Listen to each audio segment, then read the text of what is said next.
Makati Productions present Star Wars: The Old Republic, A New Sith, written by Dominic Grimm.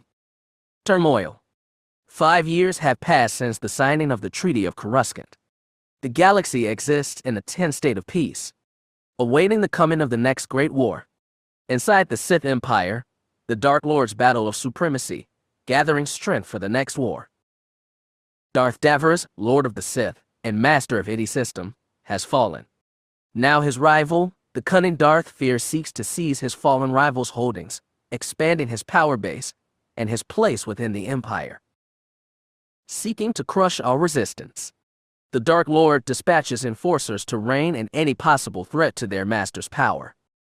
On the planet Ardana, a farm world within Daverus' former holdings, one such enforcer has come, eager to bring his master's will to his humble people. Never realizing that darkness can spring from anywhere, and revenge is never far from one who follows the will of the dark side. Chapter 1. The Sith warship emerged from hyperspace, its slate gray hull casting a shadow upon the world below. Like some great predator, it floated above the surface. For many long years, the people of Oridanna had bowed to the strength of Lord Daverus, offering not only what they grew in the fields, but the lives of their children to fill the needs of the Empire. As the battleship achieved high orbit, a single shuttle dropped from its launch bay, beginning its long descent to the surface. 2 Sith starfighters offering escort as the landing craft made its way towards the largest of the planet's small settlements. It had been a long time since a Sith had walked Oridanna's surface. Daverus had always preferred a hands-off approach to his holdings, as long as his servants met their quotas and paid tribute to the Empire. Their lord and master had always preferred to leave them alone, but now that was about to change. A new lord ruled here now, and the time had come to let these farmers know it. They would accept their master's rule, or be crushed beneath his heel. Such was the way of the Sith. Keera Lylos wiped the sweat from her brow. The sun had only been up for a half hour, and already she felt soiled. The hot morning wind whipped at her black hair, blowing her ponytail like some ancient battle flag from the days before the Empire. She waited, pausing while the latest code she had entered took effect. She checked the final reading on the collection tower, her 6th this morning. She watched as the readings on the collector rose, making sure everything was in the green before she made the long climb down. So much fuss, the 15-year-old thought to herself. So much trouble for something so easily gathered from anywhere on the planet. It was the height of the spore season now, and every collector had to be running smoothly, lest their numbers be off this month's. It was tedious work. True, tedious and time-consuming. Every 3 days before dawn she would groan, crawl out of bed, ready her swoop bike, and make her circuit. She visited tower after tower, making sure everything was functioning within the accepted limits. It was tedious work, tedious and dull, especially for a girl like Keera, a girl who felt that a droid could likely do this just as well as she could. Of course, that did not mean that she would shirk her duty, oh no. She smiled slightly. It would not do for the overseer's own family to misquota this month, and as long as she was around they wouldn't. The spores they farmed were a necessary export. By themselves, they did not matter much. But mixed with colto or spice, the spores farmed here on Ardana went a long way to enhancing the effect of both materials, and that was just 2 uses of the stuff. It made what they did here valuable to the Empire. Valuable enough that Keera's father had been named overseer, trusted with keeping everything running smoothly. It was for that reason that Keera did her job so diligently. Father has enough to worry about, she thought. He does not need to worry about that too. She waited until the collector finished its cycle. Everything showed that it was functioning within acceptable levels. Of course, it always did when she worked on the towers. She always seemed to know exactly the right setting to get the maximum yield from these machines. Once everything was set, she began the long climb down, and what a climb it was. Rising almost 40 feet in the air, the tower stood sentinel over the Great Plains, the yellow grass moving like a great sea, being driven by the wind. Combined with Oridanna's violet sky, there were few sights to match its splendor anywhere in the galaxy, or so the old-timers back in the village used to say. A beautiful sight, sure, the girl knew, but not something that she wanted to spend her time gawking at right now. She had skipped breakfast this morning, so eager was she to get this dull chore done. Food would be nice, a nap would be better. Not that the latter was likely to happen though. Harvest time was never nap time. She began the long climb down, an easier feat now that the sun was finally up. The first few towers this morning had been a bit of adventure. It was not an easy task, climbing in the dark, but Keera had always managed it. She had been helping with this since she had turned 13, and by now, she was an expert at it. Of course, it was not all skill either. Keera had a gift. It was this gift that gave her an edge over other people. It served her well during this particular chore. When it came to climbing up and down the towers, she had almost a sixth sense. When she was up high, alone and at peace, she would close her eyes and for that moment thought that she could almost feel the tower. Its weak spots revealed themselves to her, loose bolts, broken rungs, imperfection in the metal. She could see everything in her mind's eye. That sight allowed her to forget some of the tedium for a moment and have a bit of fun. When she was in a hurry, she would often forget the safety ladder and free climb down the tower's inner structure. A risky action, true, and one that her mother would have had a fit if she knew her daughter was doing it. Still, Keera never felt afraid or nervous during those climbs. Her gift was always there, and it had never failed her. She was free climbing now. She moved away from the ladder, flipping and swinging from metal beams like some acrobat at one of their harvest festivals. She slipped deeper into her gift now, letting it guide her, letting it carry her away, and as she moved she grew more and more confident. Finally, when she was about 15 feet from the ground, she used her momentum to swing out, beyond the tower and into the open air. For the briefest of moments, it felt like she was flying, her body held aloft by her will alone, that, and the gift that she carried inside her. A giddy giggle escaped her throat as she turned her flight into a backflip. Twisting in the air, she willed herself to slow down. An impossible feat, sure, but somehow, the girl did it. Time seemed to stop. And then, she gently touched down, feeling breathless, excitement coursing through her, and the simple joy of being alive. Impressive. She jumped, the lightness, the power she had felt vanishing, pushed back by her surprise. She gasped and spun around.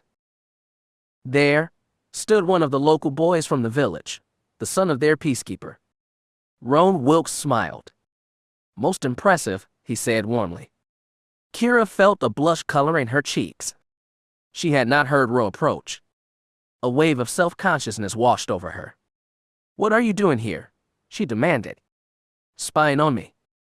The older boy gave her a sly grin. Would I do something like that? He asked. The girl rolled her eyes. Typical Ro, she thought to herself. Wilkes was a few years older than Keera. He had just turned 17 last month. He had been a torment to her in her younger days, always teasing the gawky overseer's daughter, but lately, in the last year or so, that teasing had changed, just as Keera had changed. She felt Wilkes' eyes upon her, drinking in her form. Gone was the skinny boyish girl from 5 years past. In her place stood a young woman, athletic of form, but curvy just the same. Her blue eyes were clear and intelligent, daring, brash and fiery. A proper young lady now, her mother had proclaimed, though there were times that Keera had felt like anything but a lady. Ro seemed to enjoy staring at her. Probably, she hated to admit, as much as she had come to enjoy staring at him. Dark of hair and green of eye, he was handsome in the way that typical farm boys were. His shoulders were broad, his arms muscular. He was attractive, she did not deny that, but that did not mean that she would just fall into his arms, oh no. She had too much pride to fall so easily, especially to Golan Wilkes' son. He wants me, she thought to herself. She could sense it. Several times in the past year she had heard her father mention, when he thought she was out of earshot, that Golan Wilkes thought that their children should marry. On Ardana, such a union was a father's right to make, but that did not mean that Keera had no say. So far, she had not consented to the match, and neither had father. He still held out hope to see her married to one of the rich landowners in the southern provinces.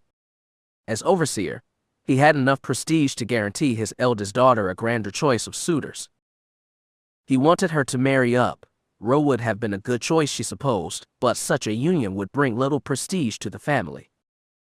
The Wilkes may not have liked it, but that was the way life was. Besides, Keera was not sure she wanted to become Wilkes' wife. They had a long history after all. They had known each other for years, their fathers having grown up together, even having served together in the Sith army. Both had served during the sacking of Coruscant. Both men having won spoils during the raid that had finally forced the distant and hated Republic to its knees. Their fathers had both enjoyed the generosity of Lord Daverus. Both men had returned as conquering heroes, Ro's father having been appointed peacekeeper, while Keera's became overseer for their village and the surrounding towns. Never had Keera been so proud.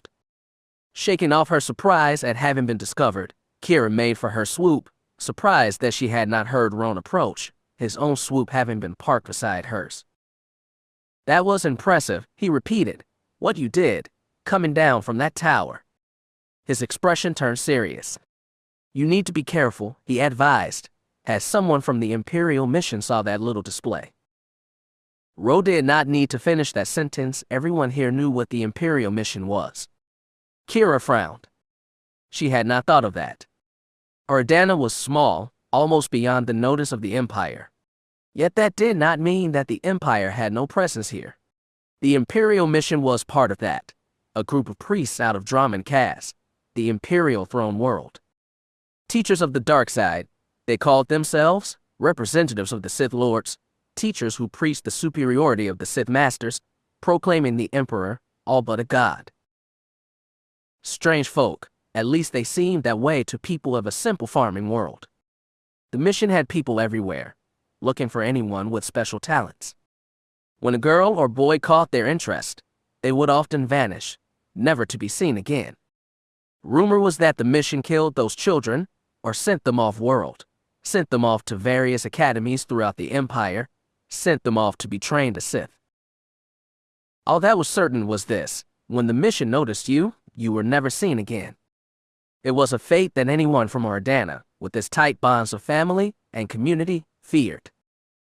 "We have enough here, enough work and pleasures to live whole, full lives," Keera thought. "Why would we risk being taken away from our home?" Though a simple world, Ardana was enough for her. She had no desire to see the darker places of the galaxy. She was content. Keera knew about the Force. How could she not, her father having served in the Imperial military? He rarely spoke of what he had seen of the Sith Masters, the power that they wielded in the field. What he did say, however, revealed something very telling. Despite his pride in serving the Empire, her father, likely the bravest man she had ever known, feared the Sith Masters. That was enough to even give Keera Lylos pause. The two made it back to their vehicles. The wide open plain stretched before them. In the distance they could see the smoke from Orid, the largest settlement on the planet. Normally, Keera would be on her way there now, on her way to school. The harvest took precedence, however. Most schools remained canceled, at least until harvest was done. "Would you like to grab some food?" Ro asked her. "I can't, sorry," she replied. "Mother is heading into World today, and she needs me to watch the girls." "How are they doing?" Keera sighed. It was not easy being a big sister. "Pamir is as stubborn as ever," willful Keera replied. "I don't think I was ever that stubborn at 12.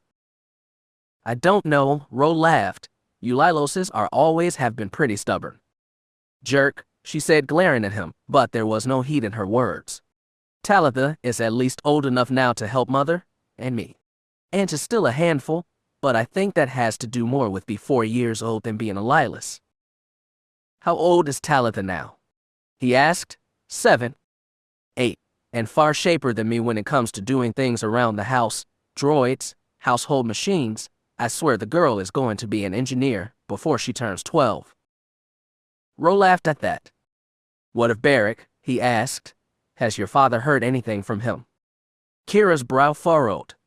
Barrick was her older brother, the one who had spent his life looking up to stars. The one who always pestered father for tales of his exploits in the Sith army. It should have been no surprise when he left. The Imperial Navy doesn't give him a lot of time to send holos home, she replied. He was serving on a cruiser the last time I heard. She tried to push all thoughts of her brother out of her mind. Father had been angry when he heard of his son's plans to enlist. He had seen enough of war and hoped that his children would never need face it themselves. Her brother had not listened, and now he was off doing who knew what. Such was life within the Sith Empire.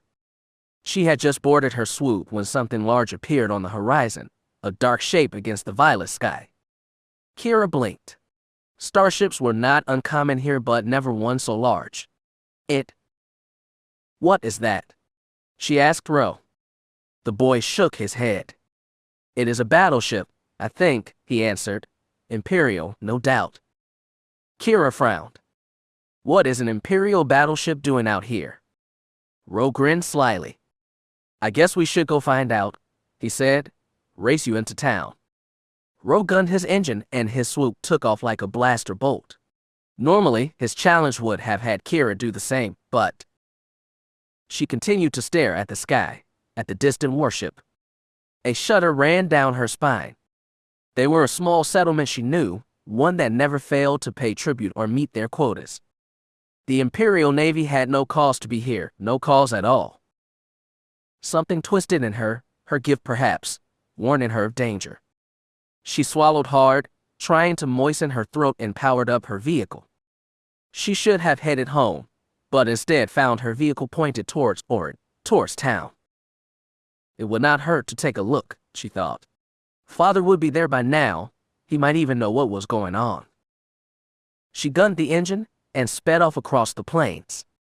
It is nothing, she assured herself. That ship had likely needed to stop for repairs. Besides, whatever had happened, it did not really concern them. The Empire had no reason to be troubled with their humble home. They were nothing in the grand scheme of things.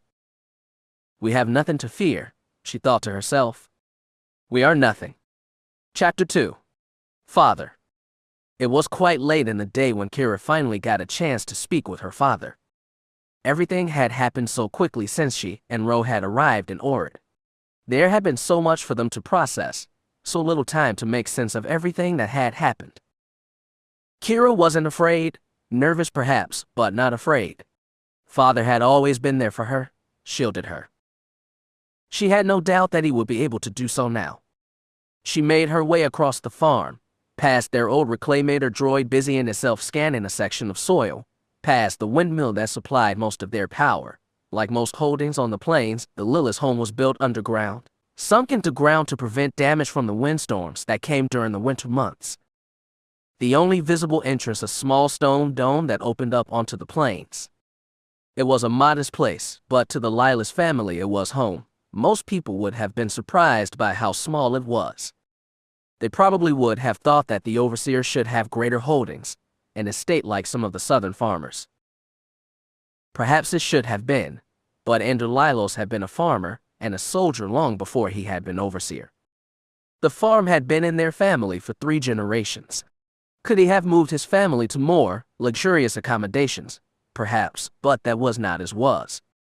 He remained a simple man, with modest tastes. As long as his family had enough room to flourish and live, he was content. Overseer Lylos was a loyal son of the Empire, had little time for ambition. That was for the Moths and the Sith Lords. She found her father working in the underground garage, cleaning and servicing his old blaster pistol. The action surprised his daughter. Father had barely touched the thing in a year. The people that he oversaw had been humbled long ago, and he had never needed to bring a blaster, even when confronted with problems. Usually his stun baton had been enough. The fact that he was arming himself did little to allay her fears. She and Ro had arrived in order to find the entire village had turned out. Nowhere near as large as Dana City, the planetary capital, Ord was a major processing center for the spores and crops that the surrounded farms yielded. Its high walls shielding the various processing plants and warehouses from the planet's harsh winds. With a population of about 300 humans, aliens occasionally visited here. mostly as part of crews from freighters or transports. Few tried to settle here. The Empire's disapproval of aliens was strong even here. Keera saw a pair of Twi'leks in the crowd, but did not recognize them, probably just strangers passing through. The town square was packed by the time they had arrived. The steps of the squat government building were thick with the Imperial personnel that kept the village running. Secretaries, bureaucrats, and Imperial missionaries stood side by side with the soldiers that kept their world safe. Keera smiled when she saw her father among them, standing next to Ro's father, the local peacekeeper. She thought to wave, but stopped when a massive hologram appeared in the center of the square. The government public address system had been activated. No one was startled by this, of course. As part of the government's information system, it was quite common to receive transmissions from Moff Gallic, the planetary governor.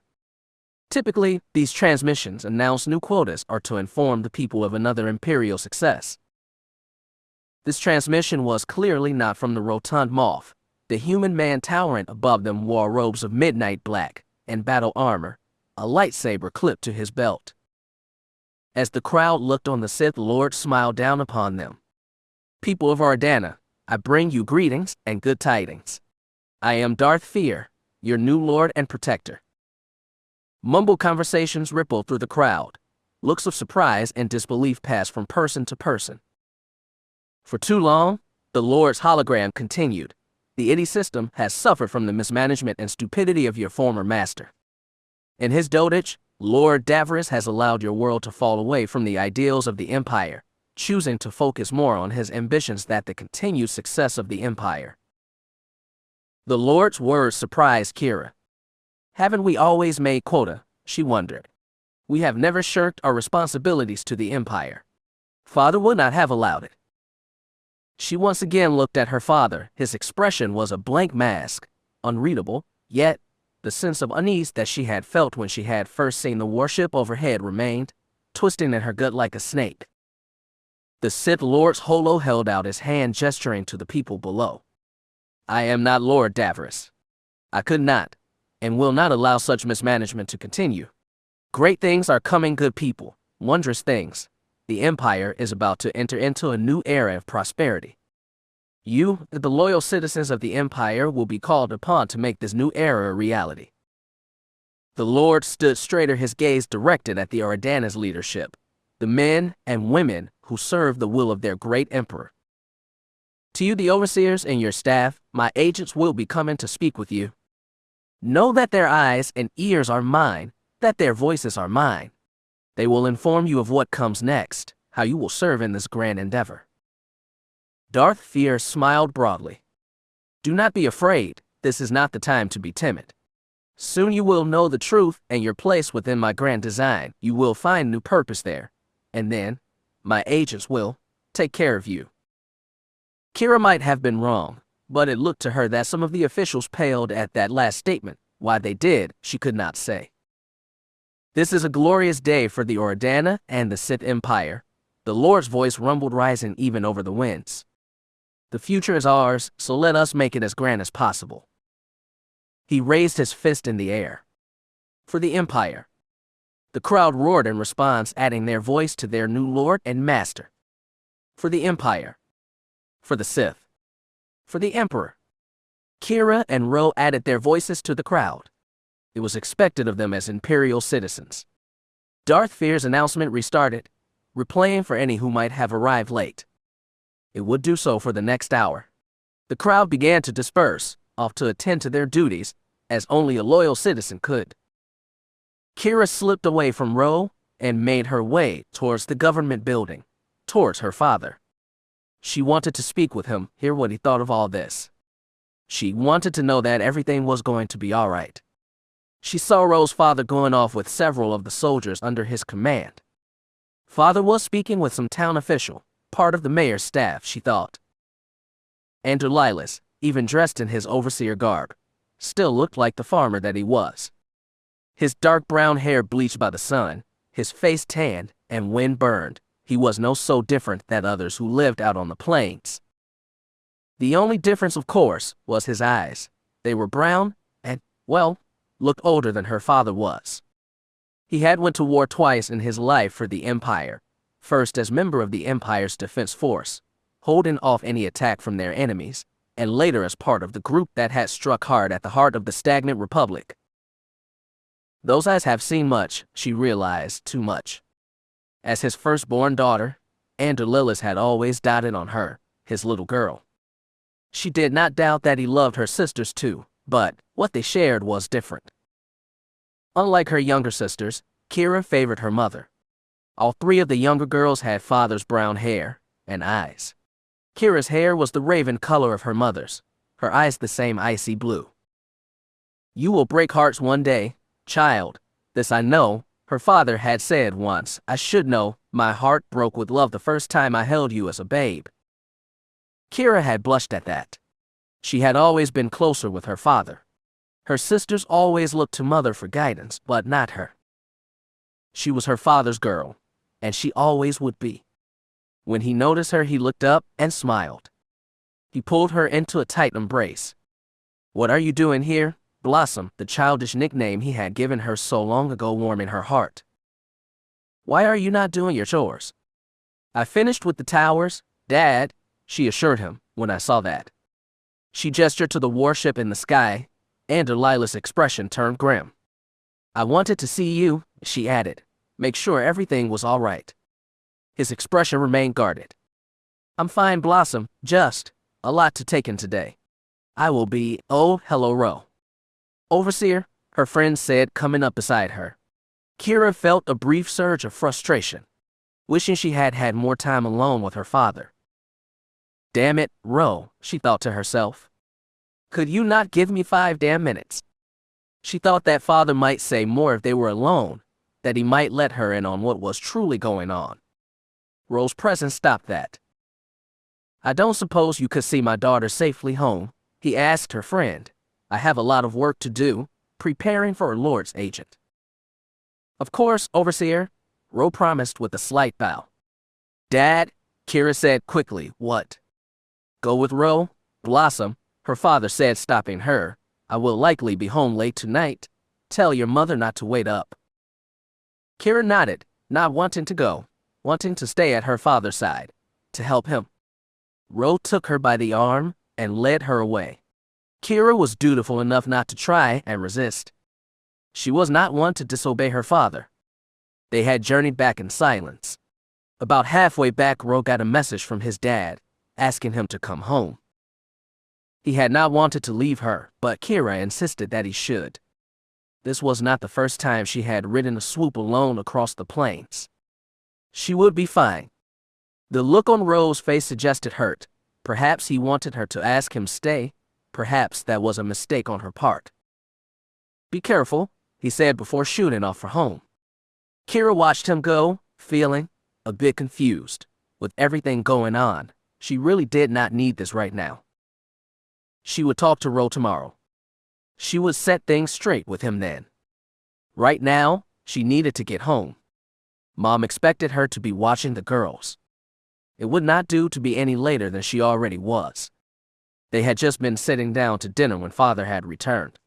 Keera and Pamir set the table while Talitha chased down little Anj. Her father's expression brightened when he saw them. His ladies, as he called them, the stars in sky.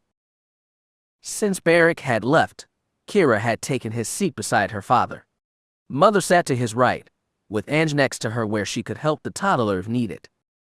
Pamir and Talitha plopped down in their seats as the family shared a meal together. Father said little during the meal, far more quiet than usual.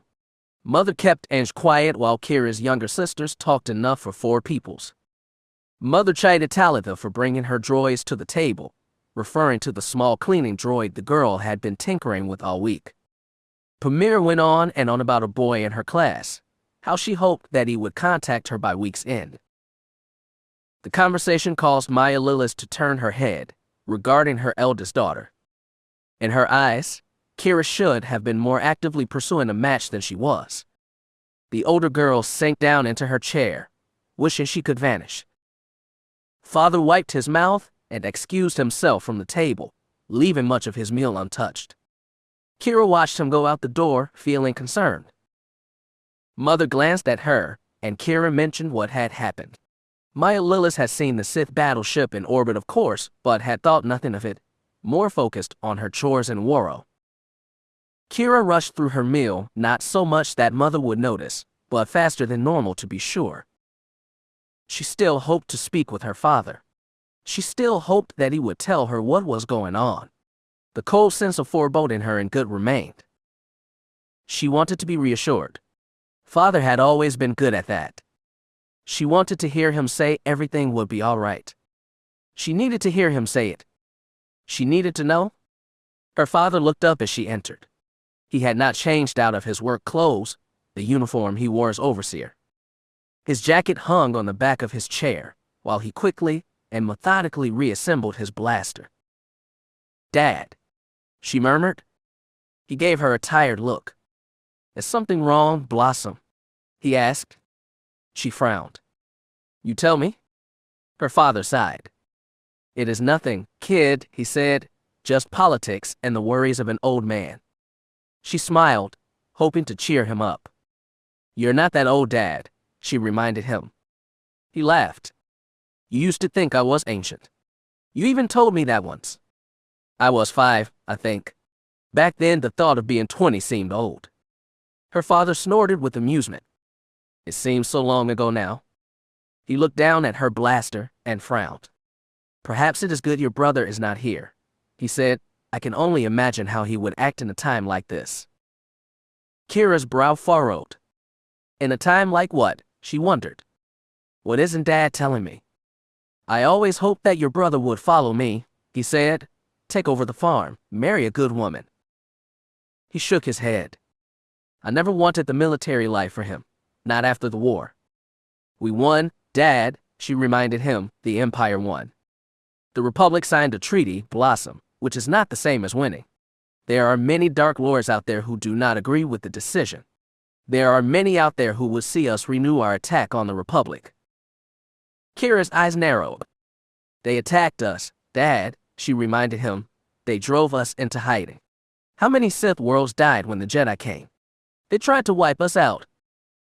"After we attacked them," he reminded her, "they sent spies to Corbin. They would have attacked us anyway." Her father smiled. "It is nice to see you remember your history," he said. "At least your teachers are doing something right." Keira sighed. She still did not know where this was coming from. Father had fought for the Empire twice. How could he speak like this? If anyone needed to know how evil the Republic and the Jedi were, all you had to do was look around the Empire, how few the pureblood Sith were in the Empire. Billions of their race had died by the hand of the Jedi, and all under the orders of the Republic. It had been genocide. Why shouldn't the Empire seek vengeance? There are Sith Lords that would seek to pick up where we left off. Perhaps the Emperor in his wisdom will grant them that boon. I just don't want to see my family swept away because of the desires of lesser men. Keira was not sure how to respond to that. "Is this about Lord Fear?" she asked. Her father nodded. "I served under many Sith Lords during my time in the army," he said. "Though powerful, our masters can be fickle at times. They let their own desires get in the way of the Empire's goals. Normally the Emperor would keep them in line, but we have heard so little from him these past few years. The more ambitious Sith are starting to take notice." "Dad," Keira asked, "are we in danger?" "Life is danger, Blossom. I had hoped to shield you from that reality a little longer, but I can't, not anymore." He chuckled then. It was not a pleasant sound, not the normal laugh of her father. "You have nothing to worry about," he said. "The Sith have always played their games. Whether we are ruled by Darth Daverus or Darth Fear doesn't change that. They still need the crops we grow and the spores we collect. As long as we are producing, we are safe." Father finally finished his blaster. He spun it expertly before sliding it back into his holster. He rose from his chair. Keira, not really sure why, ran to him. She threw her arms around him, hugging him tightly. "Dad," she murmured into his chest. She remained that way for a while, enjoying his presence, the warmth of his body, the smell of him. Simple things she had known since she had been just a babe. "It will be all right, girl," he promised, gently patting her back. "Everything will be all right." Chapter 3. Dreams and Nightmares. It was a place Keera Lylos had come to know well. It had been late when she had finally fallen into her bed. Mother had been busy with Anj, which meant that she needed to see to Talitha and Pamir. Pamir was not really a problem, but Talitha had too much energy for her own good. She never seemed to tire out, always eager to tinker with this or try to fix that. Finally, Keera had to threaten to take away her tools, and that mother and father would not let her near them for a month. The younger girl finally, grudgingly, headed off to bed. Talitha finally settled down, leaving a very weary older sister in her wake. Keera shook her head. Mother had somehow survived having 5 children. Her eldest daughter did not know how she did it. Keera feared she would have gone mad after the first. Her early rise to service the towers, followed up by everything else, had left Keera drained. All she wanted now was to fall into bed and slip under her blankets. The dawn would come soon enough, too soon. She was not that eager to greet it. Mother had gone out to speak with father, who remained outside, working in the garage. Keera would have preferred that he be there to say goodnight, but exhaustion finally got the better of her. She had only just managed to slip into her nightgown and crawl into bed. She was asleep in mere moments. When the dreams finally came, they were welcomed. As she had grown, there had been several dreams that came to again and again. The one that she experienced now was the most prevalent and the most desired. She dreamed of the stars, the vast galaxy stretching out before her. She towered over it, a colossus. Yet, the void was not silent. She could hear voices, so many voices, all calling a name, her name she thought, yet it did not sound like her name. Strange, so very strange, and yet so familiar that it was as much a part of her as any of the stories she heard from her mother growing up. The voices, a mixture of cheers, wails, prayers, and curses, caressed her. It was intoxicating, fear, love, worship, and hatred. It was hard to believe that she could ever inspire such emotions in others. What could she, a simple farm girl, do to ever cause the galaxy to take notice of her? She was nothing after all. And nothing was likely all she would ever be. Sadness started to take her then, that realization that her life, though full, would likely never be more than this. An old feeling, to be sure, but one that still remained. Greatness was not for her, not for the Lyloses. What would she do with greatness if she ever found it? How could she?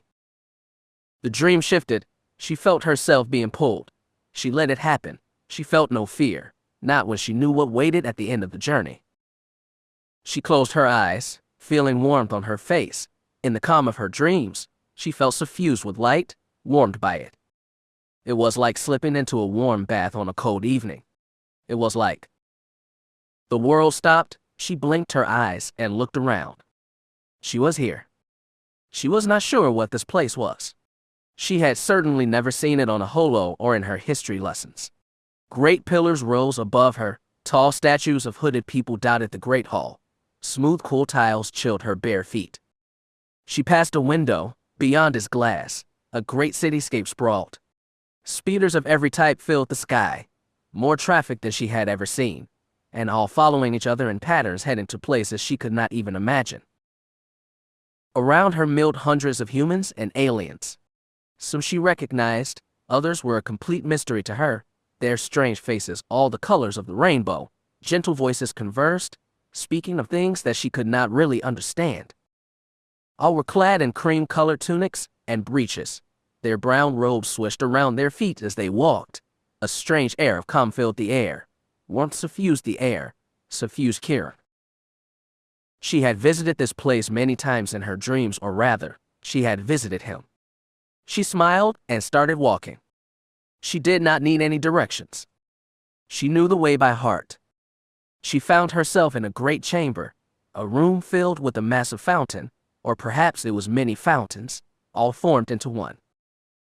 She made her way through the chamber feeling the cool spray of water on her face. It should have been impossible in a dream, but well, there it was. She slipped between the fronds of some great plant. That is where she found him, where she always found him. The boy had his back to her. They were the same age, but he stood a head taller. He sat on a smooth stone, surrounded by leafy plants, his body at rest, his short blonde spiky hair damp from the fountain spray, the small braid in his hair sticking to his neck. He did not acknowledge her, but she was certain he knew she was there. Her oldest friend, she thought, her first real friend. The one reason she welcomed this dream, a chance to see him. It had first come to her when she was just a toddler. There were not many children among the farmers back then, certainly not ones that were of an age with Lylos' daughter. She had wanted a friend, prayed for one. Pamir would not be born for a few more years, and Beric had been 8, with his own ideas. He certainly did not want his little sister following him around. So one night, she had dreamed of this grand place, and among the many people here, she found a boy, the same age as her, and is just as lonely. The two of them became friends almost immediately. In the dream, she had found the boy, or maybe he had found her. It was something they still did not understand, or rather, she didn't. Her friend had his own ideas. They shared a link through the Force. He had told her once a year or so ago. It was something that neither of them truly understood, but accepted. "Am I dreaming this?" she had asked him, "or are you?" He smiled at her, a warm, friendly smile. "I don't know," he said. "Does it really matter?" At the time, she felt that it did not. She was just happy to have this, to share this simple moment. It was precious. Both boy and girl had grown up together, visiting each other while they slept. As toddlers, they had played in this room, racing and chasing each other through the grand halls. As they grew older, he showed her the hidden places he had discovered here, secret places where younglings could forget their duties for a few moments and simply be younglings. "What duties?" she had asked him once. He had shrugged. "Important ones," he said, "defending the galaxy." Keera did not understand, but that was okay. She was just grateful to be here. She was grateful to be with her friend. Strangely enough, they never found themselves in her home. From some reason, it was always her that was drawn to him. She did her best to describe her home for him. She wanted to share her world, its beauty and simplicity. He was intrigued but never found his way to her world. She wondered why not. More years passed. Boy and girl continued to grow. The pleasures of children changed as they slowly grew into adolescence. They still played, but their games became more mature. Mere tag among the fountains was not enough anymore. Prizes were offered. Prizes that Keera hoped would tempt him. "If you catch me," she offered, "I might just give you a kiss." The boy tensed.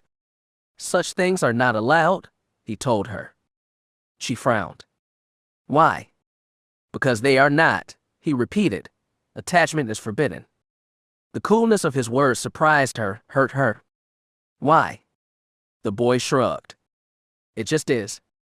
"But this is just a dream," she reminded him. "Can't you enjoy the forbidden in a dream?" He sighed. "I'm not sure that this is just a dream. It is complicated." She did not know how to respond to that. His reaction had woken her from a sound sleep, tears running down her cheeks. She was not entirely sure why. Things had been tense between them for a while after that, but slowly, they had returned to normal, or at least as normal as these dream meetings were. Keera did not want there to be problems between them. She wanted to remain close to him.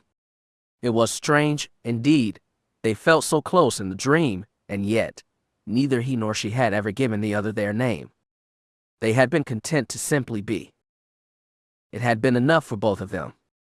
It was hard to believe, but she felt closer to her dream friend than she ever had to Ro, and he was flesh and blood. For her to care so about a dream, someone who may not even be real, was ridiculous, but she cared. And she was not sure how to stop. She had not seen him in a long time. It had been several months since they had last spoken. Keera was not sure why. She had simply not dreamed of him for a while. That absence had been troubling. She had come to miss him. She had started to fear that she would never again find her way back to this place. She was grateful she was wrong. She was not sure that he noticed her. She stopped just a few steps behind him. She smiled shyly. "Hi," she said, her voice barely a whisper. He titled his head slightly. "Hello again," he murmured as he rose to greet her. "Welcome back." Their eyes met her blue ones to his hazel ones. Keera's blue eyes widened with surprise. She looked away, a blush suffusing her cheeks. "Oh my." She looked away, trying not to look, but at the same time unable to stop completely. "I'm sorry," she gasped. "I'm so sorry." Her friend was, well, he was not fully dressed. He wore his breeches, but that was it. His chest was bare, his broad shoulders and strong arms seemed somehow clearer than other things in the haze of the dream world. His flat stomach drew her eyes, the muscles there dusted with hair. Her body warmed at the sight, and no matter how hard she tried not to look, she found her eyes drawn to him. Her friend chuckled. His eyes twinkled with merriment. "Is something wrong?" he asked, sounding amused. She winced. "Could you put a shirt on?" she asked, "please." He laughed again. "Says the girl in the tiny nightgown," he reminded her. "Someone might think you are trying to distract me." Her eyes narrowed. Her nightgown was not. She looked down, and realization set in. She had gone to bed tired. The gown she was wearing, probably about 3 years old now, was a little tight. It clung to her body in parts like a second skin. She glanced up again, realizing that she is not the only one who was blushing. Her dream friend was too. It both annoyed and pleased her at the same time. Boys, she thought grimly, why did they have to make things so complicated? It seemed that even in a dream she could escape that little problem. "It is good to see you again," he said, pulling a loose-fitting shirt over his head. The mixture of relief and disappointment she felt was troubling, but she tried to ignore it. She did not want this to be any more awkward than it was. He held out his hand. As he had done to her so many times, she took it without reservation, letting him lead her on into his world. The sense of peace she felt returned. She looked around, enjoying the sound, the gurgle of the water, the soft movement of the plants. It was a far different sound from the rustling of the grass on Oridanna. "I can't imagine what it was like to grow up in such a place," she said, "surrounded by such beauty." The boy sighed. "We were proud of this place," he said with a sad smile. "Maybe that is why I'm always drawn back to it. I spent so much time here. We spent so much time here." He shook his head. "It had been almost 5 years. I still miss it." Her brow furrowed. "Why do you miss it?" she asked. "It was destroyed during the war. The whole temple was destroyed." A shiver ran down her spine. She felt a sudden sense of cold, something she had never experienced before. A loud boom shook the room around them. The very wall shook. Her friend's hand fell away. He looked around, his eyes suddenly filling with anger and regret. "No," he said. "I don't want to dream about this." His grip tightened on Keera's hand. He pulled her away. His sense of urgency made her panic. "What it is?" she asked. "What is going on?" "We're in a nightmare," he informed her. "Mine. You have to wake up now." "Why? What is this? What is going?" He seized her by her arms. He shook her. "Wake up," he shouted. "But I?" "Wake up." The sound of blaster fire filled her ears. Keera Lylos woke up. A nightmare was waiting for her when she did. She woke to her bedroom door splintering. She sat up in bed, staring forward, her eyes widened with shock. Armed troopers entered her bedroom, 2 of them. They were staring right at her. There was a brief silence and moment of disbelief, and then, "Bring the girl," she heard one of them say. "Yes, sir," the other answered. She flung off her covers and tried to run. She tried to dash between the soldiers, but they were too fast. One grabbed her by the arm. He twisted it behind her back, painfully. She yelped, trying to struggle. It did no good. Take her outside, the other soldier said. I'll finish up in here. The soldier pushed her forward, the grip on her arm like a vice. He pushed Keera out into the hallway. She shouted her words thick with fear and shock. She demanded to know what was going on. Her father was the overseer. They could not do this. The man did not answer. He simply pushed her forward, his strength threatening to break her arm. He pushed her out into a world of screams. Ange was wailing. Pamir and Talitha were shouting, as well, crying for help, crying for Mother.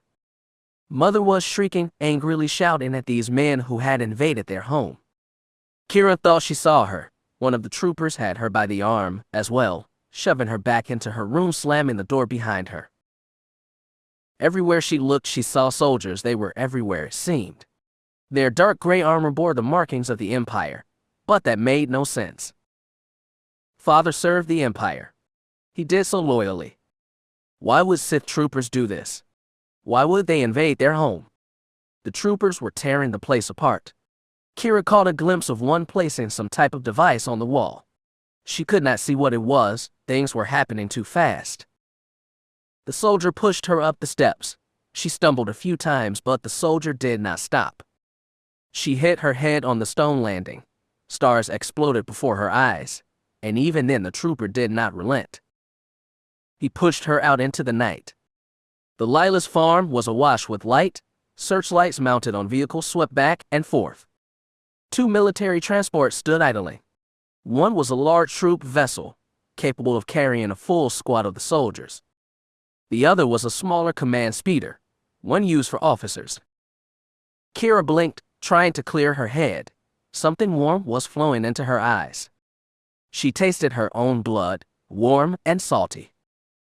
The soldier pushed her again, forcing her into the middle of the crowd. Troopers glanced up, they passed. Finally, her escort forced her to her knees. At last, Keera was able to see what was going on, though it made no sense. She shook her head. The whole world had gone mad.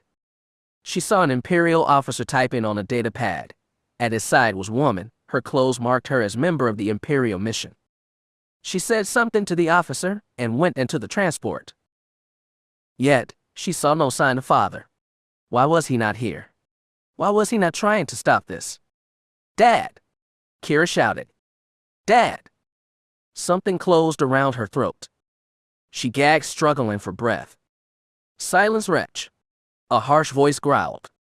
Her hands were suddenly free. She raised them to her throat, trying to stop what was choking her, but there was nothing there.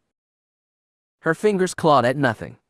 Spots started to dance before her eyes. Stop it! She heard a familiar voice cry out. Leave my daughter alone. The pressure faded. She fell forward, coughing and sobbing both. It was only then that she saw her father. It was then that her heart broke.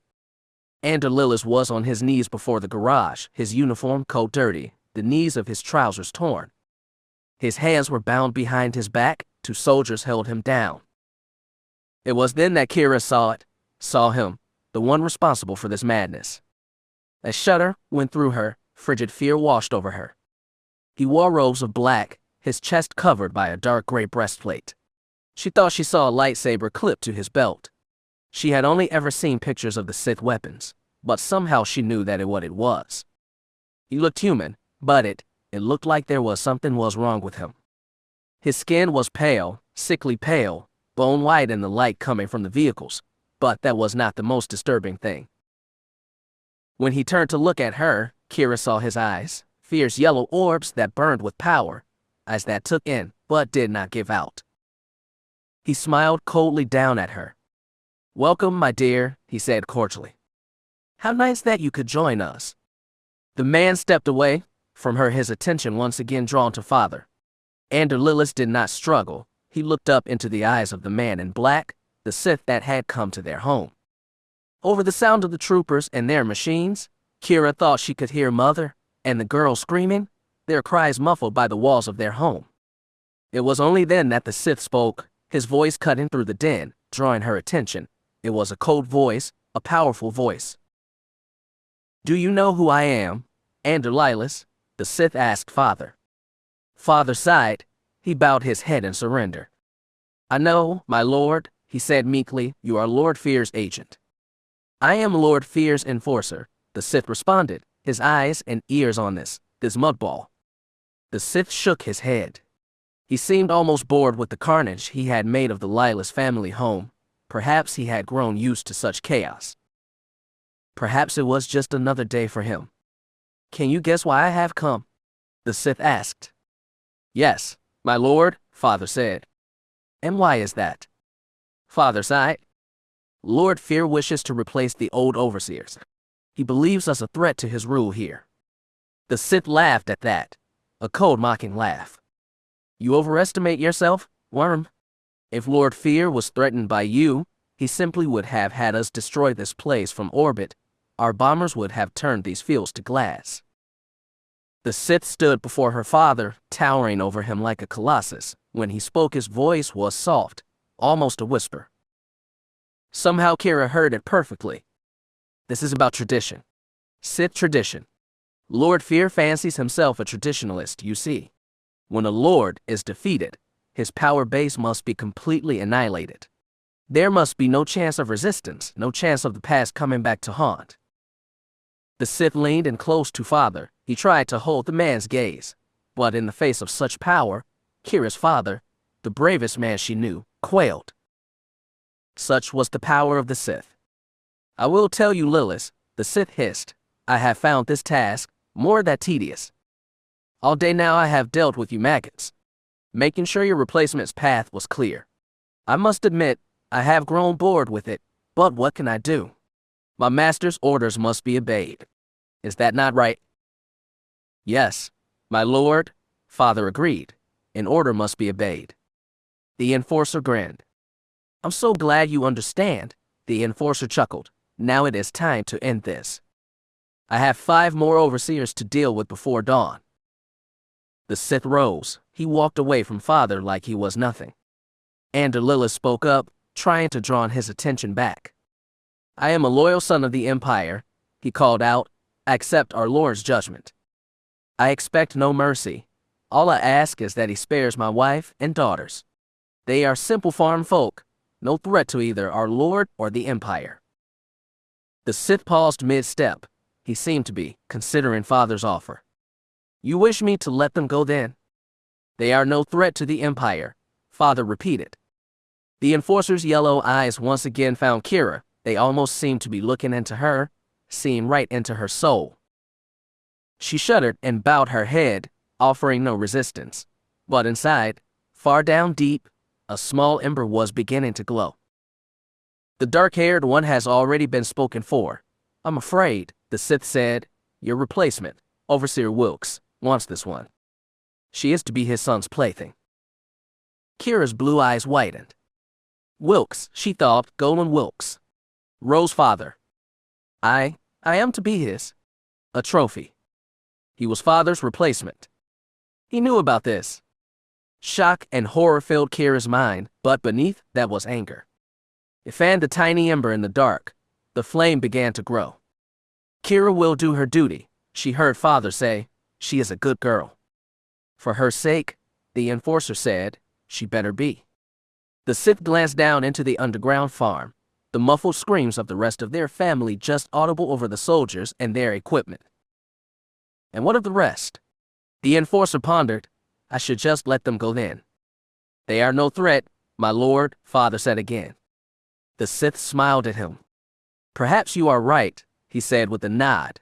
He raised a small device from his belt. He held it up for Father to see. Keera Lylos' eyes widened. "My lord," he gasped. "And now," the Sith said with pleasure, "I let your family go." "You!" Father screamed. The Sith pushed the button. Night turned to day. A blinding flash filled the plains. Keera froze as a huge fireball rose from their home. The ground shook from the sound of the explosion. Fire rose into the night sky, a great pillar of flame and smoke. Keera froze. Shock washed away any pain she was in. The farm had become a blazing fire pit. The screams of mother and her sisters had stopped. It was gone, she realized in horror. It was all gone. The incident. Chapter 4. The incident. She felt like she was drowning. The fire licked at her flesh, burning her skin. Any cry that escaped her mouth was lost in the roar of the flames, the cry of a dying beast, shrieking in agony, resisting death, and hungry to take anyone or anything else with it. She staggered through the burning hall, crying out the names of her loved ones, wailing for her parents, shouting out the names of her little sisters. She tried to listen, tried to find them, tried to save them. The fire grew hotter, her flesh began to blister, her hair began to smolder, her clothes began to smoke. Part of her wanted to just lay down, to give up, and to let the flames take her too. She thought of letting go, giving herself over, and letting it all be done. What did it matter if she let herself be consumed? It would be better than the alternative. It would be better than being alone.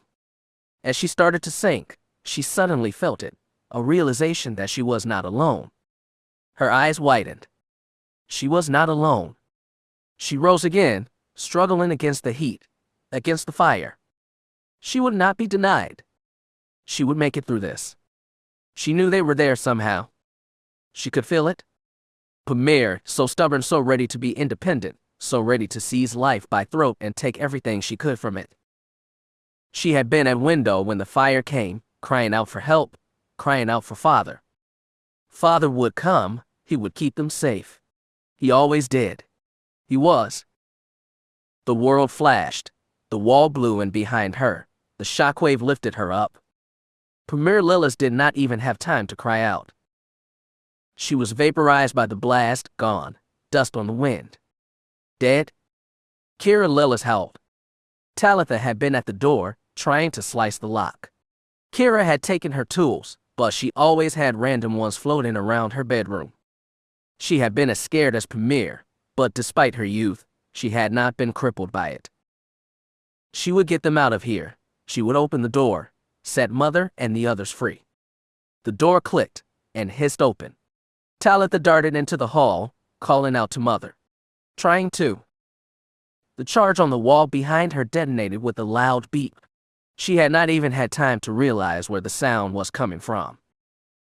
Talitha Lylos, the smarter of Ender Lylos' daughters, vanished in a flash of heat and pain. She was gone, her presence winked out. Dead? Keera shrieked her name, struggling to rise. It did not matter. Mother and Anj. Mother had given up shouting. The troopers had thrown her in with her youngest. Little Anj was wailing. She did not understand what was going on. Mother held the little girl, trying to soothe her, promising her that everything was going to be all right. No charge went off outside of Mother's room, perhaps it malfunctioned, perhaps in their haste the soldier that said it had made some mistake. It did not matter. Keera felt her mother's presence, the presence of her little sister, to bright spots on the tapestry of the universe. When the explosion brought down their home, the ceiling collapsed. Mother and Anj had not even had time to scream. The full weight and heat of the destruction around them fell down on their heads. They lasted slightly longer than Pamir and Talitha had, and then, they too, winked out, their light crushed by the heavy rubble. Buried. Gone. Dead! Keera was no longer a person. She wailed like a wounded animal. Gone. Lost. Dead! They were all gone. It was only then that he was there, her savior, her hero. Ender Lylos. Father. He had come. He was not in the flames, not lost as she was. He was outside, in the open air. He was fighting. He was fighting for her. And then, so was she. She was on her knees, her hands bound behind her. She watched Father get free of their captors. His hands were still bound, but they were no longer behind him. Ender Lylos had been a soldier, a loyal son of the Empire. He did not know the meaning of the word quit. Suddenly he had a blaster in his hand. He shot down the troopers trying to restrain him. He shot down the officer trying to draw his pistol on him. The Sith enforcer drew his lightsaber. It awoke with a hiss like a venomous snake. It hummed like a hive of angry bees. The Sith's face was bathed in crimson light. Father shot him. He tried to shoot him. The Sith blocked his shots. His blade was a red blur. Father fired again and again. The enforcer was laughing. He began to advance on Father. Keera Lylos continued to fire. A horrible realization struck Keera. He is not afraid. She knew the Sith was toying with him. It was all a game to him, a distraction. The realization shocked Keera, shocked and enraged her. Father was a hero. He did not deserve this. They did not deserve it. The world seemed to slow down, growing slower by the second. Time flowed like tree sap in the winter. Keera watched as the Sith raised his hand. He gestured.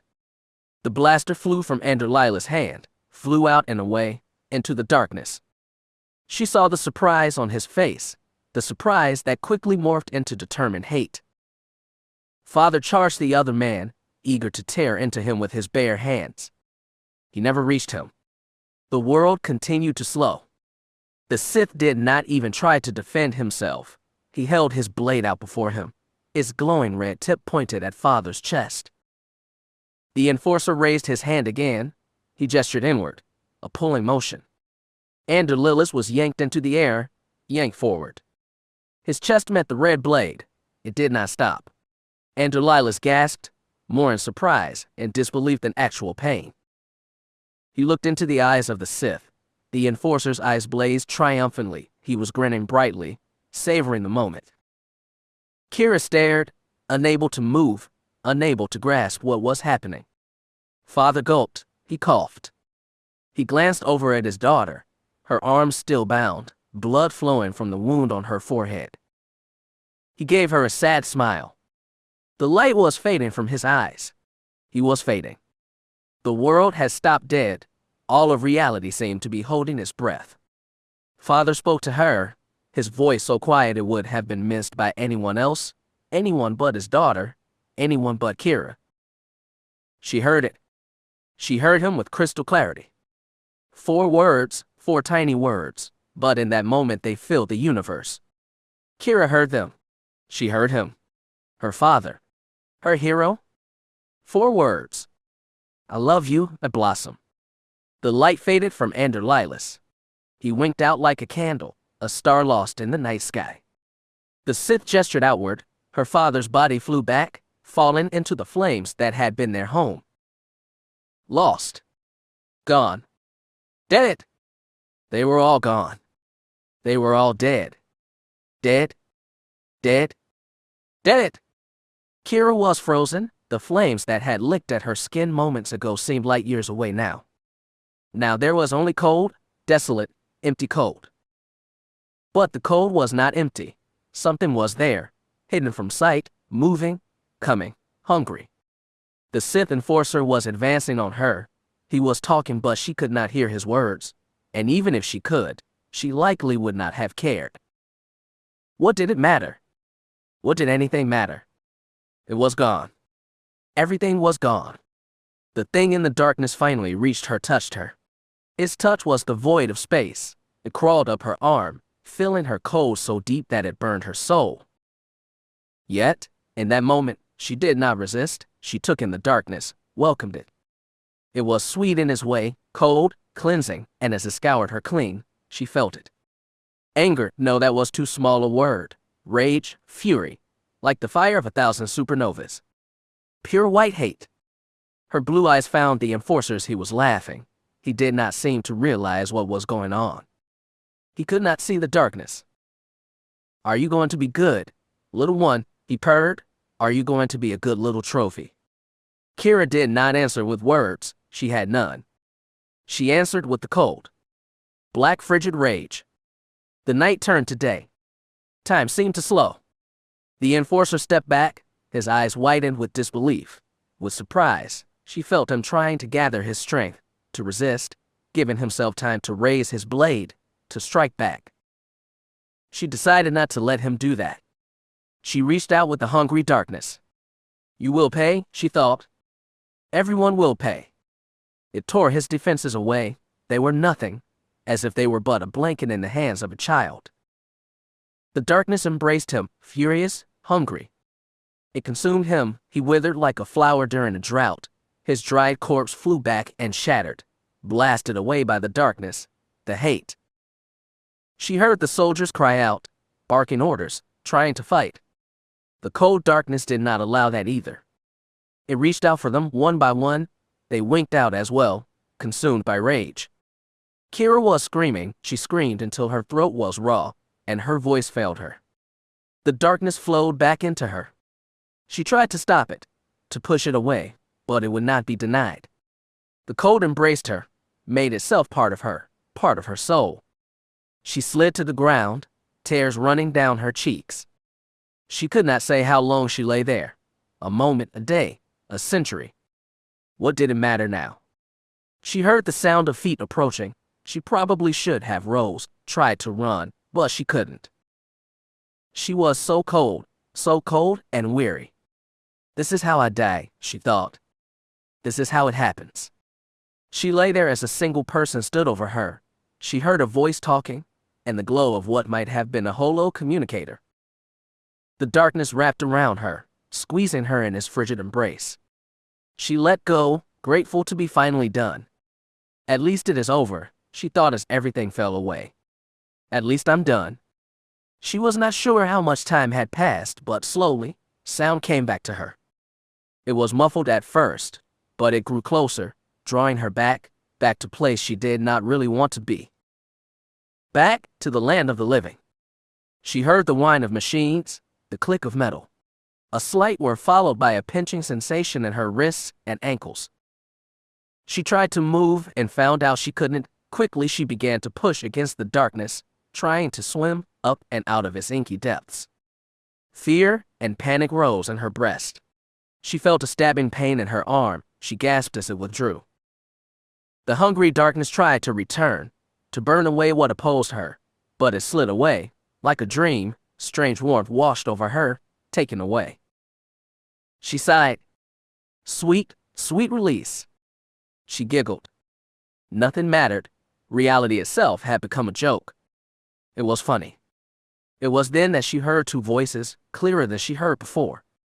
Mistress, a mechanical-sounding voice said, the girl is starting to regain consciousness. I can see that C4, a human voice answered. Has the injection taken effect? Yet. Is it safe? Yes, mistress, the girl will be lucid, but she will be unable to summon any strong emotional response. It is safe for you to converse with her. Very good, the second voice said with satisfaction. Keep her restrained until I tell you otherwise. Yes, mistress. Keera groaned, the gentle warmth flowing from her arm, suffused her entire body. It made her feel good, but did not stop her slow rise back to the waking world. Finally, Keera Lylos opened her eyes. The sight that greeted her made little sense.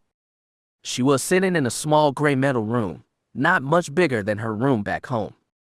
The walls were unadorned, except for a large red banner bearing the symbol of the Sith Empire.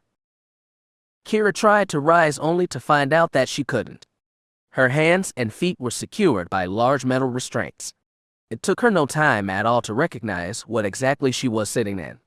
She had seen Sith interrogation chairs while visiting her father in his office in Oridanna.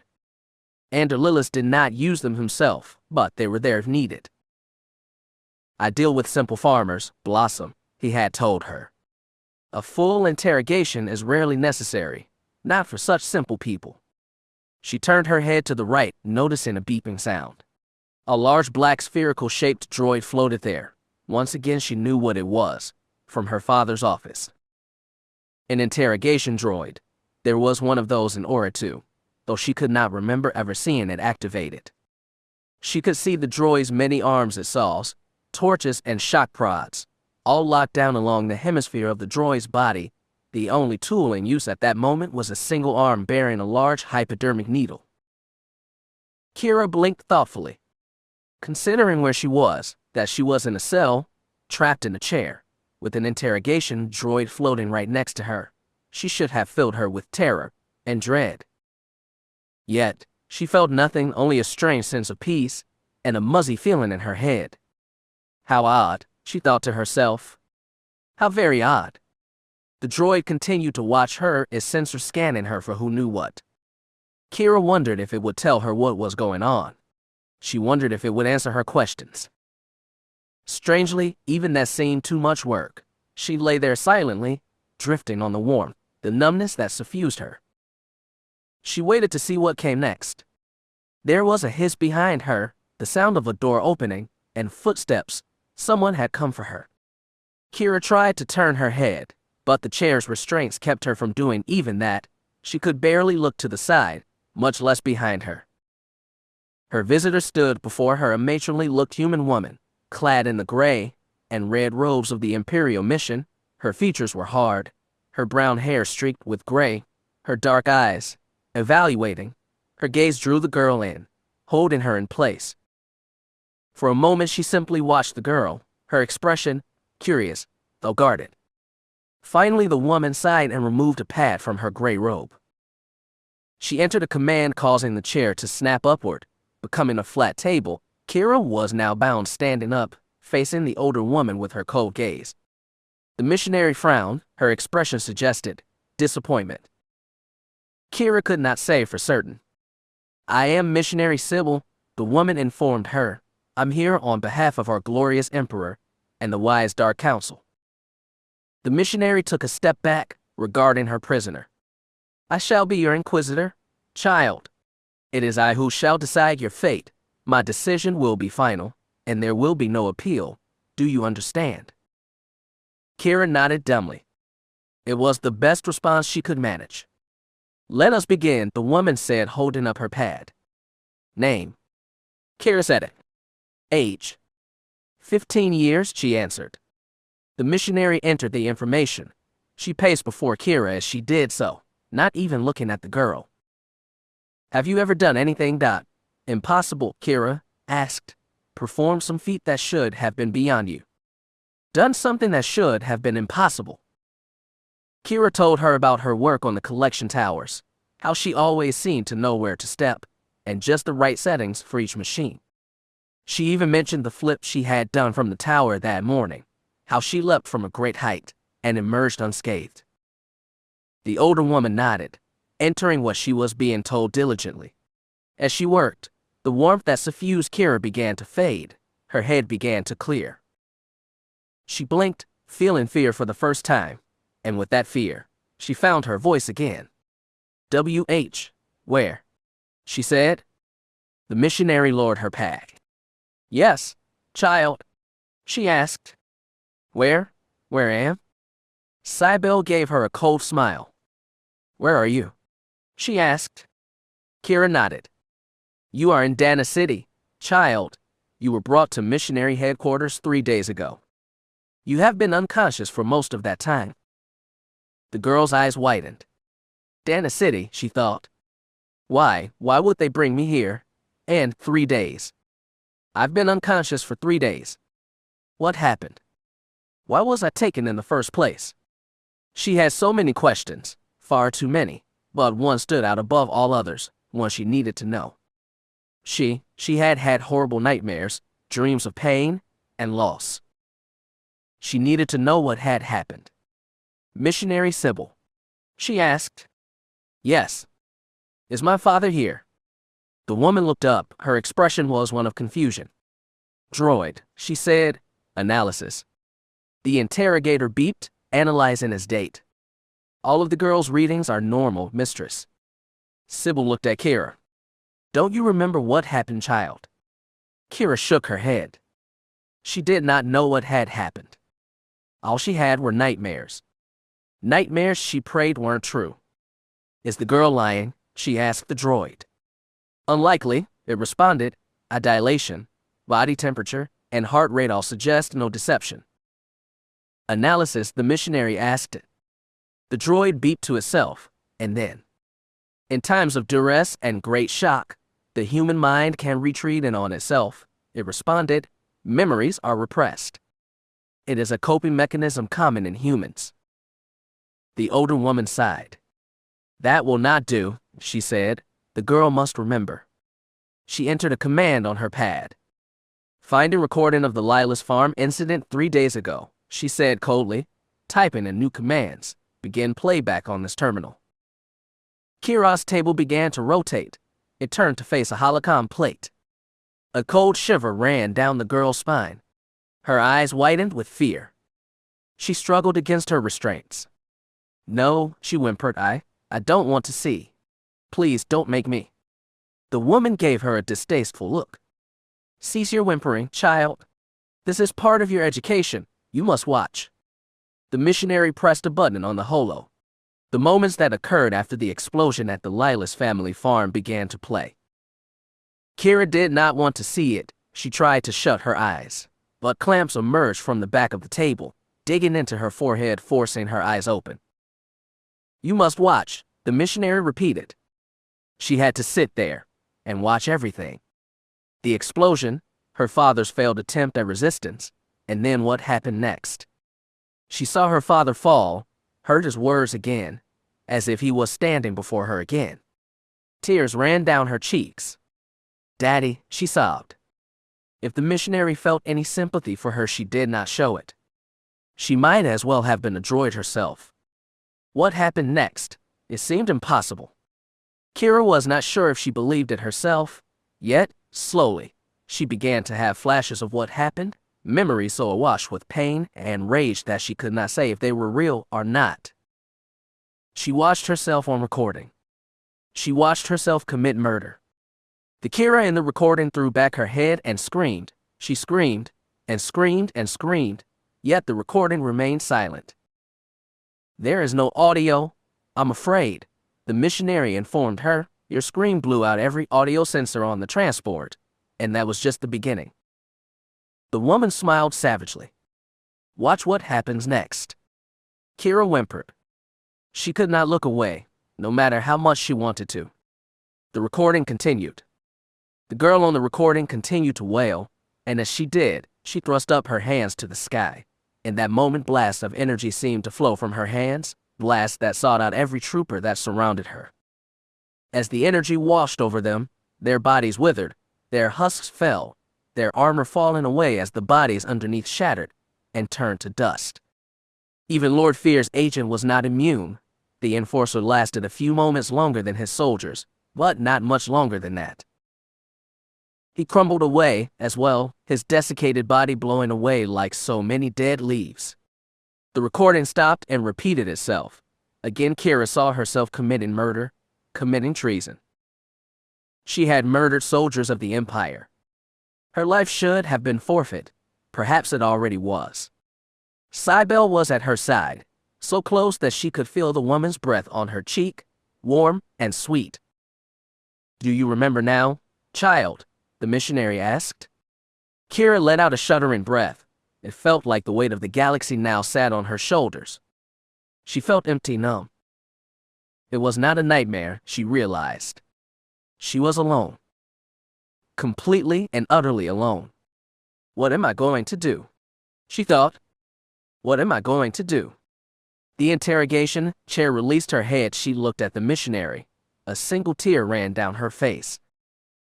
I remember, she said flatly. I remember everything. Good, the missionary said, nodding. Then we can begin? She pressed a button on her pad. The table on which Keera was strapped turned back into a chair again. The girl looked up at the missionary. Are you going to kill me? She asked. The older woman shook her head no. Killing you would be a waste. So much potential.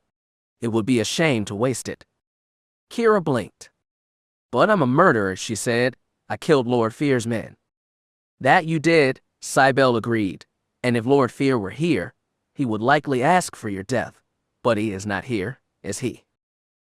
The woman gave her a sly smile. How good for you, she said. Both you and the Empire. Keera blinked. She did not understand. How? How can I help the Empire? She asked. By serving our Emperor, of course, Cybele answered. Child, do you not realize what you are? What you did out there? Keira's head hurt. She still could not believe what she had seen. What am I? she asked. The missionary shook her head. I suppose I should not be surprised, she said. Few Force sensitives have come out of this hole. I suppose that I should not be surprised that you would not recognize it, and what it meant. Keera said nothing. Her mind was a whirl. Force sensitive, she thought. Me? It seemed so ridiculous, but then again, how else could someone explain what had happened? She certainly couldn't. The Imperial mission serves the Empire first, child, the missionary informed her. What is good for the Empire outweighs any desire of a single Dark Lord. Lord Fear would demand your death if he knew you were here. Fortunately, he does not. Keera's mind was finally beginning to clear. She might have been a simple farm girl, but her father had been overseer. She was not completely ignorant of the politics of the Empire. Why would you put yourself at such a risk? She asked. Why help me? We are helping the Empire, child, the missionary reminded her. So many Sith died in the last war. So many masters, marauders, and assassins were lost. The Dark Council has charged the Imperial mission with replenishing our ranks by any means necessary. Cybele grinned. The fact that you are being helped is just a happy coincidence. Keera's eyes narrowed. She was starting to realize what was going on here. She was not sure what to make of it. I was not brought here to be punished, was I? She asked. The missionary shook her head no. I've been chosen for something. Cybele smirked. You have a quick mind. Good. No doubt you are feeling numb right now. So much loss cannot be easy to bear, but you must learn to endure it, for both your sake and that of the Empire. You must turn grief to anger. Sadness must become hate. The woman stood straighter. She pressed a button on her pad. The restraints holding Keera popped open. She rose unsteadily, rubbing feeling back into her wrists. Your Empire needs you, child, Cybele informed her. It needs strong blood. It needs new Sith. She put a gentle hand on the girl's shoulder. You must accept this charge, for your Empire, for your Emperor. You must become Sith. Keera shuddered. The intensity in the other woman's eyes burned into her. The fervor of her belief in the Empire burned like a star. It was the faith of a true believer. Cybele held her in her gaze. You must say yes. Chapter 5. What? Keera Lylos, or rather the Sith hopeful who had been Keera Lylos, found herself alone within the Imperial mission. The missionaries had done their best to prepare her for what was to come, and to cover her tracks. As soon as she had accepted their offer, the missionaries had gotten to work. The report that had been sent up the Imperial chain of command said that the entire Lylos family had died in a fire, that they had been slain by agents loyal to the late Darth Daverus, the same agents that had slain Lord Fear's enforcer and his fellow soldiers. It was a lie, Keera knew, yet, according to Cybele, it was for the best. It is best that Keera Lylos be dead, child, the woman had said. Lord Fear might consider her a threat if she still lived, and besides, the dark side will change you. By the time your training is complete, it is unlikely what happened here will matter much to you. Keera's heart had skipped nervously when she heard that. Change? Keera had asked. Changed how? You will see, the woman promised. It is different for each Dark Lord. Your anger will remain, but you will find other motivations as you make your way in the Empire. In the end you will have a new name, and if you are as strong as we believe you to be, it is possible the title of Darth will be yours as well. Keera nodded, though she was not sure what exactly the woman meant. How could she forget what had happened here? It did not really seem possible. It had been 2 days since her awakening, since missionary Cybele had explained what had happened to her. Since that time, she had been instructed to stay out of sight. It was unlikely that Darth Fear's agents were looking for her, if they were even aware of her existence, yet Cybele decided it best to err on the side of caution.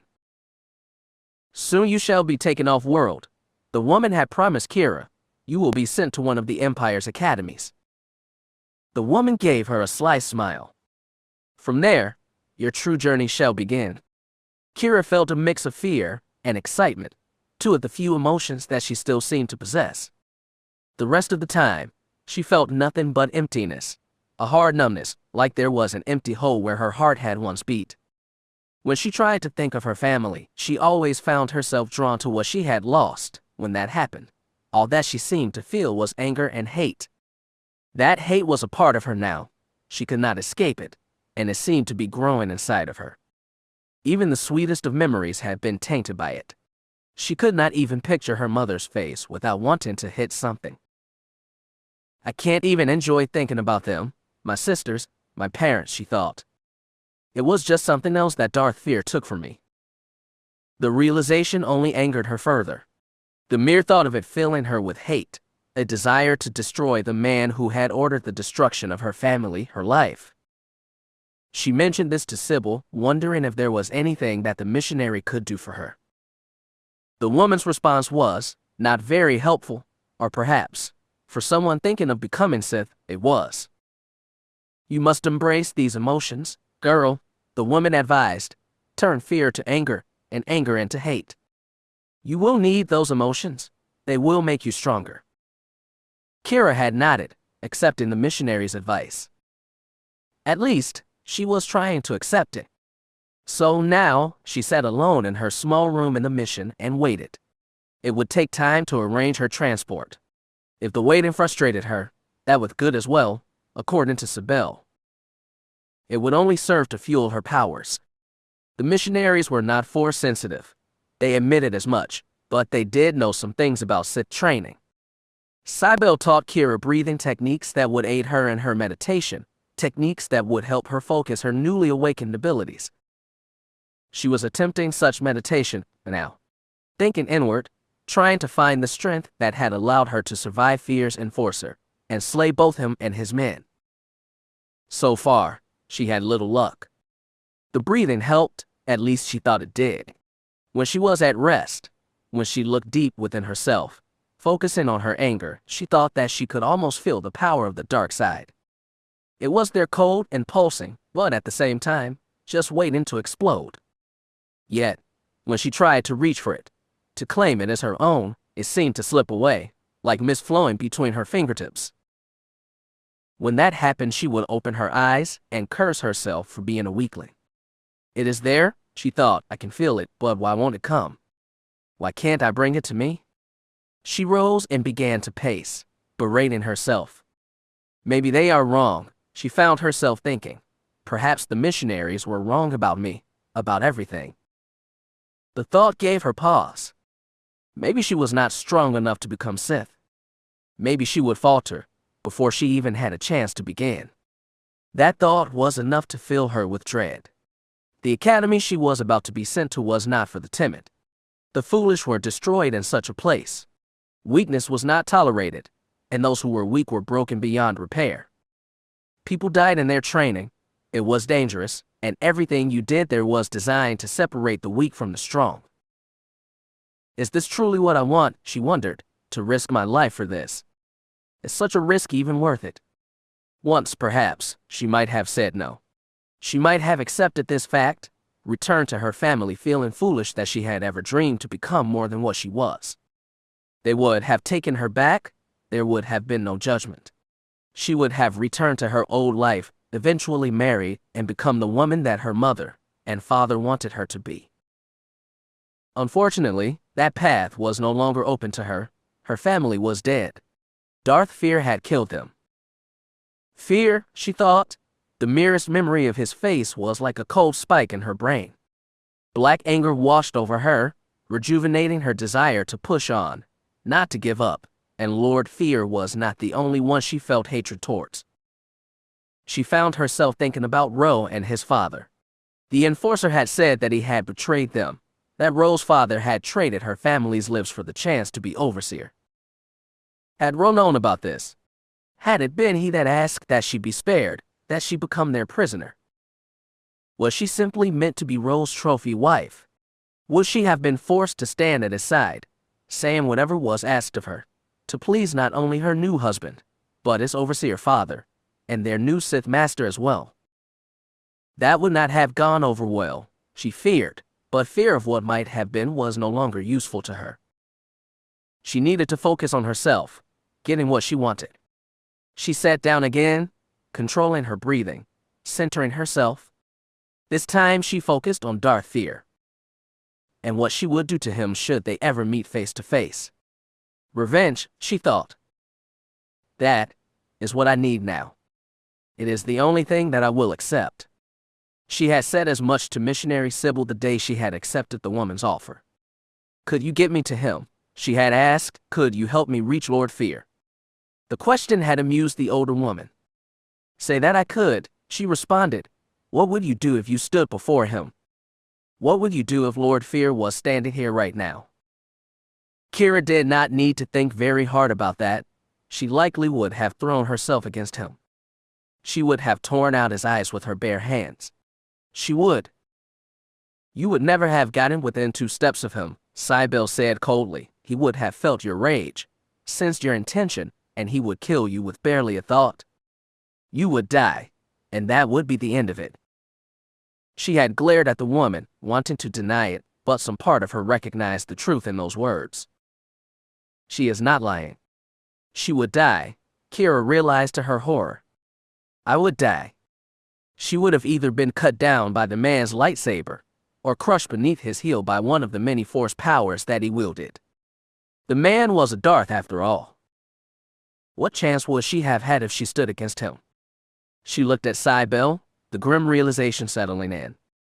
You say the dark side can give me what I want.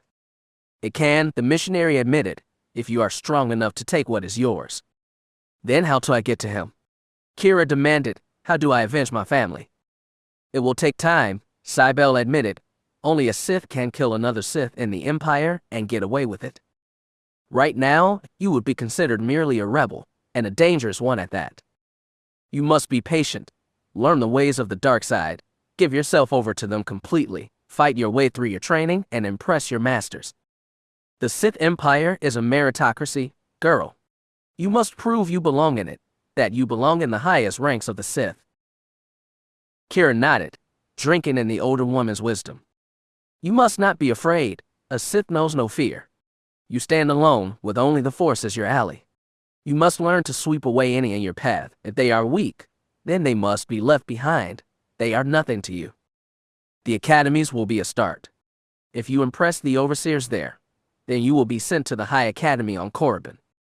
It is there that you will be able to garner the attention of the lords of the Sith. You must dazzle them, impress them, and then be taken as an apprentice by one of them. Once you are an apprentice, what comes next will become clear to you. What if my new master doesn't agree? Keera asked. I know what I want, but what if he or she denies my desires, seeks to block me? Sybil smiled again. That is where patience comes in. A Sith cannot survive without a power base. You must grow your own while serving your master. He or she may grow jealous, but you must do everything that your master asks. They must not see you as a threat. You must give them no reason to be suspicious of you, not until you are ready to stand among them, not simply as an equal, but as a superior. And when that day comes, Sybil laughed lightly. On that day, child, you will know what to do, and your master will not be able to deny you, not anymore. The thought sent a shiver down her spine. To bring a Sith master to heel, that would be a heady feeling indeed. Patience is key, Sybil repeated. You must be ready before you strike. Your strength and the Force will draw others to you. The weak, the greedy, the fearful, you will need to learn to yoke their strength. Directed against those who would oppose you? Keera considered that. So I need to find friends to aid me. Sybil hissed. Friends, she spat. No, have you learned nothing from what happened to your family, child? Did your father's betrayal at the hands of his friend not teach you anything? Keera winced. The woman had a point. Friends are a chain that will drag you down, keep you from achieving your true destiny. Your power will be useful in drawing in minions, which are far more valuable than friends. You will grant them a taste of your power, like a master offering food to a faithful cur. You will use them, and when they have served their purpose, you will be free to discard them. Keera thought about that. In truth, she had never had many friends. Ro had been a companion because of their father's relationship. Her place as an overseer's daughter had meant that she had not had much contact with children her own age, the other parents not wishing to draw attention to themselves, maybe. Surprisingly enough, Sibel's advice was not that horrific. She had never had many friends, except, of course, the boy in her dreams, but that was now over. She frowned. Those dreams had been nothing escapist drivel of a child. Keera had to be something else now, something hard. She had to become Sith. Stay focused on what you desire, girl, Sibel had said. Make yourself valuable to the Empire, to the Dark Council, to the Emperor himself if you can. The missionary placed her hands on the young girl's shoulders. Do that, and when the time comes to destroy Darth Fear, no one will lift a finger to stop you. Keera shuddered, imagining her fingers wrapping around the Sith Lord's throat of squeezing the life out of him. She smiled then, not the warm, good-natured smile of Keera Lylos, but something colder, meaner, and devious. I do not want to kill him, she purred. I want to take away everything he believes in. I want to revel in his defeat, look upon him, and see that he realizes that everything he wanted or dreamed of is gone. I want to take his entire world from him, just like his dogs did to me. I want him to wish he was dead, and then, after he has suffered total defeat and humiliation. Sybil sighed.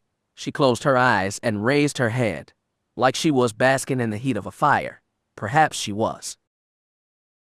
Basking in the heat of the girl's anger, the power of the dark side of the Force. The missionary released her. I will tell you when the ship arrives, she promised. We will need to sneak you to the spaceport, but once in space, you should be safe. Keera smiled. Thank you, Missionary Sybil, she said. Until we meet again, may the Emperor smile upon you. The woman gave her a sad smile. It is unlikely we will meet again, girl. Soon the Empire will open itself to you. This place will be but a speck of dust beneath your feet. Sybil bowed. Train well, young hopeful, trust in the Force, and in the good graces of our Emperor. May you find your place at his side. Sybil had left her then. Keera was once again alone. She tried to process the other woman's advice. A daunting journey lay ahead of her, but it was not impossible, not if she remained strong. Not if she remained focused on what truly mattered. Her mission, her survival, and the power that burned inside of her. All those things would be needed if she was to become who she needed to become. The darkness was not a pit. It was a ladder she would need to climb. Out of the shadows of this mission, and into the very height of the Empire. She would need to rise, and when she did, nothing would stand in her way. A few days later, she found herself crammed into a cargo container, being rolled through the Dana City spaceport. The shielding protecting her from being picked up on any life-form scans, but at the same time muffling any sound that might alert her to trouble. She tried to remain calm, practicing the meditations she had learned, trying to keep her presence in the Force small, willing herself not to be found. She could not tell if it was helping, but at least it's something to do. At least it kept her mind off what would happen if she was discovered here. As far as she knew, no one looking for her, but why take the risk? The Imperial mission had arranged to have a body turned over to the Imperials in Orid. It was said to look enough like her that no one would doubt that she was dead. How they had gotten such a body, she could not say. She decided it was better not to ask. All that mattered was that Ro and his father thought she was dead. They were likely the only people who might wish to find her if they suspected something, but soon it would not matter. In a few moments she would be off-world, far from their reach. Then she could begin to find her destiny.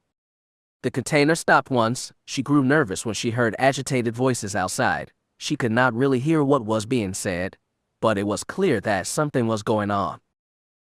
She clenched her fists, wishing she had a weapon, a blaster, a vibro blade, anything, even a simple shiv would have been nice.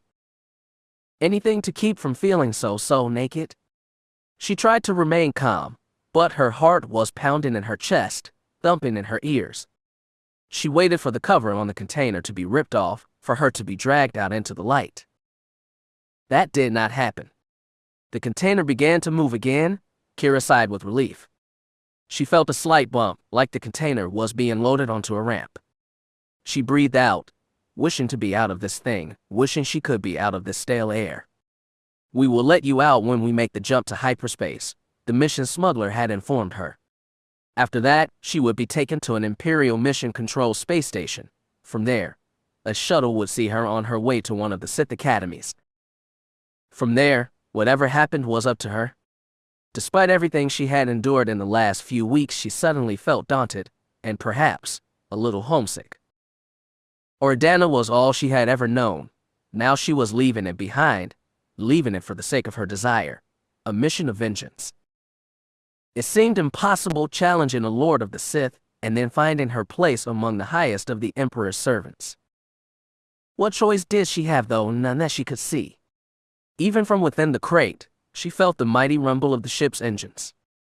They were lifting off, leaving Oridanna behind, leaving her home behind. Keera sighed. "So it begins," she thought to herself.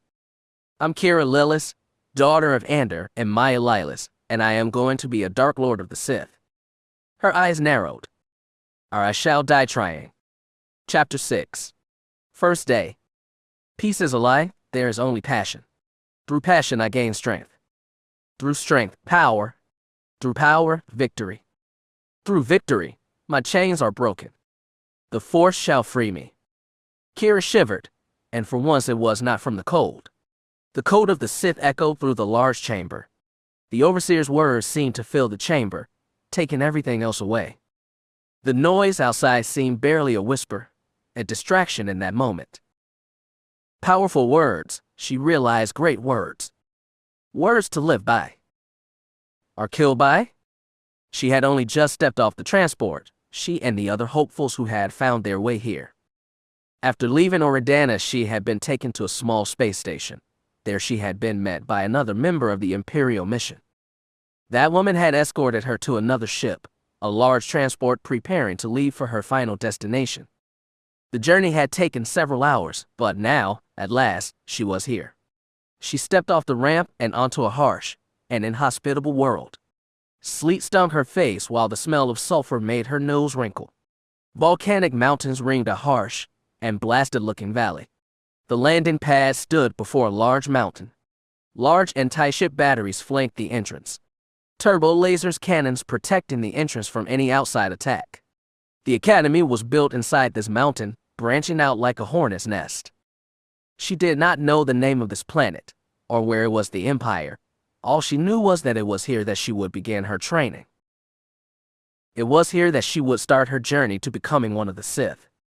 The Sith Academy known only as Fury 9. She was finally here, and she was not alone. They were over 100 strong.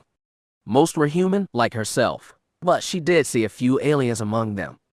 Zabrak, Twi'lek, and a Gran, she guessed. She had only heard of the three-eyed creatures, never seen one in the flesh until now. Not that it mattered any. Whatever species they were all here of the same reason, to learn the ways of the Force.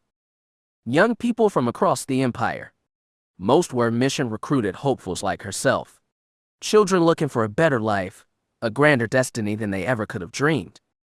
To the Imperials that transported them, they were something else, something to be dismissed. To those men, they were the dregs of the Empire, its lost ones, the unfortunates, orphans, runaways, and slaves who had shown an affinity towards the Force. Orphans, Keera thought bitterly, like me. She shook her head. Self-pity would not serve her here. She knew what she wanted. She needed to stay focused on that. Keera had tried to ignore their words. What didn't matter was some lowly Imperial had to say. Her origin did not matter. It was her destination that did. I will not be denied, she thought. I will not be dismissed. Upon their arrival, they had been ushered through the entrance by a group of tough-looking students, with harsh voices and cruel eyes. Like Keera and her fellows, they wore the same dark gray training uniforms. Unlike them, they wore sashes of red silk, sashes adorned with the symbol of the Empire. These were the squad leaders, the Overseer's eyes and ears, and blazed when they had need of one. Keera found that out later. For now, she allowed herself to be herded along with the others. They were brought before the Academy's two overseers. It would be these two who would be their teachers or executioners if they failed. Both were Sith purebloods, crimson-skinned aliens that had originated on the planet Corbin, the only alien race that faced no prejudice within the great Sith Empire. They may have been the same species, but their similarities ended there. The difference between the two was that of night and day. Overseer Philin was portly and smug, a being that clearly enjoyed the pleasures of life. His robes were made of fine cloth, his fingers, ears, and nose were adorned with gold trinkets. It was he who first recited the Sith code to them, and it would be him that taught them the ways of the Sith, the Force techniques, and rituals that would help them rise through the ranks of the Order, provided he felt they were worthy of his teachings. Not that he expected much on that front, he assured them. He smiled down on the new crop of students, or hopefuls as they were called. When he spoke, his voice was thick with both sarcasm and arrogance. "Wondrous," he said in a cultured voice, a voice dripping with venom, more garbage to burn away. If his partner shared his beliefs, he did not show it. Overseer Daz was being a few words, a swordsman of great skill, or so Philin claimed. It would be his task to teach them the art of lightsaber combat. He had little to say to the students that had just stepped off the transport. He had little to say, period. He preferred to let his actions speak for him, that and his weapon. Adaz was thin as a whip, and likely just as dangerous. The simple leather vest and breeches he wore were a stark contrast to that of his fellow overseer. His bare arms bore the scars of many battles, burns of both blaster and lightsaber. The overseer's eyes narrowed as he regarded his new charges. "There is not a good blade among you," he said with a sneer. "Most of you will break as you are sharpened.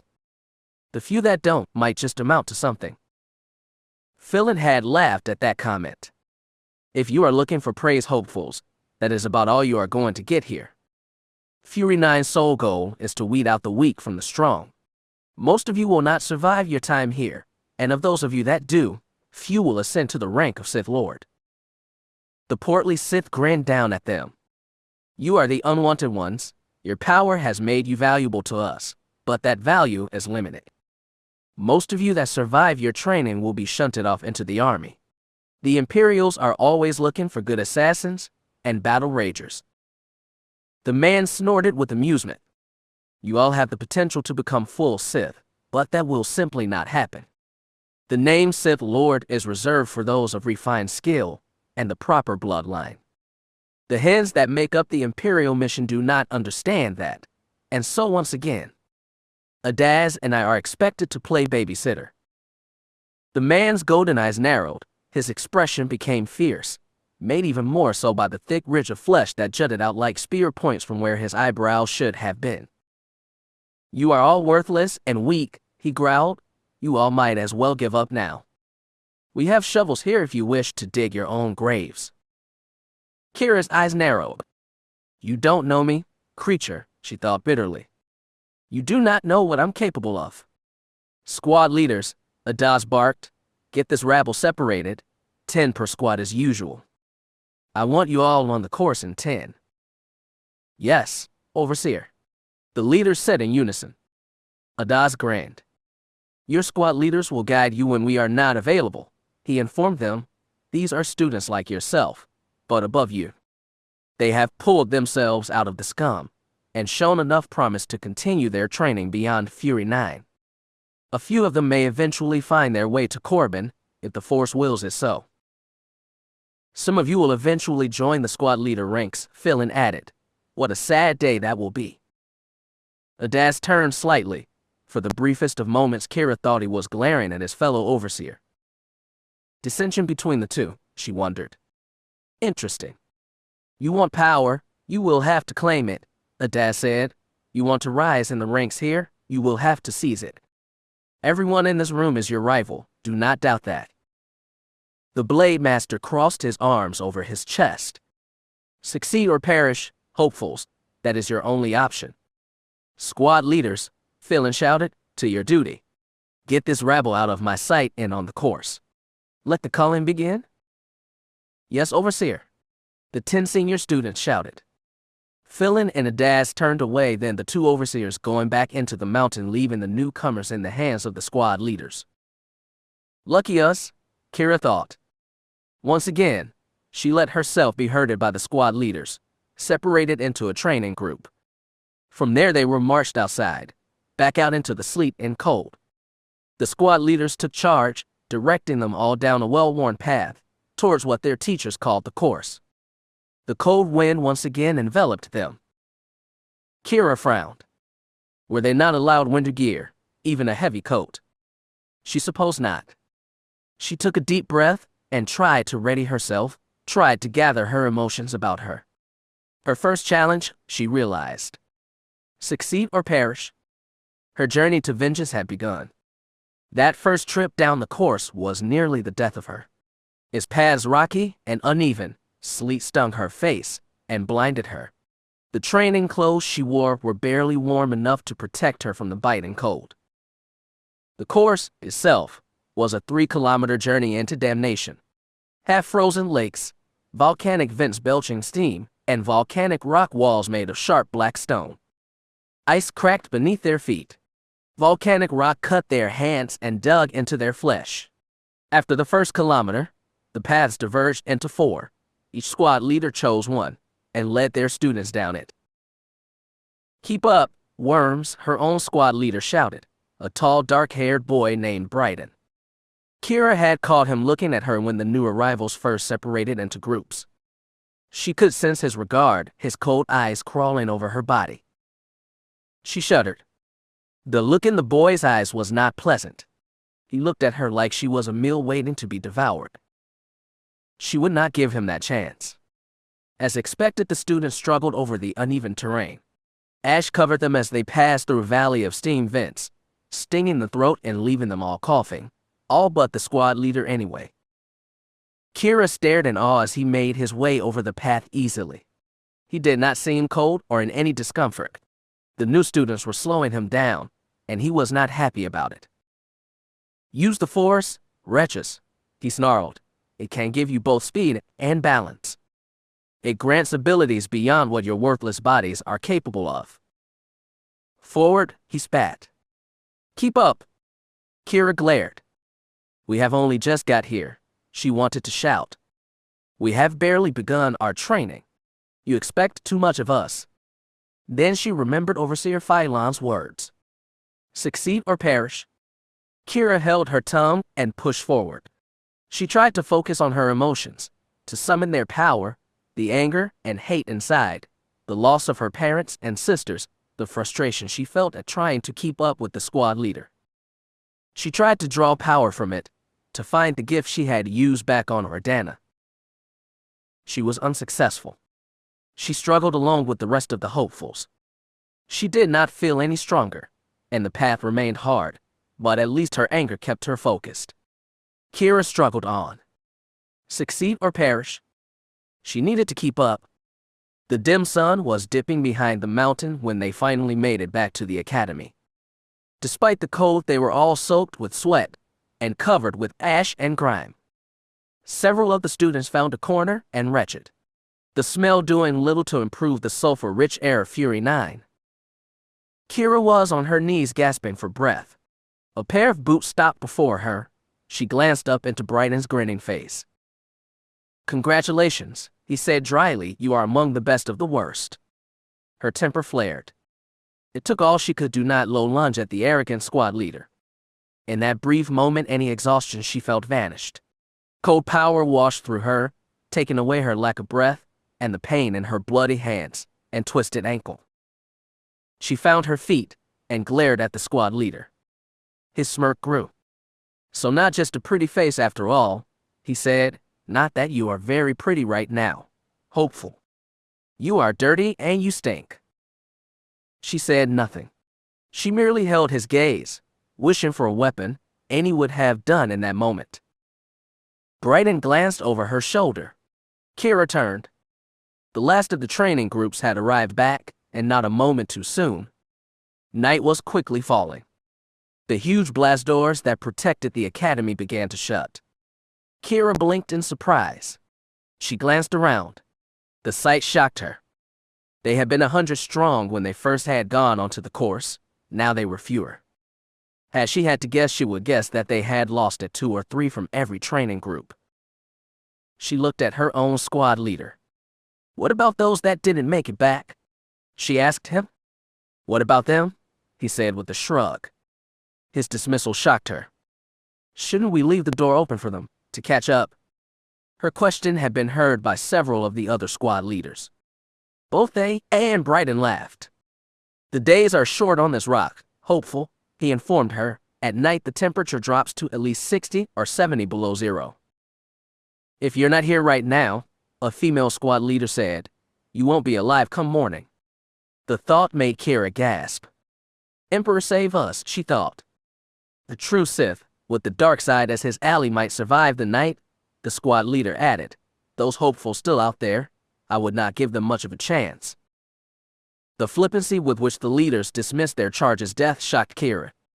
"Don't we all have the potential to become Sith?" she reminded them. "Is the loss of those students not bad for the Empire? Is it not wasteful?" Brighton chuckled at that. "Let me guess," he said. "Your parents were in the Imperial military." "My father was a soldier," she admitted. "He was a farmer later, but where you come from does not matter." "Hopeful," the female leader snarled. "You are nothing now. Do not forget that." Keera fell silent. The anger in the squad leader's voice was as much a threat as anything else if she kept pushing this. She might find herself pushed outside. So she closed her mouth. She was smart enough to know when to keep her mouth shut. Everything she had experienced up until now made that point abundantly clear. "Listen, farm girl," Brighton spat, "we are not here to coddle you. The overseers are not here to coddle you. You wish to survive this place, you look out for yourself, and no one else. To fall behind is to be forgotten, to end up frozen along the paths of the course. You will not be mourned or missed. Too many in the Empire would welcome the chance to take your place. Never forget that." Keera nodded. She did not like it, but she accepted it. "Succeed or perish," she said grimly. "Guess that is the way it is supposed to be." Brighton grinned at her.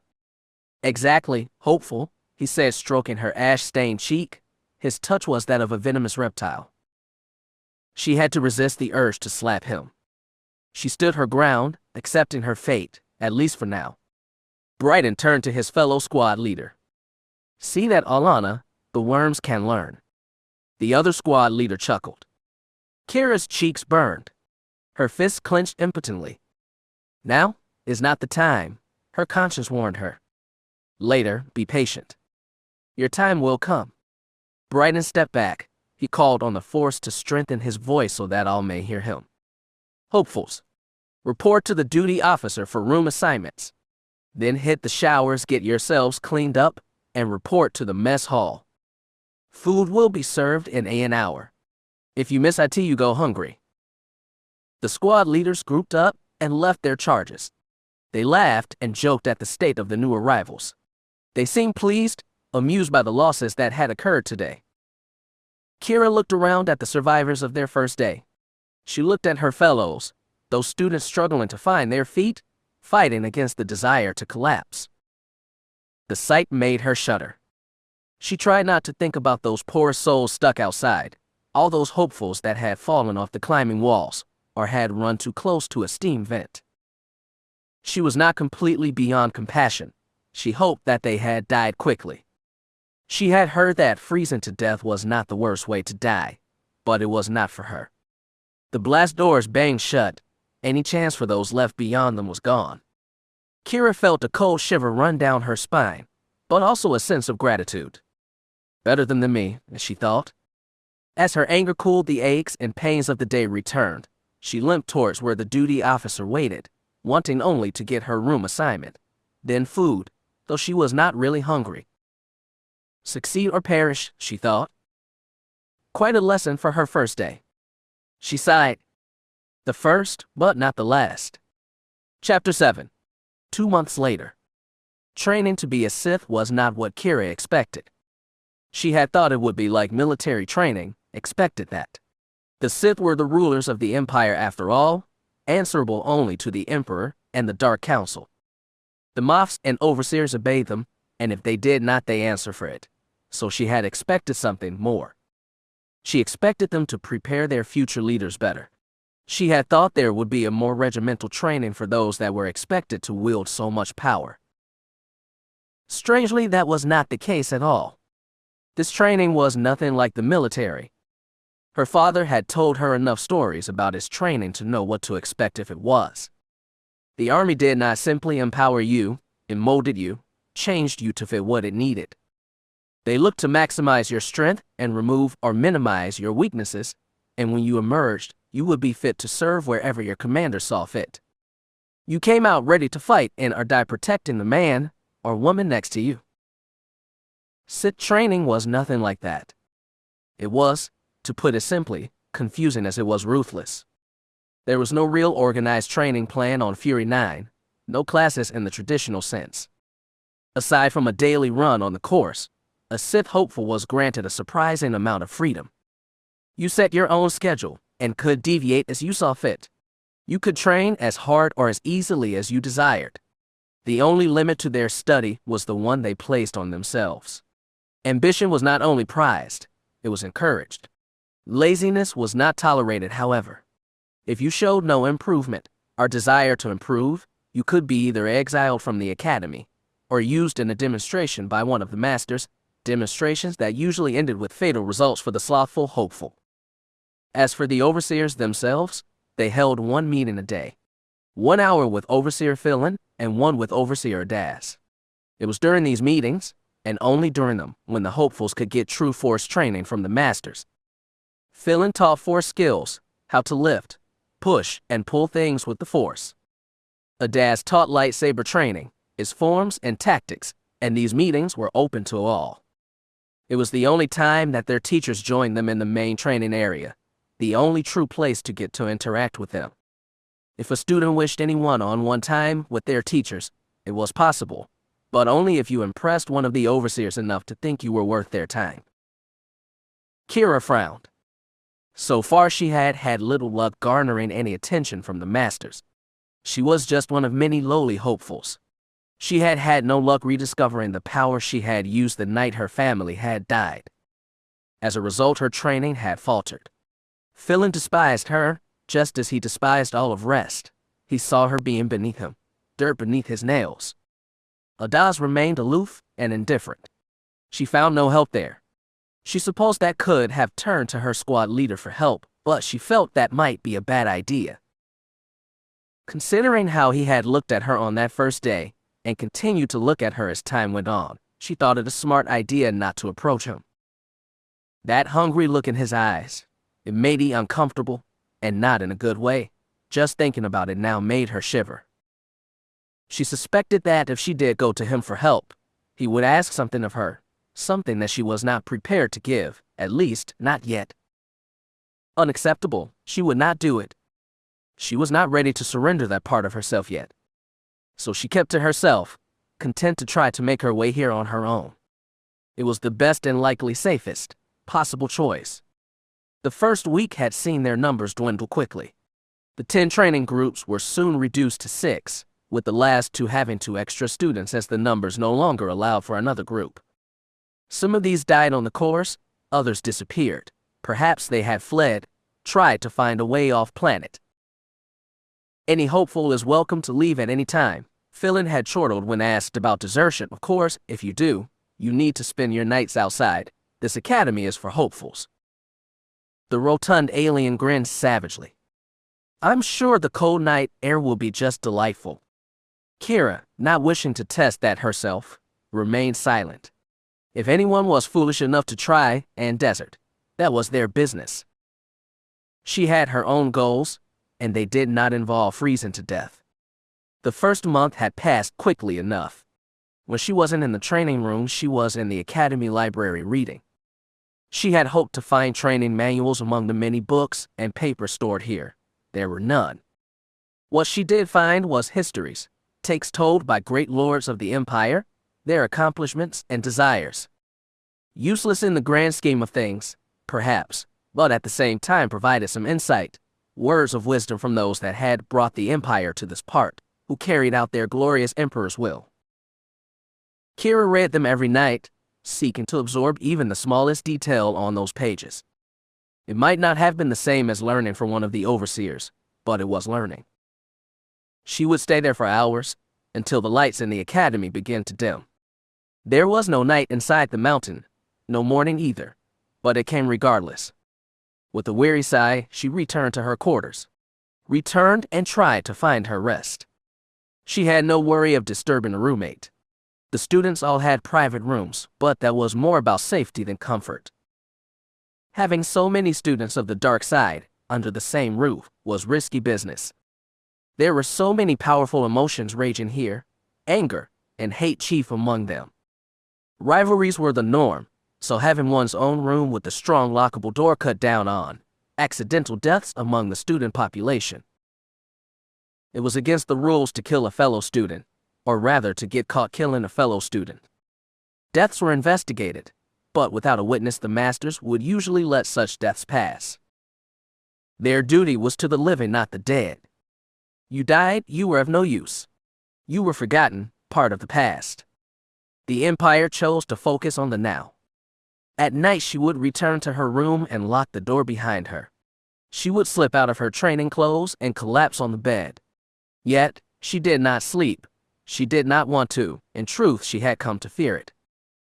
Sleep brought no rest, only nightmares. She fought against, struggling to stay awake, but in the end, that battle always ended in defeat. When she closed her eyes, nightmares were there to greet her. Sometimes she dreamed of being trapped in the farm with her sisters and mother trying to find a way out while everything burned around her. Other times she dreamed that it was she that was the enforcer, that she had been sent to slay her family, that she was the one who plunged a red lightsaber through her father's chest. That dream was the worst. She could smell the smoke, feel the heat from the fire behind her. When father was impaled, she could smell the stench of burning cloth and meat. She would find herself staring into his eyes, unable to look away. Eyes that had always looked upon her with love now looked with shock and disbelief. Blossom, he would murmur, why? In the dream she would turn off the lightsaber and he would fall, and fall, and fall. She would wake then, sitting up in bed, barely stifling a scream, her heart pounding in her ears, bile rising in her throat. She awoke feeling lost, completely and utterly lost. What am I doing here? She thought to herself. What was I thinking? The icy fingers of fear wrapped around her heart. Panic threatened to overwhelm her. It took all her self-control to remain where she was, to stay calm, at least on the outside. Inside her mind, a storm was raging, a storm that would likely never end. Unable to sleep, unable to escape, she would climb out of bed and kneel on the hard, cold floor. She slowed her breathing and focused on meditation. It was not as restful as sleep, but at least it seemed to keep her going. She needed that right now. The morning would bring another day of harsh treatment and dangerous lessons. I need to do something, she thought. She needed to advance.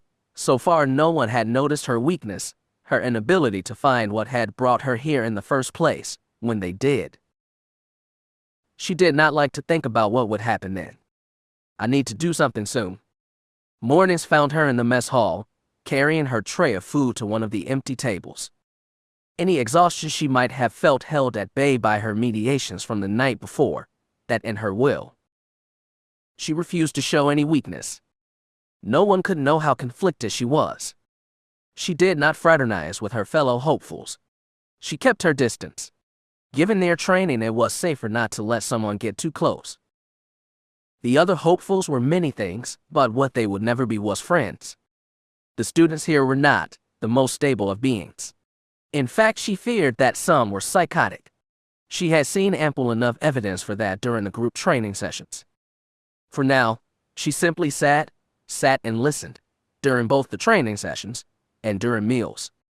She listened to the plots and tales of the trysts that happened when the lights went out at night, those and promises of death and blood. Alliances among the students formed and fell apart just as quickly. Most of these alliances were meant to protect from the squad leaders or other hopefuls, and all had the potential to end in violence. The mere realization was enough to make Keera shake her head. All the more reason to go it alone, she thought. Far better to be on my own than be dragged down when some idiot ally's plot gets discovered. She knew how many of the other students saw her. They thought her arrogant, that she felt that she was better than them. Some might have even been plotting to see her removed, viewing her distance as a slight. I need to be careful, she realized. Death is never far away in a place like this. She did not seek to walk eagerly to its embrace. Lock your wrists, hopeful, Ada snarled. Take a blow like that, and you will not need to worry about your opponent. Your own blade will end up going through your chest. Keera nodded and dropped into the ready position, her training saber humming on its lowest possible setting. The training blades used by the Sith Academy were basically glorified stun sticks. Their weight and heft meant to simulate what it would feel like to be holding an actual lightsaber. A strike to a limb on one of the lower settings made said limb go numb for half an hour at least. At maximum, the blades could kill, the jolt powerful enough to stop a person's heart, that are completely overload their nervous system. Keera never raised her sword setting that high. There was already enough ways to die here. She did not need her sword to another. The overseer grasped her arm and helped her find the proper grip. Once she was ready, he stepped back and watched her. Her training saber swished back and forth as she performed the sequence he had just taught them. Avest did not leave until he was satisfied she had corrected her mistake. When he was, he nodded and moved on down the line, correcting the next student who needed his guidance.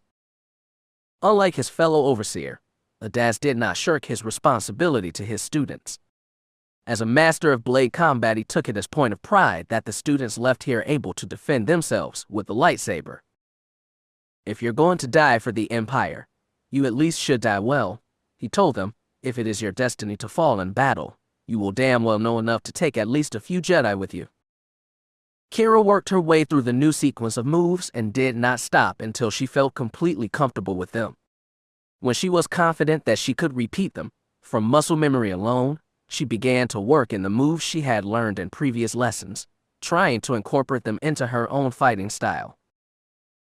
Each sequence gives me more options with the blade, she thought to herself, and each new set of options makes me better.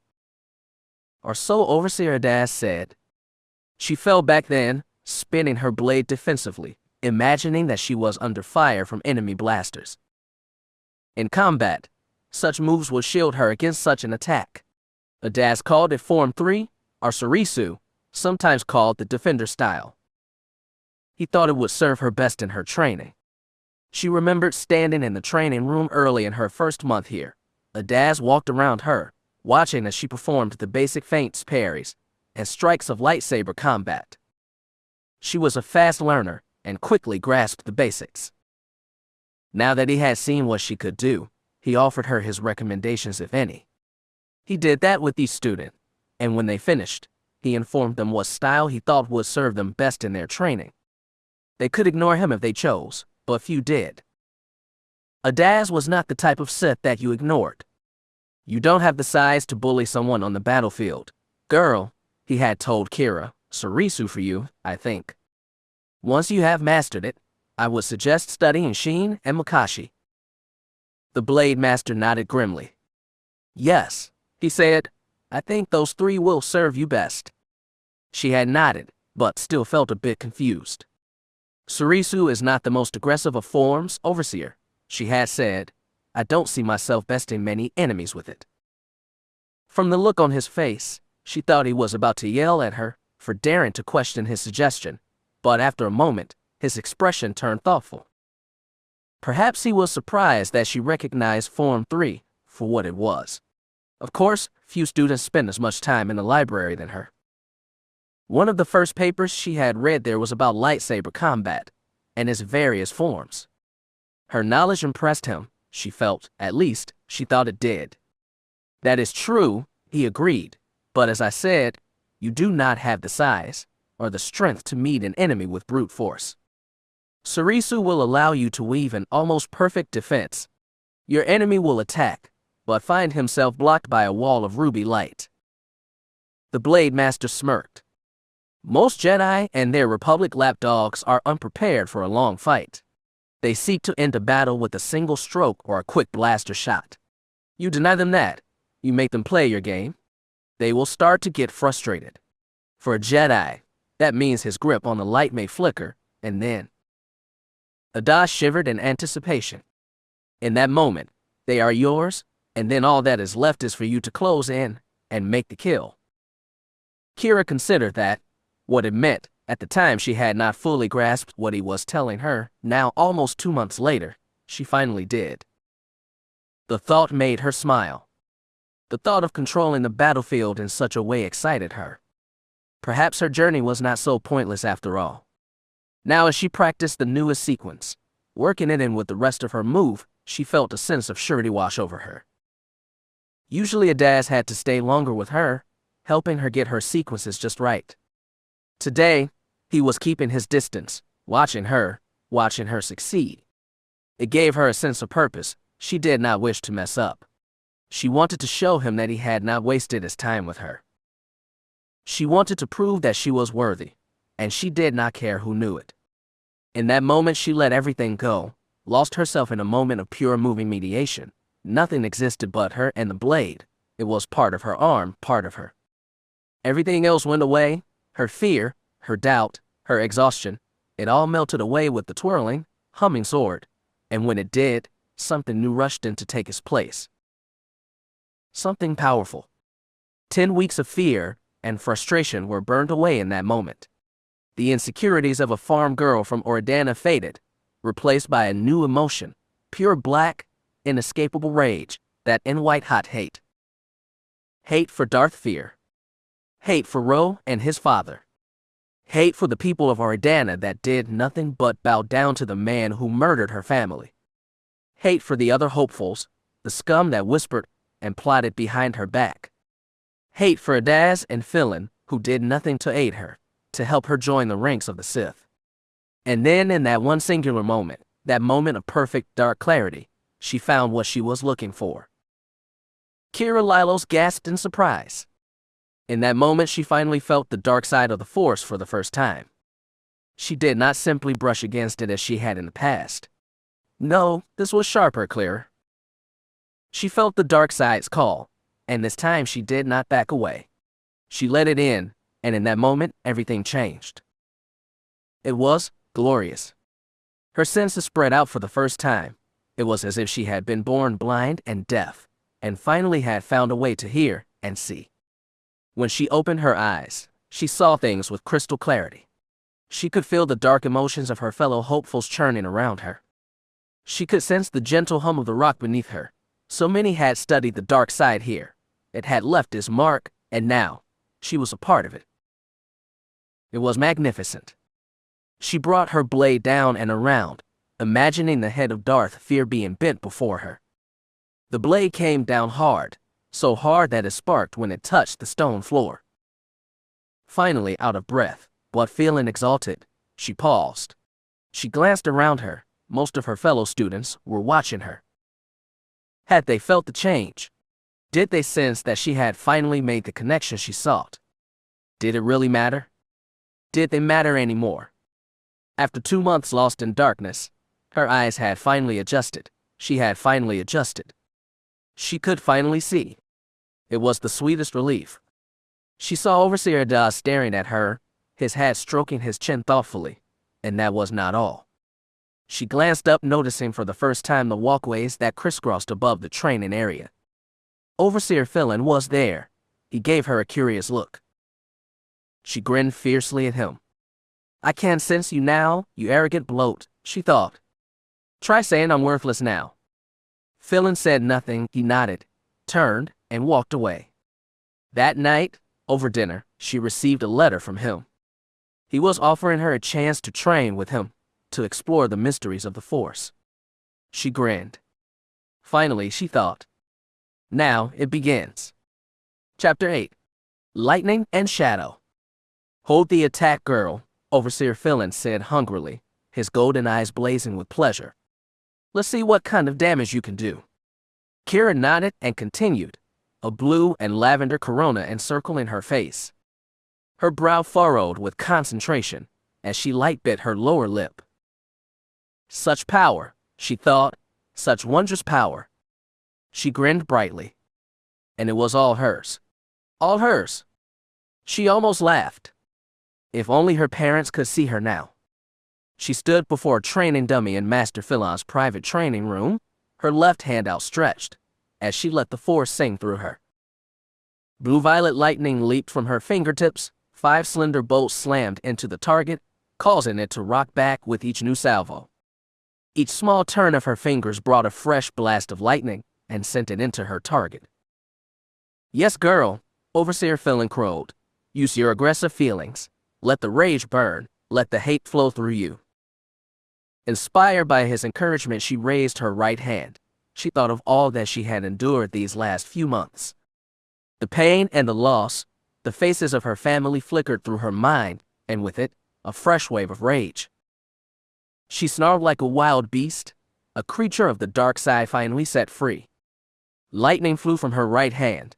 Its fury almost a match for the power she had already summoned. It struck the dummy in the chest. The metal glowed from the heat of her anger, her fury given physical form. It was amazing, exquisite, intoxicating.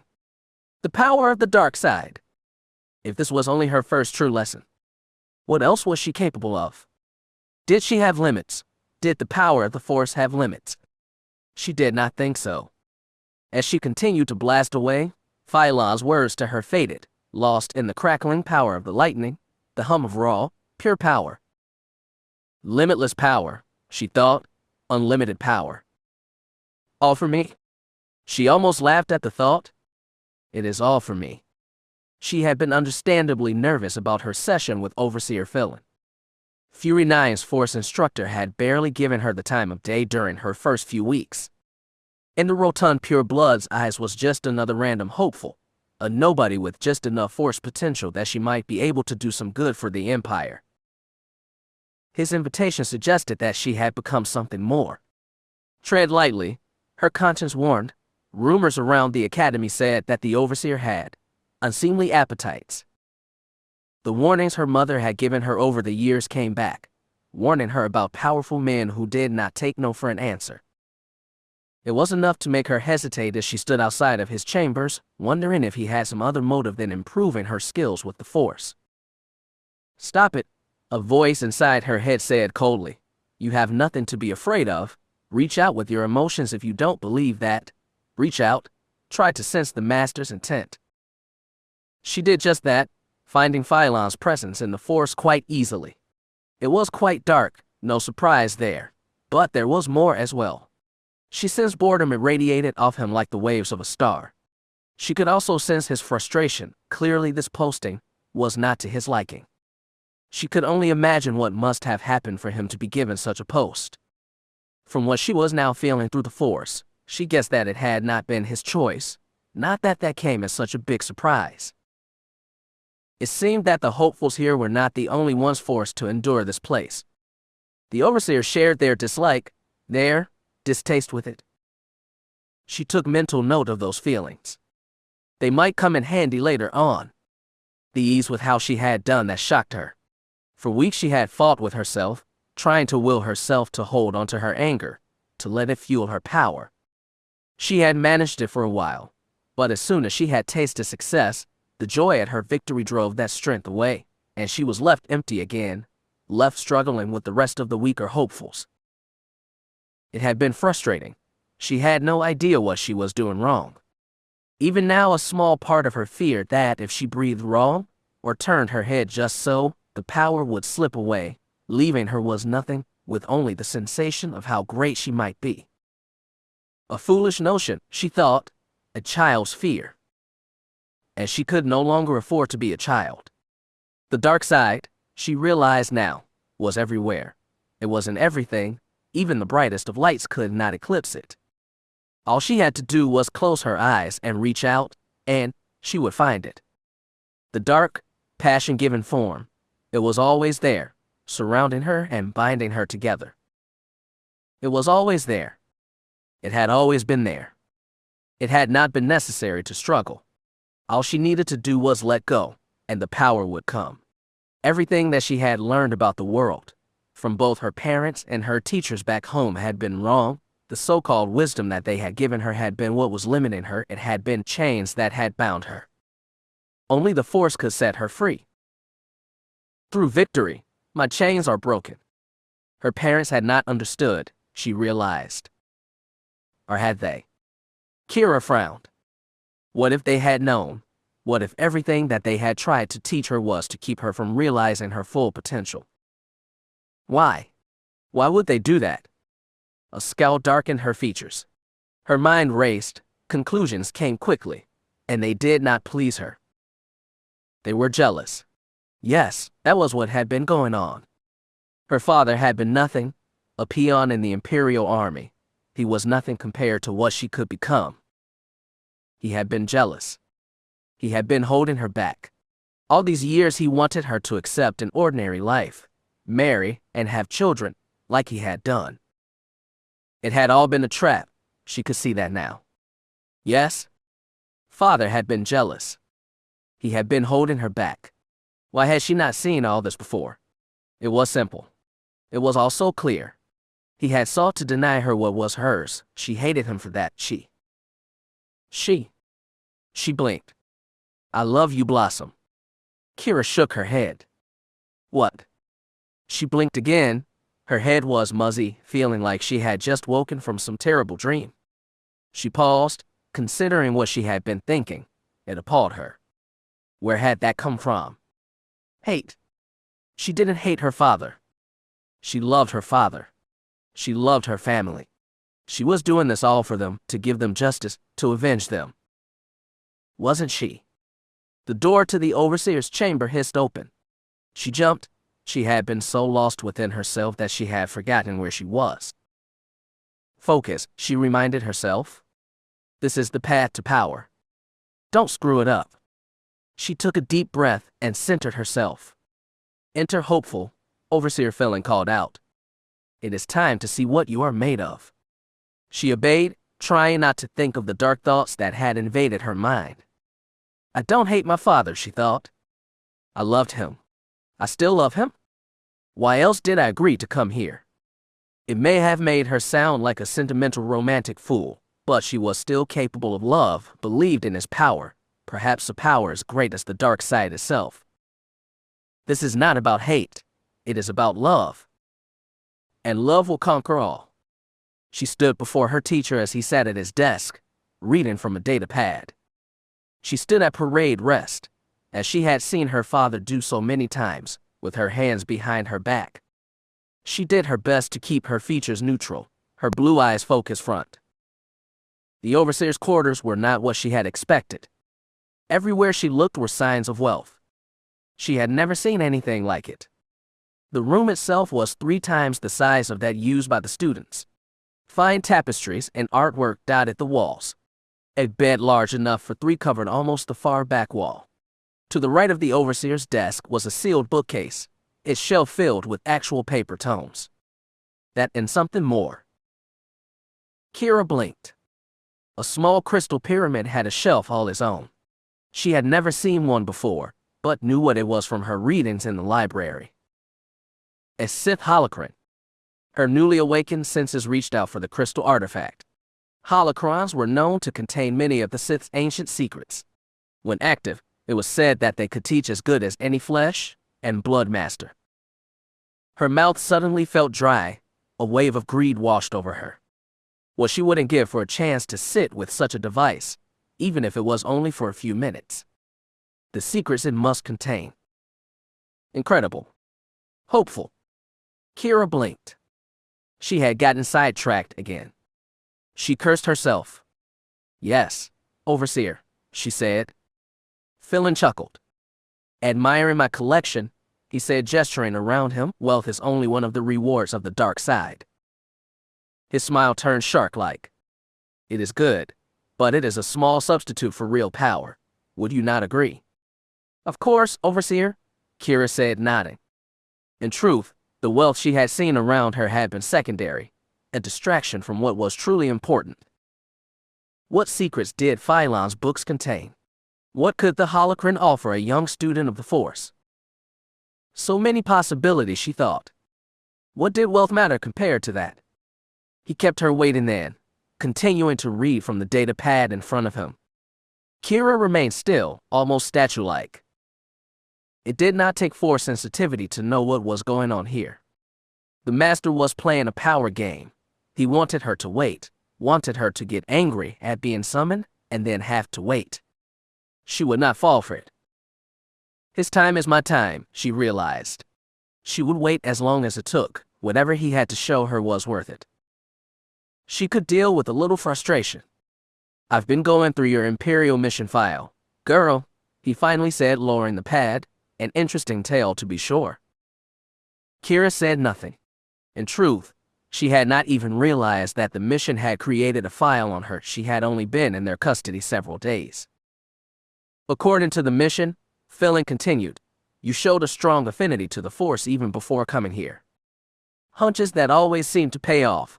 Acrobatic skill beyond what might be considered normal. Keera frowned. She had never spoken with Missionary Cybele about any of that. Not in detail anyway. How could such information be in her file? Let us see now. The Overseer purred, daughter of an Overseer on some backwater. You were likely taught some military discipline, I suppose. Family slain by brigands, while you watched, no remaining blood ties in the galaxy. Keera winced, but at the same time recognized that the last part was untrue. Beric was still alive. Her older brother might have been estranged from their family, but he still lived, or at least she thought he did. The fact that Phelan had not mentioned him was a good sign. If no one knew about him, then perhaps he was safe. Darth Fear would not be that thorough, would he? Hunting down some lowly officer in the Navy. Such an act was hardly worth the time of a Lord of the Sith. At least, she hoped it was. It also says here that when threatened with death, in a moment of extreme emotion, you conjured a death field, an extremely powerful Sith discipline, and you did it with no training, that you used it to kill over a dozen people. Is this also true? Keera could hear the skepticism in the man's voice in this, however she was on safe ground. Phelan respected power. Surely he would respect what she had done. It is true, Overseer, she said, grinning. I crushed my enemies. The pure blood frowned. She felt a sudden surge of disgust. Wipe that smirk off your face, girl, he spat. You did not crush your enemies. The Force did. What you did that day was not the actions of a Sith. It was the reaction of a desperate animal. A creature caught in a trap trying to claw its way out. He shook his head. A Sith must always be in command of his or her abilities. What you did in desperation is of no interest to me. It shows your potential, but that is it. He glared at her. You might as well be a common battle rager. At least in their ranks you could justify such a loss of control. Keira's cheeks burned. She felt intense shame, though she did not really understand why. Her dislike for the Overseer grew. You were not there, she wanted to snarl. How dare you judge me? In spite of her rage, she remained silent. Unfortunately, he was not wrong. Could she summon such power again? She doubted that. Not right now anyway. With more training perhaps, but not now. Her survival that night had been as much about luck as it had been about of her abilities. If she could not control her power, she had no place here. But wasn't that why she was here? To learn. He wants you to be angry, she realized. Do not give him the satisfaction. Feed his ego, you need his knowledge, his wisdom. For now? She took a deep breath and regained her focus. She bowed her head humbly. You are not wrong, Overseer, she said. Phelan snorted with amusement. I'm so pleased you agree, he said dryly. Keera did not take offense. She would not rise to that bait. She gave him a sheepish smile. I have so much to learn, she said, but under your superior tutelage, I'm certain that I will not fail. His brow furrowed, perhaps trying to detect some trickery in her words, or perhaps some form of arrogant mocking. Finding none, he accepted them, at least it seemed he did. The pure blood snorted again, this time with amusement. Humility is not the way of a Sith, girl, he reminded her, yet in a hopeful. It is required if you wish to reach your full potential. He grinned. Treat your superiors with the proper respect and you will go far, I promise. She smiled again, trying to mask her emotions. She had no desire to have him figure out how she truly felt. He has used, her conscience chided. Focus on that. His smile sickened her, but she did her best to hide her dislike, her disgust with the arrogant bloat. You have what I need, she thought. I'm not afraid to flatter your ego if it gets me what I want. Philin put down the data pad. He rose. The chair groaned as he shifted his weight to his feet.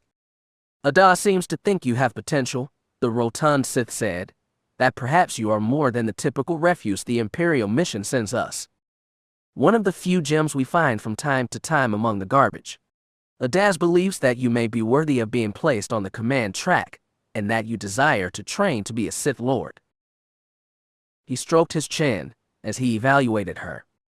This academy is not for training future Sith Lords, he informed her. To be a Lord in the Empire requires not only strength in the Force, but the right connections and proper breeding. This place is where the Empire's source is refused.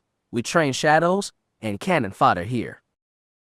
Keera tried not to show an emotion, mainly disappointment. So my path is hopeless, she asked. Difficult, he clarified. Not hopeless, but very difficult. Occasionally, lords have risen from the Fury Academies. Those lords had to fight twice as hard as any other hopeful. They became acolytes and graduated from here, and found themselves assigned to one of the higher-level academies. Lords Reach or Butcher's Clearing, they were forced to compete with the elite of the Empire, children of men and women who were born into both wealth and the purity of Sith blood. Those lucky enough to survive ended up being sent to the High Academy on Corbin. Only there can you gain the attention of a true Sith Lord, earn your place as a Sith apprentice. Only in that place can someone like you find the goal you seek. Keera nodded. At least now she knew what she was shooting for, the path she would need to walk to reach her destination. It would be difficult, but so what? What path to greatness wasn't? Philin fixed her with a harsh stare. Could you do that, hopeful? He asked. Could you fight twice as hard as any of the other rabble here? Keera nodded gamely. Set me loose, my lord, she said hungrily. Unleash me on the others. I will show you what I'm capable of. Philin chuckled. You have fire, I give you that. Perhaps Adaz and I are wasting our time with you, perhaps we are not. Only time, and your performance will tell. He turned, gesturing for her to follow. Come with me, hopeful. It is time to see what you can do. She followed him, eager to see what he had in mind. Lightning crackled around her as she continued her assault on the target. If you were able to manipulate the energies of a death field with no training, girl, the Overseer had said at the beginning of the lesson, then perhaps other energy-based skills will come easy for you. Philin raised his hand, a powerful bolt of Sith lightning arced from his fingers, bolts that seared into a burned and melted target. Keera watched with a mix of awe and hunger. The Overseer smirked. Force lightning is one of the most basic energy-based attacks a Sith can use. In the hand of a true master it can be devastating, but at the same time you need to be careful. Such power can consume the user as easily as it does the intended victim. He had stepped aside them, gesturing toward the training dummy. Let us see what you can do, girl, he said. Let us see what kind of power you can conjure, what you can do when you desire it. Keera took a deep breath and stepped forward. What do I do, master? She asked. Philin smirked. Focus on your hate, he advised, the heat of it, the burning rage within. Let it flow into your arm. Corrupt the air around you and produce a lethal storm. Keera frowned. It seemed simple enough, but she doubted that that was all there was to it. She raised her hand, trying to draw her anger into her fingers, to unleash her fury on the unsuspecting target. In that first attempt, there had been no lightning, only a few sparks. She gritted her teeth and tried again. She would not be denied. By the end of the first hour, she managed to conjure several small bolts of lightning, gentle zaps that did little damage. The training should have ended there, but Philin had let her continue, curious what he had unleashed within her. By the end of the second hour, a steady stream of lightning flashed from her hands. The smell of ozone and melting metal filled the room. Philin nodded. Clearly he was pleased with her performance, or at least found it accepted. She certainly did. "You may stop now, hopeful," he said. "I've seen enough." She obeyed without a complaint, a confident smile on her face. She turned to the overseer. His expression was guarded. "Not bad for a beginner," he said. "There's room for improvement." Praise, she thought, and another rebuke. She decided to ignore the latter. Keera nodded. She dropped to one knee, bowing her head in submission. "Thank you, my lord. You have honored me with your wisdom." Again the pure blood chuckled. "Rise," he said. "You are going to give me a swelled head, child." Keera smiled but kept her head bowed. Your head could not get any more swelled if it tried, she thought. You gave me what I wanted, the next piece of the puzzle, the next step in reaching my full potential. That was all that mattered. Our time is done here, he said. Return to your quarters. I'm sure you have much to do tomorrow. Yes, Overseer. Keera turned to leave. Hopeful. Yes, Overseer. What was going through your mind during the final moments of our lesson? What thought gave you the power you needed to prove yourself to me? Keera turned. Her smile remained polite and submissive. Her thoughts were anything but. She thought of him as her target. She thought of the day when he had nothing left to teach her. She thought of the day she could pay him back for his coldness and arrogance. She imagined him writhing in agony as her lightning encircled him, the gold on his fingers and ears glowing from the heat. She imagined the pleasure of watching him fall as her lightning cooked him like a harvest day roast. What a day that would be, she thought.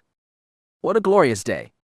I was thinking of you, Overseer, she said to him, of earning your respect, and finally being able to thank you for all your wisdom. Philin smiled proudly. You have taken the first step into a larger world. Stay this course, and you may just find what you are seeking. Yes, Overseer, she said, bowing, low and respectful. He nodded and gestured for her to leave. You're dismissed. Chapter 9. Obey me.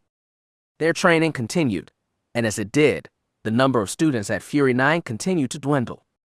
Squad leaders graduated to the next stage of their training, being sent off as first-level acolytes. Students with the talent for secrecy and deception were reassigned to the intelligence academies. Their skills would serve them well there. Those who possessed a talent for violence and unchecked rage were sent off to army camps. They would study under the Sith's army of battle ragers, their fury a fiery blade at the heart of the Empire's enemies. After 5 months of training, Keera found herself among a group of 20 hopefuls, the best of those who had arrived with her. These students had showed enough promise to be considered for the command track, those who would serve as Fury 9's next group of squad leaders and from there be sent off as first-level acolytes. These were the most powerful of Academy's hopefuls. They had learned to embrace their emotions, but also to make contacts necessary to advance their goals. The training groups were disbanded, and a new paradigm was formed. The students split down the middle half supporting Philin, the other supporting Avest. These hopefuls had become the favorites of the two overseers, the ones that they had decided deserved to succeed. As expected, the rivalry among the remaining students intensified. Intrigue became the order of the day as the remaining few plotted the next step in their advancement. Keera was but one such student, a loyalist to Overseer Avest. She had also become a skilled tactician and talented duelist. She also learned quickly not to leave her training blade behind, even when she was outrunning the course. One day, one of the students, a Zabrak, murdered one of his human fellows in the hall. She didn't know why, but had been there when it happened. He had just walked up on the other student, drew his blade and cut him down. The alien had gone mad. Some said that his treatment by his fellows had finally pushed him into insanity. Regardless, he killed his rival while the hall was packed with witnesses, a clear breach of Academy rules. He might have killed others had Avest not heard the alarm and intervened. The Zabrak, She had never gotten to know his name, had been skilled. Keera could see that by the way he fought. However, he had been no match for their teacher, or his lightsaber. He did not last 3 strokes when forced to face their sword master. Adaz cut him down without breaking a sweat. A waste. The pure blood had set after having struck the man down. Such rage could have served the Empire well. Keera came in close. She had seen what had happened, though had kept her distance, not wishing to draw the killer's ire. Master Adaz had been right, of course. The Zabrak would have made a fine battle rager. A shame, she thought. The young man could have been useful. It was then that the Blade Master suggested to all present that none leave their room without their blades, just in case. Keera took that advice to heart, but then again, anything Adaz said had become golden to her by that point. Adaz favored her greatly. He doted on her above all others, recognizing the hate and desire for revenge that burned within her. He approved of that drive, and did everything he could to feed her thirst for revenge and her hunger for power. He trained her harder than the others, often taking her aside for private lessons, sharpening her into a warrior that anyone in the Empire would fear. Yet, at the same time, she had little trouble drawing the attention Felon. She may not have been one of his favorites, but that did not mean that he didn't see her growing skill and power. Nothing succeeded like success in the Empire. The rise of students like Keera Lylos reflected favorably upon their mentors. An overseer that became known for training potential Sith masters might just find himself rising in rank, perhaps even taking over one of the cherished spots of overseer of the Sith Academy on Corbin. For that reason, Felon continued to tutor her. Realizing her skill in energy manipulation, he began training her in the art of Sith sorcery. To waken nightmares in her enemies, nightmares that could drive a sentient being mad, and that was only one of the more basic of spells.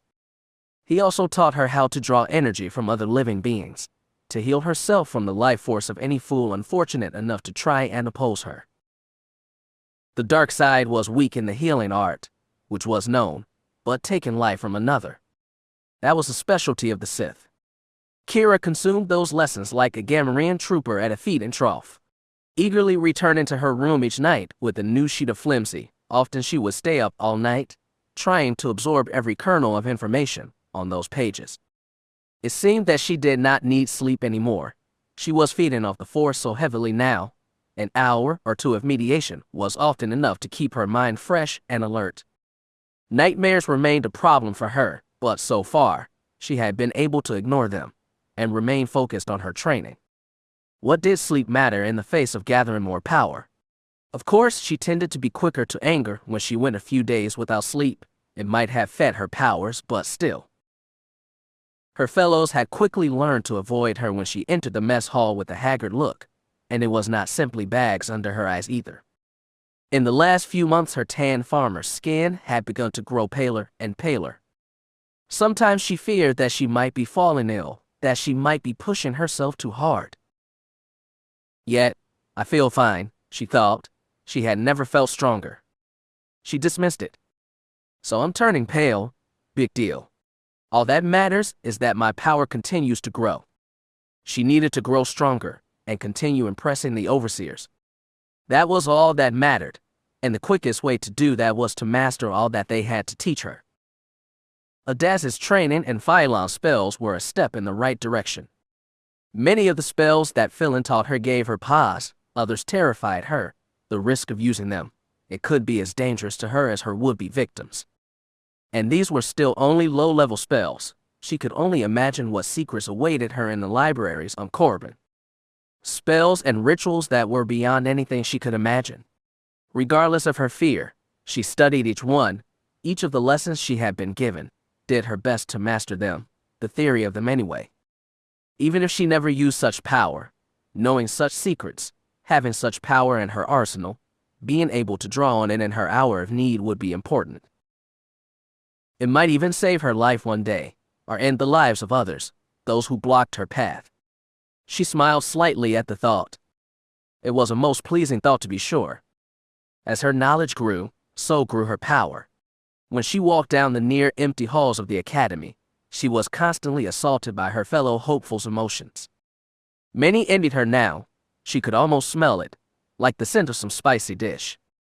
The attention she was able to draw so easily from the masters drew much resentment. Some students feared her what she might do if they dared try and oppose her. Most had seen her skill with the blade.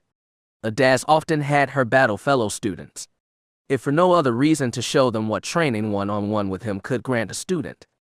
Her place as Adaz's star pupil protected her from any plots her rivals might have been hatching, at least for now. None wanted to risk the pure blood blade master's wrath.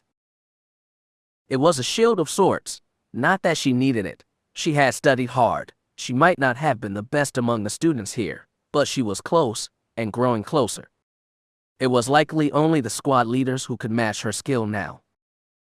Still, she remained on her guard.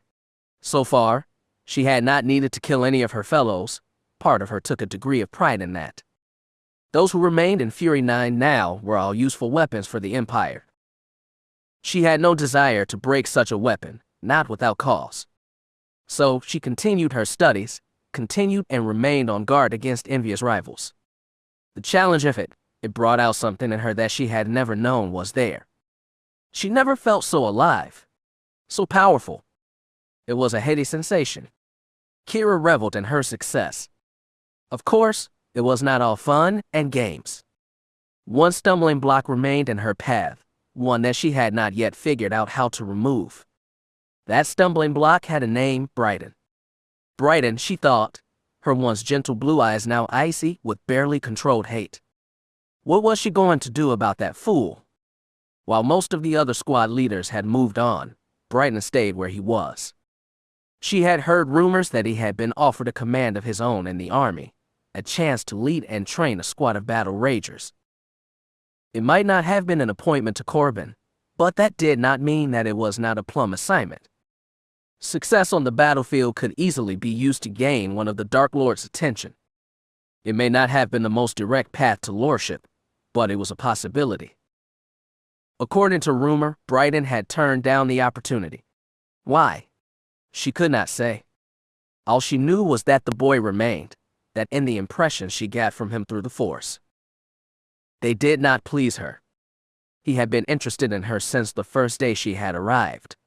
She had not needed the Force to know that. Over the months that she had been here, that interest had grown. She did her best to avoid him, but that only seemed to entice him further. What had started as interest had grown into full-blown obsession. It washed over her like water from a sewer pipe, leaving her feeling dirty and sickened. Keeping her distance was becoming harder and harder. Fewer students meant that she had fewer shields to distract her former squad leader. "What are you waiting for?" A dark voice inside her spoke up. "You know what you must do. If he will not stand aside, he must be removed." She frowned. It was the only way. Her eyes narrowed grimly. Brighten was a great crony of Overseer Philin. From the way the fat fool talked, Brighten was Exar Kun reborn. Any attempt to remove him might distract the Force Master from giving her what she desired. She had no wish to see him distracted. So she endured Brighten for now. Soon, she thought, I must do something soon. Be patient, the dark voice inside her said. Your chance will come. A few days later she had been in the training room, sparring with Tolim, the Grand Apprentice. Their blades flashing, even on the lower setting the air was electric with battle. Keera was grinning widely, enjoying not only the combat but the anger and frustration of her opponent. The fight was actually quite challenging. It left her feeling giddy even as she drew her opponent ever and ever closer to making an error. She was pleased. She had started to fear she had surpassed the others here. The Grand proved otherwise. The alien's fighting style was far more aggressive than hers, but unlike many of her previous opponents, he did not let her defenses rattle him. He kept his anger on a tight leash, wise of him. He simply continued to move forward, pressing the attack, trying to wear her down. A good plan, but Sarisu was not a style that you became exhausted easily by. She could have kept her defense going for quite a while. Tolim, however, his attacks were starting to exhaust him. Keera did not have to wait too much longer. All it took was one mistake and zap. The Grand yelped. His training blade fell from his nerveless hand. The shock of Keera's training blade had temporarily paralyzed his arm. Had they been fighting with actual lightsabers, he would have lost that arm. Of course, the battle was not over yet. Even disarmed, gripping his wounded arm, he glared defiantly at her, all three eye stalks on his head directed straight at her. She held her ground. She would not be intimidated. Finally, he dropped to his knees and tilted his head, offered her a chance to strike his neck. The signal of surrender, he had yielded to her. Keera grinned savagely. In battle, had an enemy done this, they likely would have taken his head off. Here, it was expected to at least consider the possibility of mercy. Today, she decided to show just that. She lowered her blade. "Well done, Tull," she said, offering a slight bow. "You fought well." The alien glared at her. "Cease to exist, human," he bleated, yet there was little heat in his words. She sensed his pain, but also a sense of growing respect directed at her. Tull, one of the older students here, had been a warrior before finding his way into the Empire. He had deserted the Republic Army during the war, or so the story went. He had then turned mercenary, never really realizing that his gift for predicting enemy movements was more than mere intuition. The Jedi had never found him, or they might have tried recruiting him into their thrice-hated order. He had been caught, eventually, and sent to a Republic prison moon, at least until the Sith attacked and liberated the Sith troopers who had been held captive. Someone there had noticed Tull's force sensitivity, and brought him back with them. Finally, after serving as cannon fodder for the last few years, he had finally been sent here. This, of course, brought them to present day. Tull was a fighter, a warrior like herself, an overseer Avest. He welcomed the challenge of a skilled opponent. Keera's victory had been hard fought, and even he could not deny what she had done. He staggered to his feet, meeting her even gaze with his own. "Next time," he promised, "I will crush you." "We will see," she said, bowing again, but still keeping her eyes on him. "I look forward to it." He returned the bow and went off to see his arm tended to. The fight had revealed to Keera something she had always suspected. The Empire's bias against aliens was as unfounded as it was unfair. The dark side did not care what species you were, as long as you had strong passion in your heart, or hearts as the case may be. Personally, she had never had a problem with aliens. There had been few on Ardana, but she had interacted with them the way she had interacted with any stranger. She had said as much to Ada, suggesting that the Empire should in fact use more alien recruits. They could be sent into the Republic French worlds. She had said, if their outer planets are anything like the world where I grew up, those people will have had little interaction with either Jedi or Sith.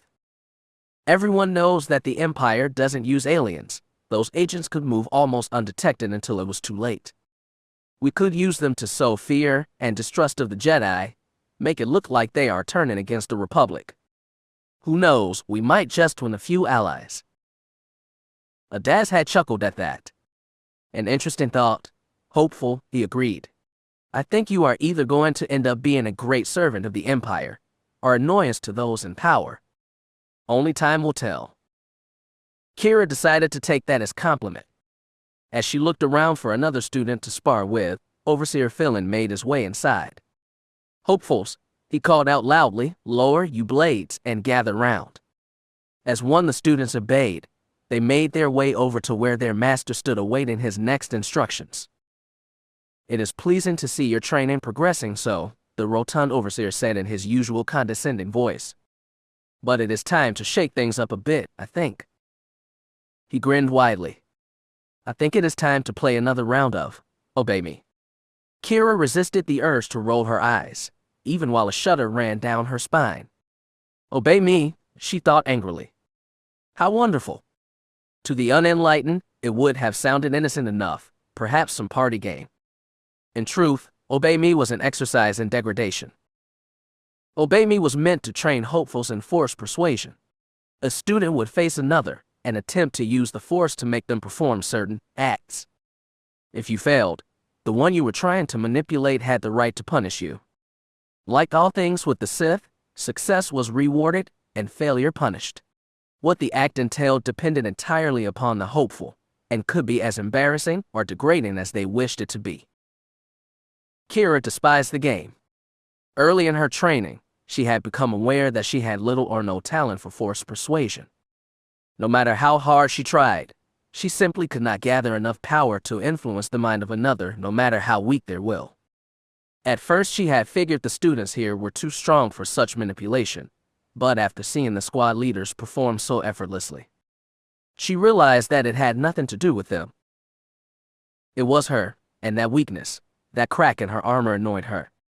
She had spoken with Overseer Philin about it, wondering if there was anything that could be done. His words were not encouraging. Your ability to manipulate energy is beyond that of your fellow students, he reminded her. No matter how hard they train, they would never be able to match your power in this. He gave her an oily smile. That is their limitation. Yours, clearly, is forced persuasion. Then I'm vulnerable, she had complained. If the Force has not granted me that gift, then you must compensate with what the Force has given you. His smile turned predatory. So you cannot convince the rabble to do menial tasks, so what? Force lightning, your spells, even a lightsaber can be equally as persuasive, if used effectively. Keera considered that, and finally smiled. He did have a point. Now, as she formed up with others for the game, she began the mental exercises necessary to shield herself from the persuasive power of her fellows. Though not weak-minded herself, she had been unprepared for the game the first time they had played 4 months ago. Bryden had embarrassed her that day, badly. He had volunteered to be her partner, had promised to take it easy on her. She had still been naive at that point, and had underestimated his desire to dominate her. She had paid the price. She remembered forming up beside him, thinking she was ready for anything. The next thing she knew, she was in his arms, kissing him passionately. Greet me, as you would a lover, he had purred. Show me your favor. Through the Force, she had been compelled to do just that. Her own strength had reasserted itself mid-kiss. His mouth clamped over hers, his tongue in her mouth, his hands crawling over her body like a hut grasping at credits. She had pushed him away, glaring angrily. Bryden and the rest of the students had laughed how easily she had been compelled. For Keera, it felt like a violation, like he had stolen something precious from her. Her first kiss has been stolen by this hut spawn. She had been furious. Since then, she had worked to shield her mind against any such attempts, working her mental shield until it was as strong as her saber defense. Today, she realized she would need it. Once again, she stood across for Bryden.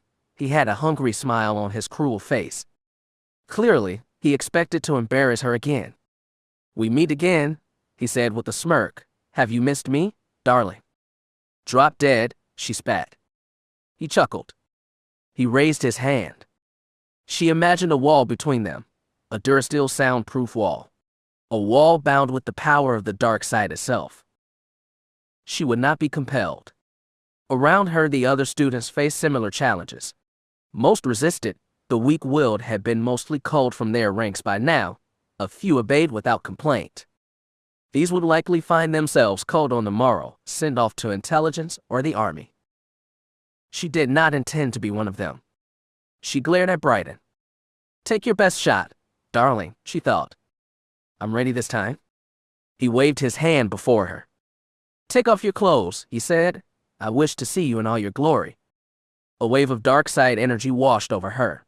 It left her breathless, for a moment at least. She felt a slight desire to start taking off her tunic, her hands moving to her top, but she resisted. Bryden was strong, there was no doubt of that. She shuddered, willing her fingers to move away from her shirt. No, she said coldly. I don't think so. He glared angrily at her. Surprised by her resistance, of all the students here, he seemed the least willing to accept that she had changed, grown. That was his mistake, and he would regret it. He moved his hand in front of her again. You want to kiss me, he commanded. I am everything you have ever wanted. His failed first attempt only fueled her anger. It burned away any sense of wanting to obey him. Her hands clenched into fists. Everything she had ever wanted, that is what he said. She sneered. All she wanted now was power, and to see Lord Darth Fear suffer for what his agents had done to her family. She shuddered. Darth Fear was far away, but at least she could take her aggression out on another person she had grown to hate. There was catharsis in that. And took a step towards Bryden. He grinned, expecting her to fall into his arms as she had done during their first encounter. He also let down his guard, his own forced defenses lowering. She smiled. Foolish of you, as she thought, raising her own hand. Very foolish. She had not given him any time to resist. Lightning blasted from her fingers. The squad leader flew back, crying out in pain. He rose, gasping, his eyes filled with both shock and fury. She sneered at him. Stay down, she warned. Which? He snarled, drawing his training blade. Keera fell back, drawing her own, dropping into her Sarisu guard. Her blade over her head, its point at her opponent. Her left had pointed, as well, either to try a push or more lightning. Bryden's blade flared to life. From the glow she could tell his weapon was now at maximum. Killing power. Her eyes narrowed. She followed his example. Her sword's blade brightened. The training room had fallen silent. Tension was thick in the air. Girl and boy faced each other, their weapons drawn. Come on, Keera hissed. I'm waiting, Hut spawn. Come on. It was at that moment that Adaz and Philin appeared. They did not get between the two, but they were close enough to discourage any further escalation. Is there a problem, hopefuls? The Force Master asked pleasantly. It was almost as if he did not see the two powered weapons ready to engage. Before she could answer, her enemy spoke up. She struck with me with lightning, Overseer, Bryden snarled. I'll see the witch answer for it. Yes, I saw, the rotund Sith said dryly. An impressive display, to be sure. He turned to Keera. I do not remember lightning being a part of this game, Keera. Her eyes never left Bryden, or his blade, though she had to say she was surprised. She did not realize that Philin even knew her name. Sadly, she had no time to ponder that. All her attention was right now directed at her opponent, her rival. If he struck her while she was addressing the masters, it could be fatal. I've grown weary of his clumsy advances, Overseer, she responded. He sought to embarrass me again. She smirked evilly. Lightning can be quite persuasive, if it is used correctly. Her comment, his own words, amused Philin. The Overseer laughed. True enough, hopeful, he said. Very true, indeed. If Philin was amused, Adaz was not. He was glaring at Bryden. You are aware of the rules about trying to kill a fellow hopeful, aren't you, Bryden? Bryden risked a glance at the sword master. Some of his anger faded. She struck first, Overseer, he replied. No, she responded to your failed attempt to dominate her. Normally, a simple force push would have sufficed, but that would have been her choice, not mine. Adaz crossed his arms over his scarred chest. Are you sure you wish to push this, squad leader, especially with so many witnesses? He looked around then, remembering finally that they weren't alone. The eyes of the whole academy were on him, waiting to see what he did next. Keera watched Bryden careful. She saw the change in him. There was a slight shift in the force. She smiled. She knew she had won this round. Bryden was in a lose-lose situation right now. If he attacked Keera, chose to make this a formal duel, his victory would mean little. He was already her superior. Killing her would bring him little in the way of prestige, and since he had instigated this confrontation by drawing his blade set to kill, he would still have to answer to Adaz for killing a fellow hopeful. The fact that she was a favorite of Adaz made that even more complicated. If he won, he would not enjoy the fruits of that victory. If anything, he stood to lose prestige. She doubted that he would be exiled to the surface, but he would definitely need to be punished. Instead of being able to choose his next assignment, he would be given no say, likely sent to serve as a rager on some distant mud ball, far from any chance at glory or advancement. Now if she won, that would be another matter entirely, it would be considered a matter of self-defense. He had drawn first, not her. Defeating and killing the superior rival would definitely help her rise in the academy. It would be a great source of prestige. Who knew? She might even be able to parlay such a victory into becoming a squad leader herself, maybe even earn a spot at one of the higher-level academies as an acolyte. She smiled at Brighton. Even in defeat, she would win. True, she would be dead, but so would his dreams. He would be trading the satisfaction of killing her for any chance of future advancement within the Sith. She did not desire death, of course, but she didn't believe it would come to that now. She could sense the force twisting around Brighton. She could feel his fear as he weighed his options. She drank in that fear and indecision. It was glorious. It was delicious. Finally, and unsurprisingly, he lowered his blade. The glow faded as he powered it down. Keera did not lower hers until he had sheathed his sword and stalked away. She took a deep breath, savoring the taste of victory, or at least the satisfaction of standing strong against her opponent. The game continued. She was pleased to say she did not yield to any of the other hopefuls. She also noted that, unlike Brighton, none of the others risked lowering their force shields, even when it seemed that she might be obeying them. They knew what she could do to them now, if angered. That was good. As they broke for evening meal, she made sure that her former squad leader was not behind her. She did not wish to take the chance that he might try something sneaky. She stared at Brighton's back, knowing that this was not over. We are on a collision course now. It likely will not end until one of us is dead. The thought should have frightened her, yet, strangely, it did not. If anything, it filled her with a sense of nervous anticipation. He was not the type to wait. She knew he would likely make his move in the next few days.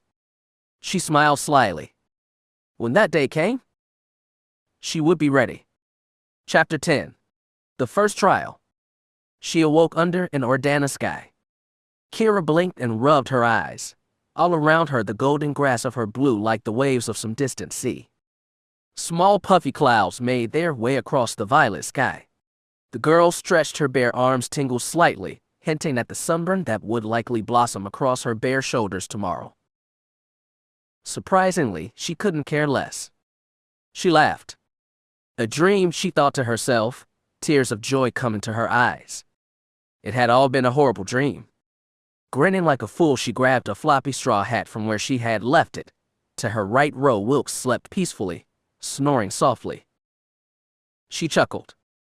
Some people simply could not hold their wine, she thought. They had finished the harvest yesterday. Their quotas met, what was owed to the Empire loaded and on its way. For a brief time, the people of Ardana could rest and enjoy their peaceful world.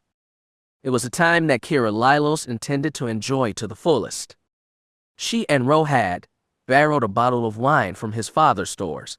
They had come up here to have a picnic and had lost track of time. Though still warm, the sun was already starting to set. Keera leaned over her friend and whispered in his ear to wake up. We got to get home, she reminded him. It is getting late. He groaned and waved her off, murmuring that he was awake. She smirked and scooped up her shoes. She had taken them off to enjoy the feel of the soft grass between her toes. It would have been nice to stay here a while longer. Sadly, she simply could not do it. She had to get home. Her father might have doted on her, but that did not mean that he would not punish her if she missed her curfew, besides after that horrible nightmare. She wanted to see her family again. She needed to see them. She made for her swoop, beginning to start up in record time. The bike took off like a blaster bolt. Keera shot off across the plains, heading straight for home. Straight for her family, back to where she belonged. The sun dipped quickly below the horizon. Keera did not slow down. She had to make it home. She had to see them. She had to make sure they were all right. Father, mother, Ange, Talitha, and even Premier. She would pick up Premier and hug her until she couldn't breathe. That was how much Keera missed them. How glad she was that it had all been a horrible nightmare. She wanted to help Mom put Ange to bed. Then she would stay up and help Talitha, with that stupid little cleaning droid she insisted she could fix. Her little sister was tenacious. No one could deny that. Keera got annoyed with her sometimes, but that did not mean that she did not love her. She did. She loved them all so very much. Night settled over the land faster than she had ever remembered. Keera's heart began to beat faster. Something was wrong, she could feel it. Over the last hill, home finally came into view. She sighed with relief. It was still here, she thought. Praise the Emperor, it was still here. They were all outside, her family, her people waiting for her. She brought her swoop skidding to a stop. She leapt off, eager to run to her mother's arms, to hear her father call her Blossom and chuckle at the story she had dreamed up thanks to too much wine. She hurried to them, a strong gust of wind blowing off her straw hat. She called out to them, letting them know she was home. Her family saw her, and then Keera blinked. Mother grabbed Ange. Pamir pulled Talitha down into the house. The girl dropped her droid, screaming to her sister that they had to stop. Keera stopped. Father stood before her. The love that had always been in his eyes was gone. In its place only cold, hard resolve. He held a blaster rifle, its point directed at her. She froze. Dad. She wanted to say. What is going on? Stay away from them, he shouted, aiming his blaster at her head. Stay away from my family. Keera whimpered. Dad, she tried to say. Daddy, what is going on? It is Keera, Daddy. I'm your little Blossom, remember? It is me. It is Keera. Her father did not hear her. I will go with you if that is what it takes, my lord, her father said. I will go, but please, I beg of you, leave my family be. It was then that Keera looked down at herself. Bile rose in her throat. She was dressed in robes of midnight black. Her armor was coat gray with red highlights. The robes of a Sith, the armor of an enforcer. She tried to cry out, to deny what was happening. No, this was a dream. It was a nightmare. This is not me, she wanted to wail. This is not me. When she did speak, her voice sounded different, older, colder, and as cruel as the vacuum of space. She laughed at her father. Those who ask for mercy, she purred, are unworthy of it. Grinning, her hand went to her belt. She drew her lightsaber. It ignited with the hiss of a venomous snake. The world turned red, bathed in the blood shine of a Sith blade, of her blade. She could see the fear in her father's eyes. It sickened her, disgusted her. Tiny little rodent, she thought to herself. Destroying this place will be a mercy, not to mention a break from the monotony of this task. What? No, she tried to scream. No! She raised her sword in mocking salute. Then she raised her left hand. A small detonator rested in the palm of her hand. No, she tried to shriek. The enforcer that had been Keera Lylos sneered, and pressed the button. The Lylos family home, the Lylos family itself vanished in a ball of red flame. Keera wailed in horror. The blast spread outward, consuming everything, the grass, the ground, the sky. Then it reached her. She laughed as she was blasted to ash. No! She cried out as she was atomized. No! Her eyes snapped open, her final cry still on her lips. She sat up in bed, gasping for breath, tears streaming down her face. She struggled against the panic. The walls of her room in the Fury 9 Academy seemed to be closing in. Not a dream, she realized, stifling a sob. Not a dream? She willed her heart to slow. She reached out to the Force. The dark side was there, waiting for her. It wrapped her in its cold, comforting embrace. She took a deep, shuddering breath. The fear retreated, anger flowed in, washing away the self-pity that continued to haunt her. She cursed under her breath. Fool girl, she thought. Why do you keep torturing yourself like this? The answer was not that surprising. A Sith killed my family, she thought. Now, I'm turning into a Sith. She shuddered. I'm no better than the man who killed my family. I'm no better. The realization was like a bucket of cold water on her head. No, she thought, it was not that simple. It never had been. The world was not black and white. A mere farm girl from Oridanna could not find justice on her own. A Sith Lord was untouchable in the Empire, untouchable to all but another Sith. She would not become what she fought. The Force would free her. She would find victory, thought her passion. Darth Fear would answer for what he had done, and then, Keera swallowed. What would happen after her revenge was complete? She didn't know. There was a knock on her door. She leapt out of bed. She glanced at the chrono on the wall, 4 hours before sunrise. No student would be up right now. She went to the door, undoing the lock. Overseer Daz stood before her, his golden eyes as cold as night outside the mountain. Yes, Overseer, she said in a timid voice. Come with me, hopeful, he said, gesturing now. Keera nodded. Just a moment, she said, starting to close the door. It would take mere moments for her to get dressed. He stopped her from closing it. His eyes were icy. Not a moment, he said, now. He turned and started to walk away. Keera opened the door and did her best to keep up. What was this now, she wondered. What was going on? She had been in bed when she had dozed off. She now made her way down the academy's dark halls in just a sleeveless shirt and a pair of briefs. She winced. That is all I need, she thought. For Brighton to see me walking down the hall in my underwear. If Daz was distracted by her state of undress, he did not show it. He moved quickly. She almost had to jog to keep up.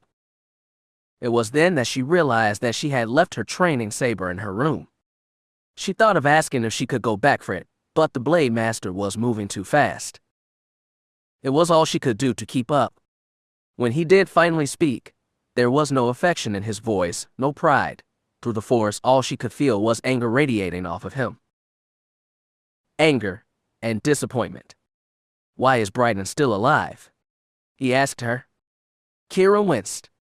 Overseer. I don't understand the question. He glared at her. It is a simple question, hopeful, he said. Brighton drew his weapon on you. Why is he still alive? The question surprised her.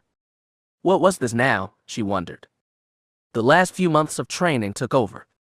She frowned, seeking to armor herself. There were too many witnesses, she said automatically. It would not have been clean. Clean, he spat. I was there, hopeful. You had your rival down. He was struggling to his feet, wobbly from your attack. As soon as he pulled his weapon, you were free to attack. Why didn't you? You could have used your lightning. You could have used one of the tricks that Philin taught you. You could have turned Brighton's mind inside out, yet you hesitated, waited for us to step in. Why? He stopped, frowning down at her. She squirmed under his cold regard. I want an answer, hopeful, now. She cringed under those hard golden eyes, the anger in them. She had no good answer. Daz had become a mentor to her. She respected him, and she thought that he had come to respect her. Feeling his displeasure through the Force, seeing that cold look in his eyes made her feel small, insignificant. As insignificant as a farm girl from Oridanna. Fight back, the dark voice in her head said. Defend yourself, you little fool. This could very well be your last and only chance. She stood up straighter, met him eye to eye. As much as I hate him, she began, Brighton is still a servant of the Empire. He is weapon of the Emperor. Killing him would have denied the Empire his skills. She tried not to quail under her master's gaze. It was for the good of the Empire, she said, the greater good. Ada sneered at that. The greater good, he spat. Now you are starting to sound like a Jedi. You sound like a servant, a slave, not a Sith. He shook his head. You disappoint me, hopeful, he said. You disappoint me, greatly. Now she did quail under his gaze. She could not help it. She thought she had done everything right. Would one mistake doom her mission before it ever truly began? No, it could not do that. Surely this was not the end. Give me another chance, she said. He snorted. I should be done with you, he said dismissively. Her temper began to flare. Strange, she thought. A few moments ago she was questioning her choice of becoming Sith. Now she stood before Daz trying to defend that choice. Ironic.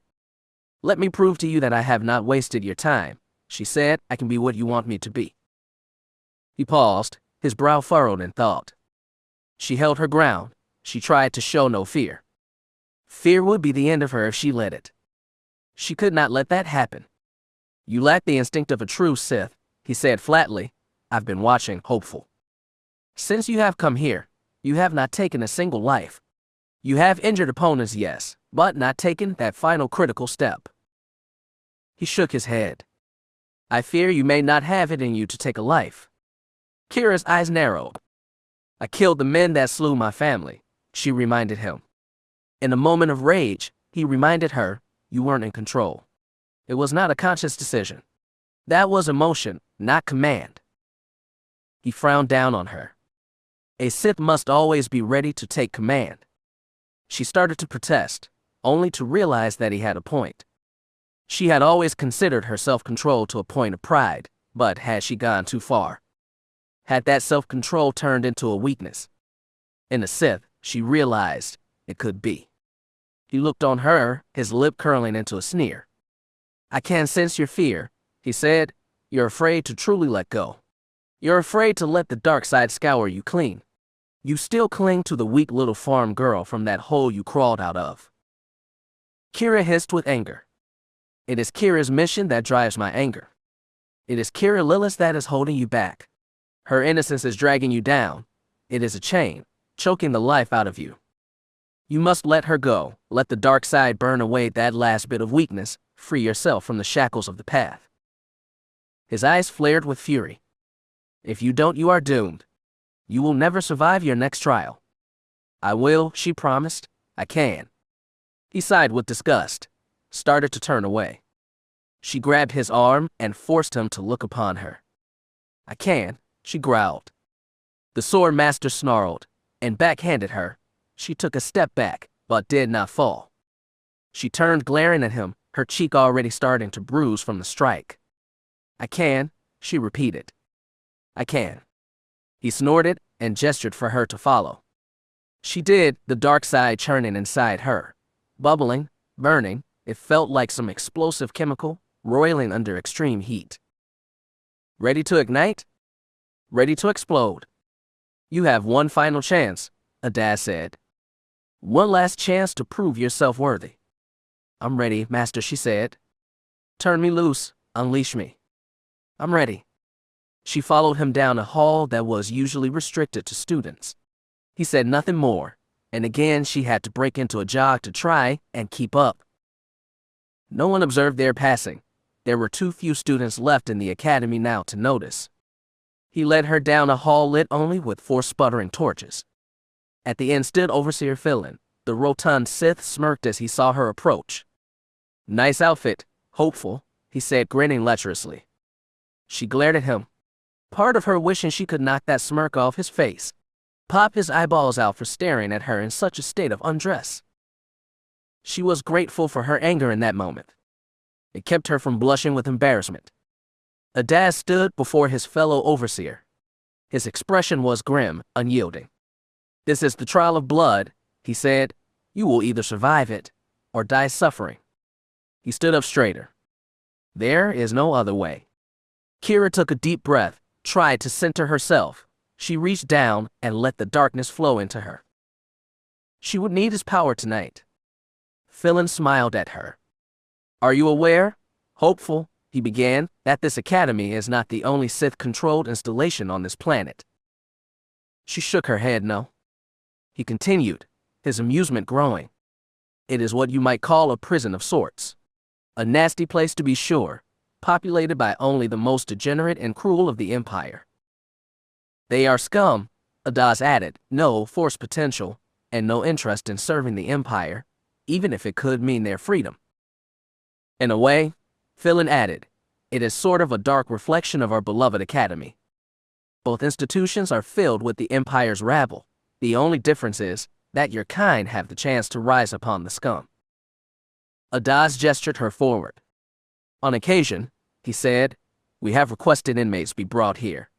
The vile are chosen for that duty. Slime versus slime, Phelan said. Filth versus filth. The hopeful either takes the next step or they are brutalized, slain, cast down, and forgotten. Keera stepped forward. She stood before the door that the two overseers had blocked from her view. Both of them stepped back. A metal grate came down with a bang, separating Keera from them. She spun with a cry of surprise and grasped the bars. What is this? She demanded. Let me out. Adaz sighed. This is the trial of blood, he said. It begins now. Phelan chuckled. May the Force serve you well, he said. A loud buzzer sounded overhead. The door before her did not open. The floor beneath vanished. She shrieked and fell down a shaft. Die well, hopeful, Phelan called down to her. Die well. She was still shrieking when tumbled onto a hard stone floor.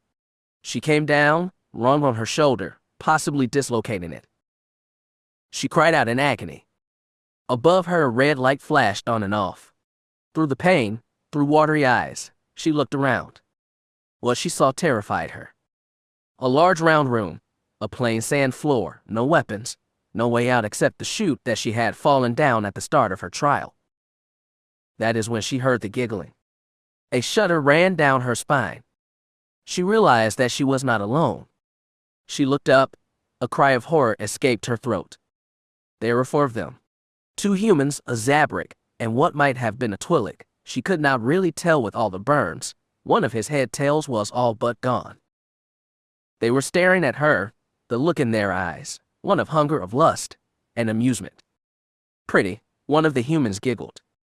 Very pretty. Keera backpedaled, trying to regain her feet. All 4 were armed, she noticed. A shiv, a club, a stun stick, and what might have been a vibrasword. Look at this little slice of cake, boys, the Zabrak snarled, smiling with a mouth of rotting teeth. No, whimpered Keera. No. The Zabrak raised his shiv.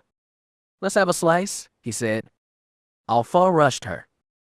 They knocked her down, tearing at her shirt, pulling her hair. She felt something hard strike her left thigh. The 4 of them forced her down. She cried out, wailed in agony. This was not a trial, she thought. This was a violation, and she was the victim. She shrieked, calling out for Overseer Adaz, but he did not come. He had abandoned her. Now it was over. Now she was dead.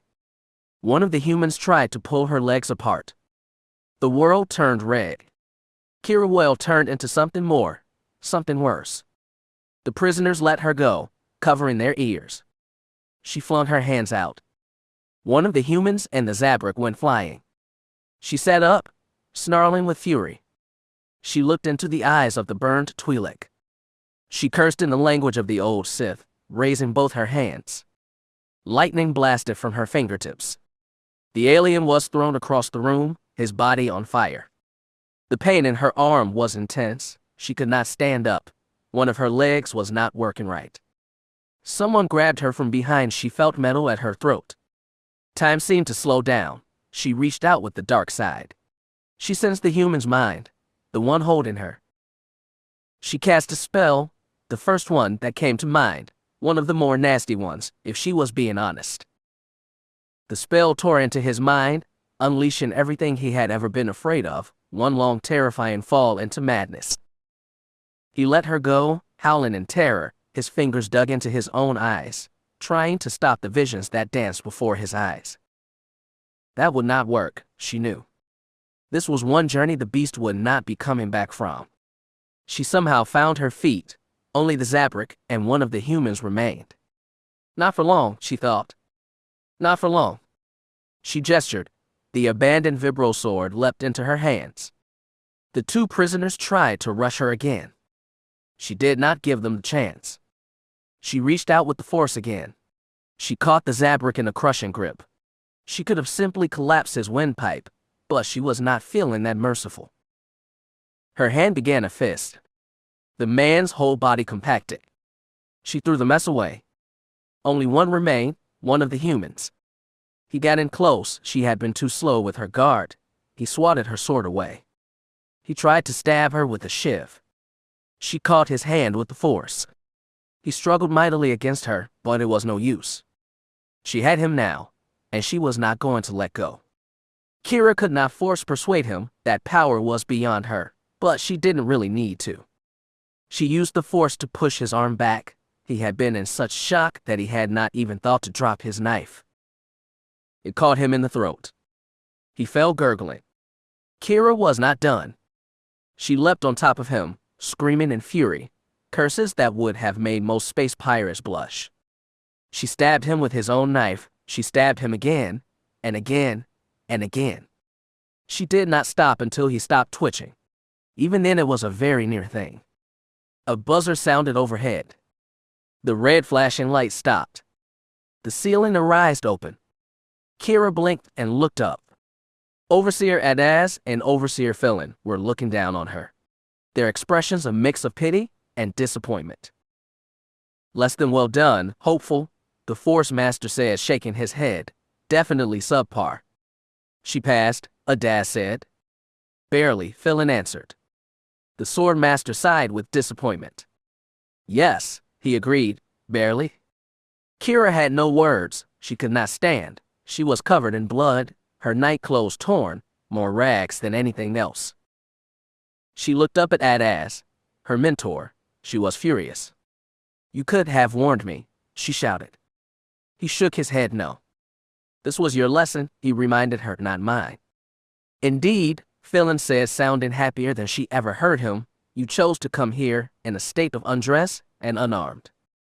All you could see was proving yourself to your beloved master. He smiled and looked at Avest. You trusted him, Philin said.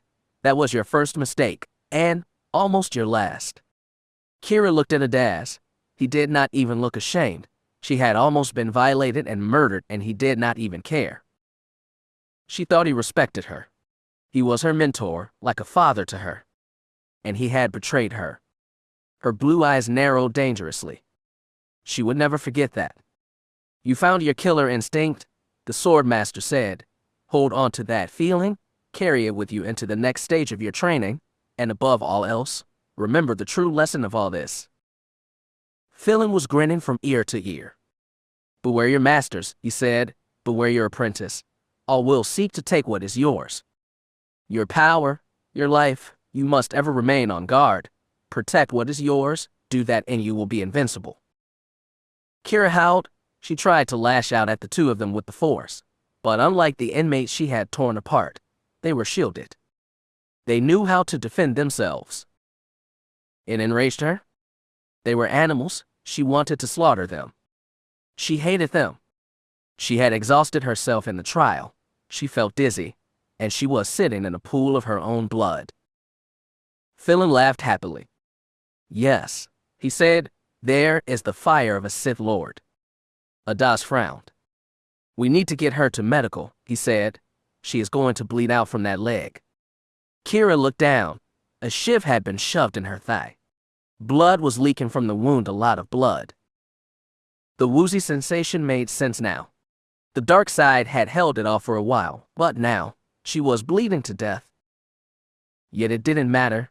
Avest had betrayed her. She wanted to kill him. She wanted to rip out his throat. She had tasted blood. Now she wanted more. Gas her, Philin ordered. Then have the slaves carry her down to medical. We can critique her performance tomorrow. Don't turn away from me, Keera snarled. I'll tear you apart. Both of you, do you hear me? White clouds filled the chamber. The window that her masters had watched her through closed. She tried to fight, to hold her breath, but it was for nothing. The gas was getting in through her skin. The woozy feeling increased fivefold. She slumped to the ground. Kill you, she murmured, the shadows welcoming her into their cool embrace. I'll kill you, yow. She finally let go. She let Keera Lylos fall into her grave, let her finally be buried. She let the Sith let her rise. It would be the Sith that would open her eyes in medical. She would be awake and hungry, Revenge would come. Chapter 11. Shame. She had passed the trial, but it was not a victory. Though not life-threatening, her injuries had been extensive. She had truly suffered for her survival: dislocated shoulder and collarbone, cracked ribs, a huge gash in her leg, bruised cheek, blackened eye, split lip, and worst of all, the loss of prestige in the eyes of the overseers. For the girl who had once been Keera Lylos, the last injury was the worst of all. She had awoken in the medical room, secured to a bed, and tended by the droids that served there. They said little to her, doing only what was expected to get her back on her feet and nothing else. When it came to care for the injured, the Sith did not program their droids to coddle their patients. Injury and scarring were seen as a sign of weakness, a sign she would now have to bear. She may have succeeded in the trial, but her performance, or lack thereof, still carried consequences. The amount of care the medical droids provided was proof of that. Only the bare minimum of painkillers were used when treating injuries, if it at all. The droids reset her shoulder with a painful pop. They applied special kolto-injecting wraps to help with healing the bruised muscles and the swollen tendons. It would shorten her healing time by weeks, but that did not make it any less painful. She would simply need to cope. Her leg was treated similarly. A brace was put on, also designed to provide periodic kolto injections to the wound to speed up healing, yet it did little for her mobility. She would be hobbling around the academy for the next few days. The young hopeful sighed. They could have just submerged me in a kolto tank for a few hours, she thought. If they had, she would have been good as new today. Of course, that was not the treatment the droids had suggested. The tank was only for life-threatening injuries, and though debilitating, her injuries did not fit those parameters. At least, that is what they told her. The truth was not so cut and dried. She frowned. This was a lesson in itself, she realized, from the masters. She had hesitated during the trial, and now she would need to live with the consequences. Her body would heal, but it would take time. And during that time, she would be vulnerable. The droids offered her a robe and let her hobble back to her room under her own power. By then, another day at the academy had begun. A few passing students saw her as she went by. She heard them whispering to each other once they thought they were out of earshot. She could only imagine the jeers at seeing her left in such a state. "It is your own fault," that dark voice within her said. "You know better than go about the academy unprepared and unarmed." She returned to her room to find a data pad waiting for her. It was from Overseer Daz. Seeing his name only made the hate within swell.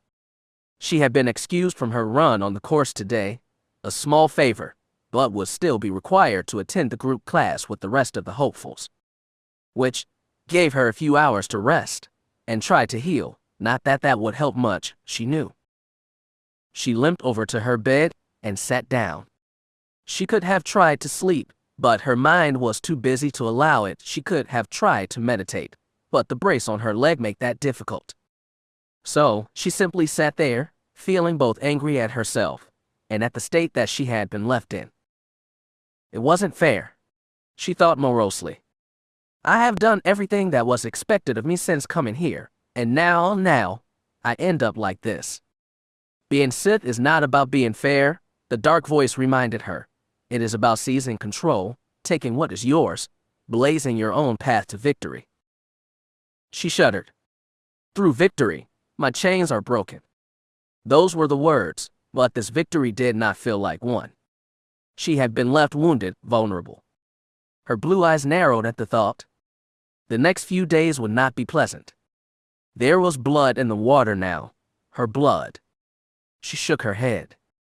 The sharks would be coming soon. All of them. Saber training that day went as bad as she had expected. A hopeful that she had defeated weeks ago took one look at her and offered to spar.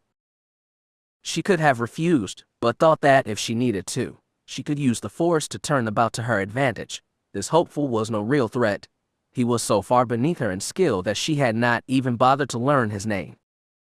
He made her pay for that arrogance. Her shoulder made holding a saber difficult. Her brace made her footwork slow and clumsy. Both Sarisu and Makishi relied as much on the user's speed and agility as it did the Force. Her Force connection was strong, but her body simply could not keep up. She tried to draw on the dark side, her anger and all this to compensate, but it was just not enough. The dark side might be limitless, but she was not. Her defenses were slow, and trying to keep up with her healthy opponent tired her out quickly. After a few exchanges, she realized that the battle was lost. She could have lowered her blade and kneeled, but her pride would not allow it. His blade got through her defenses, caught her on her injured leg. She cried out in pain as the training sword burned through her leggings and left an angry red burn right above where her leg brace began, and as she did, she lost her connection to the dark side. Her opponent force pushed her to the ground. She came down hard enough to jar her bruised shoulder. Stars exploded before her eyes. She found herself looking up into her opponent's face, his eyes alight with victory. His training blade was at her throat. She looked up at him, her eyes defiant. "Go ahead," she wanted to shout. "Finish it, see what happens if you do." Despite her feelings, she found herself looking for Overseer Daz. Surely he would not want to see his star pupil humbled so. What she saw broke her heart. The Blade Master was barely paying attention. He did not even acknowledge that she had been beaten. Through the Force, all she could feel was apathy and indifference. How could this have happened? She wondered. How could it have gone so wrong so quickly? Her eyes once again turned to her opponent. She considered trying a spell or lightning, but the blade was pressed far too close to her throat, and she could hear the hum of Blade's highest setting, the kill setting. If she tried anything, she would die, and unlike what had happened between her and Bryden, her opponent had no qualms about finishing this permanently. Keera shuddered, knowing what needed to be done, and hating herself for it just the same. She let go of her blade, closed her eyes, and offered him her neck. One strike, and it would all be over. He had won, now all he had to do was claim his prize. "Not so tough now, are you, farm girl?" he spat. She said nothing. She was angry, but there was little she could do. The boy withdrew his blade with an arrogant smile, no doubt now thinking that his original loss to her had been a fluke. He left her then, turned his back on her like she was nothing. She took a shuddering breath. She was alive, but only because another hopeful thought that she was not worth killing. She glanced over at Adaz again. He barely even acknowledged her presence. It was as if she no longer mattered, that she no longer existed. She saw no sign of feeling on the walkways above, but did not doubt the rotund overseer was aware of what just happened. Now not only was she wounded, but she had been defeated by a lesser student. As she struggled to her feet, she saw Bryden grinning at her, clearly having enjoyed watching her fail. She glared back, but that in itself was more for show than anything else. She suppressed a shudder. Her life here was suddenly in free fall. She could only imagine where it would go from here. The next few days were a constant struggle, a world of pain. The shoulder wrap had come off after the second day, but her arm remained stiff, her ability to swing her training saber muted. Her runs on the course were equally troubling. As the sole remaining squad leader, Bryden took command, leading them down the harshest of the courses day after day. Before her trial, Keera could have kept up easily. Now she found herself near the middle of the pack, with the bulk of the students suspecting that the only reason why the squad leader chose this path was to torture her. Had she made any friends up to this point, she would have lost them because of that. Yet, she refused to quit, refused to bow down. Several more defeats in saber duels left her a pariah. Yet still neither of the masters approached her about ending her training. What were they waiting for? She could not say. She had expected to return from her training to find a data pad with orders for her to be shipped out to either the Battle Ragers or the assassins of Imperial intelligence. If the masters did believe her truly broken, such an order should be coming any day now. Yet, for some reason those orders did not come. She was stuck here now, caught in a form of dark limbo, no longer accepted among the ranks of her fellow hopefuls. Though that did not bother her as much as it should have. If her days of shaming had taught her anything, it was this. She despised everyone here, their cruelty, their arrogance. The whole lot of them could die for all she cared, especially the two overseers. They had broken and abandoned her. Whatever happened, they deserved what they got. So she stuck to her isolation, emerging only to attend group lessons, eating alone, and studying alone. She sought shelter among the stories of the past, the wisdom of the Dark Lords of the past. That may have been the end of her, but one day, a week after her disastrous trial, she returned to find something out of place. She hobbled into her room and turned on the lights. There, sitting on her bed, was a book she had never seen before. She looked around in surprise. Nothing appeared to have been touched. She reached out with her senses, trying to feel if anything else was amiss. She searched and searched, but nothing. Nothing had been taken, only the book had been left behind. Her eyes narrowed. What sort of trick could this be? She made her way to the bed and sat down, grateful to be finally off her feet. The brace would, at last, be off tomorrow, which was good, but she still feared that it would come too late. She did not think it possible to pull herself back from the brink now. She picked up the book and inspected it. The bindings were fairly new, but it was clear that the pages had seen a lot of travel and abuse. It was not from the library, though. She would have noticed it before if it was, it seemed, well, almost in too good of shape to be in the library of Fury 9. She looked at the cover, not recognizing the title, The Lord of Corruption, The Rule and Times of Darth Fear. Keera's brow furrowed. She had never heard of a Darth Fear. The name did not ring any bells. Having nothing left to do but sleep, she decided to open it up and explore what knowledge might be inside. Several of the pages had been marked, she noticed. Apparently, whoever left this tome thought that she might find what was inscribed there useful. She decided to give her mysterious benefactor the benefit of the doubt. What did she have to lose? It was not like she could fall any further. Who knew, perhaps Lord Fear might have some wisdom to offer, a way to help herself. It couldn't hurt. The least she could do was read. Perhaps she would be inspired. At the very least, it would keep the self-pity at bay. She opened to the first marked section. What more did she have to lose? She needed help. And as it turned out, she found it. The next day came far too quickly.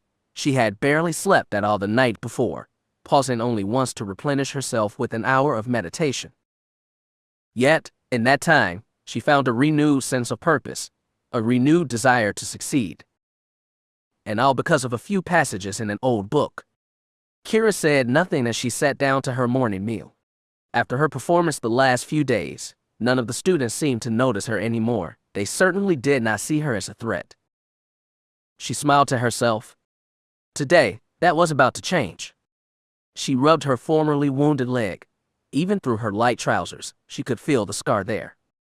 The cold toe had done its work, but she would carry the mark of the trial of blood for the rest of her days. As I should, she realized she had been distracted, foolish, and naive. Whenever she looked at that mark, she would remember what such weaknesses had cost her. Of course, there was a chance that everything that had happened was not all bad. She now found herself in an interesting position, an opportunity waiting for her to seize it. She might have missed it if not for the writings of Darth Fear. She nodded grimly. It was an opportunity that she would not allow to pass her by.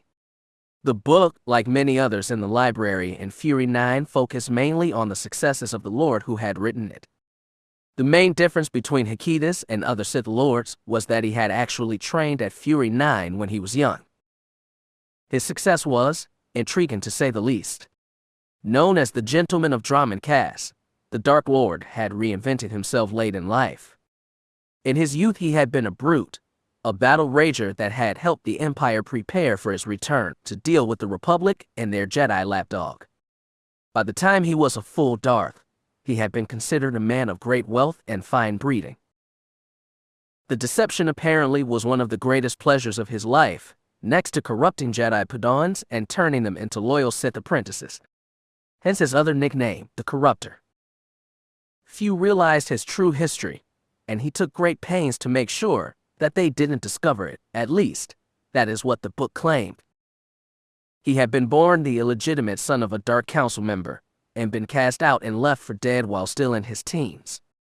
Eventually, he had managed to find his way to Fury 9. That had been his first step on the road to power.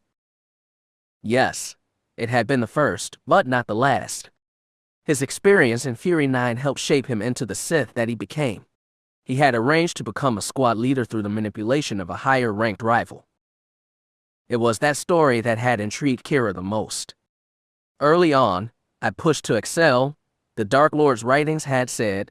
Then, once I had my enemy's attention, I let my success seem to falter. No doubt he took great pride and joy in watching me suffer. Everyone, even the overseers, thought me done, but by that point I had done enough to ensure that my masters would not send me away out of turn. I worked just hard enough to pique their interest. They now found themselves enthralled, curious of what plans I had hatched. It protected me from their wrath, giving me just enough room to maneuver, to ready myself to strike. And when I did, I struck hard. Keera nodded to herself. It was ironic that this book had fallen into her lap at just this moment. It had given her exactly what she needed to survive, given her just enough hope to hold on to her desires. If Hikitas had done it, then so could she. And if she had not had enough reason to excel, her classmates gave her one other. A new holo had found its way into the academy, one in which Keera was the star. Somehow, the recording of her initial contact with the inmates during her trial had ended up in the hands of the other students. No doubt they enjoyed watching her scream in pain and fear. The recording ended before anyone could see what had happened to the inmates, but still, the damage was done. It was the final insult. At that moment, all the students likely thought her doomed. She would never be a true Sith, and would likely not survive the week here at Fury 9. So much the better, Keera thought. No one would guess what she had in mind next. Her eyes found Bryden in the crowd, sitting with a group of would-be admirers.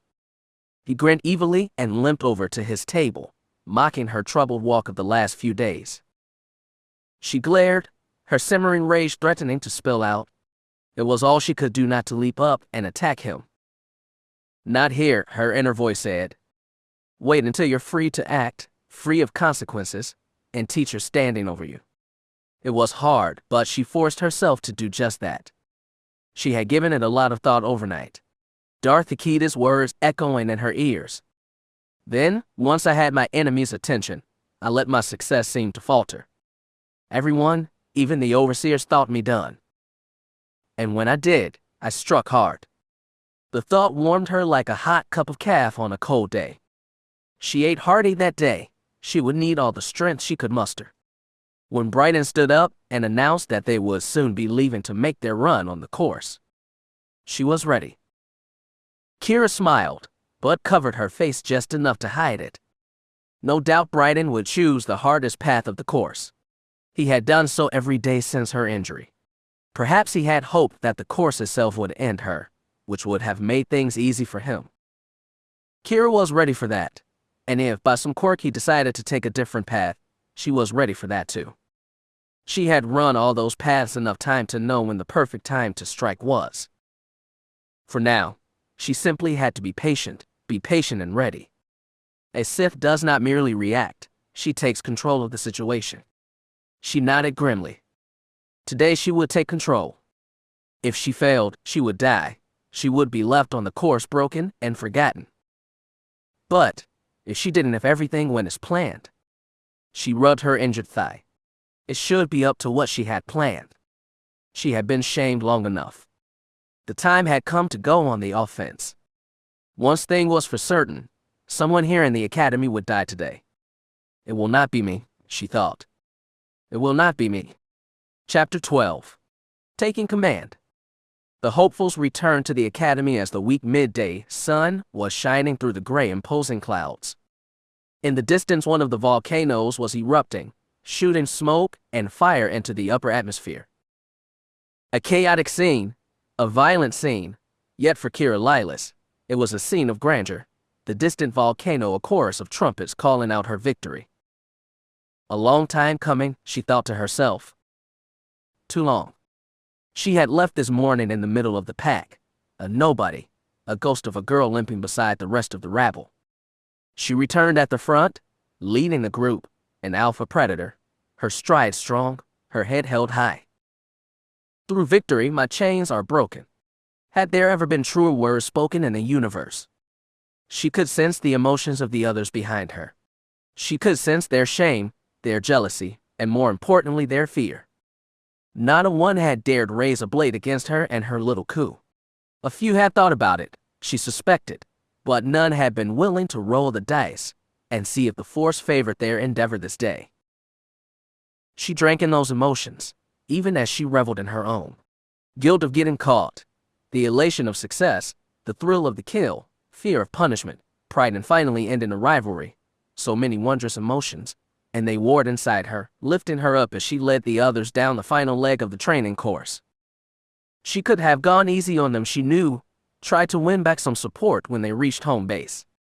She did not do that, foolish some might say, but in her eyes necessary.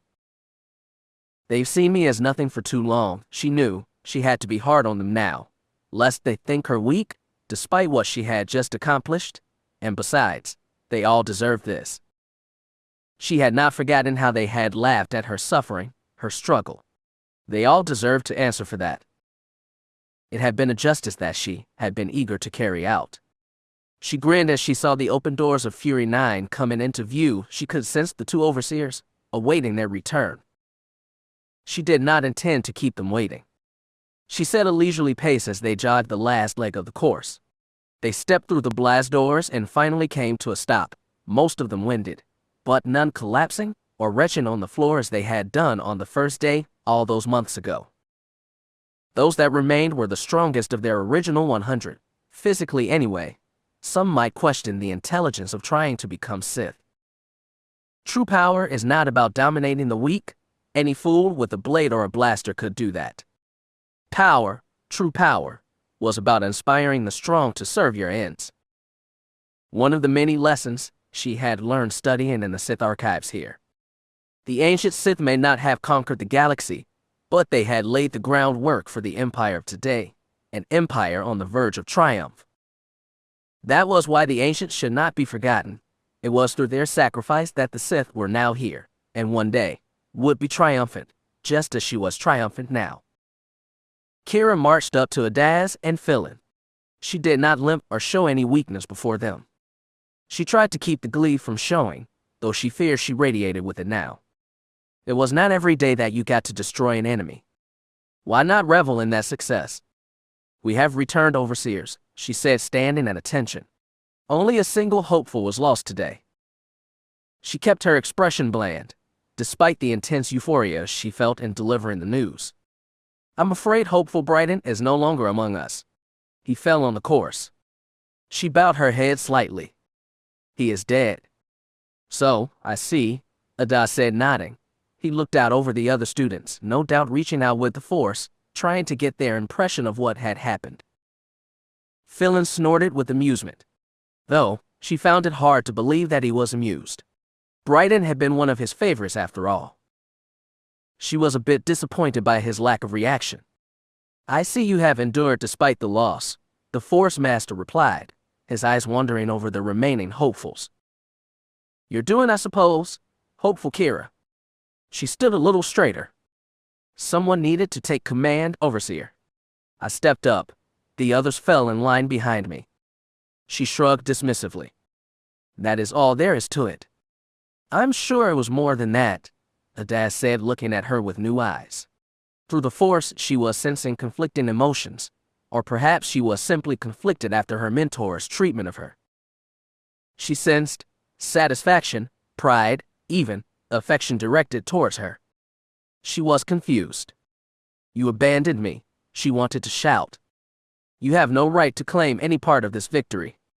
Yet, she held her tongue. She had no desire to let her mouth sabotage what she had won this day. What happened? Adaz asked, what happened to Brighton out there? Now she did grin, she could not help it, not contain it any longer. Oh, Overseer Daz, she began, I don't know what happened.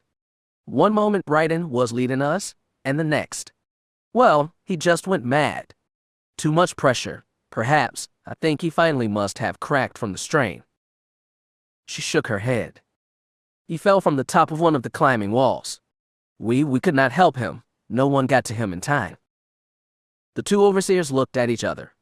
No doubt they suspected the truth. And that is all? Phelan asked. He just went mad. Keera did her best to keep a straight face, to sound as innocent as she could. That is all, overseer, she said, trying to make her voice sound humble and apologetic. There was nothing we could do. Again, the two leaders looked at each other. No doubt they suspected the truth, but had no real way to prove it.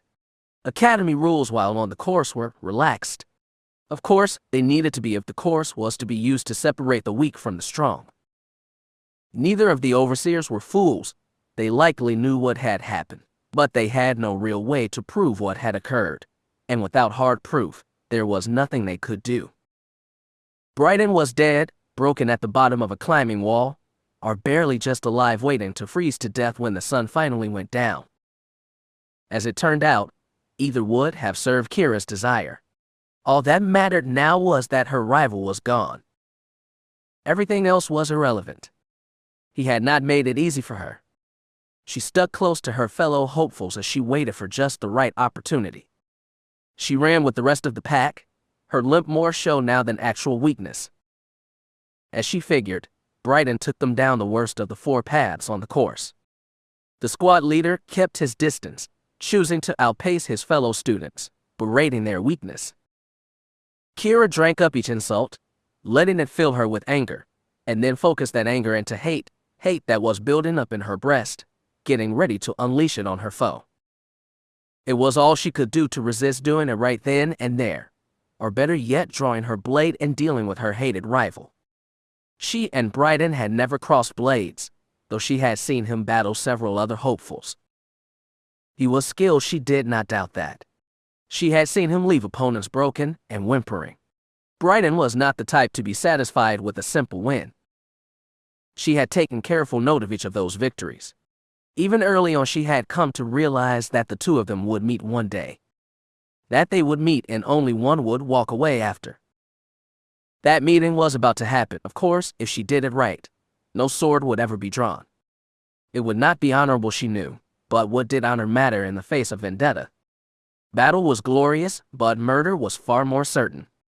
She needed to be certain right now. For the briefest of moments, the girl she had been reared up out of her grave. Keera shuddered as what she had once been tried to reassert itself. Murder is wrong, the old voice said. It is a tool of the weak. Dad never tolerated it. He believed it the last resort of the foolish. There had been very few murders in the villages that he had overseen, and when there were, he had punished the culprit to the full extent of the law. It was foolish to commit such a crime in my district, she heard him say once. Murder was a fool's crime, period. Keera shook her head. Is that what you are now? Her conscience asked, foolish. Keera tried to push such thoughts away, but they would not go. She frowned. It is not like she had a whole lot of choice. Brighton had to be removed. She sighed as she picked up speed, willing herself further on down the course. Before her eyes, her father's face appeared, his features cold and disappointed. Keera did her best to ignore it. Father had never understood. The Sith were not like everyone else. When you played the games the Dark Lords did, you had to use every tool in your arsenal. Murder was just another of those tools. It may not have been as honorable as battle, but it served its purpose, removing those who could not be removed any other way. If she chose to wait, it would be only a matter of time until Brighton dealt with her. For the moment he was enjoying her suffering, but he would no doubt tire of that, and then he would try to kill her. I have no choice, she thought. It is either him or me, and it will not be me. She ignored her father's stern visage, the memory of it. His way had not worked, she reminded herself. If it had, he would still be alive, and she would have never sought to become a member of the Sith. Fury 9 is no place for conscience, she thought. She did not need it, and so she did her best to throw it away. The time was almost here, she thought with nervous anticipation. We are almost there. She kept her slow pace, waiting for the right opportunity. Brayden continued to stay just out of reach as he led them through one of the volcanic fields. A sudden gust of wind made Keera stumble. She corrected herself in time, but almost ended up falling into one of the steam vents. A little closer, and she might have been boiled alive. Later, while using the Force to leap over a particularly sharp volcanic rock formation, she felt herself be pushed back again. This time she had needed to correct her fall in midair, using the Force to turn her leap into a flip, and by doing so barely avoiding impaling herself. Keera frowned. She might have been out of practice, but even she knew better than to be almost killed twice out here, especially after so many runs on the course. Besides, that moment with the rock formation had felt different, almost like she had been pushed back, and the wind had not been nearly strong enough to. Her eyes found Brayden. He was watching her closely, even though he was keeping his distance. Her scowl deepened. He said not a word and pushed on. Keera glared after him. It seemed that she was not the only one who had decided to take advantage of this journey. His sense of timing was interesting, but it would not save him. If anything, it only strengthened her resolve. Him or me, and it will not be me. The climbing wall she had waited for came up a few moments later. Brayden, of course, did not need to climb it. He used the Force, and simply leapt to the top with a single bound. Once at the top, he drew his training saber, waving it around as he berated his less-than-talented fellow hopefuls. Keera watched him carefully, watched as he paced above her, watching him move oh so close to the edge. We're here, she thought with a barely concealed smile. It is time. Some of her fellows did the leap, just as Brayden had. From his place atop the rise, he was in perfect position to strike them down as they leapt up. The wall was too high for most, even if you cleared it in one bound. For the briefest of moments, someone standing at the top could strike at you with little chance of you being able to defend. She could have made the jump herself, but after the previous 2 attempts on her life, and yes, she did believe them attempts, she was far more cautious. Even from here, she could see his training saber glowing at full power. A vision of her being struck by his blade as she made the jump prevented her from trying it. The way he was swinging that blade, not to mention his pacing back and forth, was enough to convince her that he would strike her down before she reached the top. A tragic accident, that is what he would tell the overseers. It would be a lie, of course, and they would both know it, but without evidence, her death would simply be chalked up to the course claiming another victim. She doubted that any of her fellows would say anything. Most of them blamed her for being on this path so much as it was. They would be happy to be rid of her. It seemed that Brayden had grown tired of their rivalry, and sought to end it here, just as she had. The thought made her smile. It seemed they were of like minds today, she realized. This made it easier. It would be more self-defense than simple murder. She made it to the rock wall, and began to climb. Her eyes on the wall, but her senses directed up above. She could sense Brayden now, his frustration, that in the anticipation to see done what needed to be done. He was not happy she had chosen to climb. Had he been smart, he would have leapt down, tried to strike her from the bottom, or on the way down, but he was not that cunning. Brayden had always preferred the more physical powers of the dark side. The strength, the speed, the telekinesis, those were his chosen tools. In her eyes, he lacked the subtlety to truly be a lord of the Sith. He should have accepted the command that Philin and Adaz had offered him weeks ago. Now, he was going to pay for that lack of vision. She glanced up, and their eyes met. His desire to see her meet her end was clear on his cruel face. His eyes flickered with barely concealed hunger. He had reached the end, she realized. He was ready to end this. Good, she thought. So am I. In that moment, she struck. She reached out with the dark side and sought her enemy's mind. Murmuring the chant under her breath, she felt his defenses try to keep her out, but such defenses were nothing to her now. Brayden had always been a being of action, preferring the raw power of the physical world to the subtlety of the Force. It is what made him such a good fighter when he dueled. Against her type of attack, however, he had little defense. She tore through his force shield. It was nothing but an inconvenience. It was in that moment that she cast a spell, one of Phylon's personal favorites. The result was instantaneous. One moment Bryden was berating them, and the next, he was out of his mind. Hallucinations assaulted him, his fears given form.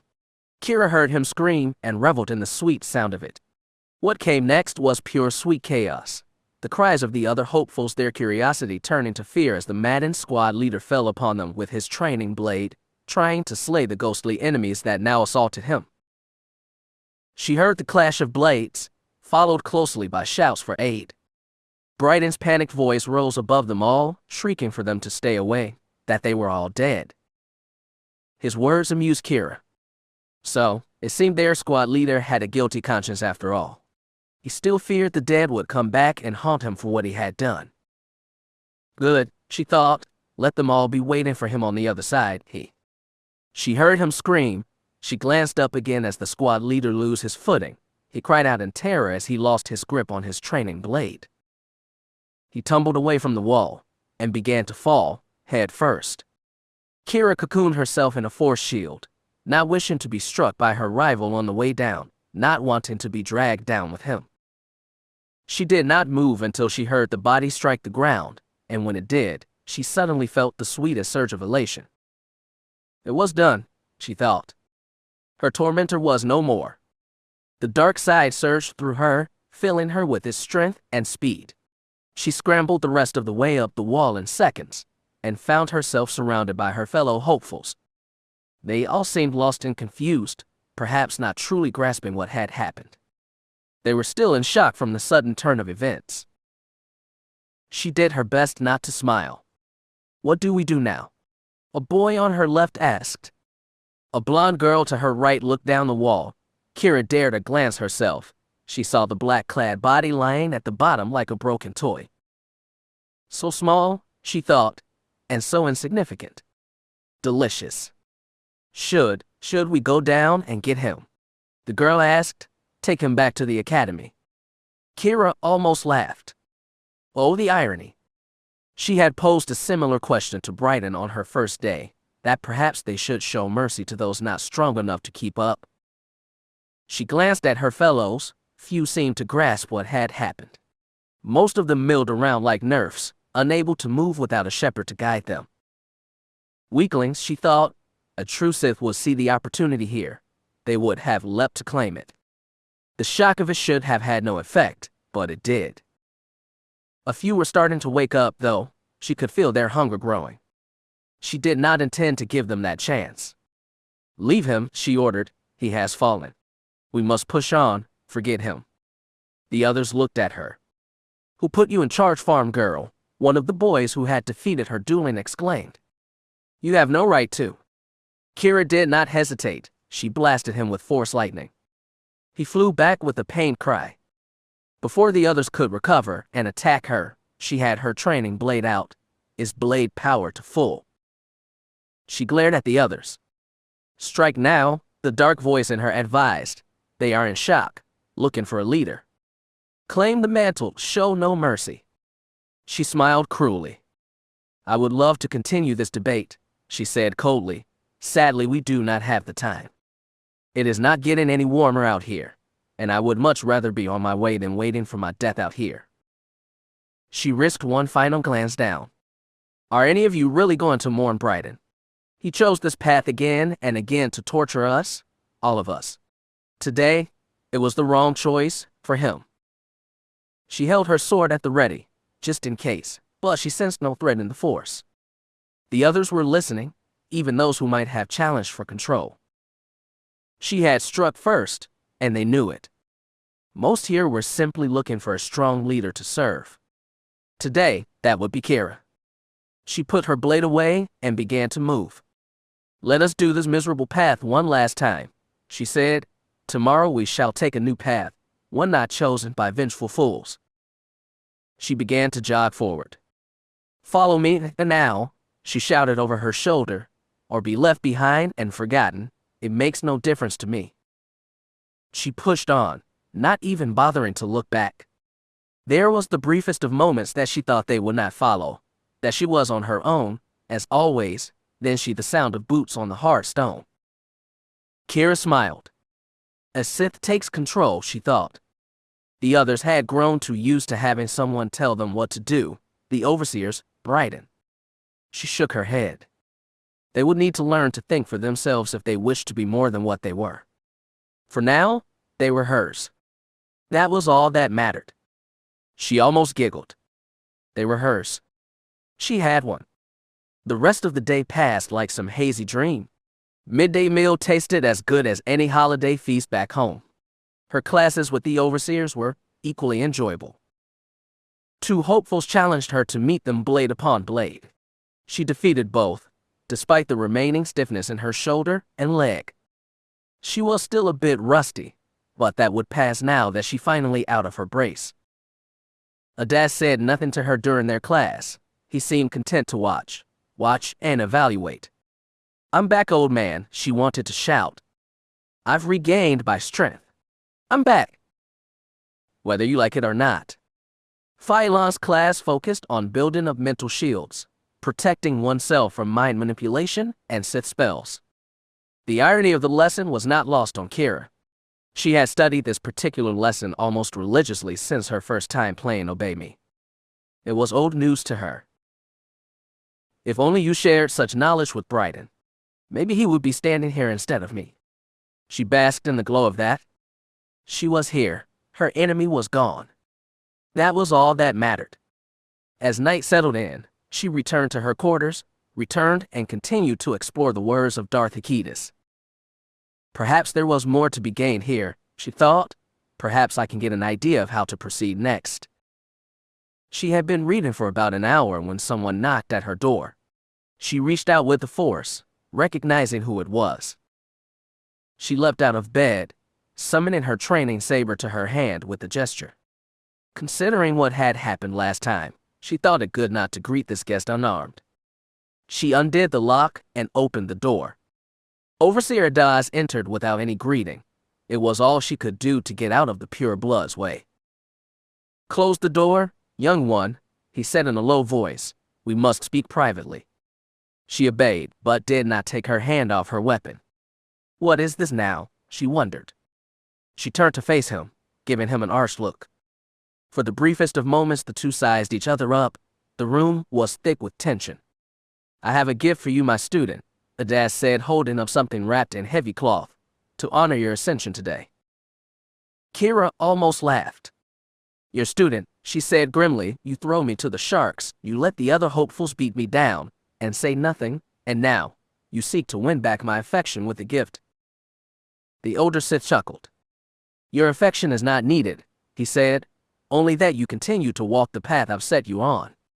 He glanced down at her bed, at the open book sitting there. "Tell me, girl, did my master's words prove as valuable to you as they once did to me?" Keera blinked. Avest had left her the book. But hadn't he betrayed her? "Lord Fear, he was your master." The old Sith nodded. "He was overseer and blade master here when I was a hopeful," Avest said, nodding. He was not a Darth then, but even at that time, he knew how to gather followers. Avest grinned proudly. "He won my loyalty, as I won yours." Keera glared. "You threw me into a pit with animals," she spat. "I did, because it was a lesson that you needed to learn. I needed to awaken your killer instinct. You needed to let go of that it is good for the Empire attitude you possessed, and embrace your own desires, your own wants." He nodded, a pleased expression on his face. "By destroying Brighton, you did just that. My Lord Fear would have seen you as a worthy disciple, worth rising into the highest ranks of the Sith." Keera considered what he said. She was still angry, but she understood what had happened, why Avest had done what he had done. And what had he done? "Blossom," her father's words came to her unbidden. "All he has done is turn you into a murderer." She ignored those words. "Be silent, Dad," she thought. "You are gone. Stay that way." She smiled at Avest, her tormentor and savior. "He cast me down so that I could find my way up. There was value in that." What became of Lord Hiketus, Master? She asked. The book ends without saying. Ada sighed. He reached too high, some say, the Blade Master answered. He rose high enough that he thought himself ready to challenge a member of the Dark Council, tried to take his rival's seat. Ada shook his head. Darth Mar proved too strong that day. He killed my lord in single combat. We few disciples scattered, doing what we could to preserve our lord's vision. We waited, training young people such as you to carry on our master's work and vision. And what vision is that? Ada sneered. Corruption. Hiketus did not wish to see the Jedi destroyed. He wanted them converted. Like Exar Kun so long ago, he sought to bring as many Padawans over to our side as possible. He wished them all to go forth and slay their masters. He wanted to remake the Jedi Order in our image. Keera shivered. The thought setting the Jedi against themselves appealed to her as well. Make them fall, she thought. Imagine what it would feel like for a master to have to face his own student, someone he loved and trusted. To feel the betrayal, the loss, and know that if they failed, their apprentice would go on to slay many of their Jedi brothers and sisters. What a grand idea, she thought. What a grand vision. Keera grinned. She wanted to be a part of that. I will need to be a lord to help with that mission, she said. Adaz nodded. I know, he said. Allow me to offer you something to aid you on your journey.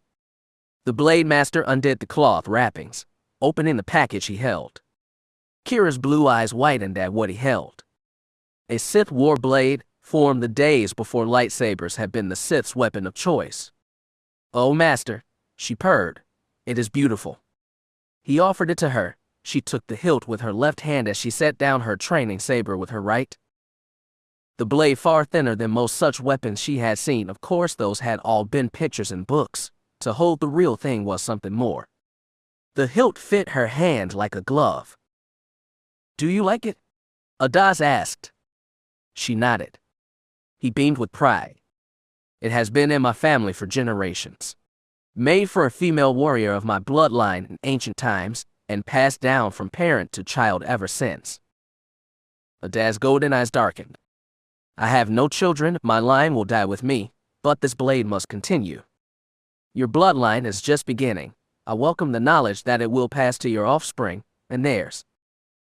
Keera nodded, though the thought of having offspring did not seem certain. She still had a long ways to go in her training. Anything could happen? She did not say this. She accepted the gift for what it was.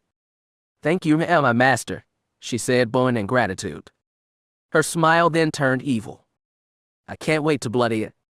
You will get your chance soon enough, he promised. We have a transport coming in tomorrow. It will take the last of the rabble off-world, those unworthy to be squad leaders.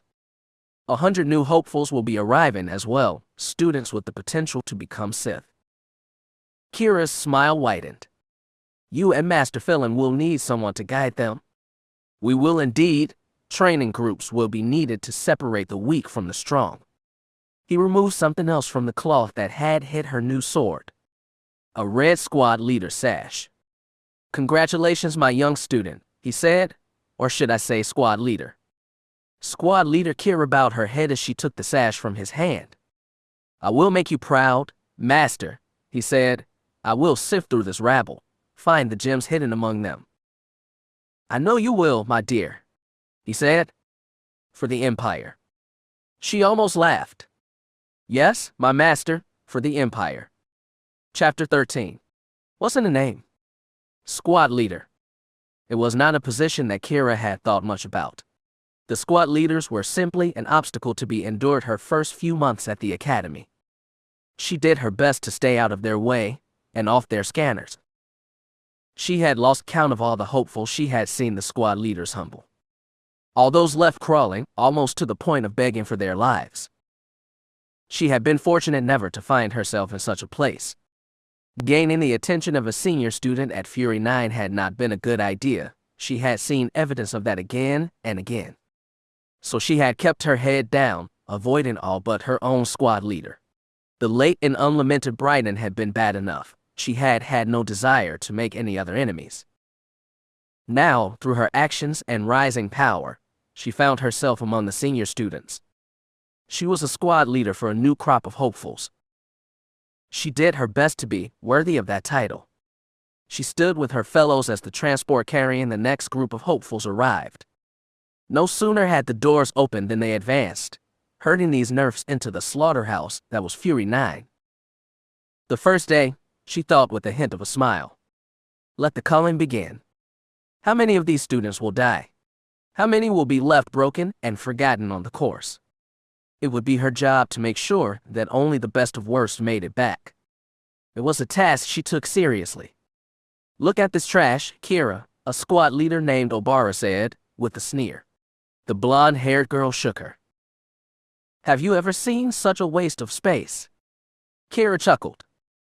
Yeah, she said dryly. Us, when we arrived 7 months ago. Her fellow squad leader snorted. Speak for yourself, farm girl. I was never so weak. Keera shrugged. Unlike many of her fellows, she could still admit how weak she had been when she had first arrived. She had been lost and in pain, still mourning her parents and the loss of her little sisters, with only the desire for revenge to keep her going. Though that desire was useful and still remained within her, other desires had grown to rival it in the past few months. She still sought to become Sith, but her motivations had changed. They had grown. It was no longer about simply slaying a powerful rival. She yearned for power, knowledge, and a high place among her fellows in the Order. Those desires had become a hunger, an almost insatiable appetite for Sith secrets, and a will to dominate those around her. She was quite eager to indulge that appetite. And latest batch of hopefuls would help sate it. She reached out with the Force as she and the others divided the 100 new students into their training groups. She was trying to sense the strongest among them, trying to find those most likely to succeed. As always, a few aliens had made the journey here, looking for more than to simply survive within the Empire's border. They had a hard road ahead of them, and it would be her place to make it hard, to force them to adapt or die. She was up to the challenge. She took 3 of these, a Zabrak female, a pink-skinned humanoid, and a blue-skinned boy with glowing red eyes. As she inspected her 10 charges, she shook her head. They were so green, none of them had any idea what they were about to face. She almost pitied them, almost. They will learn or they will die. Succeed or perish, that was the way of the Sith. She ignored their questions as they formed up behind her. It was not her place to answer. Soon these students, these pests, would stand before Daz and Philin. They would let them know what was expected of them. She led them into the mountain. Philin and Daz stood in the same place they had the day that she and her fellows had arrived all those months ago. Philin did his welcoming speech, telling the new hopefuls how pathetic they all were, and how they would likely die here rather than become Sith. Daz was equally as cold, but Keera now understood that was a facade. The Blade Master was already evaluating his lot, trying to pick out who might serve his needs best. Somewhere among them, her replacement was waiting. The one who would act as Daz's next 8 and top student. Keera felt no jealousy about that. She fully intended to be away from this place before Daz picked a new favorite over her. In fact, she was determined to graduate from here before the year was out. Squad leader was nice, but the power of the position was too limited. She aspired to more than simply leading a group of hopefuls over the course every day. She had no desire to become comfortable with her new position, to be a big fish in a little pond. The next step of her training would take her far from here. She already had Daz's blessing, now she just needed Phylon's. The next step in her training was to become a Sith acolyte. It was now her goal to find her way to one of the first-level academies. She liked to think that she was good enough to bypass these and go straight to Corbin, but she knew better. She did not have the wealth or the name to make such a jump. The only way it could happen is if she did something so grand that not even the most jaded of overseer could deny her. Alas, such grandeur was not found here on Fury 9. No, she would have to keep climbing the rungs of the ladder. Soon enough she would impress Daz and Philin enough to send her on to the next stage of her training. It would happen, she knew it would. She could feel it. I just need a little more time. Just a little more time. She returned from her first run on the course as squad leader, with only a single hopeful lost. The blue-skinned boy with the red eyes had fallen into a steam vent, his cry cut short by the intense heat. Of the 9 that remained, they looked more than winded. 3 ran off to retch in a corner, while the others simply lay there, too exhausted to move. Keera sneered down at them. She had tried to inspire them during the run, shouting for them to simply let go. Embrace their anger and pain, and let it lift them up. The dark side's power was infinite. All that was needed was the will to seize it. She made mental note of the few still standing, those whose affinity to the Force kept them on their feet. She made note of them, and would take their names to Master Avest tomorrow. It would aid him in his search for more hopefuls who were both willing and worthy to carry out Lord Hikita's work. As for herself, she left her hopefuls to find their strength and make their way to their rooms. Dinner would be ready in an hour, and as always, if you missed it, you went hungry.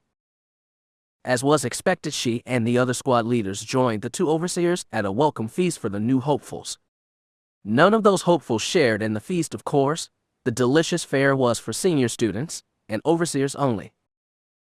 It was just another part of the training, meant to grow resentment in the newcomers' hearts. Resentment could turn to hate if properly cultivated, and hate could lead to great power. Let them hate us, Keera thought. In the end, we are just giving them power. Whether they come to understand that or not depends entirely on them. It was not fair, but that was the whole point. Succeed or perish. The way of the Sith was never fair. She ate hearty that night, laughing and joking with her fellow squad leaders. Tomorrow the real work would begin, the true training. Then they would see what they truly had to work with. Another month passed. On the blasted field outside of the academy, 2 warriors faced off. Keera drew her war blade, the dark side energies crackling from tip to hilt. Avest drew his lightsaber, his crimson blade looking even brighter in the fading light. Her eyes narrowed as they began to circle. Her master twirled the blade, changing his stance, giving her no clue what form he would strike at her with. She dropped into her Sarisu guard and prepared for his attack. The blade master leapt at her with barely any warning. His blade became a crimson blur as she fell back, blocking his attack. The war blade turned back each of his strikes. It still amazed her that it could do that. She was unsure what metal had been used to forge it, but whatever it was, it did have the strength to withstand a stroke from a lightsaber. That alone made the blade master's gift to her worth his weight in gold. In the last month, she had done her duty well for the academy. She had lost several students to the course and random accidents, but beyond that, the survivors were making progress. After that first day, she had pulled her students aside, offering them her advice, what they needed to do if they wished to survive here. Once I stood where you stand now, she informed them, fought as feebly as you, struggled as desperately as you. She smiled fiercely. When I finally accepted the dark side, that all changed. The Force is not something that you simply luck into. You may have an affinity for it, but that will not save you here. What will save you is preparation, training, and a willingness to learn. So train hard, work with your blade, study in the library. The more you know, the quicker you will adapt and grow here. It was good advice, she thought. If they chose to use it or not, it was up to them. Some would likely reject what she offered out of resentment towards her. Let them. You evolve or you survive. There was no other option. She accepted that now.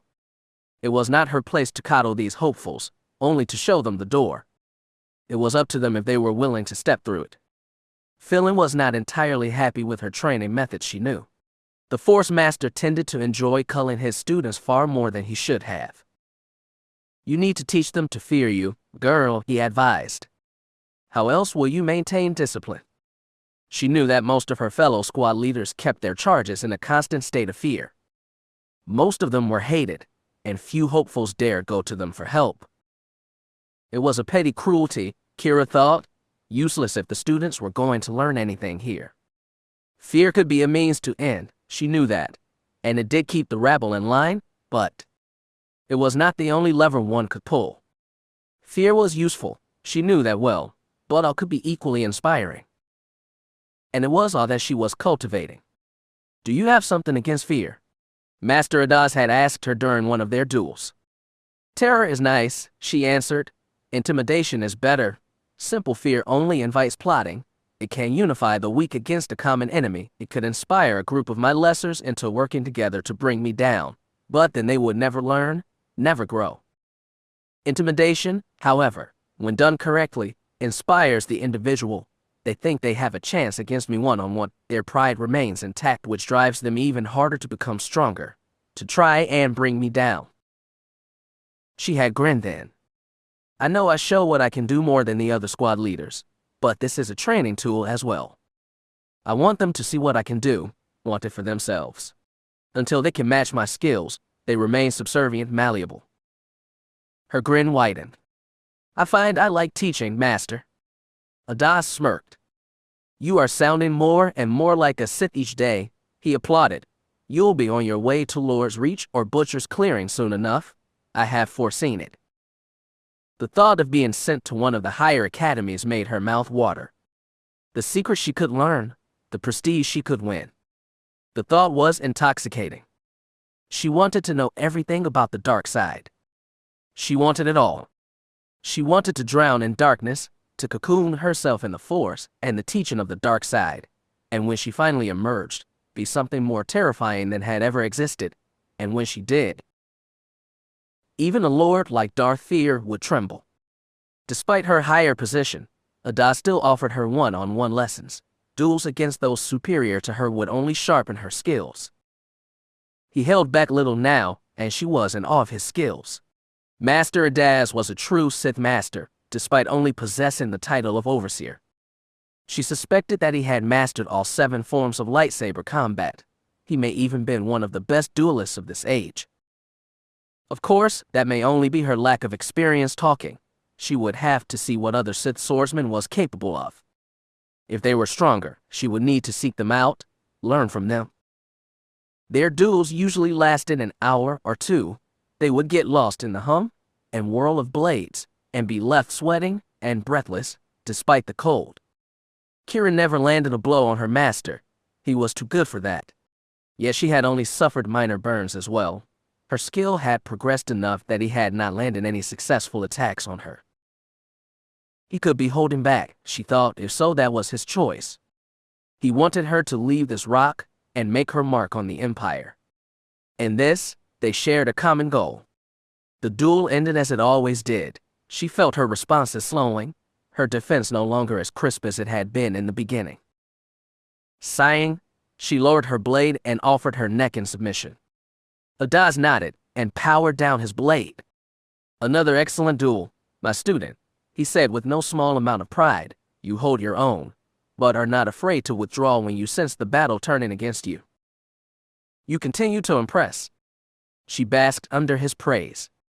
I have no desire to spend the night in a Kolto tank if I get cocky, Master, she replied, and besides, I'm getting closer. I almost cut you several times. He nodded grimly. You surprised me. I underestimated you. I will not make that mistake again. They returned to the academy as the blast door first began to rumble shut for the night. Master and pupil had little to say to each other. They had grown comfortable in each other's presence. Both had come to respect the other's power. The animosity she had felt after her trial of blood was gone. She had not forgotten, but she had come to accept why he had done what he did. Typically, a Sith student was expected to destroy their master when they grew strong enough to prove that they had truly advanced to the next level. Here on Fury 9, that was not necessary. Adaz's place, his task was to make sure that his students left stronger than he, or at least have the potential to be more prepared to face the challenges of the Empire. Keera felt no need to compete with the one who had given her so much. She respected him, and would only try to harm him if he gave her no other choice. Soon she would be allowed to leave. Adaz would remain behind, training the next group of future acolytes. She would always be grateful to him, both for herself and the Empire. Brave men were always needed in the Emperor's service, and they always would. They passed several hopefuls as they made their way towards the living quarters. She heard the hushed whispers as they passed. Keera had recently made a name for herself by maiming one of her students during a duel. The fight had ended, and the hopeful had surrendered. She had lowered her blade and just begun to walk away, showing her dominance, when he used the force to chuck a piece of rubble at her head. If it had struck home, with the speed that he had thrown it, she likely would have ended up with a broken skull. She likely would have been dead in minutes. She had only just sensed it, and managed to dodge. She spun on the student, her eyes blazing. How dare a mere hopeful attack her from behind? He would be punished. She blasted him with force lightning, making him writhe in agony. Yet, still, she knew that was not enough. She stood over him, her war blade drawn. That was not nice, worm, she snarled. He spat on her boots. She sneered and raised her blade. Your force throw was impressive, she said. It shows both finesse and determination. Congratulations, you have shown initiative. Her smile widened. For that reason, I shall show restraint. The blade fell. She had been content to simply cut off his hand. He howled in pain as the other students watched in horror. She smirked and leaned down so that only he would be able to hear her.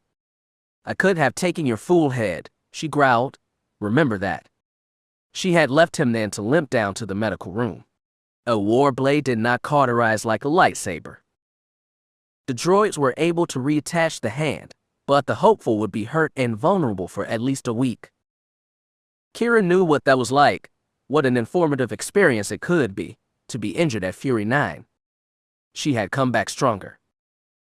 She was eager to see how the boy came back from it.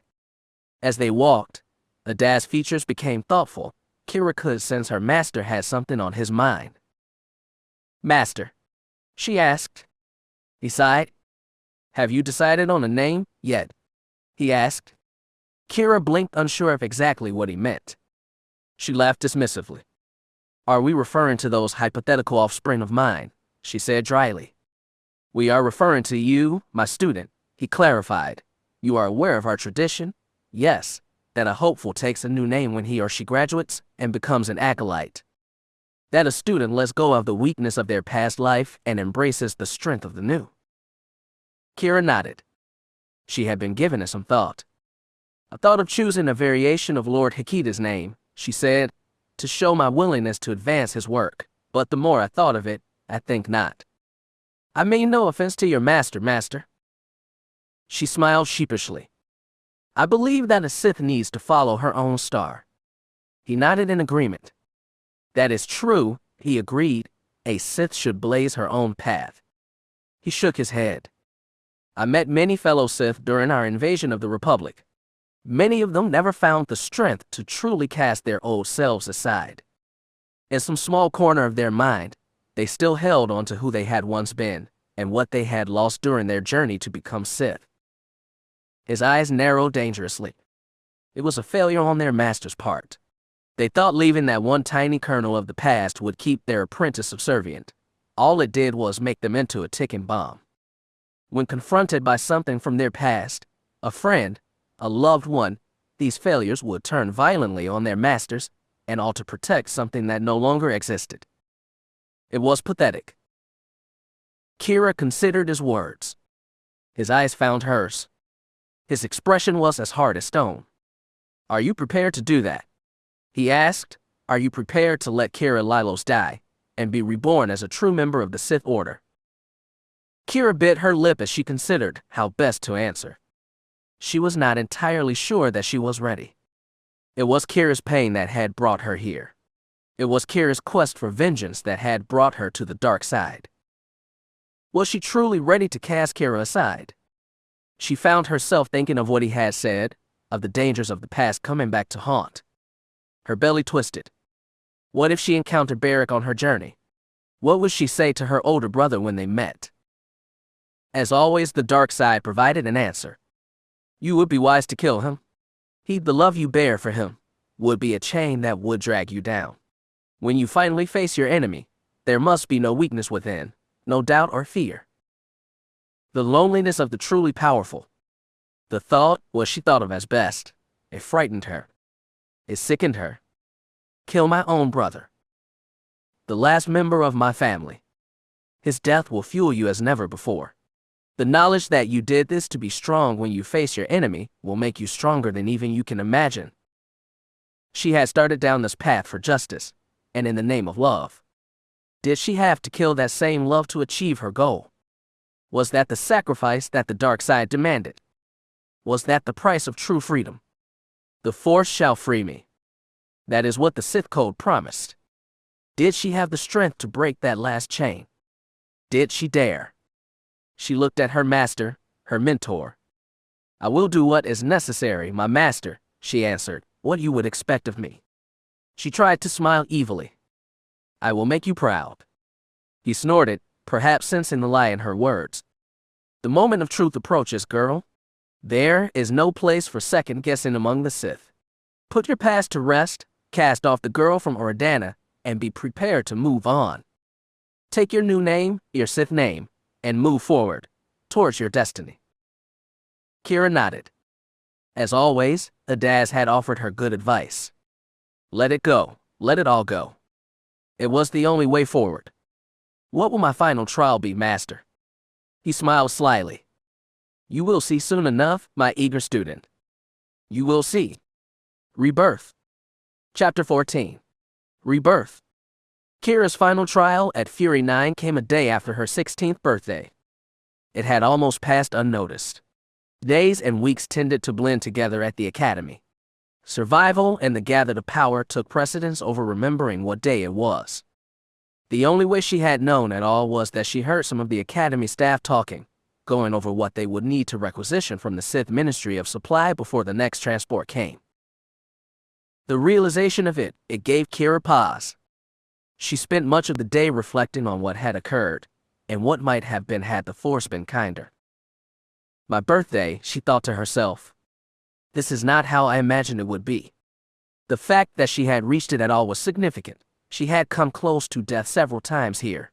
The fact that she was here and had endured. It sent a powerful message. Had she stayed on Ardana, a 16th birthday on her homeworld was big deal to be sure. 16 was the age of adulthood on Ardana. It was the age that she was expected to finally take interest in the future and decide what she would do with her life.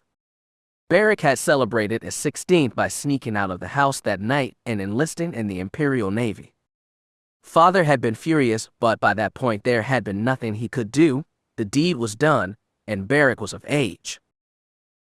In the end, he had been forced to accept his eldest son's choice. Keera's destiny would not have been so cut and dried. Had Beric stayed, he would have begun training to take his father's place as overseer one day. It would have been expected. Keera would not necessarily have been expected to take up the role herself.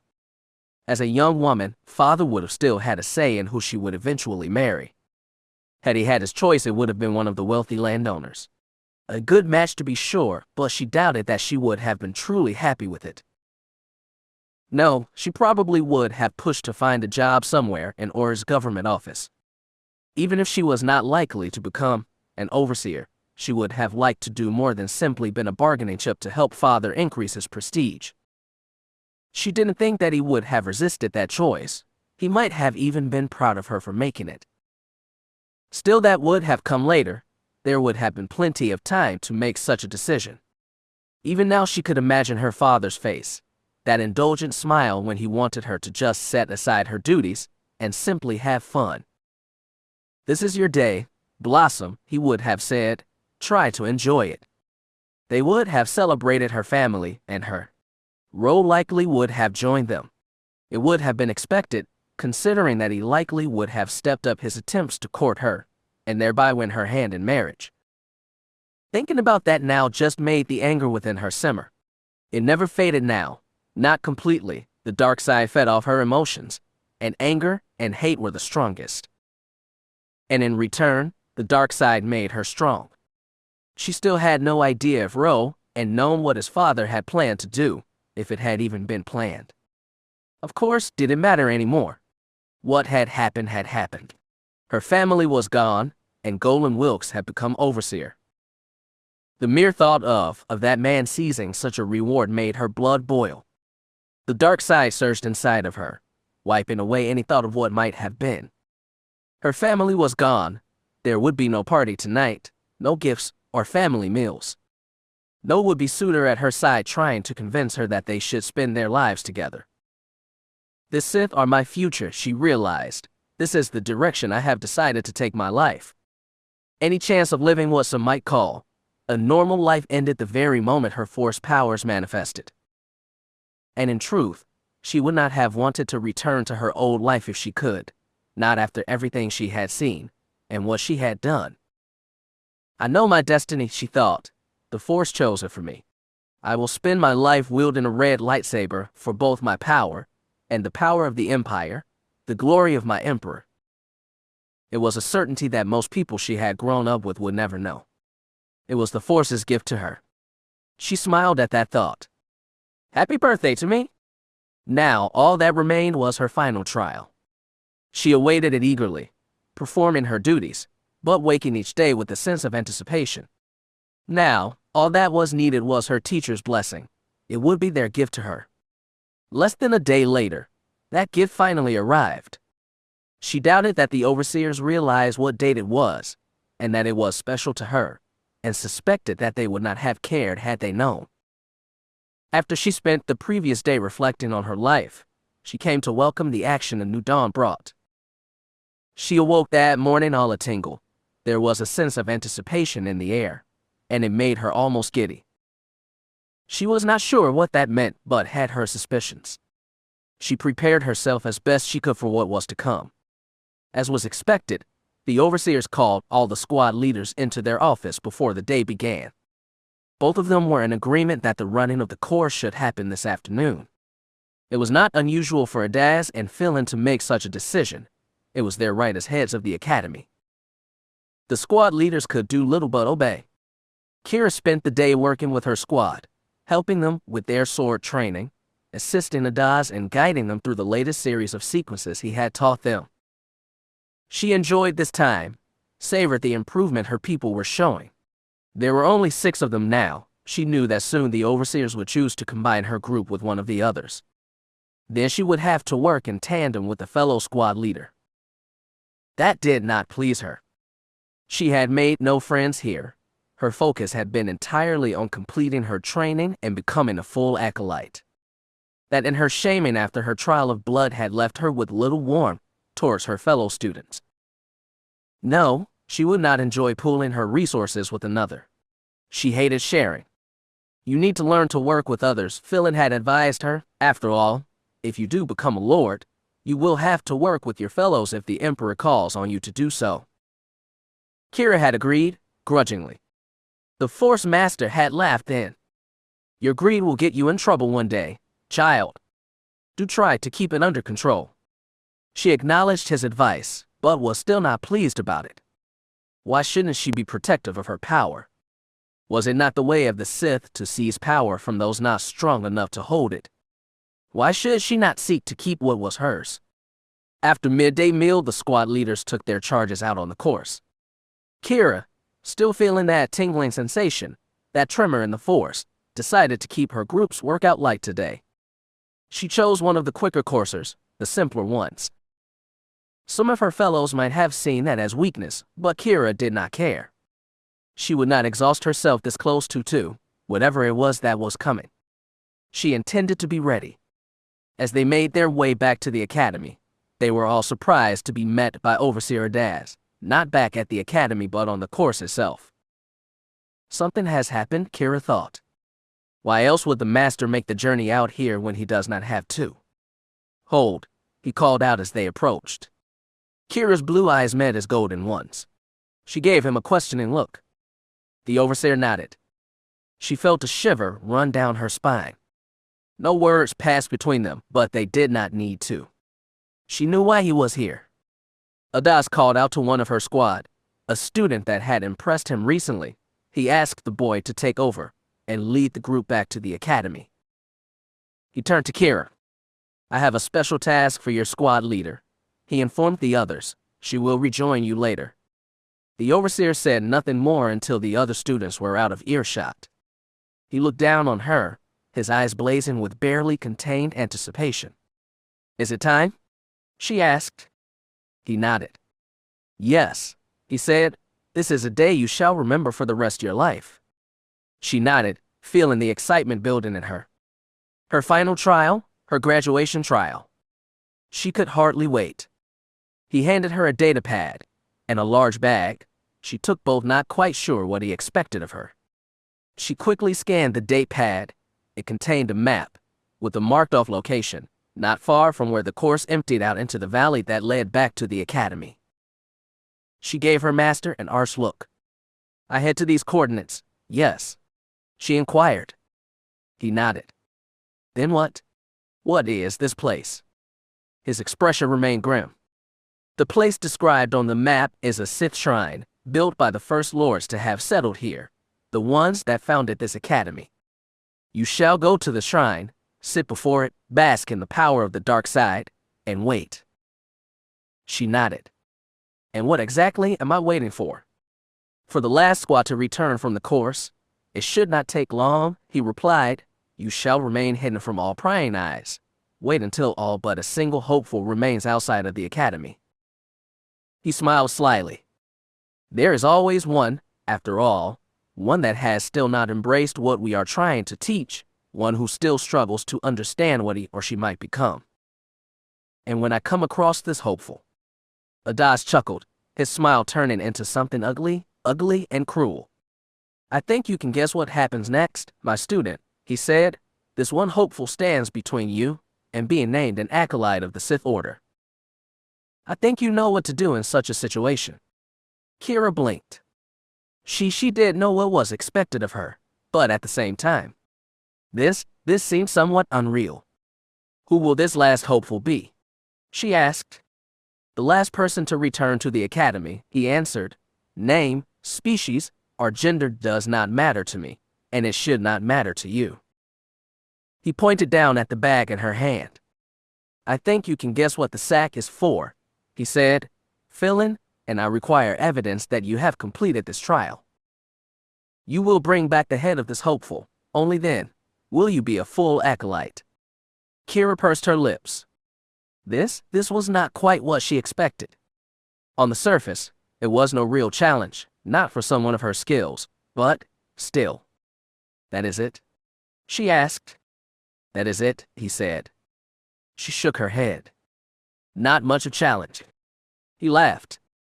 "For most students that pass through this academy, that may be true, but this is not about them. It is about you, Keera Lylos." He gave her a cool look. "This is a trial of the spirit. We must see what you are truly made of, my student. We know that you will kill to defend yourself, and we know that you will kill an enemy that dares oppose you. What your masters ask of you now is something quite different. Today, you kill a random victim, an innocent if you will. Not that many that come here are innocent, but we make do with what we have, and you will do it because it is in your best interest."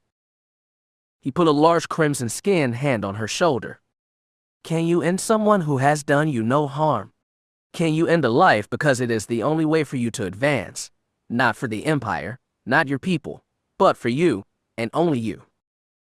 Can you turn your passions inward, think of yourself first and foremost, and truly embrace the dark side?" Keera nodded. "I can do this, my master," she promised. "It will be done." He smiled again. "Then see to it, young one. Go to the shrine and wait. Your final trial has begun, and do not return without your prize.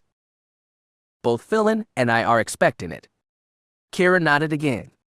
"Go to the shrine and wait, and when the time was right, strike." It seemed so simple. She could do it. She had to. The journey across the blasted terrain was easy enough.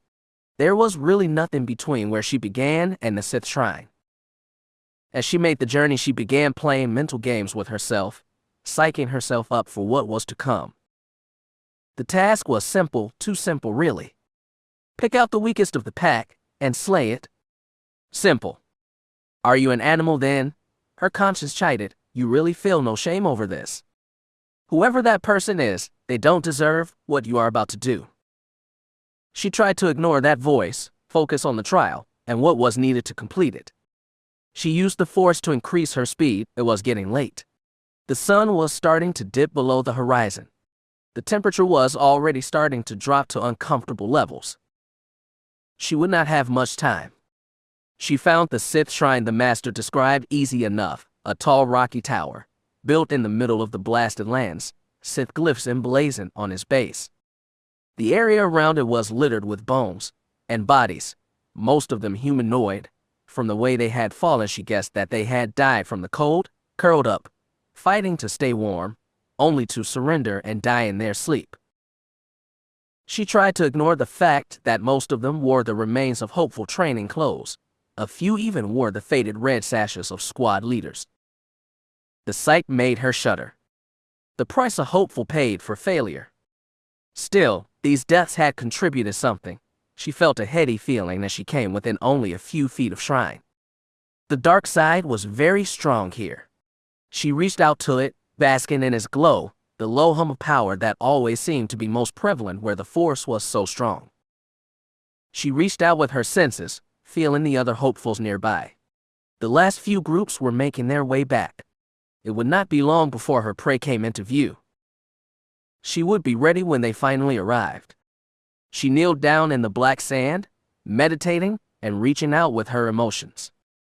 She drew strength from the death and despair here, focused it and used it to enhance her own senses. It would not be long now, soon she would. The world seemed to fall out from under her. She gasped, opened her eyes and stood up. She blinked in surprise. She was no longer standing at the shrine. She was home. She was back on Oridanna. Her head spun.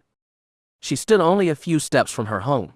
If this was a dream, it was the most lifelike dream she had ever experienced. She could smell food cooking. She felt the warm wind on her face, the gentle sound of the long grass as it swayed in the breeze. Then another sound drew her attention, drew it to their tiny garage, the sound of tools and metal. She walked towards it, somehow knowing what she was going to find within. Knowing who she would find. Her father was there, bent over his old swoop bike, trying to fix the stabilizer again. She smiled slightly. He never could get it calibrated just right. He must have heard her approach. He looked up when she entered. His expression was warm but guarded. "Daddy," she called out. He smiled sadly at her. "Hello, Blossom," he said. "It has been a while." Part of her wanted to run to him, to fall crying into his arms. She could not believe this. She was so grateful to see him again after all this time. The other part, the Sith part, of her knew to keep her distance. Too many nightmares about this place made her wary of any joy she felt right now. He shook his head.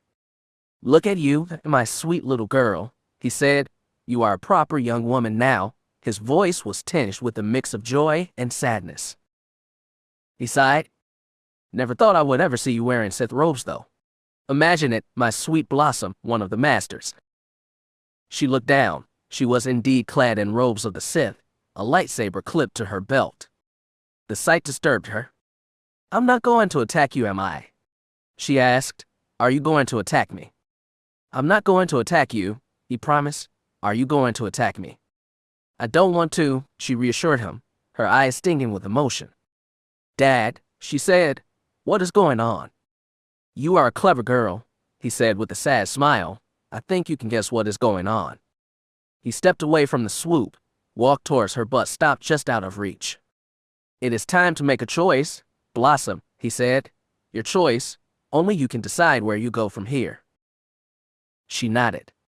This was not simply a dream then, it was the Force, part of her trial. She needed to make the right decision. "I don't have any choice, Dad. I know what must be done." "You know what the masters told you," he said. "That is not the same thing. I'm doing this for you, for Mom, and the girls, to give you justice." He shook his head. "That may have been the case in the beginning, but it isn't what drives you now." It looked like he might have reached out to her, but he stopped just short. His expression was hard, disapproving. "It hurt? Look at what the masters have done to you, Keera. They've turned you into murderer, and now they want you to kill again just to see if you will. He was glaring at her now. You can't kill that hopeful, Keera. It is wrong, and you know it. That is not something the girl I raised could do. She felt her temper begin to flicker. I have no choice, she repeated. I can't just walk away now. If I did, I could not simply go back to the academy. They wouldn't have me back. Then don't return to the academy. I'll die if I don't, she spat. Will you? He asked. You have learned so much in the last year, Blossom. Your powers have grown strong. Is there nothing that you could do to protect yourself, to survive one night in that place? She considered that. It would be tricky, make no mistake, but if she kept to one of the volcanic fields, it was possible. The warmth would protect her from the freezing cold. The force would do the rest. If she lasted until morning, there was a chance. She might even be able to stow away on a ship. They were always coming and going from the academy. She could get off-world. She could leave. Strangely enough, part of her welcomed the idea, was excited by it. Was it even possible? She looked into her father's eyes, could see what decision he wanted her to make. Where would I go? She asked. What would I do? Whatever you want, he replied. Can you honestly not see that all the training you have been given would give you an edge, the means to survive where others could not? Your skills would serve you well, and best of all, they would be all yours, and yours alone. You would not have to cut away any more of your soul to have more. She thought about that, thought of the pain she had suffered since coming her, the games the masters and the other students had played. Those games had made her strong, but they had also showed her another side of herself, a side that she did not like very much. She thought it was that side that she would need to survive, to take her place among those with true power in the Empire, but what if it was not? What if she could have a different life? You could do it, her father said. You could go anywhere, do anything. She winced. I would have to flee the Empire. It is a big galaxy, Blossom, believe me, it is far bigger than even you realize. You could find a new place, a place where you would be accepted and respected. He gave her a sad smile. Your mother and I, we only wanted the best for you. It is all we ever wanted. And yet you seek to deny her what is hers by right. Keera jumped. Her father looked over her shoulder, his eyes suddenly cold and angry. She doesn't need you, he growled. Leave my daughter alone. She turned. The man standing before her was familiar, though they had never met. Though he had gone gray, he still carried himself with both power and grace. His clothes marked him as a man of great wealth, a fine coat, breeches, and silken shirt. A lightsaber was clipped to his belt, held there by a dark blue sash. He spoke like the Imperials that sometimes visited Ardana, what the old-timers had called a Dromon-cast accent. Yet, despite this, his eyes were anything but refined and gentlemanly. They were cold, hard golden orbs that blazed with power, disdain, and hate. Keera knew him, though they had never met. She had seen his picture in Overseer Ada's book. Darth Fear. The long Death Sith Lord looked around the garage with disdain. His eyes once again fell on Keera and her father. He did not look pleased. Would you toss it away, child? He asked her, the power you have gained, the opportunities that are yours to claim. He shook his head. My slave thought you stronger than this. Keira's eyes narrowed, her respect for Overseer Daz overriding her fear and surprise at seeing the Sith Lord here. You're dead, she snarled. I am indeed, Hikita said, but that does not mean that I cannot guide you, that I cannot stop you from making a terrible mistake. She does not belong to you, my lord, Keira's father said, trying to push his daughter behind him. The Sith smiled. She does not belong to you, either, he replied. She is a disciple of the dark side now, and beyond your petty ambitions. Hikita looked at Keira, his gold eyes burning into hers. This man is beneath you. You are stronger than he ever was, and ever could be. You are a god among ants, do not let anyone else tell you different. He smiled then, a sly wicked smile. You read my words, know what I attempted. My defeat was not failure, merely a lack of good timing. I was not the right person to complete my grand work, but you, dear girl, you may just be the one. Keera shook her head and suddenly felt muzzy again. The dark side washed over her. You could be the one, child, Hikitas continued. You could be the one that ends the accursed Republic and the Jedi for all time. And if you did, the whole Empire would sing your name. The Sith Master's eyes almost seemed to glow with anticipation. The dark side itself would sing your name. Keera thought about it, what he was offering. All the tales she had heard growing up about the stagnant Republic and corrupt senators and the Jedi filth that kept them in power. The Jedi were the bogeymen of all the stories of her youth. Brown-robed monsters that snatched unruly children out of their bed and taught them to deny the very things that made life worth living. Was it not worth it to end such creatures? Was the quest for power to save the Empire not worth it?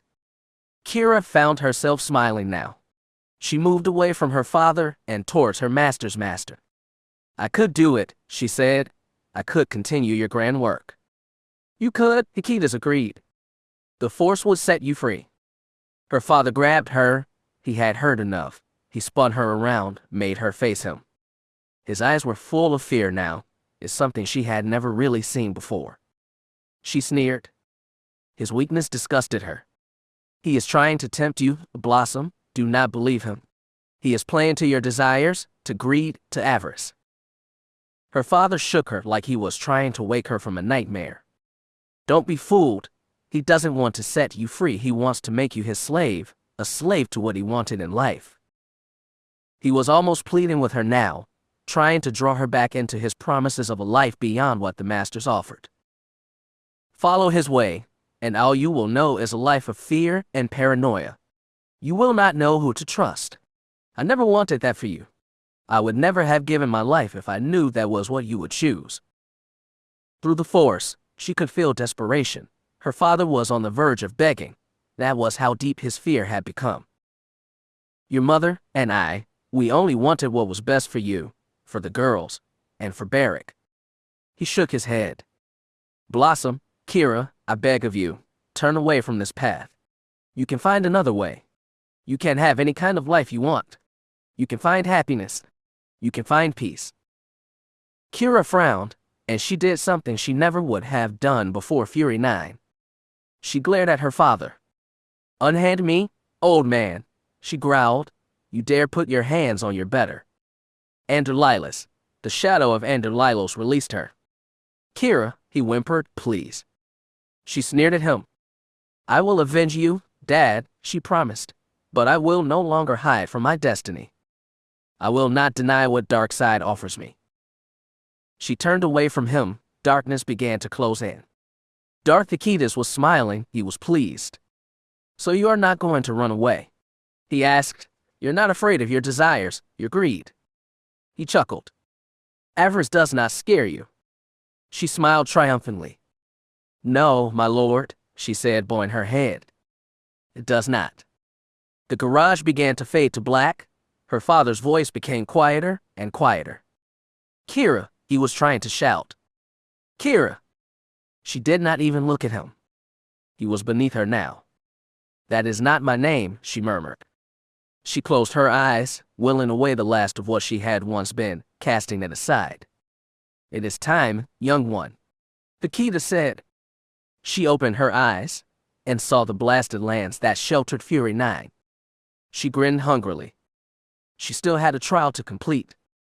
She felt another presence out on the plain, one lone hopeful struggling to get back before the doors to the academy closed for the night. She moved, drawing her war blade, the dark side energies crackling up the full length of the blade. Her master's master was right. It was time. An hour later, she slipped through the academy door just before it slammed shut for the night. In her right hand, she held the bag that Avest had given her. She smiled as she walked past her fellow students. She did not even offer them a nod in greeting. They were beneath her now. She was no longer a hopeful. She had passed her final trial. She strode right up to Phylon's quarters. She could sense the two masters inside, waiting for her. She did not bother knocking. She simply triggered the lock with the force. The door slid open. She strode in like she owned the place. Adaz and Philin looked up from their discussion. Any angry retort they might have had died when they saw what she carried. Adaz grinned fiercely. "Well done, young one," he proclaimed. "Well done, indeed." She smirked. The fool forgot his training saber. She informed them.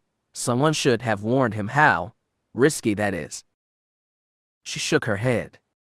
He had tried to resist, and then he had tried begging.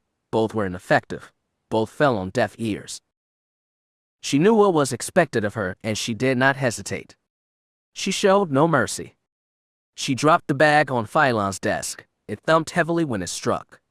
A bit of red liquid leaked from the bag. The portly Force Master looked up at her. He smirked, pleased. "It seems that we shall lose 2 students today," he said, "one to course." He chuckled. "The other to EWCHCH clearing." The girl beamed. "A next-level academy," she thought triumphantly. "I did it." "Your journey is just beginning, young one," he cautioned. "You are not Sith yet, but you are one step closer to unlocking your full potential." "I am most eager, Master," she said. "I'm ready for a new challenge." "Make no mistake, girl," Philin warned. "You will be challenged. You will face danger." She laughed. "Sounds fun." Adaz put a fatherly hand on her shoulder. "Congratulations, acolyte," he said. "Indeed," Philin said. "A shuttle will take you off-world this very evening. Return to your quarters and gather up your things. You will be taken to a space station for processing. I suggest you make use of the pleasure facilities there. Celebrate your good fortune. What awaits you in Butcher's Clearing will not leave you much time to celebrate." "I understand, Master," she said. "Thank you for your instruction, both of you." Adaz gave her a hungry smile. "May the Force serve you well," he said. "May you find what you seek, young Keera," Philin said. The girl blinked. Keera, she thought. That wasn't her name. She smirked. She thought about her meeting with her father and Lord Hikidus. The Dark Lord warned her not to be afraid of her desire, of greed, and of avarice. She would not be. In fact, she would embrace them. Avarice. She bowed humbly to them for the last time. "Keera is gone," she informed them. "My name is Avaryss. I am Avaryss of the Sith." Adaz nodded, pleased with her choice. Philin smirked. "If we should meet again, girl, perhaps it will be Lord Avaryss." She shrugged. "Why not?" Lord Avaryss, she thought.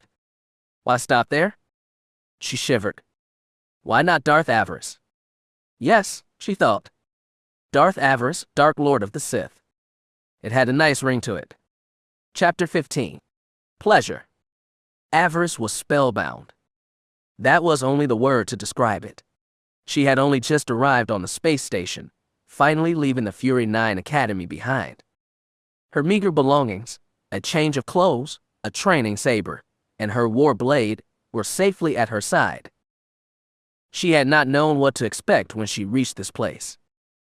She certainly would not have expected this. The shuttle had left the academy in the dead of night.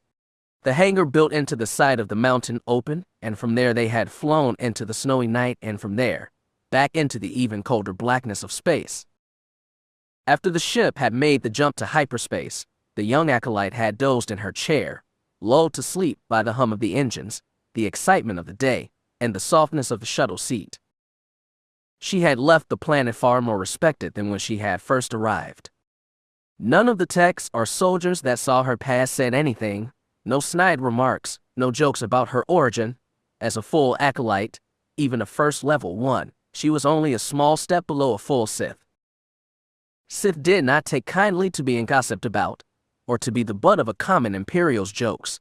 Those that did gossip or joke lost either their tongue or their lives.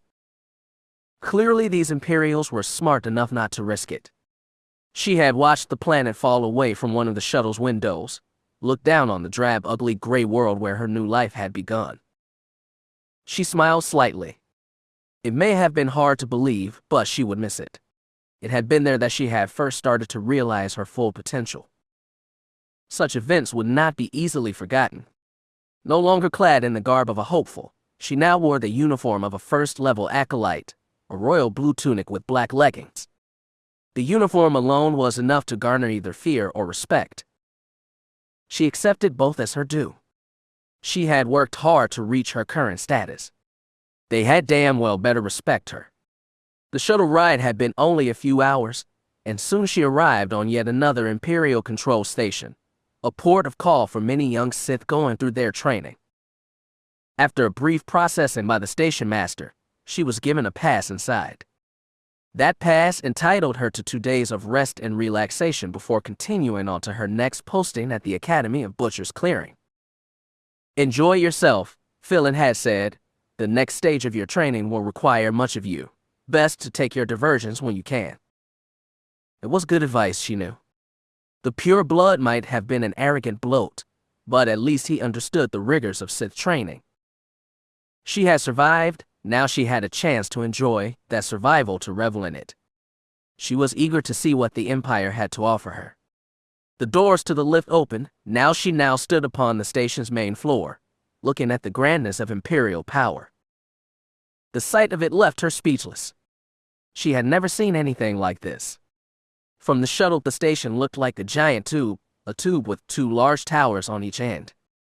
Now that she was aboard, she could see that the bulk of the station, the long section between the 2 towers, housed one long promenade dedicated to pleasure. Imperial soldiers may have patrolled the walkways above, but for the most part this station seemed to belong to the Sith acolytes. They were everywhere, debauching like mad. Pleasure houses, cantinas, and gambling halls stretched as far as she could see. Holo screens broadcast gladiator fights, either warriors fighting each other, or dangerous beasts. Loud music blasted from every establishment. Blue-clad acolytes were everywhere, enjoying the brief respite in their harsh training. All of this, she thought to herself. All for me and others like me. She smiled brightly. Now this was more like it. Avaryss' senses were overloaded. There was so much emotion here. Elation, fury, lust. The air practically vibrated. A young Force user could drown in it if they were not careful. It drew her in, her pulse quickening. After so much hardship, she welcomed a chance to blow off some steam, to give herself over to all the pleasures that the dark side had to offer. I've trained hard, she thought. Why should I not play harder? The thought made her pulse race even more. Back on Ardana, she never would have felt comfortable in such a place. She would have been constantly looking over her shoulder, wondering what her father would say, and not wishing to bring shame upon him or their family. Even now, those old worries threatened to rise up and consume her.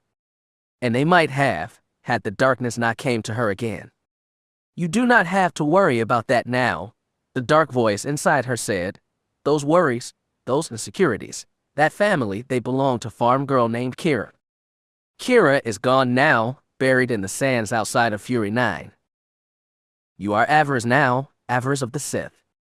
And a Sith has a right to celebrate without guilt or doubt. The thought washed away any thought of holding back. I'm free for 2 days, she reminded herself. 2 days until I have to return to my training. 2 days? She grinned. Time to make the best of it. She wove her way into the crowd, letting the emotions pick her up and carry her away. Her heart raced and her blood seemed to hum. It was wonderful, euphoric. This place is a feast, she thought. The time has come to gorge myself, and so she did. Mercy, girl, mercy. The Rodian, wearing the remains of a Republic ensign's uniform, cowered before her, his long green fingers clasped before him as he pleaded for his life. Avaryss smirked as she looked down upon him, her war blade slick with blood of his companions. Her head was buzzing with Ardana wine, and her blood burning with adrenaline. Mercy, she laughed, reveling in his fear. Do you know where you are, Greenie? Laughter from the crowd above drew her attention. She raised her blade. Above her in the stands, 100 acolytes were screaming for blood and victory. He wants mercy, She shouted out to them, "What do we offer someone who begs for mercy?" The crowd chanted as one. "Kill! Kill! Kill!" they shouted. "Death! Death! Death!" "No," the prisoner whimpered. "No." "Yes," Avaryss said, bringing her blade down. "Those who ask for mercy are unworthy of it. Mercy is for fools." The crowd went wild. The prisoner lost his head. A wave of dark side energy washed over her, drawing off the crowd's bloodlust, and Avaryss' own elation and excitement, its power headier than any wine or spice. The young acolyte giggled. She had tried both this evening. Well, maybe not the spice, but she had been close, sitting close at the bar when one of her fellows had been spicing. The fool had been gripping the vial too tightly, and it had sprayed out, getting her in the face. Had she not been drinking, she might have punished him for his clumsiness. As it was, she was too lost in her own pleasures to care. She had not breathed in much of it, but what she did had enough potency to give her whole world a rosy glow. This was clearly not the low-grade spice that criminals peddled on the streets. But that should have been a surprise. Many of the acolytes here came from wealthy families, the heirs of lords and merchants who lived and worked on Drummond Kas and the surrounding systems. Their children would not have had to rely on street trash when the pure stuff was available, and this felt like the pure stuff. Avaryss could have used her power to burn away the substance. She had learned the technique from Darth Fear's book. The Lord had been extremely worried about poison during his life. She could have burned it from her body, but she chose not to. She was having too much fun. Why would she want to take time away from that? She spent the bulk of her evening in the fighting pits after that. She had been feeling aggressive after the first few drinks, her head buzzing. The small bit of spice she had imbibed likely had not helped. She needed to do something about that. Acolytes were not allowed to fight each other. Fortunately, the fighting pits provided both criminals and slaves for the young would-be Sith to test themselves against. The acolytes and soldiers were even able to place bets on the fights, with the winner getting a small cut of those credits. She had fought 5 times, killing opponents 5 at a time, both human and alien. Her powers and sword was more than a match for her opponents. Slaves that had been soldiers once were the most challenging. Normally they would not have tried to attack a Sith, but that was what aggressors were for. Drugs were given to them before the fight. By the time they took effect, the prisoners were almost wild animals, more than eager to try and rip a young acolyte to pieces. Unfortunately for them, the dark side was with her. What could a maddened slave do against that? Not much, as it turned out. Avaryss defeated them all, and took in almost 1,000 credits that night. It was more than enough to afford a private room on the station. By the time she left to find a warm place to sleep, she had won both credits and a boost to her reputation. She reveled in both, even if she didn't remember what happened tomorrow. The lodgings provided for the acolytes were small, yet clean. She made her way down the hallway, stopping several times to make sure she had not passed her room. The number on her pass key was kinda fuzzy. Still, she would not let that stop her. She was almost Sith. She would not be defeated by a mere room key. Giggling, she finally found her quarters. The door slid open after 2 attempts. She staggered into the room, resisting the urge to fall into a stupor on the bed. She leaned back and sighed contentedly. No one back home would believe this, she thought. She was not quite sure she did, but that was probably just the drink talking. She looked down at the bed. It looked both soft and comfortable. It was seriously calling her name. There was a small pad next to the bed. The man at the desk had told her about it. "If you desire company, my lord," he had said, "just press the red button." He gave her a sly smile. "We have many fine pleasure slaves for your enjoyment, should you require them." Avaryss had frowned at his offer. She did not require such company. From the sounds she had heard coming from the other rooms here, she was one of the few on the station that felt that way. During her time on Fury 9, she had been aware of the fact that several of her fellow students were engaged in relationships, if you could even call them that. They meant nothing, of course, just tryst to make a difficult situation easier. She had not engaged in such relations herself, denied any that had asked. She had resisted any and all advances. Her farm world upbringing had prevented her from it. She did not consider herself a prude. She was just more careful than her fellows. Truth be told, she had never been with anyone in that way. I'm not quite ready to give up that just yet, she thought. She would wait when she did finally to do that. She wanted it to be with someone she loved. Someone that she could feel was worthy of her. Some Sith would call her naive. Personally, she thought of herself as a romantic. Father and mother had adored each other. She wanted the same for herself. The fact that she was Sith should not change that. She wanted it to be special. She would accept nothing less. Like your dream boy, the dark voice inside her asked. Avaryss shrugged. She thought about that last dream she had had of him, standing in the room with all those fountains, how good he had looked all wet and bare-chested. She smiled, her body warming at the memory. He would be nice if he even exists. She giggled. Somehow she suspected that he did exist. He was out there somewhere.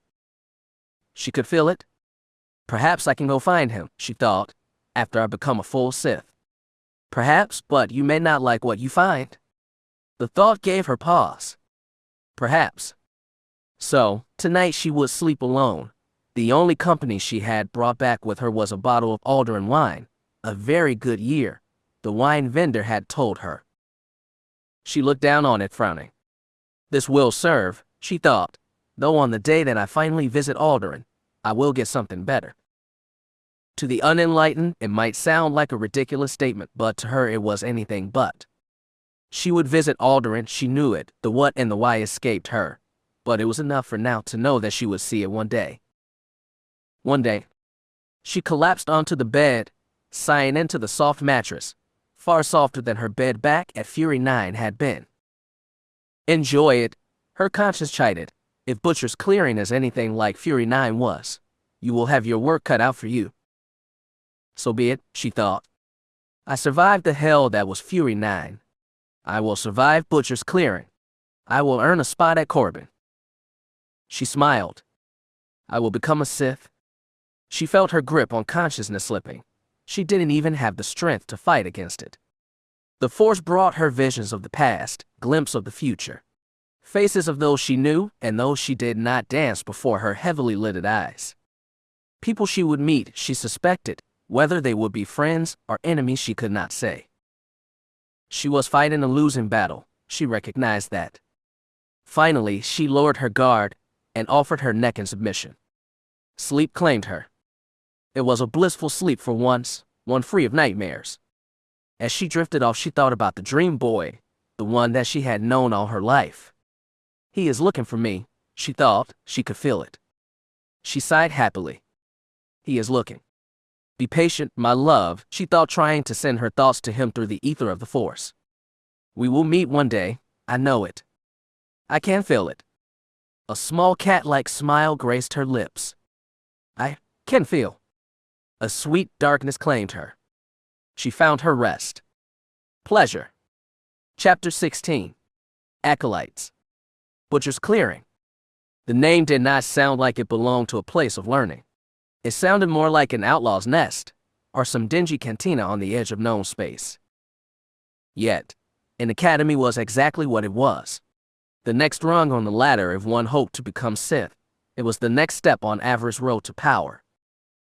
It was a road that she intended to follow to the very end. And may the Emperor protect any that dare try to get in her way. The shuttle carrying her and several others finally exited hyperspace. Before them hung a bright blue orb of a world. Huge storm systems crisscrossed the atmosphere. Even from here, they could see the flash of lightning in those clouds. The sight impressed Avaryss. So much blue, she thought, disbelieving her own eyes. She had never seen so much water. Her homeworld had only had a few landlocked seas, places that she had only read about and never seen. The storms looked terrifying, that they could leave even the strongest of outposts in ruins. Yet for some reason the Sith had chosen this place to build an academy. They must have had their reasons. She shook her head. Perhaps it was the danger that had first drawn her people to this world. Despite its ugly blasted look, the world where Fury 9 had been built had been strong in the dark side. Perhaps this world was too. Power and danger were close cousins. A wise and strong Sith always sought out both. The shuttle began its descent into orbit. She now noticed 2 warships floating there, likely protecting this place from attack, or to serve as a means to evacuate, should the storms get too bad. Either reason made sense, though she did not see much chance of a Sith choosing to run, even from a powerful storm. Whatever the reason, it did not matter. She was here now. She needed to prepare for what was to come. Avaryss readied herself, drawing on the Force, trying to bring her powers to full bloom, so that the leaders here would be able to sense them. She wished only to make a good impression, to dazzle the overseers that ran this place. It is them that I need to impress, she knew. It was only they that could send me on, to the academy on Corbin. It was a goal she hoped to see realized, very soon. Instead of proceeding to the surface, the shuttle made its first stop at a small, orbital station. Once aboard, she and her fellow acolytes were given a series of injections by the medical droid stationed here. She had never been fond of injections, or medical droids for that matter. Her nervousness manifested as anger. "What are you poking and prodding us for?" she asked in her most imperious-sounding voice. "What is the meaning of this?" The lead droid's photoreceptors blinked as he met her cool gaze. "It is for your own good, O mighty mistress of darkness," it said quickly. "We exist to serve." "Oh really?" she said dryly. "And would you still think that way while I'm tearing you apart for daring to paw me like you have been?" She did not think it possible for a droid to look nervous, but this one certainly did. Sith droids had a tendency to be either cold and indifferent, or function in an almost constant state of simulated fear of being disassembled while they were online. Not that droids felt fear, she supposed. Such reaction was more for the Sith speaking to the droid than for the droid's benefit. Some Sith simply liked to elicit fear in all their followers. That included droids. It seemed foolish, but she could appreciate that fear, real or not. For Avaryss, at that moment it was simply a small amusement. It had been a long shuttle ride. It for your benefit entirely, mistress, the droid repeated. "And why is that?" she demanded. She was so focused on the first that she never saw the second come up behind her, this one armed with an injection gun. She never knew it was there until she felt the sharp pain as it fired into her neck. She gasped and spun around, murder flashing in her eyes. The droid stood firm, unmoved. "There are many dangerous bacteria and viruses in the jungles below, O merciful mistress," the droid who injected her said quickly, before she had chance to punish it. "It would not do for a student such as yourself to fall ill from any of them. You would likely not last long if you did." A sound came out of the droid's vocoder. It might have been a sigh, if droids were capable of such things. "So rip me apart, O master.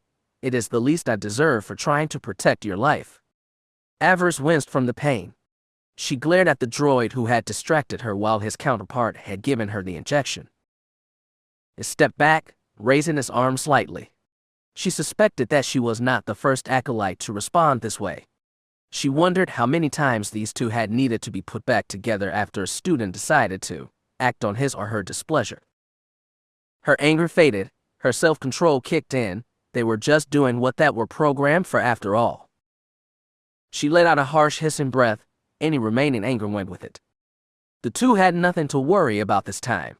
She was not so fickle to lash out over something as small as being given a shot.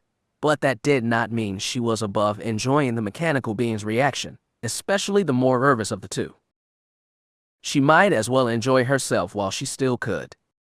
She continued to glare coldly at it. She let the droid process what she might do for a moment before nodding grimly.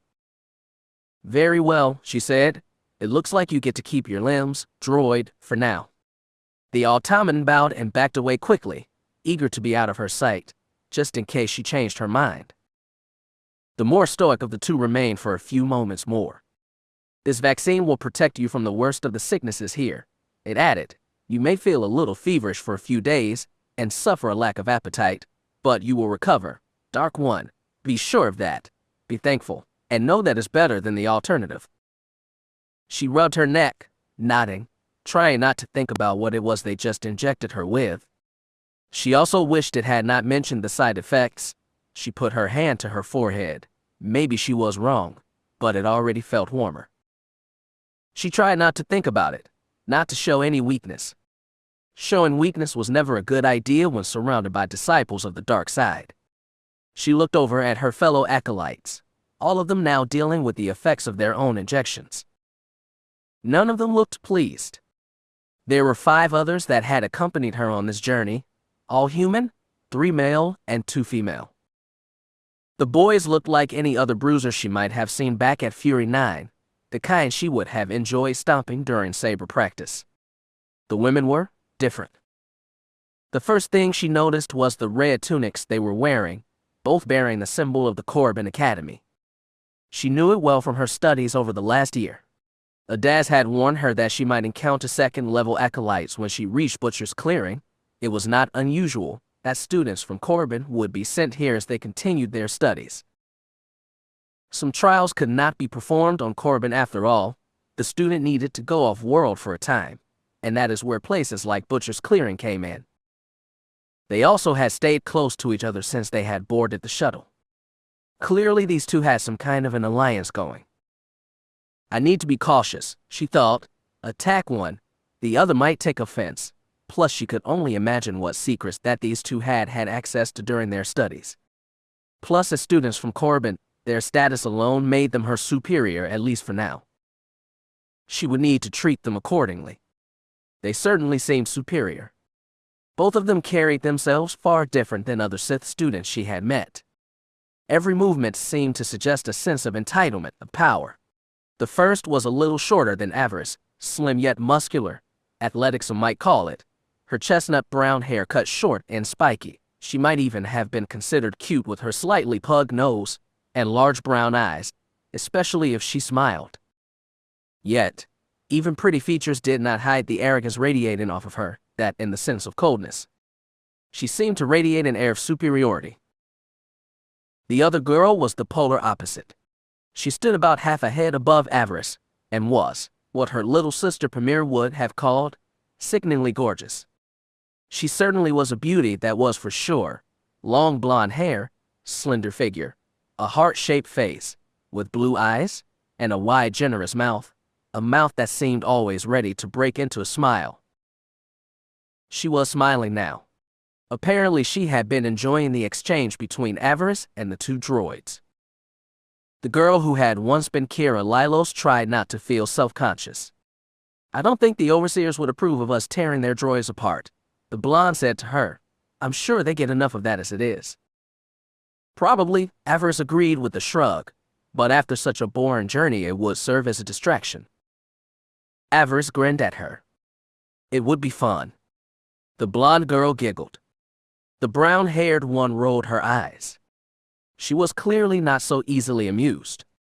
If you're feeling a desire to destroy something, she suggested, you should probably wait until we are on the planet.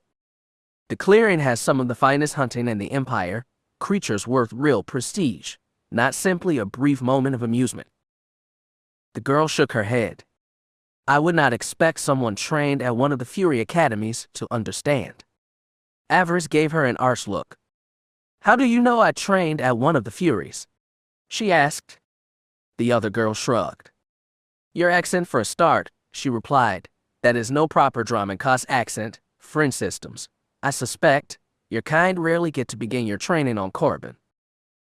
Avaryss glared at her. My kind. Her temper sparked.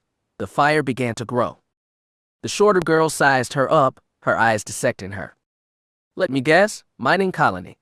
A space station maybe. Sith stop at space stations all the time, enjoy themselves with local girls.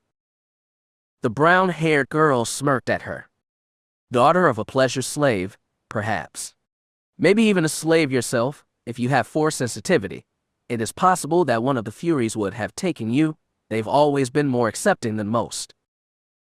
I was born a free citizen of the Empire, Avaryss said in a glacially calm voice. trying to hold her temper in check.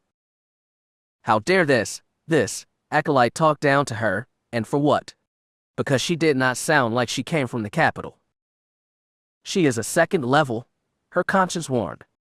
Be careful. So what? She had been strong enough to become a full acolyte, which this girl would learn if she kept pushing Avaryss buttons. I was the daughter of an overseer, she growled.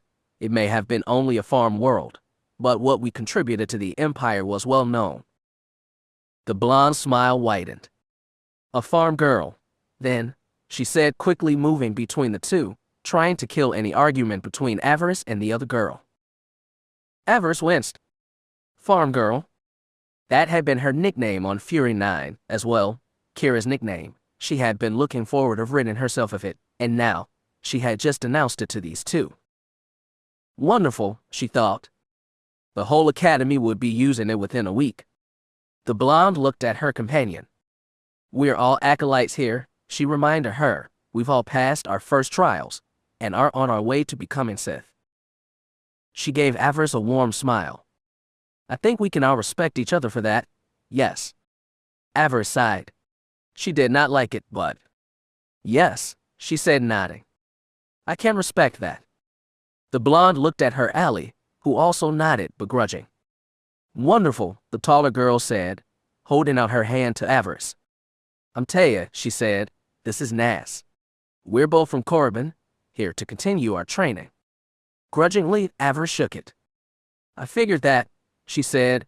My name is Avaryss, and yes, I did graduate from one of the Furies, Fury 9 to be exact. Avaryss, huh?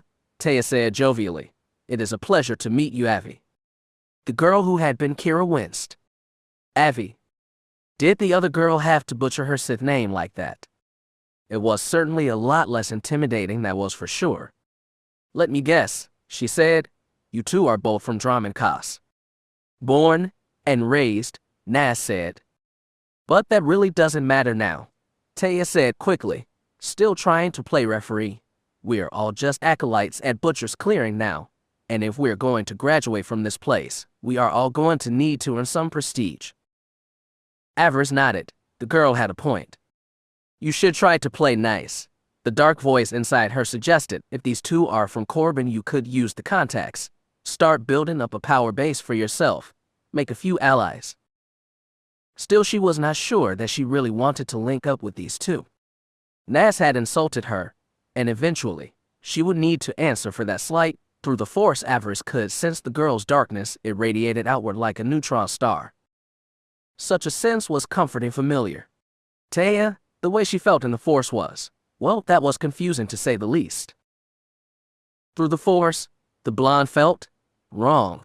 There was darkness there, greed, passion, hate, but at the same time the darkness was not complete. It was like looking at a storm cloud on a sunny day. Before the storm hit, rays of light shining through it, blackness. Avaryss' eyes narrowed.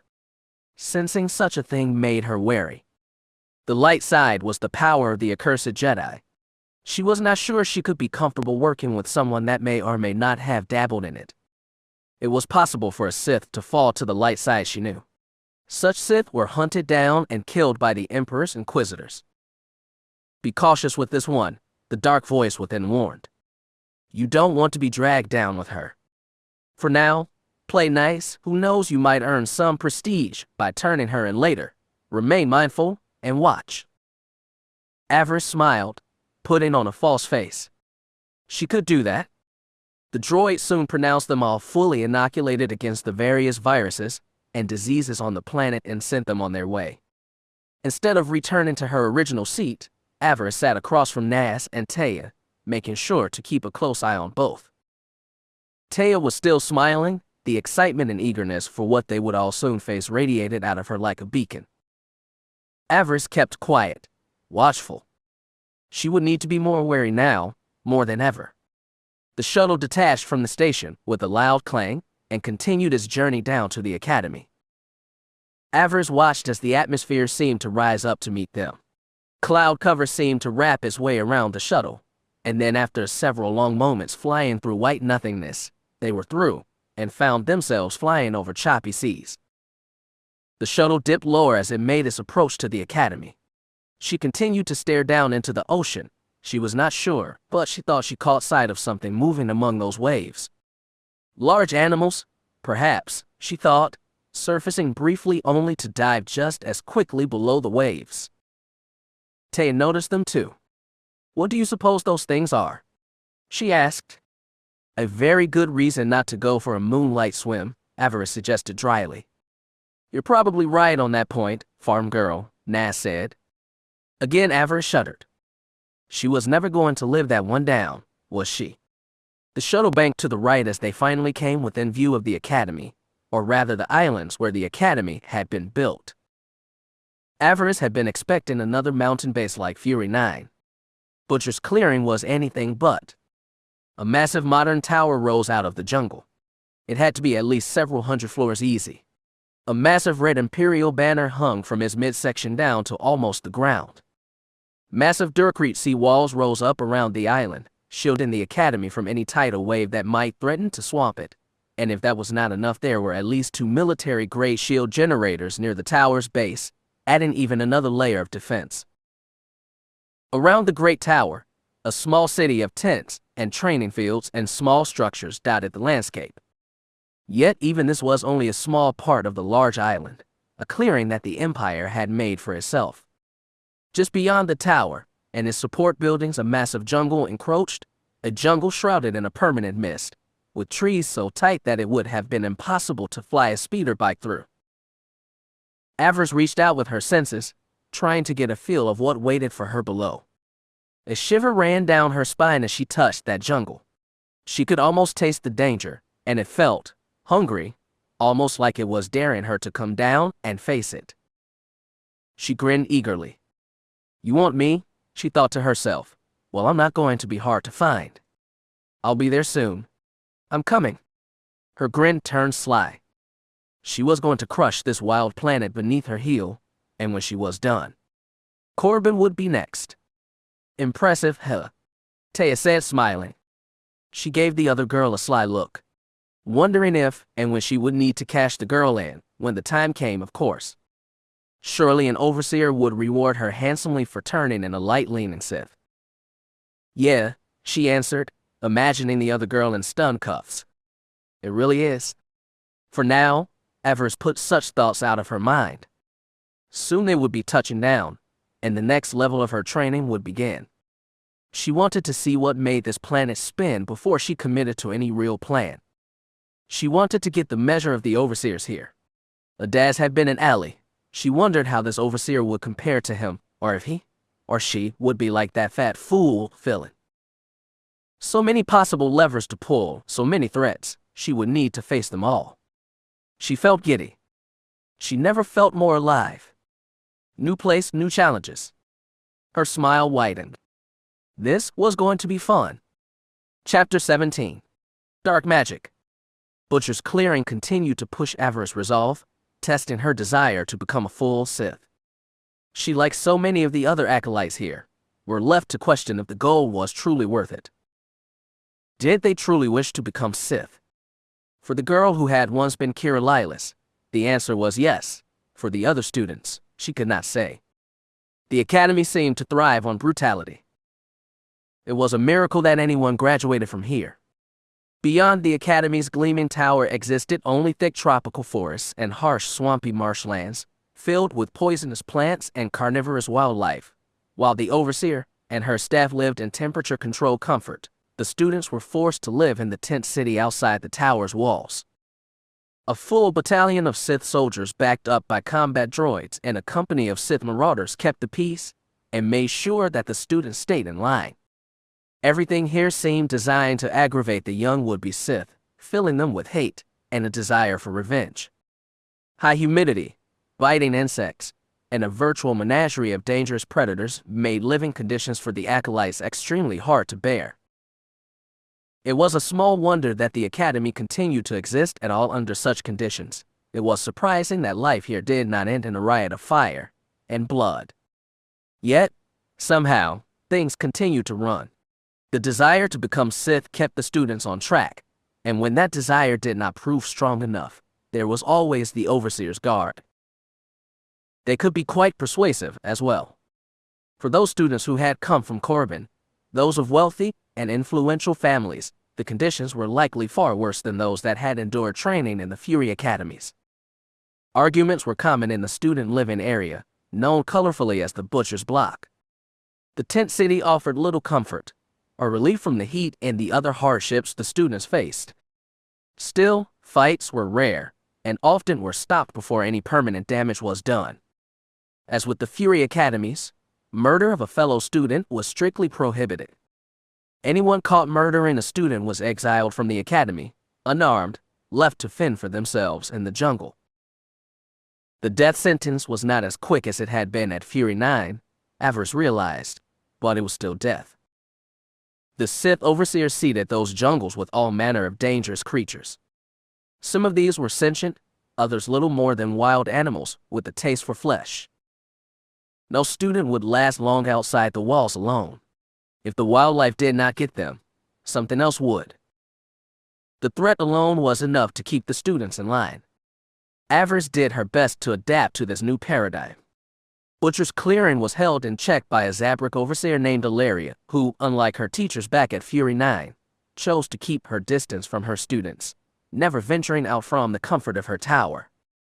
When she did address them, it was always either over the loudspeaker system or from one of holocom units built into the many communication droids that wandered the academy grounds. These droids were basically just portable holo communicators with built-in spider legs. It was through these devices that the overseer remained visible, and all from the comfort of her office high above. Yet another reason for the students to resent her, Avaryss could not deny her own desire to pick up one of the droids with the Force and smash it to scrap. The only reason she did not do it was that she did not wish to risk the overseer's displeasure. Crimson-skinned and tattooed, Ilaria always seemed to maintain a positive and cheery attitude when addressing her young charges. It was almost unsith-like how friendly she seemed. Always was she encouraging them to do better, to train hard and embrace the dark side. Avaryss suspected that this was all an act, that the Zabrak was manipulating her students, playing off the hardships they faced, and using those hardships to pit one acolyte against the other. She had heard some evidence that suggested this, and therefore pointed to a simpler motive for the overseer offering favors to this student or that. Avaryss believed that the overseer only wished to see her students fight. She suspected that the woman likely enjoyed it, considering how many camera droids could be seen flying here and there over the island. The young acolyte frowned. Another camera droid buzzed by overhead. How am I supposed to do this? She asked herself. If the overseer never comes down, how do I win her favor? As it turned out, there were several ways to gain the overseer's attention. Ilaria ran her academy as a true meritocracy. You wanted something here. You earned it by gaining higher and higher prestige. Points were reward for trophies, which could be turned into more tangible rewards. Everything from better food to a night in the tower was on offer, if an acolyte had the will and good fortune to find something interesting. All could be purchased by earning prestige. And there were two ways to do that. The first was to volunteer and work with the academy staff, which typically involved the interrogation of prisoners. Technically, the war between the Empire and Republic had ended with the Treaty of Coruscant, but that did not stop either side from seeking an advantage over the other. Republic spies still moved through Imperial space, looking for weaknesses in the Empire's armor. When these criminals were caught, they were often sent to Butcher's Crossing or Lord's Reach for further questioning. That way, the students could not only get a sense of what the enemy was like, but also practice dominating their foes in a controlled environment. Avaryss's first week in the academy had been spent almost exclusively working with the Inquisitors. Their facilities were at least cooler compared to the heat and humidity outside. Plus, most of the higher-level acolytes saw such work beneath them, making it easy to find an open spot. It was not the most glamorous of jobs, but it did give her a chance to finally encounter the enemy, to interact with the Republic's agents. She welcomed the opportunity. Knowing someone was the first step to defeating them, and Avaryss wanted to know everything.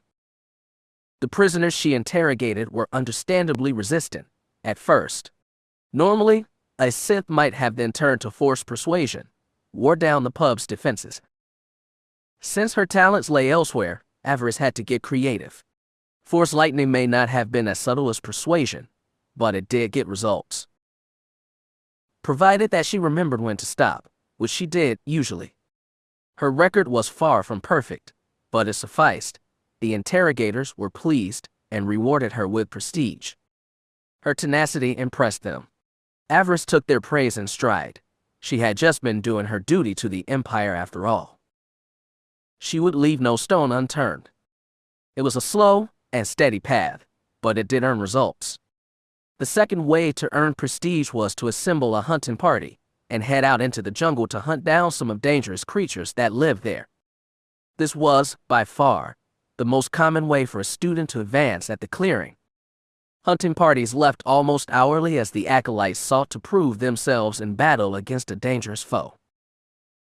Avaryss was slow to take up that opportunity. She remained distrustful of her fellow acolytes, more so since she had been living in the butcher's block.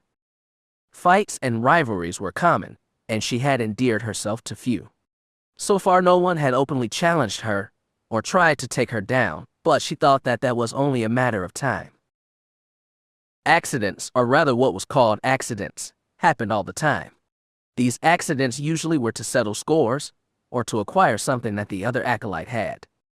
A few of the students here had noticed her war blade and made comment of how they would like one as well.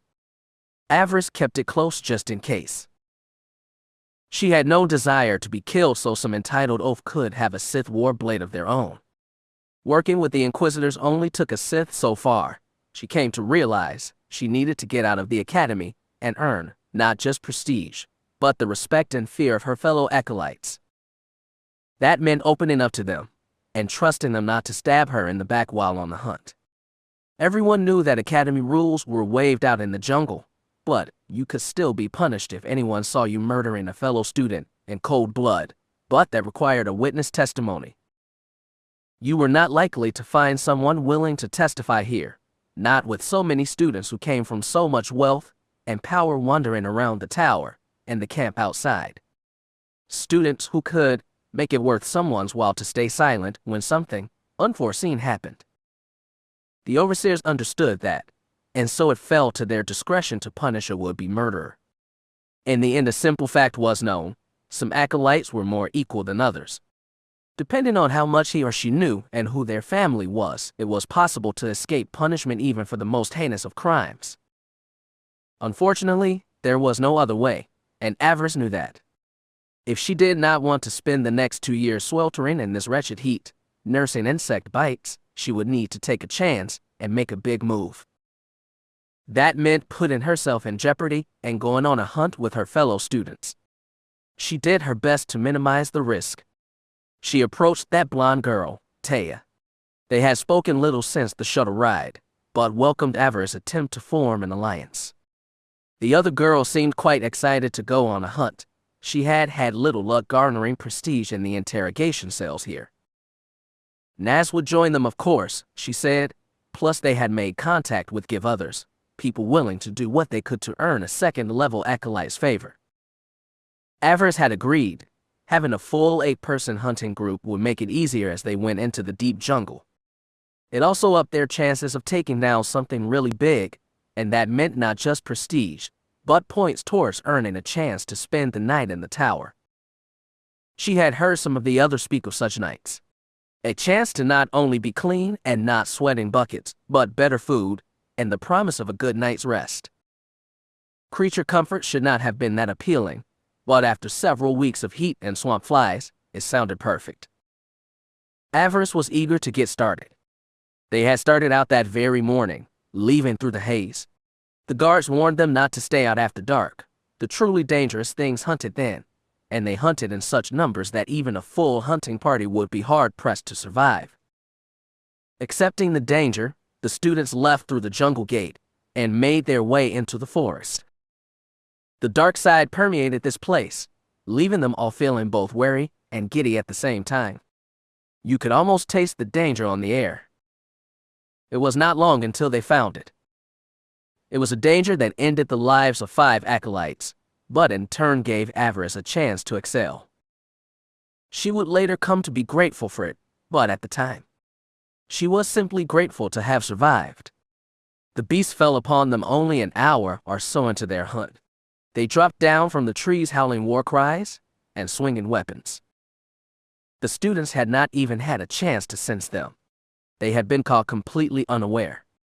The killing began in earnest. Almost 7 feet tall and covered in dirty, matted shaggy fur, the brutes tore into the acolytes like they were nothing. The first to fall had his arms ripped off before he even had a chance to respond. The second was slashed across the face by wicked claws that left him incoherent. Avaryss drew her blade and called on the force, flinging one of the beasts hard against a tree. It struck like a missile, likely shattering all the bones in its brutish body. It did not rise again. The true battle began then, claws and teeth against swords and force abilities. Avaryss saw Nas kill one with force lightning, while Taya cut down another with a double-bladed training saber. She had been preparing to cast a spell when one of the monsters wrapped his hairy paws around her throat. It threw her against one of the trees. She hit so hard that stars exploded before her eyes. The noisy brute howled in her face, its stinking breath making her nauseous. The young acolyte responded brutally. She was too close to use lightning, and her war blade was pinned behind her, but that did not make her defenseless. She reached out with the force and seized the monster's hairy throat. It gasped and coughed, slamming her several times against the tree, trying to break her concentration. The blows knocked the wind out of her, but she did not release her grip. Pain was an old friend now. She used it to fuel her anger, and as long as she was angry, her connection to the darkness remained strong. She tightened her grip, squeezing the alien's throat tighter and tighter. She felt the howling thing's grip begin to loosen. She heard the gurgling noises as it tried to breathe. She smiled at it. "You've lost, beast," she thought. "Your great strength is no match for the power of the dark side." The beast must have realized that too. It chose to change tactics. It released one paw from her neck and swiped downward. She heard the sound of ripping cloth and felt 5 pinching sensations that ran from just below her heart to her waist. Avaryss gasped. Her grip on the alien ceased. She felt warmth running down her legs. It took her a moment to understand what had happened. The creature let her go and roared. It held up his hand. Those wicked-looking claws were out, and they were drenched in blood, human blood. Avaryss looked down in horror. The thing had struck her with its claws, ripping open her belly. Her eyes widened with shock and disbelief. The alien leapt away, probably to try and aid his fellows. He no doubt thought her already done. Perhaps he was right. Avaryss tried to walk, only to take 2 steps and fall forward. She collapsed to the ground, writhing in sudden agony. She reached down trying to get an idea of how bad the damage was. Her hand came back coated red. It looked like she was wearing crimson gloves. She almost fainted when she saw it. "Emperor, save me," she thought. "I'm really dying." Not good, she thought, trying to keep from panicking. Not good. Her heart was pounding, harder and harder. She could feel the blood pumping out through the wounds. Despite the wretched heat, she actually shivered. She felt cold. She felt darkness starting to close in. Her head felt funny. It was getting harder to stay awake. Part of her welcomed the end. It was a chance to lay down her burdens. It would be so easy, part of her thought. Just lie down and close my eyes. It would all be over in a moment. She stifled back a sob. Her eyes grew heavier and heavier.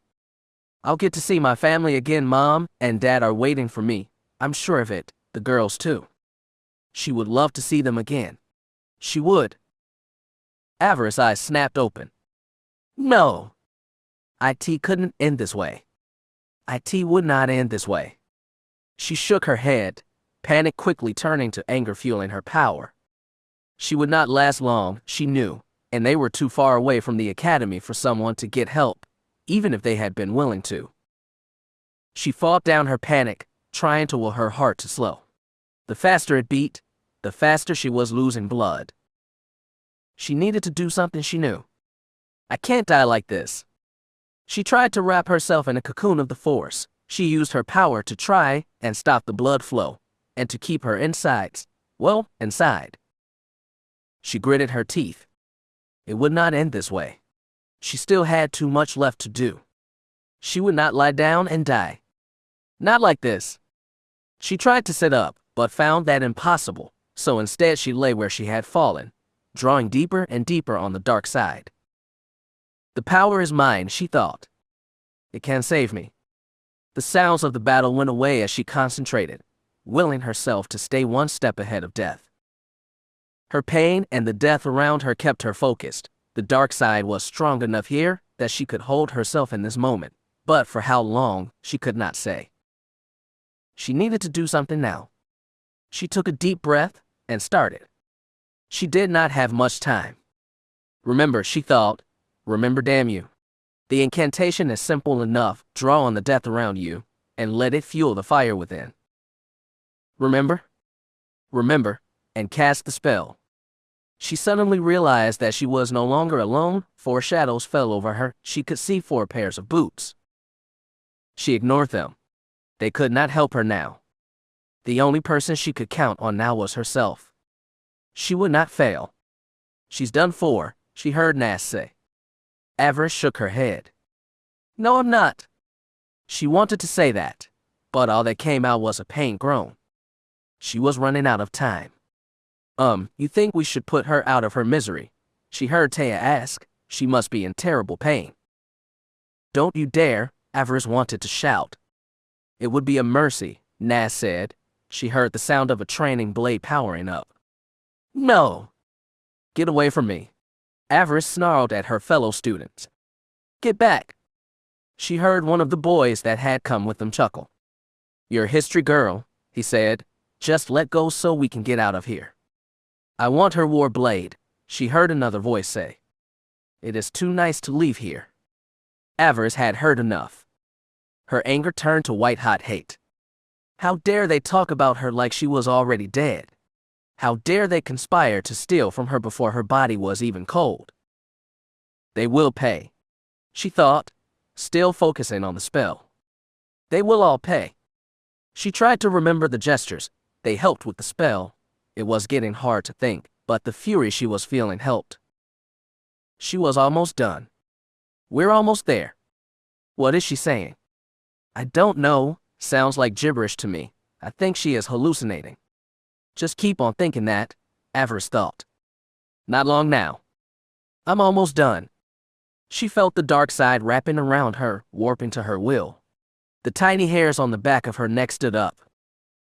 Things might have been going dark, but it was not just the blood loss. It was the dark side itself being shaped by her will. And it was hungry. That is not gibberish, she heard one of the acolytes say. Well, what is it that? A wave of fear washed over the group. Run. But. Run. Avaryss felt 2 of the acolytes break away. She almost laughed. Don't run away, she wanted to say. You're going to miss the surprise. She shook her head. Oh well, I'm out of time. Time to do this. She croaked out the final words, the last part of the spell. They were not necessary for the casting, but they did help the caster focus her power where it needed to be. And where it needed to be was here. Avaryss cast. The world exploded. The forest was suddenly filled with violet-colored light. Avaryss heard someone screaming, a sound of pure unrefined agony. It took her a few moments to realize that the voice was her own. Not that it mattered now. The spell had been cast. What was done was done. The death field she had conjured was here, and it showed no signs of stopping. The dark side was weak in the healing arts, everyone knew that, but this was not healing, not really. It was the transfer of energy of essence. And it probably one of the most painful experiences of the girl's young life. Healing was natural, the light side of the force could be compelled to accelerate it. This was not healing, it was using the dark side to literally force the body back together. Wounded organs were reformed, tears in the flesh were closed by pure dark side energy. It was an intense experience, somewhere between agony and ecstasy, but radically both. Avaryss arched her back and howled. This is the only way, she thought, the only way. The pain. The pain. She screamed as the death field took life after life and forced it into her damaged body, forcing it to be whole once more. She rose off the jungle floor floating above it, caught in a web of dark side energy. The pain finally transitioned to pleasure. She was gorging herself on life energy. It saturated her cells, and every molecule of her body was alive and active. Yes. She moaned more. More. Yes. Yes. Yes. She threw back her head. Yes. For that one brief euphoric moment, she was one with dark side of the Force. She felt everything, every life on the planet, every life on 100 planets. It is mine, she thought. I will consume it all. It must all be mine. A voice came to her then, 2 voices. She could not tell if they were from the past or the future, if they would be or they wouldn't, but they were there nonetheless. The dark side of the Force is the pathway to many abilities, some might consider to be unnatural. Is it possible to learn this power? Not from a Jedi. Avaryss laughed. Is it possible to learn this power? Yes, it was, she knew. She shook her head. Poor little hopeful, he was already ensnared, and he did not know it. She gasped. She felt her connection fading. The dark side was limitless, she was not. She was being pulled back to the mortal world, the realm of crude flesh. Part of her did not want to go. She tried to hold on, to hold all the life energy she had drawn into herself, but it was slipping away, like water slipping through her fingers no matter how hard she tried to hold onto it. The body was not meant to contain so much power, she realized. It was slipping away. She cursed herself for a weakling. It was slipping away. She fell to the ground with a thud. The wind was knocked out of her. Yet, strangely, she felt no pain, only a profound sense of euphoria. She lay there staring up at the trees above. She was giggling. What a rush, she thought. She was not sure how long she lay there, basking in the life energy bubbling inside of her. She reached down, touching where the beast had clawed her.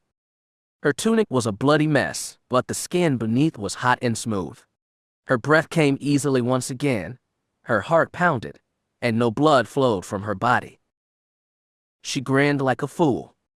The dark side, she thought to herself, was amazing. The death field, she thought. She had not truly been conscious of what she was doing the first time she had summoned it on Oridanna. Now she knew exactly what she had missed that day. It was incredible. Her senses were overloaded by the experience. It was needed, she realized. It had saved her life. That is what mattered. That was all that mattered.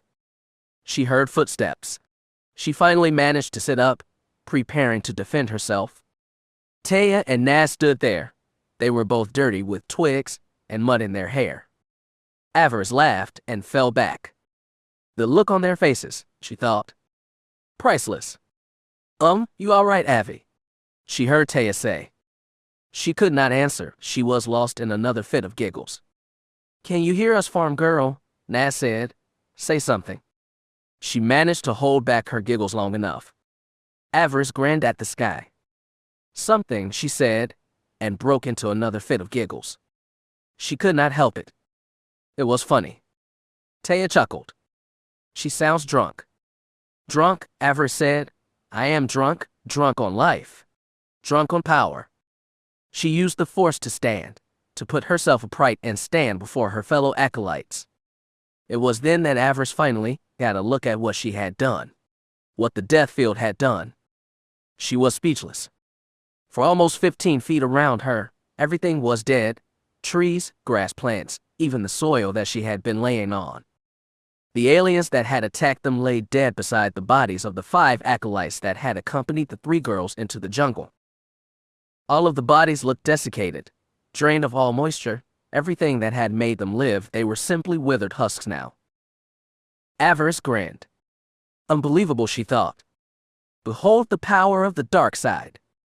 She laughed and raised her hands to sky. Unlimited power, she shouted. She wanted the whole galaxy to hear, to know how good she felt in that moment. She looked at Taya and Naz. She felt the change between the three of them. Naz had looked down on her. Taya had thought her some charity project, something that she could befriend and feel good about herself for doing so. That had changed. Now, all she felt was respect radiating from the two girls, respect and a healthy dose of fear. At last they understood. Avaryss was no mere bumpkin from a farm world. She was power. Naz looked at what was left of the aliens. Their shaggy pelts were dry and brittle, pulled over shrunken skin. The brown-haired girl shook her head. Couldn't you have waited until after we skinned these brutes before crisping them? Avaryss grinned. Sorry, couldn't be helped. She shrugged. It was the only way. Naz did something then that Avaryss could not believe. The girl smiled.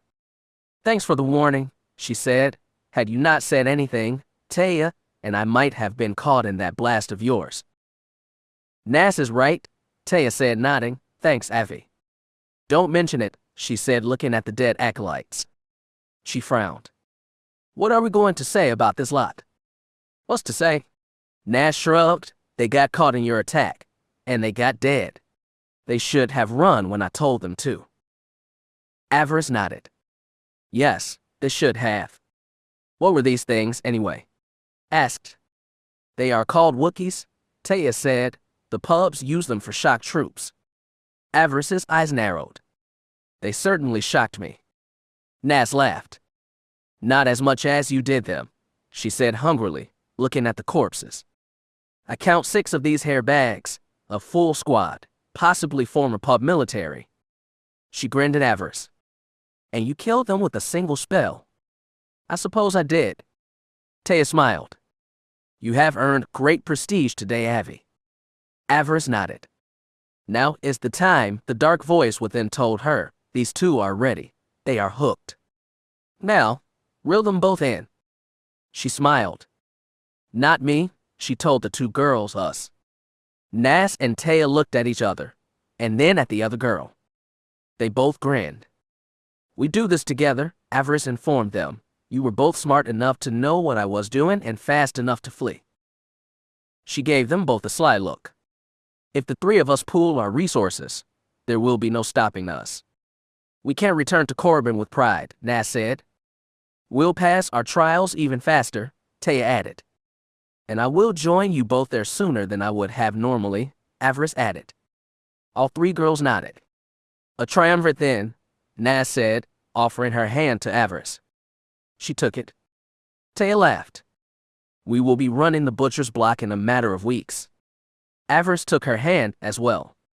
She grinned at the two. Despite her early misgivings, she thought this the right idea. It felt right. An alliance. The three of us against everyone else, Avaryss said, smirking. I like those odds. Chapter 18. Relationships. You are in our seats. The 4 acolytes in the blue tunics hurried to remove themselves. Naz, Taya, and Avaryss pinning them with cold looks while their fellow students made themselves scarce. They did not sit or even put down their trays until after their rivals were gone, and even then they remained watchful for trouble. To an outsider, it might have seemed ridiculous, but to one training to become a Sith, it was a necessary display of power. Even mealtimes at the academy were an exercise in establishing dominance. The 4 that had been sitting at the table were only first-level acolytes and not in the same class as the 2 girls from Corbin. A red tunic was not just a status symbol here. It was a warning. Be prepared to get out of our way or else. Most students were smart enough to understand that. Avaryss was not above using her ally's status to her advantage. Though her own blue tunic marked her as no better than those they had run off, her choice and company did. Naz and Taya had accepted her into their circle. They had marked her as a fellow student on the way up, and from within that circle, she now enjoyed at least some of the protection and respect that Naz and Taya enjoyed.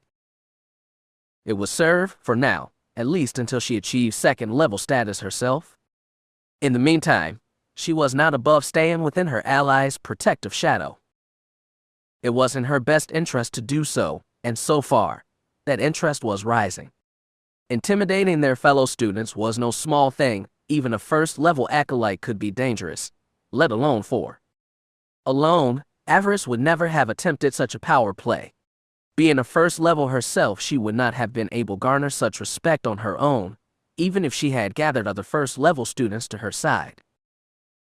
No, this was made possible only through her triple alliance with Taya and Nas, an alliance that was serving them all quite well. The three took their seats. Taya made a face at the rations that the staff had provided for them. It was not the type of food you would enjoy in the central tower, but at least you would not go hungry. You think they are trying to poison us? The blonde acolyte asked, pouting.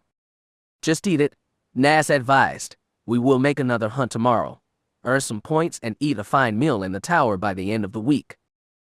Avaryss nodded. They could do that, she supposed, but the more frugal part of her thought that they should save their points towards something grander, maybe the use of a speeder to make it deeper into the jungle, or a military escort, a reward that would make finding something truly dangerous easier to kill. Something that would earn them enough prestige to get out of here once and for all. It had only been about a month since her arrival, but already Avaryss was eager to try and earn herself a spot on Corbin. I can't do it, she realized. I just need to endure long enough to reach that goal, which meant eating this lovely meal that sat before her now. Lovely, she thought to herself. Just lovely. It could be worse, Avaryss said with a shrug. They could be forcing us to eat what we catch in the jungle. Now I don't know about you, but this stuff is probably safer than anything we could catch out there. Taya nodded, but still did not look pleased. Having been born into wealth on Drummond Cos, she was not used to simple fare, like military-grade survival rations. That was the whole point, though. Coping with such things was just another lesson of the academy. Do what was necessary to survive, which could mean anything from slaying an enemy to enduring bad food and the hot climate of this world. All these lessons led to one final destination, the chance to become a full Sith. No one balked when faced with that goal. It was why they were here. Why they were all here. Fury 9 had taught Avaryss the basics, how to think and fight like a Sith. It had taught her self-determination, to embrace her hatred, and when to use her killer instinct. Butcher's clearing offered different lessons, that and a chance to apply what she had learned.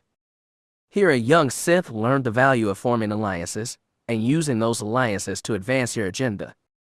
She had seen some of that back on Fury, but nothing like it was here. Here, you absolutely needed allies. It was the only way to truly advance. In the clearing, allies were necessary. She was fortunate to have found Nas and Taya. They had both proved more than useful. Avaryss smiled to herself. She had not realized how lonely her journey had been up to now. The path to power had been hard, with only her desire to succeed to push her forward. Now, she had others to share that journey with. It was yet another motivator, and it served her well. There had been few girls her own age back home. None of their neighbors had been willing to risk their daughters being friends with the overseer's child. Pamir and Talitha had helped, but they were still children. In a year or two Pamir might become a friend, but that had never happened. Now, though, being around girls her own age, it made her feel like she truly fit somewhere. For the first time in a long time, Avaryss felt like she belonged. She had missed that feeling, needed it. It felt good to have sisters again. Careful, the dark voice inside her warned. Do not get too used to this arrangement. These two may be allies now, but they are not friends or family. Either one could betray you at the first hint of weakness.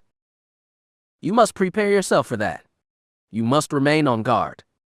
The thought killed any thought of affection for her two allies. She actually felt ashamed for thinking so.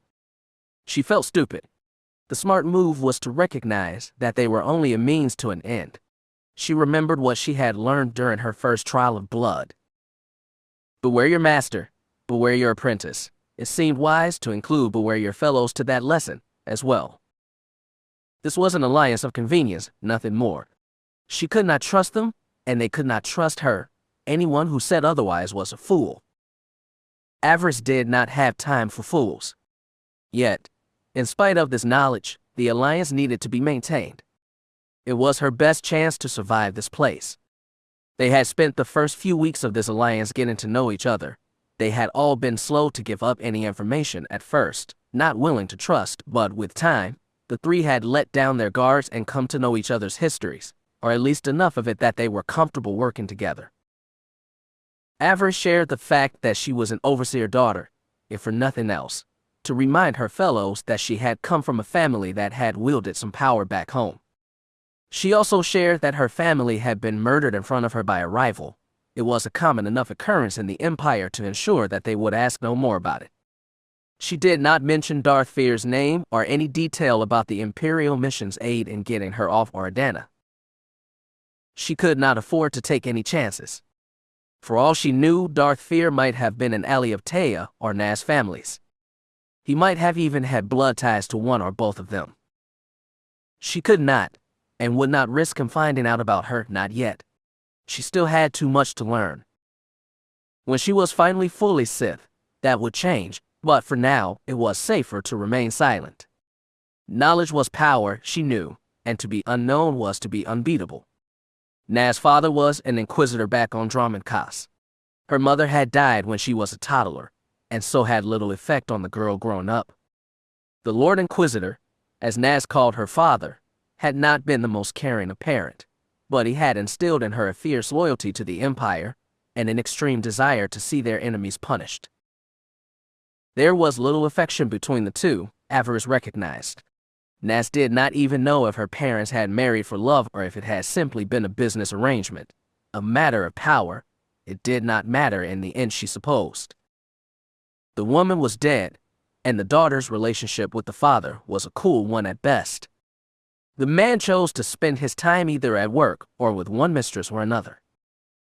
Let the Lord Inquisitor do what he wants, for now, Nas said dismissively. One day, when I'm strong enough, I will seize my family's assets. She smiled wickedly. On that day, he will learn what a good Sith I am. Avaryss nodded. That was the way of the Sith, but still.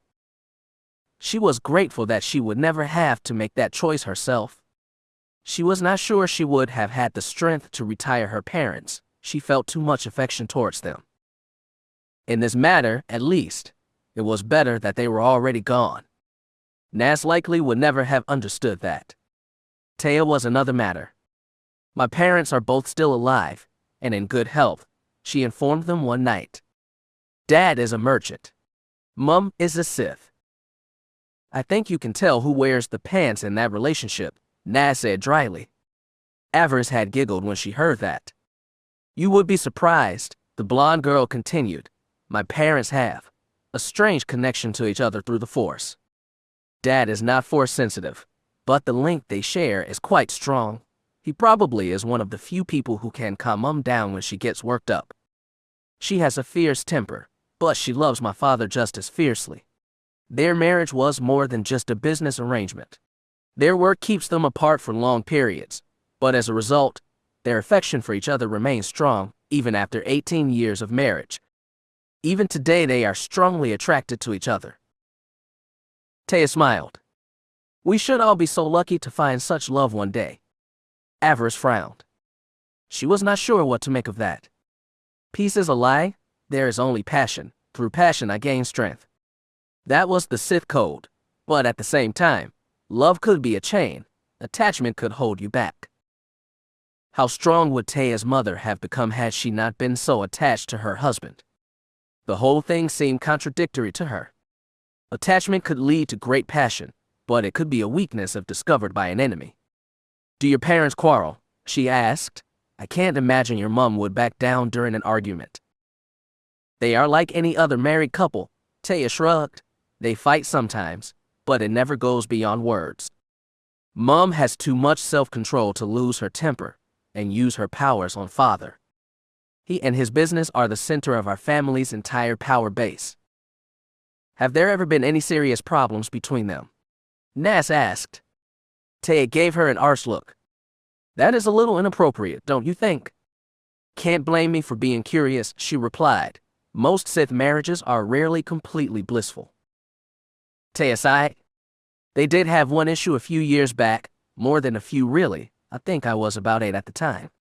Mother got it into her head that father might have a mistress somewhere. He is a bit of a rogue, you see, and quite charming, but that is part of his job. Anyway, Mom was worried that when he was gone on his business trips that he was actually going to see another woman, perhaps more than one. Did she confront him about it? Avaryss asked. She could have, I suppose, but she decided to be more proactive instead. She put a tracer on his ship and followed him discreetly. She wanted to be sure she was right before she chose to act. What was she planning to do if she confirmed her suspicions? Nas asked. I don't know, Taya admitted. I don't think that even Mum knew. It probably would not have been good, Avaryss said. In that we are in agreement, Taya said, nodding. It likely would have been very bad. Avaryss' heart beat a little faster. Suddenly she was very interested in this story. What would a Sith wife do if she caught her husband with another woman? What would she do in such a situation? Was he cheating? Nas asked. Did she catch him with anyone? Taya grinned. No, she replied. Father surprised her by being completely and utterly loyal. Mother was so touched that she contacted him on his final stop, asked that they have dinner together, and so that she could apologize for thinking so less of him. I imagine your dad enjoyed that, Avaryss chuckled. It was not often that a Sith swallowed her pride and admitted that she had been wrong. I'm sure he did, Taya giggled. Mum came home from that trip pregnant with my little brother. Avaryss laughed. So your dad got an apology and a son out of the deal, she said, grinning. Lucky him. I suppose so, Taya said, smiling fondly. I was not pleased at the time, though. I had liked being an only child. Taya's story gave Avaryss pause. Perhaps it was possible to find love, even for a disciple of the dark side. Perhaps the love of a spouse was strong enough to endure, even in the darkest shadows. Maybe she would find a love like that one day. Is your mom a lord?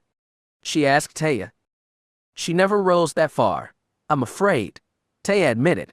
She is content to be a warrior in the service of the Empire, still is quite lethal even today. Is that who taught you the double blade? The blonde nodded. I grew up watching her train with her sword. When I was a baby, she would put the crib in her training room so that she could make sure I was all right. Taya smiled fondly. My first lullaby was the hum of a lightsaber and 2 dancing ruby lights. Why did she not take you to apprentice? Nas asked. It sounds like she would have been a fine master. Mum wanted me to have a more formal education. Her training on Corbin was quite brief. The war was going on at the time, and Sith warriors were needed on the battlefield. She ever fight any Jedi? Avaryss asked. Of course, her first kill was a Jedi Master, or so I've heard. She was quite young at the time, maybe about our age. The old fool thought he could turn her, get her to fall to the light. He underestimated Mum's commitment to the Empire. The story made Avaryss' blood boil. Jedi filth, she thought. Was there no end to their corruption? Anyway, Mum wanted me to go through the full training program on Corbin. She hopes that I might become a lord, that I might take our family up the next rung of the social ladder. Is she going to complete your training after Corbin? I don't think so, Taya frowned. The master and apprentice relationship between Sith is adversarial, perhaps too adversarial for Mum to risk.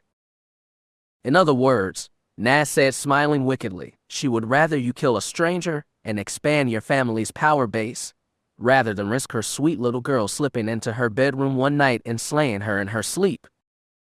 Both Avaryss and Taya winced at that remark. Taya even turned a little pale, clearly considering what being her mum's apprentice would mean. You put it rather bluntly, Nas, but yeah, she admitted, Mum has no desire to put me in such a position. Or more likely, herself, Nas added, grinning triumphantly. I suppose so, Taya said meekly. Avaryss touched the blonde girl's shoulder, offering her support. She smiled weakly, grateful for the attempt. Still, Avaryss had no words. She had read enough in the Sith library back on Fury to know where the Sith master and apprentice relationship ended, but never had she put one and one together until that moment. The apprentice kills the master to prove his or her dominance. That was their way. The thought of bringing family ties into that relationship. It was enough to give anyone pause. If she was to reach her goal, she would have to attract a master, someone willing to teach her and complete her training. Training in the Force was an intimate experience. Strong bonds were created through that training, bonds that bound both master and apprentice. She might even grow to respect her master, to care for him or her as a surrogate parent, similar to the way she had come to feel about Master Daz. "Remember the trial of blood," the dark voice said. "Daz hurt you so you would not be soft, that you would do what was necessary when the time came. Do not forget your lesson. Beware your master, beware your apprentice." The final result of that relationship was clear. Eventually she would have to challenge her master. She would either kill him or her, or he or she would kill her. It was that willingness to cut the bonds between teacher and student that made the Sith strong. When the time came, there would be no allies or tricks. When an apprentice reached that final defining moment, they stood truly alone. Master versus apprentice, and it would only end in death, by a single stroke of a lightsaber. The master is dead. Long live the new master. It was daunting, but it was the path she had chosen. She had no right to question it. It had served the Empire well in one form or another for thousands of years. Who was she to question their ways? She simply had to accept it. Nas clearly had, and Taya should, considering her origin. Avaryss sighed. "It is not for me to question. I'm still just a student," she thought. "And I still have much to learn." Chapter 19. The Ambush. "How bad is it, farm girl?" Avaryss sighed as she inspected Nas' injuries. They were not good, to be sure. A series of angry red welts on her back and shoulders. She carefully peeled off one of the medical patches the droid had placed on the other girl's back. The medicine seemed to be doing little to heal the bright red angry bump. Not that she and Taya were doing much better. They all had their share of stings to deal with. Avaryss herself had a very nasty one on her neck and 2 more on her shoulders. Taya had 2 on her face, 1 on her cheek and 1 on her forehead. The trio may have come back, but they looked anything but winners. So much for our successful hunt, she thought morosely. Still, we came back alive. Those that tried to oppose us did not. Well, it is not good, she admitted to her ally. I think the medical droids got all the stingers out, but the Kolto patches seemed to be doing little to bring down the swelling. The young acolyte shook her head. We probably all could have done with a good soaking in a Kolto tank, but since our injuries are not life-threatening, I think we can forget about that. The brown-haired girl shook her head. Pain was a lesson. That was the way of the Sith. When a student endured pain, they were supposed to learn from it, let it fill them with anger, resent those who had caused it, and those above them that forced them to endure it, and through both, fuel their power. It was considered a necessary teaching tool. That did not mean that a suffering acolyte had to like it. Nas certainly didn't, and Avaryss was not overly fond of it herself. The least the overseer could have done was let us spend the night in the tower. Nas complained, "We have only been back an hour, and I already feel soiled. If these wounds get infected..." The Inquisitor's daughter growled like an angry predator. "Someone is going to suffer for this." Avaryss nodded. It was several hours after dark, and the jungle heat remained as oppressive as ever. There was not even a decent cool breeze off the water tonight. They were sweating, sticky, and miserable. Spores floated through the air and stuck to their skin. The cooling unit in the barracks they had claimed was malfunctioning again. Add into the fact that the other biting insects on this world all seemed to be drawn by either sweat or blood. The trio was in for a very uncomfortable evening. The netting over the windows was supposed to keep the bugs out, but if the buzzing in the room was any clue, it was clear that it was simply not up to the task. It only served to frustrate the 3 acolytes, fueling their anger and hate, opening them up more and more to the dark side. This was probably the whole point. How else were they to learn to embrace their destinies? All 3 were also running low-grade fevers, which did little to improve their moods. The Force had saved them from the worst effects of Shadow Wasp's sting, burning away much of the poison that had been delivered into them by creatures. Thank the Emperor for that small miracle. None of them were hallucinating, or retching their guts out, but that did not mean that poison still did not have them in its sway. The fever was just something they would have to endure, only time would see it pass, much like the welts that made them all so pretty this evening. Taya lay collapsed on Avaryss' bunk, staring blankly up at the hard metal roof. Beyond the windows, the sounds of the academy intruded on their solitude as the three girls licked their wounds. She had gotten the worst of the insect's attack while they had been fleeing the trap laid by their foolish, and recently deceased, rivals. The blonde's eyes were glassy. Perhaps she was still suffering the wasp poison, maybe even still caught in minor hallucinations, as she seemed to be looking at something far beyond the ceiling above her. What that was, Avaryss could only guess.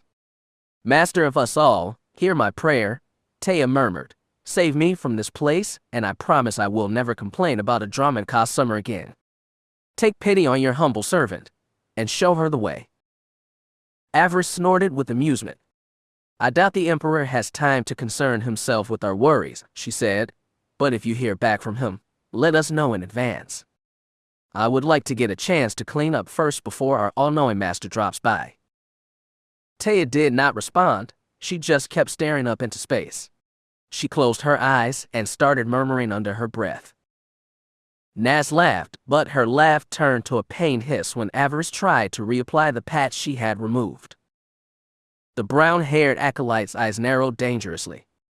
"Someone is going to suffer for this," she growled. "Mark my words." Avaryss nodded. When the time came, she would be more than willing to help her ally deal with, well, whoever they chose to blame. Such pain did deserve a response. They had pooled their points together and managed to purchase a speeder to take them into the deep jungle, with so many acolytes hunting by themselves in the immediate area around the academy. Prey of any real value had quickly become scarce. All three acolytes had agreed that they needed something bigger, that if they were going to impress Overseer Alaria and earn a spot off this rock, they would need to be more proactive. Truly valuable prey would not simply fall into their laps. They needed to take the initiative. This hunt was the most logical step. Taya drove while Avaryss and Nas reached out with the Force, seeking something truly grand. Occasionally, one of the girls would shout out directions, drawing on what they were feeling through the Force to find what they sought. It had worked like a charm, and soon they had managed to locate something truly exceptional. It radiated with the dark side, and would not fall easily. Good, Avaryss had thought at the time. It is just what we were looking for. She could feel the malevolent presence of the beast through the Force. And unfortunately, it could feel them. As Taya maneuvered closer, the speeder was nearly wrecked by a flying tree thrown by their quarry. The beast had caught their scent and was already taking steps to defend itself. Taya brought the speeder down with a skid, and the three acolytes leapt out, blades at the ready. The monster stood outside its cave, roaring a challenge. Avaryss pushed down the fear that rose up at the sight of the beast. She needed to remain focused. A creature like this would not fall easily. It towered above them, 10, perhaps 12 feet tall. Its pale mottled skin blended in with the pale rock that jutted out from the jungle floor. Its large clam-like mouth was filled with jagged meter-long spike-like teeth. Red baleful eyes glared out from beneath a heavy brow, as the beast raised its long arms, its short stubby fingers ending in sword-like yellow claws. Avaryss had never heard of anything like it, not even during her studies in the library back on Fury. The creature was likely some alchemically created beast, something the ancient Sith seemed to enjoy leaving on their holdings to menace those who dared trespass, a quick death to the untrained or unenlightened. Fortunately, the three girls were trained and hungry for prestige. The beast's teeth and claws would make excellent trophies. Killing such a thing would be more than enough to prove to all that the three acolytes were ready to proceed to the next stage of their training. Nas and Taya darted in with their blades, while Avaryss stood back trying to use her dark side abilities to confuse and weaken the great predator. The two girls from Dromund were red and black blurs, the force enhancing their speed as they engaged their larger, more savage opponent. Training blades sparked as they delivered heavy electrical charges into the monster's flesh, charges that would have shorted out the nervous system of any smaller life form. On this thing, though, all it seemed to be doing was pissing the monster off. Avaryss moved in. Her power should be more than enough to tip the scales in their favor. They attacked the body, she thought. I'll get his mind. She dove into the force, looking for a weakness to exploit. She nearly staggered back when she first made contact. The monster had nothing that could be called conscious thought. It was almost pure rage. It lunged forward, trying to scoop her up in his clawed hands. Avaryss danced away, drawing her war blade and slashing deep into its thick skin. The monster roared, whirling around, seeking to flay her bloody for daring to attack it. She let the dark side lift her up, letting herself be guided by his rhythm as she and her fellows continued to assault the beast with both blades and lightning. They harried the beast. Despite its great size and strength, it could not match their speed, at least that is how it started. In the beginning, the attacks seemed to be nothing. They only seemed to enrage the monster further, and the more enraged it became, the quicker and more savage its strikes became. In short, the fight was not going well. Nas only just avoided being impaled on those claws. Avaryss was almost squashed twice as the monster brought down hammer-like blows on the three acolytes. This is not working, Avaryss realized. If only we had lightsabers, this fight would be going entirely different. Of course, they did not have lightsabers, and the wounds that her war blade and her fellows' training blades were making were simply not doing enough damage. They needed to change tactics. Nas flipped away from the beast and began using the force to hurl rocks at it. These were not large enough to do any lasting damage, but that was not the point. They were all going towards the monster's face's eyes, distracting it. "Farm girl," Nas shouted, "there is a cut on that thing's neck, below the jaw. Do you see it?" She looked, seeing exactly what her ally was talking about. She nodded. "On my command, try to stick your sword in that wound. Get it in as deep as you can. Then fall back. I got an idea." Though she did not like the idea of letting go of her weapon, she nodded. If Nas had an idea that would bring them victory, she was willing to listen. Simply attacking the thing wasn't working. Maybe something more subtle was called for. "Taya, bring it over here. Get it facing us." The blonde complied with Nas' orders. She moved between the great beast's legs, striking out with her double-bladed sword as she went. The monster whirled towards them, roaring in both pain and defiance. Nas increased the barrage of rocks and debris into the creature's eyes. It took a step back, raising its mighty head. It was what she had been waiting for. Now, Avaryss lunged forward. She leapt into the air and buried her war blade deep into the pale creature's neck, right where the wound was slowly leaking dark red blood. She buried the blade almost up to its hilt. Part of her had hoped that would be the end of it. That the monster, with its thick hide pierced, might be ready to take his final fall. That did not happen. It reached down with its huge hands. It was only through the will of the Force that she managed to avoid getting impaled. Those monstrous blades tore her tunic, leaving small bloody scratches across her shoulder and back. She leaped back, landing next to Nas as Taya joined them. The monster staggered back, trying to remove Avaryss' blade from his neck. "Lightning," Nas shouted to her companions. Now, all three acolytes raised their hands. Blue-violet lightning exploded from their fingertips. The creature's thick hide had proven resistant to their lightning earlier. No matter how many jolts they sent into it, the beast just seemed to shrug it off. Of course, that was before it had a Sith war blade buried in his neck. The three sent their blasts into the blade's hilt, and from there deep into his flesh. A single attack, it might have been able to shrug off, but all three acolytes striking as one, their lightning turning the hilt of the war blade white hot.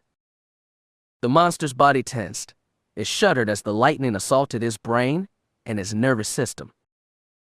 The next cry to escape his throat was not one of anger but of agony. It writhed in pain. Its agony was like mother's milk to the three would-be Sith. The dark side rolled over them, the creature's pain bolstering their attacks. All three were drawn on the darkness around them, using it to fuel their power. Glorious, Avaryss thought.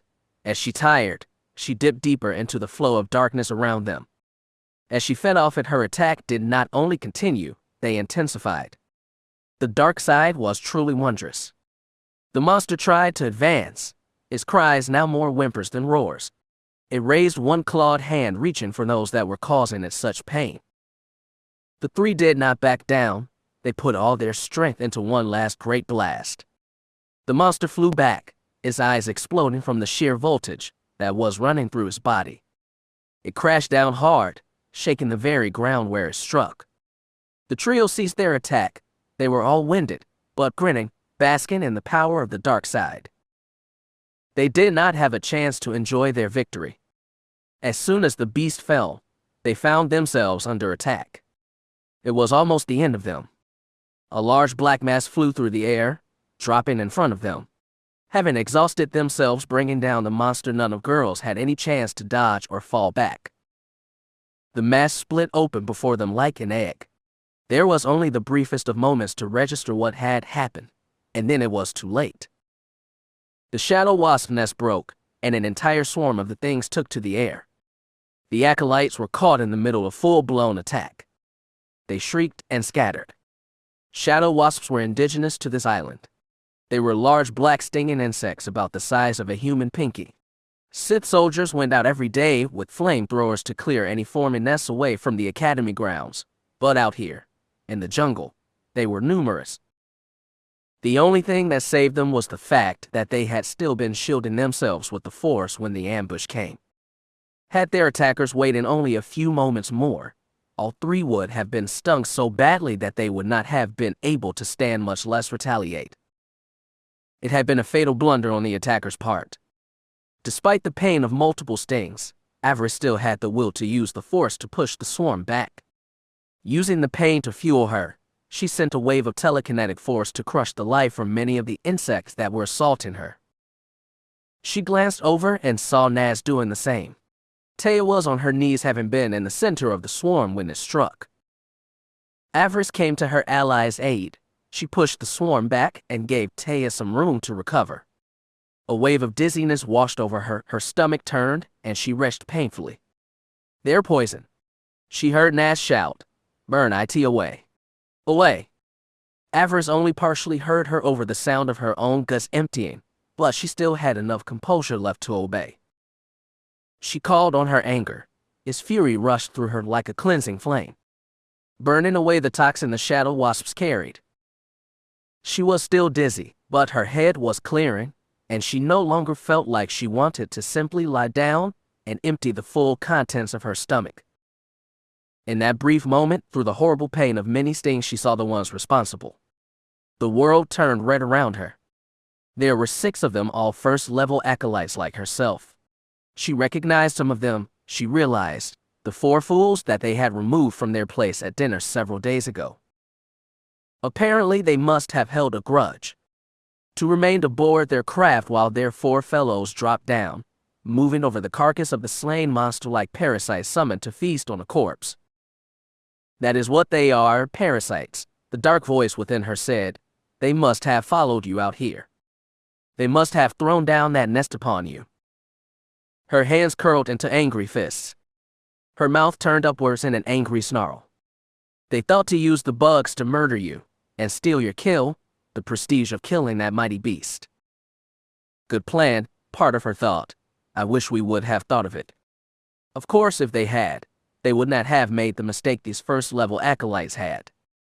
They would have waited until just the right time to release the wasps. That was their mistake, she thought.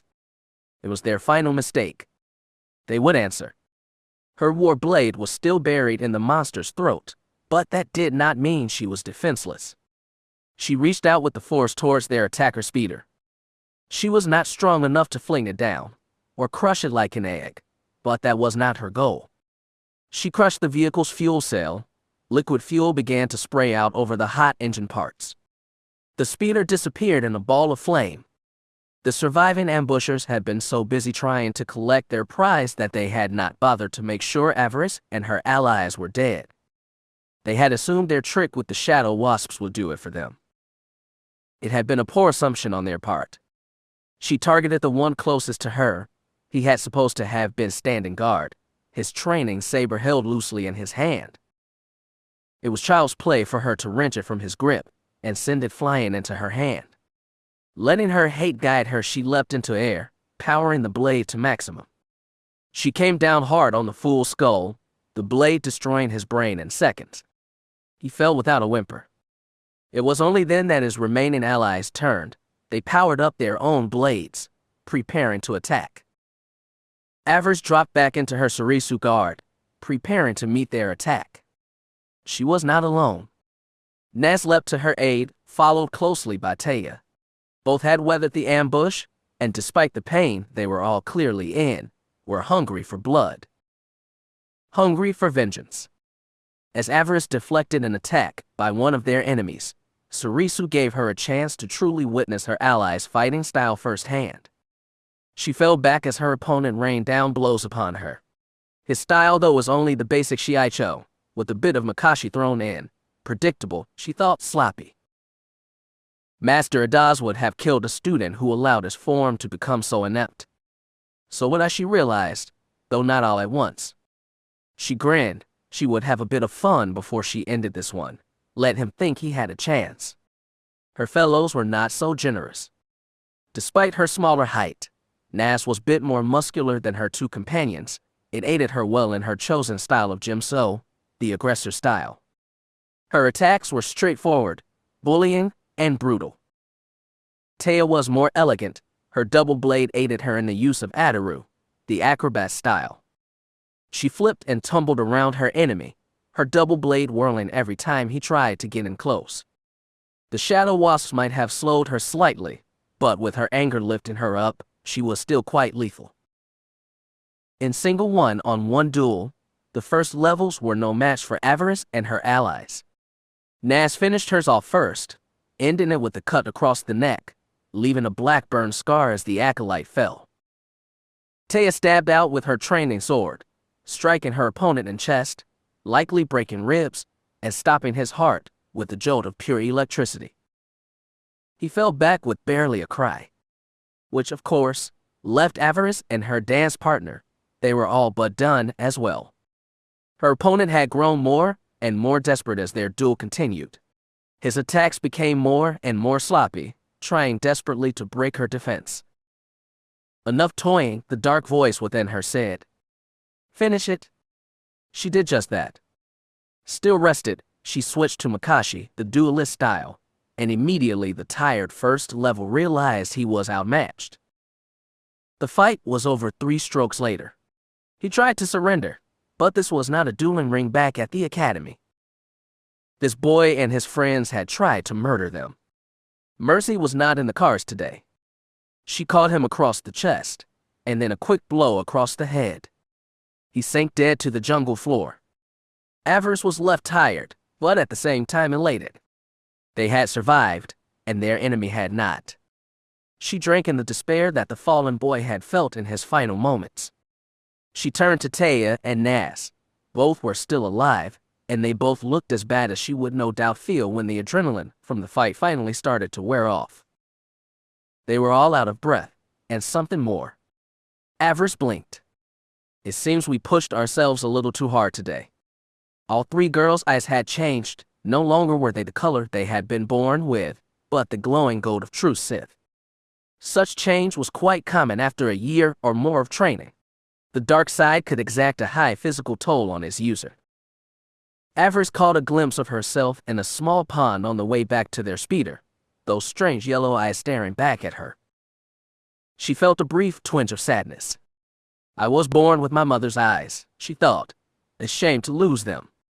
Of course, that thought died as quickly as it was born. No, Keera Lylos was born with her mother's eyes, she thought. Avaryss is a Sith. It is only natural that she would have the eyes of a Sith, eventually. She nodded that was true. Still, it was a shame. She did not like giving up anything, even something as simple as her mother's eyes. It was sad, but expected. Nothing lasted forever. They finally made their way back to the academy, the trophies of their hunt on their backs. Though impressed by what they brought, the injuries that the three had sustained from the shadow wasps kept them from enjoying the fruits of their labor. They spent the rest of the afternoon in medical being checked out by the droids serving there. If anyone knew anything about the acolytes that had ambushed them, they chose to say nothing. What had happened and whose idea it had been would remain a mystery for now. This, of course, led them back to where they were now, licking their wounds and trying to endure the heat. Not the best end to a successful day. Avaryss stood and stretched. The stings burned, but the swelling should be better by morning. Taya had passed out in her bed. She should have kicked the other girl out, but decided to be merciful. Just this once, she would let her ally sleep. It was the least she could do. She glanced over at Naz, who was looking at herself in the mirror at the ugly red wounds left by the ambush. She was not happy. How do you think those first levels earned enough prestige to take out a speeder, farm girl? She asked. I don't know, she replied. I don't remember seeing them among the rest of the earners we've seen. Naz nodded. It was clear that the ambush they had survived may not have been as simple as it appeared. I asked around while you two were in medical, the brown-haired girl said. According to one of the inquisitors here, only 2 speeders were checked out today, one to us, and the other by an outside source. Avaryss' brow furrowed. What kind of outside source? Naz shrugged. It happens sometimes. Some wealthy fool from Corbin decides to take out a rival during their trials here. Pays a bunch of nobodies to try and carry it out. It works sometimes, and even when it doesn't, it sends a message. Avaryss gave her ally a curious look. You think someone was targeting you or Taya? Probably, though I can't think of anyone who would wish to go to all the trouble. We're good, but we're not that good. I can't think of anyone who would want to test us. Naz shook her head. What about you, farm girl? Me? Yeah, make any powerful enemies lately? She shook her head no. As far as she knew, nobody from her past knew she was here. Not anyone with the power or the will to do what Naz suggested anyway. The Imperial mission had no grudge against her. Overseer Phelan had not really liked her, but she doubted that he would go to all the trouble of having her attacked now that she was out of his hair. Adaz might have done it to test her resolve, but that was not really his style, and besides he had wanted her to succeed. Sending killers against her would do nothing to help achieve that goal. No, she told Naz. Nothing springs to mind. The brown-haired girl sighed and nodded. Maybe I'm reading too much into this, she said. Maybe it was just a few acolytes with a grudge. Maybe, Avaryss thought, staring into the mirror in the corner of their room. Her eyes had returned to normal, no longer were they glowing yellow. Keera's eyes, she thought to herself, and probably Keera's problems. She sighed, feeling both pain and exhaustion. Maybe Naz was right. Maybe it was nothing but a few acolytes with a grudge that threw their lives away trying to steal a big score. Then again, she thought with a deepening frown. Maybe not. Chapter 20. The Opportunity. Your master orders you to seek out the Pyramid of Knowledge. To which lord do you go?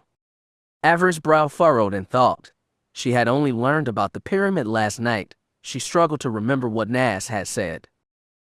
There were exercises that allowed a Sith to enhance their memory. To aid in recall, she had learned them on Fury, and now used them to try and remember what the Inquisitor's daughter had said. The cyborg, and the Dark Lord, who was both old and young. It took her a moment, and then? Scotia, she answered quickly, or Lord Zam. Zash, her ally corrected. Scotia or Lord Zash. They are 2 of the most well-known members of the pyramid. Avaryss cursed under her breath. Zash, she thought angrily, of course. I should have remembered that. The 2 acolytes were sitting on the floor of Avaryss' quarters. Naz had agreed to teach her about the politics of the Empire, and more importantly the rivalries she knew about on Dromund. As an Inquisitor's daughter, she had had the opportunity to hear much about the various rivalries and strife that swirled around the Empire's leadership. As part of their alliance, Avaryss had convinced her to share what she knew. Thus, her education continued, despite the lack of curriculum that she had found in the Butcher's Clearing Academy. It was not nearly enough to hunt and work with the staff here. She had so much more to learn. For that reason, she turned to her fellows. Nas and Taya were a wellspring of information. She intended to exploit it. Could you approach them both? Nas asked.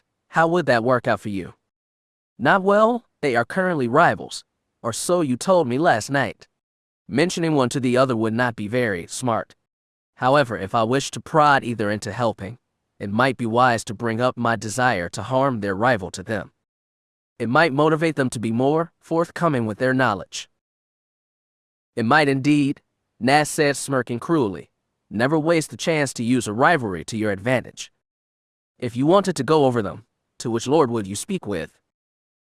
Darth Thanaton, she answered confidently. The exercise she had used earlier finally really taken effect. He is staunch traditionalist though, so that might be tricky. Tradition must be followed. Good, Nas said, grinning. Very good. We will make a political animal out of you yet, farm girl. Avaryss smiled slyly. Knowledge was power, and she was working hard on expanding hers. If she could not win the attention of the Overseer, she needed to seek knowledge elsewhere. Her two allies had spent their whole lives on Dromund Kaas and knew much of what it meant to survive there. She would need that knowledge as she moved forward. Command of the Force was good, but understanding the game of politics was equally useful, especially if she wished to excel. She had offered what she had learned on Fury to her allies in exchange for what they knew about life in the corridors of power. Phylon's teachings, plus what she had learned in the library back on Fury, proved to be valuable here. She was surprised that Nas and Taya did not know everything that she knew already. They would have gotten there eventually, she realized, probably after they returned to Corbin from this place. Still, what I offer seems new to them and gives them an advantage over the other students here. It is stuff I already know, so it is no danger to me, so why not share it? Nas offered her a glimpse into the workings of the Sith Order at its highest levels. Her father was quite highly placed and heard many rumors in the course of carrying out his duties. His daughter, ever dutiful and looking for an edge over him, paid their servants well to keep her apprised. You never knew when the opportunity for advancement would come along. What Taya offered was no less valuable. She had begun tutoring Avaryss in the social graces of Dromund Kaas. She promised to teach her how to move, think, and speak like a Sith noble. Many of the lords you will encounter will be arrogant snobs, Taya warned her. They respect only power and the prestige of their station. If you wish to live among them and succeed, you must become like them. To that end, Avaryss and Taya spent several hours a night discussing Dromund Kaas high society and how it impacted the Sith Order. What was popular and what was not. They spoke of everything, trends in food, dancing, music, and art. Who was currently in favor in the high social circles and who was a pariah. The blonde had even offered to give Avaryss voice lessons to help her lose her Oridanna accent. Speak and dress like you are a Sith of high stature, and the other lords will welcome you into their circle. Your power will be what gets you through the door, but after that, you must rely on both charm and cunning to remain there. Taya smiled. If you have those three weapons on your side, your ascension is assured. Avaryss drank up both her allies' lessons. Even if the players changed before she made it out of here, it would be useful to know who had come before, and what the newcomer's relationship with the Fallen had been. It would give her a good idea what she would face moving forward. I must fit in, Avaryss realized. Once I have found a proper master, I must disappear among the Sith ranks. Anonymity would be her shield. It would allow her to move safely and freely among the Sith while at the same time gathering what she needed to move against her enemy when the time was right. She would do her Sith master's bidding, but at the same time, she would keep an eye out for Darth Fear and ways to hurt him and to build up her own power base for that inevitable confrontation. And yes, she knew it would be inevitable. Have you ever heard of a Dark Lord named Fear, Nas? She asked. Fear, her ally replied. It sounds familiar. I think I've heard the name once or twice. Why do you ask? Curiosity, she said with a shrug. I heard his name mentioned several times concerning a lord who perished almost a year ago. Lord Fear took over his holdings. She gave her friend a sly smile. If you have heard anything juicy, I would like to know. Nas' brow furrowed with thought. As I've said, I've heard the name before. I will ask around, see if anyone else knows more. I would appreciate that, Avaryss said, bowing her head in gratitude. It would be large load off my mind. She had tried to keep her questions about Lord Fear as conversational as possible. She did not wish Nas to know how important it was that she learn about the Dark Lord who now ruled over her home system. One day, she hoped to oppose him. When that day came, she would need a strong power base to back her up. She would need both allies and resources.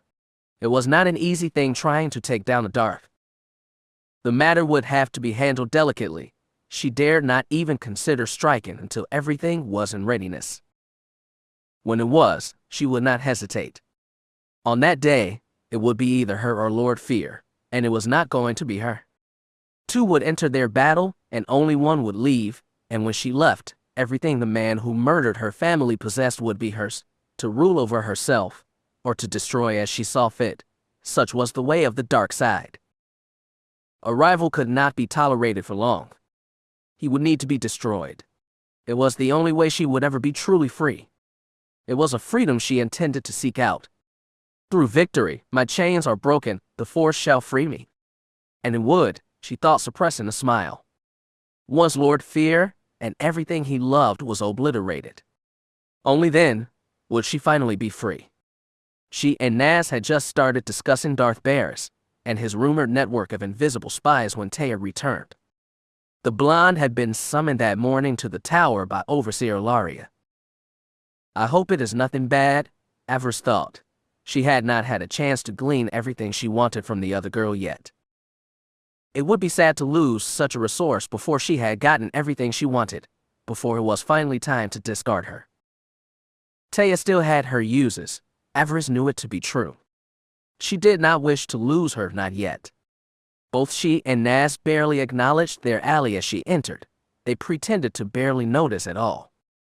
They waited until Taya had started to relax before making their move. It would be easier that way. How was the tower? Nas asked. As well as to be expected, Taya said, grinning. Did you meet with the Overseer? Avaryss inquired. Taya nodded. It was not bad news, I hope. Are you worried about me, Avi? She asked. I'm touched. Avaryss frowned.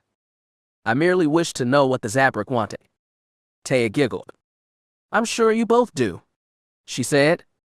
Nas rolled her eyes and sighed heavily. Taya was a good ally, a welcome blade in a fight, but sometimes she could be more than annoying. In that moment, she was annoying both of her allies. And they did not like it. Are you going to tell us what she said or not? Taya's grin widened. We've made an impression, all three of us, she began. Apparently, the Overseer felt it when Avi conjured that death field a few weeks back, and she was aware of our ambush in the deep jungle. One of her camera droids caught it. The blonde girl laughed. We are acolytes on the move. Nas and Avaryss grinned about that. At least they had gotten notice, and it seemed that Ilaria was not going to penalize them for the deaths of their fellow students in the jungle, which was also good. Academy rules in the jungle were waived, but that did not mean that the Overseer or a member of the staff might not hold a grudge if one of their favorites had been killed. So she brought you in there to simply praise our performance? Avaryss asked. Yes and no. Some of Avaryss' pleasure at getting notice faded. What do you mean, Tay? Speak plainly. As I said, we've gotten notice, and not just by the Overseer. She is aware that someone from outside the Academy arranged that ambush we survived. She is understandably curious about what that means, and wants to know more about us. And Nas asked. She asked me to spy on our little group, let her know what we are planning, and report any relevant information to her. Avaryss frowned. So that was the game, was it? Alaria was not interested in their advancement. She was hunting a potential ally of her own. If someone with power wanted one of their little circle dead, she might be willing to help arrange that if he or she made it worth the Overseer's while. At least, that was the conclusion she came to when she thought about it. She glanced over at Nas. The Inquisitor's daughter was frowning. Perhaps she had come to the same conclusion that Avaryss had. It was wise to assume among the Sith that you were always being plotted against. Beware your master. She had learned that lesson well during her first trial of blood. Did you accept the offer? She asked. I did. Both Avaryss and Nas looked at each other, both girls' eyes widening. You agreed to spy on us, and now you're telling us. Of course, Taya responded. That way we can all come up with what we're going to tell the Overseer. Make us all appear in the best possible light. Taya smiled proudly. It is not every day that you get a chance to manipulate an Overseer.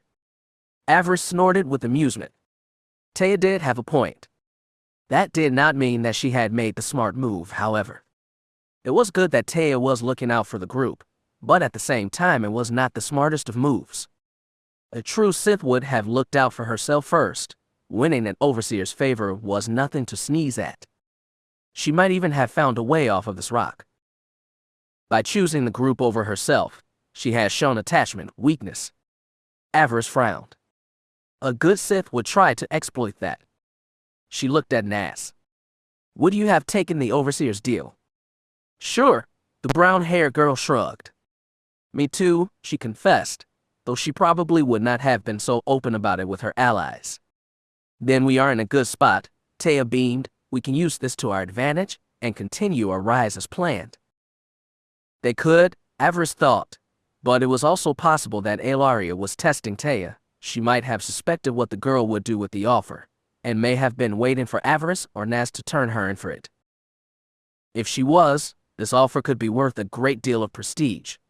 Taya's light side leanings might finally be coming back to bite her. It was a risk, but one that could pay off with great prestige, though it did mean making an enemy in the long run, or at least the risk of making one. Taya came from a powerful family, one with both wealth and the power of the Force. Such an enemy could make a young Sith's life miserable if they realized they were responsible for taking down a daughter of their house. Avaryss nodded. She would need to give it some thought. It might be worth it. She would think about it. The three spent the rest of the day talking about what Taya was going to say in her first report to the Overseer. Nas revealed nothing during this conversation. If she thought along the same lines as Avaryss, she did not show it. Avaryss gave her blonde-haired companion an evaluating look. Did she even realize what she had done? Did she realize she had just bent her neck before a very big axe? If she did not, then either of her allies would be doing her a favor. Such a trusting individual did not survive long in the Sith Order. Taya might not live long enough to realize that. Another sweltering day in Butcher's clearing passed by. The heat had been especially bad today, forcing the apprentices to either stay in their dwellings or pay prestige points to spend the day in the tower. Avaryss spent her day with the Inquisitors, helping them service and repair their equipment. They had no prisoners to interrogate today, so it was a relatively simple day, with the chance to avoid the worst of the heat. Yet, at the same time, something nagged at her, a feeling in the back of her mind. It was not quite a tremor in the Force, but it was there. A sort of warning, at least it felt like one. She was not sure what it meant. It remained for the rest of the day. As the sun finally dropped below the horizon, the students finally emerged for a late meal and a chance to discuss strategy. A few discussed the possibility of making a nighttime hunt, but there were few takers. Avaryss returned to her bed, eager to at least try to get some sleep. The nightmares still troubled her on occasion, but they came fewer as time had gone on. In those nightmares, her family continued to haunt her, not just their deaths, but their judgment as well. When she did dream of her mother and father, it was only to hear them criticize her choices, trying to make her regret what she had done in her path to power. As those dreams continued, her feelings for her family began to change. She still loved them, but she was starting to resent them as well. Why do they never see that I'm doing this for them? She wondered. Why must they torment my rest with their harsh looks and evaluating stares? She had a rough enough journey to bear. She did not need guilt on top of that. She entered her quarters to find Nas and Taya already asleep. Their choice to claim this place and live together for protection had seemed a good idea at the time. Now, knowing what the Overseer was planning with Taya, Avaryss was no longer sure this alliance was a good idea. What if Taya was more cunning than she let on? What if she was lying to them? What if she tried to kill me and Nas in our sleep? What if? Avaryss shook her head. She needed to stop it. She was turning paranoid. Don't let Illyria's power games frighten you, the dark voice within said. Taya has not betrayed you. Not yet, at least. And through her you can keep the Overseer off all your backs until you are ready to make a big move and leave this place behind. Avaryss yawned and stretched. The heat and business of the day had finally caught up with her. The temperature had dropped just enough that she should be able to sleep comfortably. She slipped off her leggings and tunic and crawled into bed. The voices beyond their quarters were a low murmur barely audible over the nighttime sounds of the academy. She sighed, letting the tension run out of her body. She could hear Taya snoring softly, not loud enough to disturb, but just enough to provide some background noise. Master of us all, hear my prayer, she thought. Grant your servant one night of true rest. Let me not be tortured by my past. Let the dead rest, and me with them. She yawned, her eyes growing heavier and heavier. No dreams tonight, she thought. Please, no dreams. She had just nodded off when the chaos began. The wail of emergency sirens woke the entire academy. Lights flashed outside, bringing Avaryss back from a troubled sleep.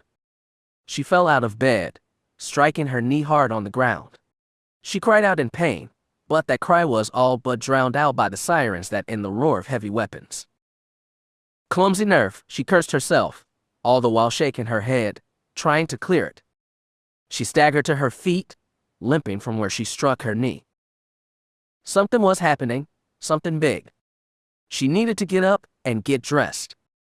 It sounded like a war. She yanked on her leggings, and with that thought another grim realization. Her eyes widened.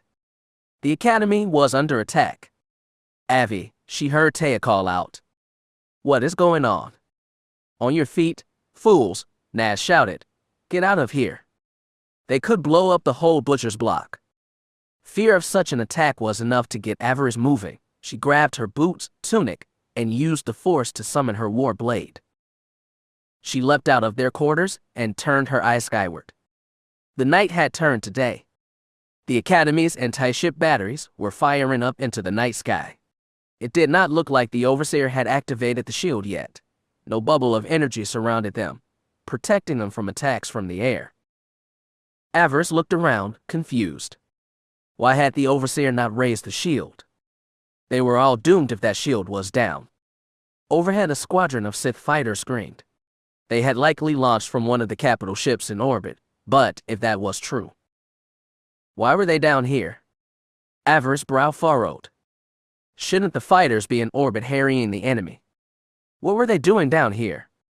She emerged to find the butcher's block in a state of pure confusion. Students stumbled out of their rooms looking around, trying to figure out what was going on.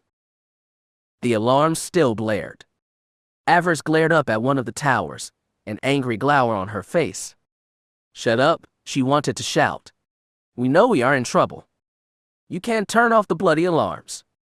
She looked over to find Taya and Nas at her side. Both were armed and looked as angry and confused as she felt. They looked skyward, expecting to find Republic warships engaging the Imperial ships in orbit. It was a clear night. In the distance, the massive warship in high orbit looked like a small knife. No flashes, Avaryss realized, no explosions. The ships were not under attack. So what was going on? Why all the bloody alarms? Another squad of fighters roared by, heading west after the first group. What is going on? Are we under attack or not? In answer, every one of the Overseer's holodroids kicked on at the same time. Life-size holograms of Overseer Ilaria appeared to them. The Zabrak was grinning broadly, but it was clear from her stance she was anything but happy. In fact, she looked a little pissed. Avaryss took that as a good sign. It was nice to know that the woman could get angry. She was Sith after all. Avaryss did not trust anyone without a temper. Attention students. Attention. The Overseer's hologram said as one, we have an emergency, and all of you are needed. The Zabrak grinned, flashing them a smile full of bright white teeth. There has been an escape. A fugitive has made it out of the tower and managed to grab a ship.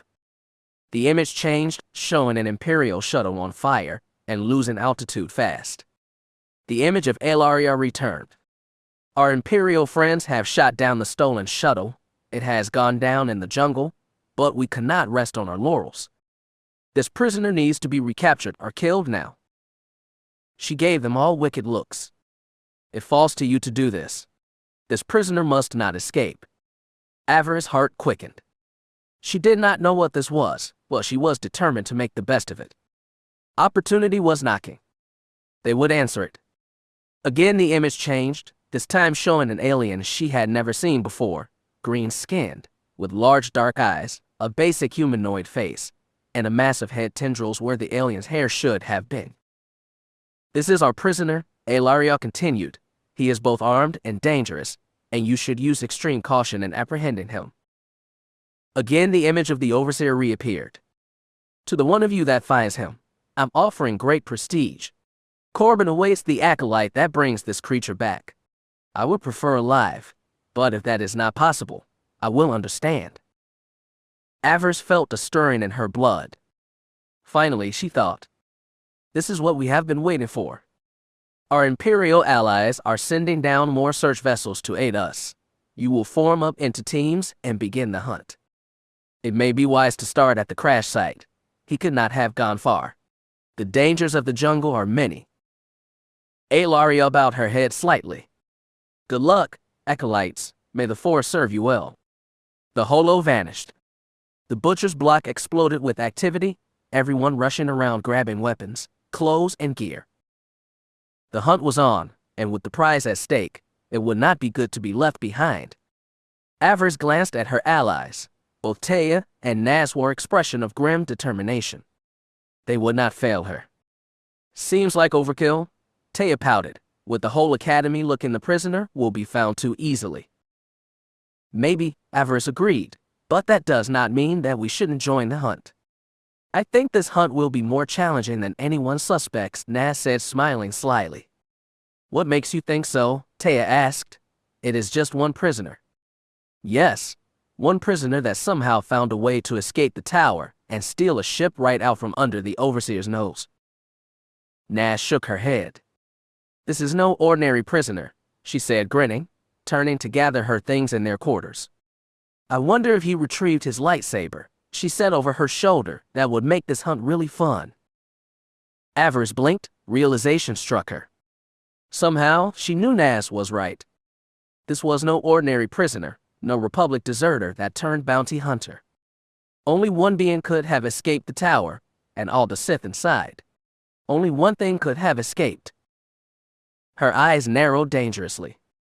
Jedi. It had to be. It was the only possibility that made sense. This creature was a Jedi. She glanced over at Taya. The blonde did not look fully awake yet. She might not have realized. Another strike against her, Avaryss thought. Come on, Taya, she said, grinning fiercely. We have a Jedi to kill. Chapter 21. The prize. Watch out. Taya gasped as she swung the speeder into a hard left. The speeder's tilting sudden shift nearly causing Avaryss to lose her balance, to fall over the side and into the jungle below, and likely to her death. She saved herself, barely, between the Force and her own skill. She managed to hang on until the speeder righted itself. To the right of them, another acolyte team speeder swung its searchlights back and forth. Over the roar of the engines, Avaryss thought she could hear the occupants of the other speeder cursing them, blaming them for nearly causing a crash that would have doomed both teams. Us, Avaryss thought, U.S. She stood up as Taya finally managed to get control of their vehicle. She started to raise her hand. What are you doing? Naz asked. Avaryss grinned. I'm going to shove a lightning bolt up there. The Inquisitor's daughter was on her feet in moments, forcing her ally's hand down. No, she shouted. Avaryss glared at her. Her temper was up, and the dark side with it. She wanted to destroy someone. No, she replied in her most venomously sweet voice. It was not wise to stand between the Sith and the reason for their rage. Nas remained unmoved. She glared defiantly up at her ally. That is not what we are here for, she spat. The escaped prisoner. Remember him. Avaryss snarled, angry that the other girl had robbed her of her prey. Still, she did have a point. Killing the occupants of the other speeder would not bring them any closer to their goal.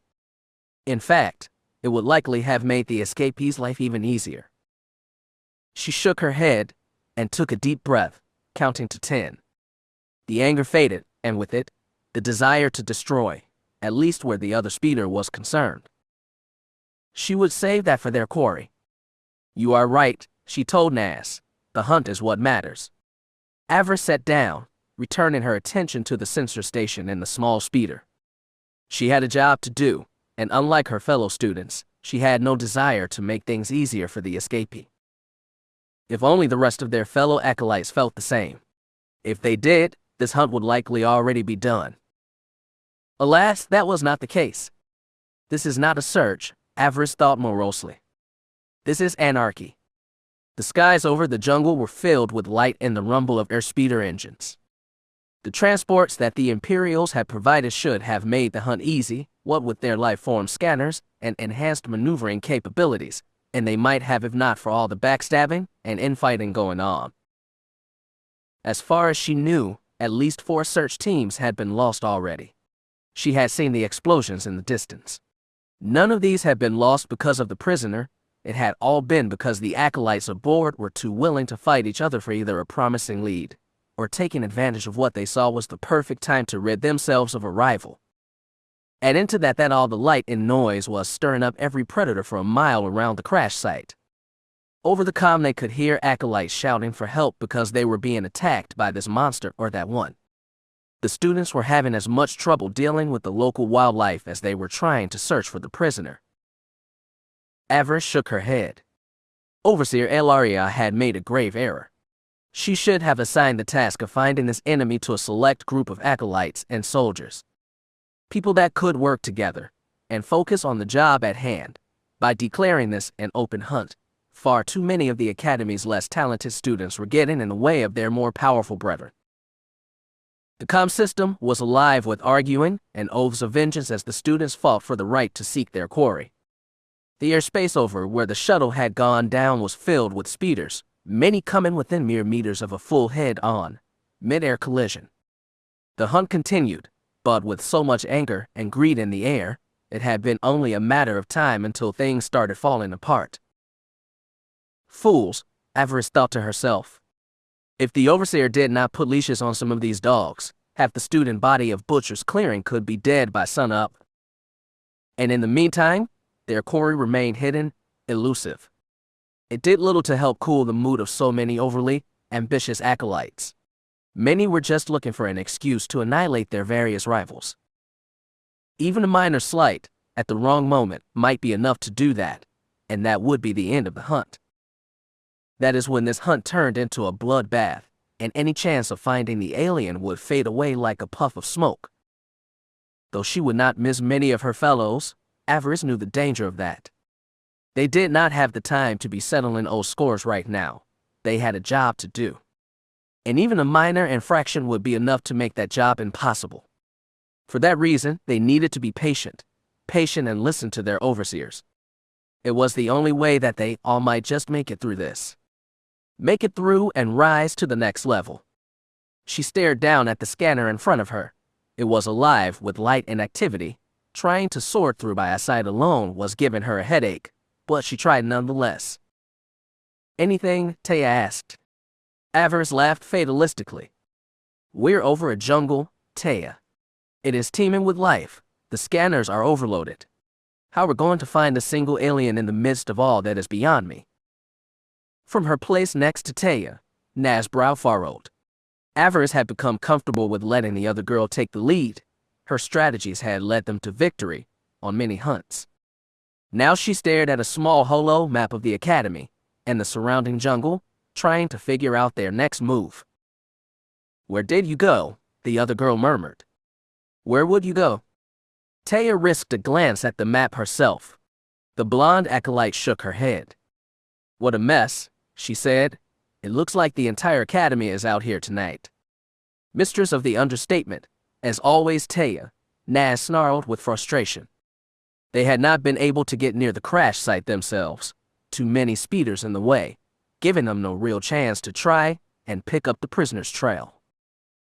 They were now forced to stay on the outskirts, scanning the jungle and hoping that the prisoner might have made it this far. Avaryss growled under her breath. Where was damn thing, she wondered. They were on an island for Emperor's sake. It was not like the creature had an infinite number of places to hide. The search pattern, though messy, was ever widening. On the ground, Imperial search times had marched out from the academy providing eyes on the ground and tips for the acolytes in the air, and still, nothing. The alien was nowhere to be found. "He can't get away," Naz growled, trying to figure out their next move. "Even if he makes it out of the jungle to the beaches, there is nowhere to go from there.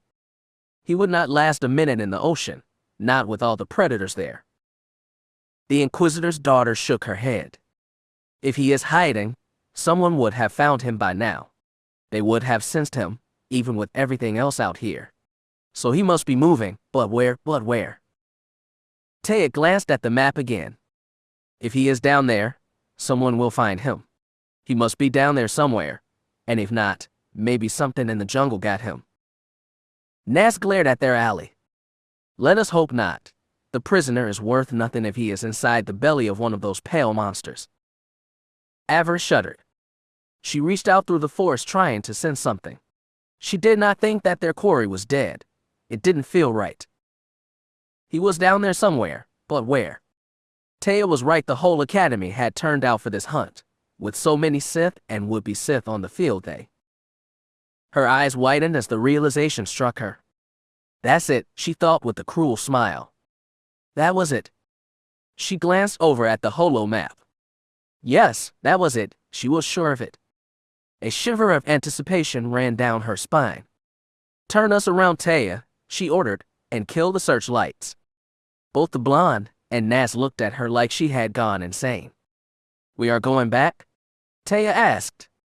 "We can't just give up." Naz whined. Avaryss grinned at them both. They had been foolish, all of them. They had assumed their quarry was trying to get away. What fool didn't run from the might of the Sith? A smart fool. A fool who had no intention of running away. That had not been his plan at all. "We are not giving up, we are picking up the trail," she said confidently. She turned to Naz. "Are there any holes in the Imperial's net? Any spots where someone trying to go back to the academy could slip through?" The other girl frowned and began to adjust the map, seeking out where their Imperial allies were. She had not figured it out yet, but she would. Naz was pretty sharp. "The shuttle crashed in the deep jungle." Taya reminded her, "Why are we heading back?" "Because I don't think the prisoner was in the shuttle when it crashed. I'm guessing he bailed out before it got too far away from the academy." Avaryss grinned triumphantly. "Don't you see? You said it yourselves. There is no way off this island except by ship. The shuttle was doomed from launch, and there were too many Sith in the tower to steal something better." Naz's eyes widened. She finally got it. She gave Avaryss an evil smile. Their quarry was smart. He had used the Sith's own bloodlust and desire to find their prey against them. They had all rushed forward without thinking. He wanted us to chase that shuttle. He wanted the academy to empty into the deep jungle. He wanted us fighting each other while we searched the wreckage. Because he is nowhere near the shuttle wreck, Avaryss smirked. "I'm guessing he is well inside our search lines right now. Might even be back at the academy already. And with everyone out here searching for him," Naz added. "His escape just became very simple indeed." Naz cursed under her breath. "Clever alien," she growled hungrily. "Very clever, indeed. Naz turned to Avaryss, a cruel smirk on her face. You're a genius, farm girl. Avaryss shrugged. Let us hope I'm right, she said. It feels right. I'm willing to take that chance, Naz said. It is better than waiting for some other speeder to crash into us, or one of the monsters to bring us down in the jungle with no chance of rescue. She turned to Taya. We are going back. Kill the searchlights, take us lower to the trees, and set the engines for silent running. Let us catch us a Jedi. Taya obeyed. It was still not certain that the prisoner was a Jedi, but if it was, it would make sense. It was said that Jedi were always looking for a way to avoid a fight, to trick their way to victory, rather than rely on their strength. Using the shuttle as a decoy was just the type of move that a Jedi might use. If so, it would not save him. The trio was onto him now, and they would run him down, provided they were right. The holo map pinged and it received an update from their Imperial allies. Sith and Imperial movements now showed up as red blips on the map, giving the girls the location of all forces currently deployed for the hunt. As they watched, 2 more speeders vanished, either destroyed by collision or brought down by wildlife. In the end, it did not matter which. Naz looked at the map, looking for any holes in the Imperial blockade. She smiled cruelly when she noticed one. The river, she said. Our quarry is following the river. I'm sure of it. Avaryss glanced at the holo map herself. She nodded. Yes, she believed her ally was right. The river. The river flowed down from the mountainous center of the island, flowing down through Butcher's clearing and all the way down to the sea. Security nets and automated defenses kept the predators from the academy, but beyond that, the route was wide and virtually undefended. Perfect if someone wanted to sneak back into the academy, provided that they could survive the amphibious predators that called the river home. Impossible, Taya said. If this alien is stupid enough to travel by the river, then he is dead. The Sith will have had him for dinner. The mention of the Sith gave all 3 of the girls pause. They all knew how dangerous the lizards could be. Shortly after first forming their alliance, the 3 had decided to hunt on the river, thinking that the water might yield some bigger prey. They had encountered and nearly been killed by the Sith, or dark side dragons as they were more commonly known. 2-meter-long reptiles that had a taste for the blood of Force sensitives. The trio had barely escaped with their lives. It is a risk, I grant you, Naz said, but it is one that I'm willing to take. She grinned at her comrades. Where is your sense of adventure, Taya? The danger just makes this hunt that much more fun. I guess, the blonde said, setting the course for the river. Avaryss grinned. Despite their allies' hesitation, she could not help but feel they were on the right track. Should we contact the other teams? Taya asked. It is a big river, we could use the extra help. Not this time, Avaryss said. We say anything, and we will have to fight our way through our own people while trying to conduct the search. Naz nodded in agreement. It was not worth it. If they were wrong, they had only wasted their time, but if they were right, great prestige awaited them with success. It is worth it. Avaryss thought. It was more than worth it. The airspeeder turned, moving slowly and silently towards the river. So far, no one had noticed what they were doing, and if anyone did, they probably thought that the girls were simply giving up. So much the better, Avaryss thought. Let everyone else waste their time in the jungle. They had a real lead to follow. Avaryss fingered the hilt of her war blade. It is thirsty, she thought. It is time to drown it. After the chaos of the jungle, the river seemed downright peaceful. The girl's speeder skimmed above the water, just out of range of any leaping Sith. Taya drove while Avaryss and Naz sat in the back. Both girls' eyes were closed. They were no longer hunting by sensors. They reached out with the dark side of the Force. They would hunt their prey the old-fashioned way, like the Sith of old. You two may be wrong about this, Taya said morosely. We're not wrong, Naz and Avaryss said in perfect unison. The act made the former Keera Lylos smile. They were linked through the dark side now, functioning as a unit. It was only a matter of time, she was sure. It might have been better had the three of them linked, but unfortunately, they still needed Taya in the here and now, flying the speeder. They would simply have to make do with two. He is here, the two said in unison again, their voices a cold monotone. We will find him. Melding through the Force was a new experience for Avaryss. She had heard of the technique, of course, but never thought she would ever use it. It offered great insight, but the individualistic ideals of the Sith did not contribute to its success. I'm drowning, she thought. Naz, who had initiated the meld, was slowly drowning her ally with her own dark impulses. It was a strange experience. It felt like the Inquisitor's daughter was trying to fill Avaryss' mind with her own wants and desires. To leave her companion a willing vessel of her own will, a humble slave in her service. Avaryss pushed back. She would not give up what she was, not for anyone. Stop resisting, Naz's thoughts filled her head. Focus on my desires. No, Avaryss growled. We are allies, that does not make me your servant. I will never be a slave. The meld may not have been as effective with her resistance, but Avaryss did not care. She had her own desires, her own goals. She would not give them up, The speeder tilted. Somewhere in the distance Taya screamed. Avaryss broke the connection. They were under attack. The largest Sith she had ever seen were leaping out of the water, drawn by the speeder, or the Force-rich blood riding inside it. They attacked like pack animals. One hooked one of the engines in his powerful jaws. The airspeeder spun wildly. Taya fought for control. Avaryss and Naz drew their weapons. Both girls were still a little out of it from the meld. It did not save their attackers. Naz struck with her blade and lightning. Avaryss used her spells. She seized one of the dragons by the snout, the one trying to pull their speeder down. Eat this, she snarled. Her hands blazed with orange light. The dragon's eyes widened. She began draining a monster's life force. Life Drain was the second energy-based spell she had mastered at Fury. The first step on the road to conjuring a death field. It was more subtle, less grand than Death Field, but fulfilled a similar purpose. It did not leave her as blissed out as Death Field did, but that was not a bad thing.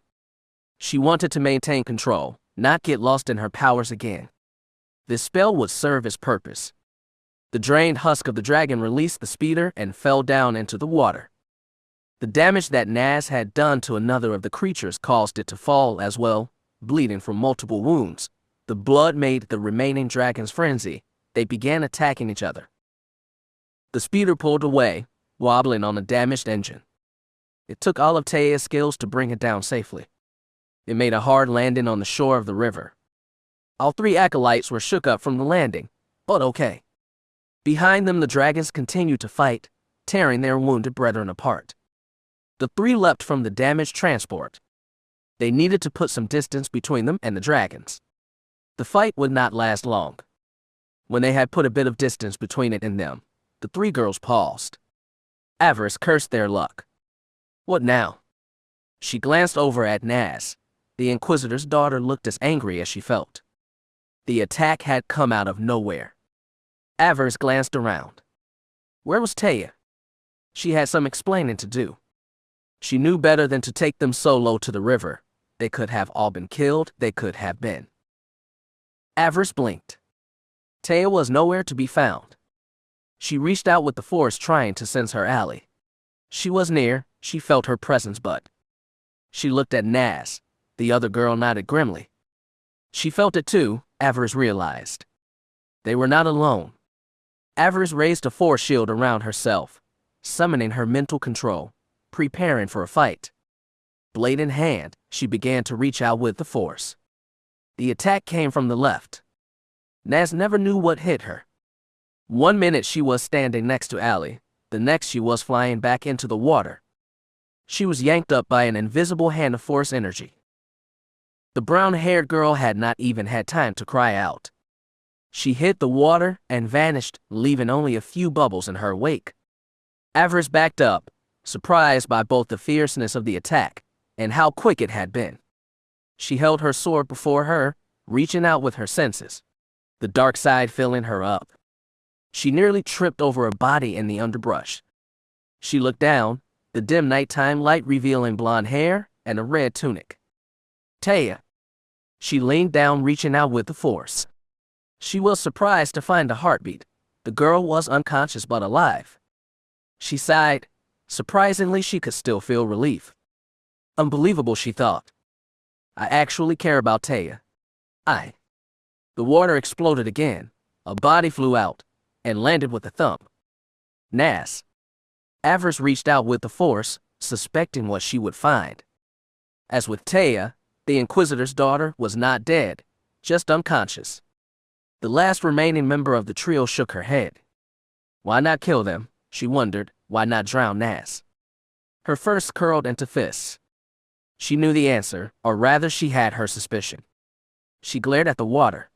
It flowed so slowly here, she could see her reflection in the mirror-like surface.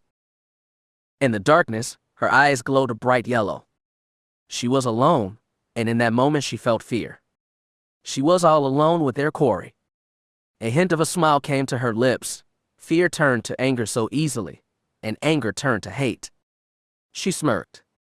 You can't come out now, she called out. I'm not going to fall for your tricks. Bubbles emerged from the water. Slowly they drew towards the shore. She dropped into her Sarisu guard. Her war blade was at the ready. He emerged from the water, his chest bare, his green skin a mess of burns, bruises, and cuts. Avaryss glared at him.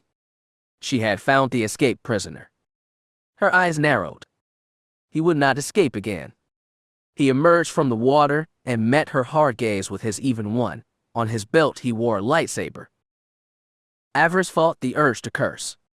The alien could breathe underwater. It would have been nice to know that fact in the beginning. Your friends are hurt, he said in galactic basic, surprisingly good basic considering his alien tongue. They need medical attention. Avaryss laughed at him. What makes you think I give a damn, Jedi filth? The alien blinked. I can feel your concern. They may die if you don't get them help. Maybe, she shrugged, maybe not. She grinned wickedly. They don't matter, all that matters is you and me. She laughed. Surrender and I might just let you keep your hands. The tentacles on the back of the alien's head shuddered. I'm not going back, he said. Not ever. He activated his lightsaber. A crimson blade emerged. Not ever, he repeated. Avaryss' heart pounded. Finally, she would face one of the bogeymen of her childhood. Her blood raced through her veins. She had never felt so alive. She could feel the light side emanating from her opponent. It was not as bright as she had thought it would be. It flickered in him like a dim lamp on a starless night. No matter, she thought. She did not fear the light.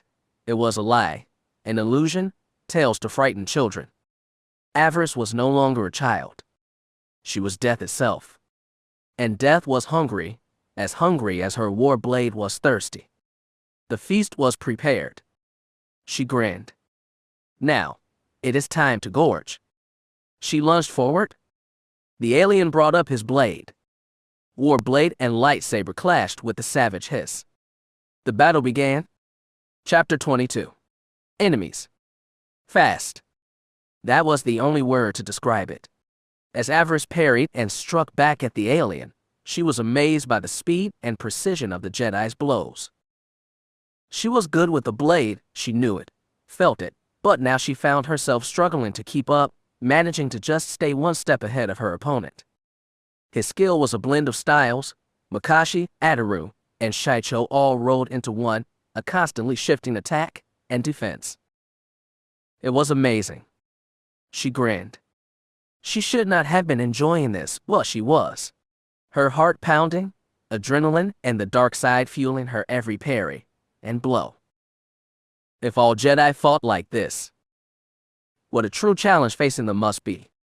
Even Master Adaz would have been impressed, or perhaps that was just her student's mind trying to overcompensate for her lack of skill. Perhaps her first master would have dealt quickly with this Jedi and not been challenged. Nevertheless, she welcomed this battle. It was a true test of her skill, a most excellent trial. She welcomed it with open arms. As they danced around each other, the alien tried to keep her back to the shoreline, no doubt wishing to leave the river as an option for escape if he needed it. She enjoyed bursting that particular bubble. She kept leaping in front of him, blocking his path back to the water, even going so far as to flip over his head at one point, blocking his only avenue of escape. She gave him an evil smile. "Oh no you don't," she said in a bullying sing-song taunt. "No more moonlight swims for you, little Jedi." Through the Force, she could sense his frustration. It surprised her, truth be told. After everything she had read, she thought the Jedi suppressed all emotion, that they were like droids with Force powers. Yet, now she was sensing fear, desperation, and anxiety. It was not what she had expected, not from a champion of the light side. Perhaps he is not fully trained. The realization, it surprised her. She had no experience with his species, wasn't really sure what to look for, but given his slender build, no real lines on his face. It was possible that this Jedi may still have been in his adolescence, perhaps even as young as she. That would make him what was the word for a Jedi in training. She had read it in Lord Hikita's book, Pada, Pawa, something or other. It was a bit fuzzy. No matter, it did not matter what he called himself. He was hers. It was all that mattered now. He is skilled, but his refusal to use his emotions to help him win this fight was a mistake. He had fear, why not use it? She was using her own anxieties at that very moment to power her own anger, giving her the edge she needed to stay in this fight. To go into a battle and not use every weapon available to you was foolish. It was inviting defeat. So much the better for me. If the creature would not fight with all his heart, then he had already lost. The dark was nothing to be afraid of. It was something to be embraced proudly and without hesitation. Only then could a person unlock his or her true potential. Only then could they truly be free. The alien pushed her back, their blades disengaged. Both were breathing hard, the fire of their first exchange leaving both of them winded. Avaryss grinned. She was ready for another pass. "I'm impressed," she said, grinning.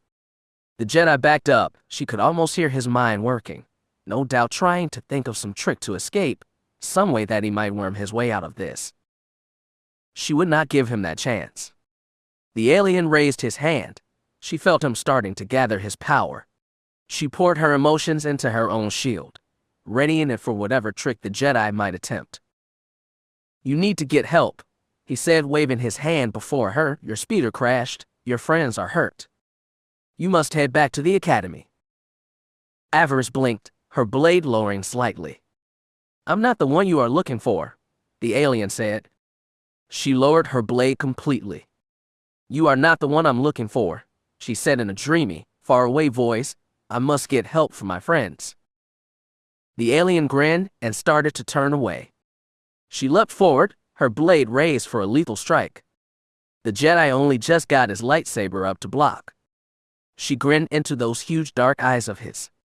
"Fooled you," as she purred, barely stifling a giggle. He snarled with frustration and attacked her again.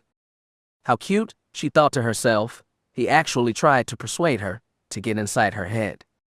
Learning to defend herself from such attacks was one of the first lessons she had learned as a hopeful. The shame of her first game of Obey Me remained with her to this day. This Jedi is no better than that fool, Brighton, she thought, struggling to remember the late squad leader's name, and if he kept this up, he would be just as dead as that fool was. She fell back, using her defense to continue wearing him down. Get angry, Jedi, she thought.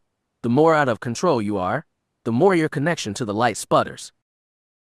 A warm tingle ran down her spine. Each exchange between them brought him closer to making a mistake and her closer to victory. She just had to hold the line. He would get tired, and when he did, he was hers. She could feel it. His dark eyes were bright with pain. He had to know it was no use. Yet, still he fought on. It was commendable, foolish, but commendable. Why couldn't you have just let those creatures in the water finish you? He whined. Why did you have to come here? To spite you, Jedi, she replied, that in your head is worth much to me and mine. I bring you back, and I get a one-way ticket to Corbin. She grinned triumphantly. Your fall is the next step in my ascension to the Sith. He shook his head. Through the Force he radiated disgust. Do you even know what that means? He asked. Do you really know what it means to be a Sith? Power and glory, she replied, to take my place among the future rulers of the galaxy. He laughed at that. How little you understand, he said. She glared at him, his reaction annoying her. How dare he speak about things that he did not understand? You know nothing of the dark side, she spat. He gave her a tired look. I know it will fail you. I know you will spend your life always looking over your shoulder. I know you will be consumed by watching for betrayal and trying to betray others. The alien shook his head. Your overseer offered me power too. She offered me the same lies that you believe are truth. The alien winced. When I resisted, they hurt me. They hurt me badly, but still I did not break. I will never fall to the dark side. I will never be one of you. Avaryss growled. Then you are a fool. The peace won't last forever, and when it ends, it will be the Sith that end up on top, and the Jedi will be nothing but sad memory. Again she attacked. This time it was the Jedi who fought back. He fought back harder than she thought possible, his defense seeming to be revitalized by his little speech to her. She barely held him back. The light around him seemed to grow brighter. It can't be, she thought. The dark side is stronger.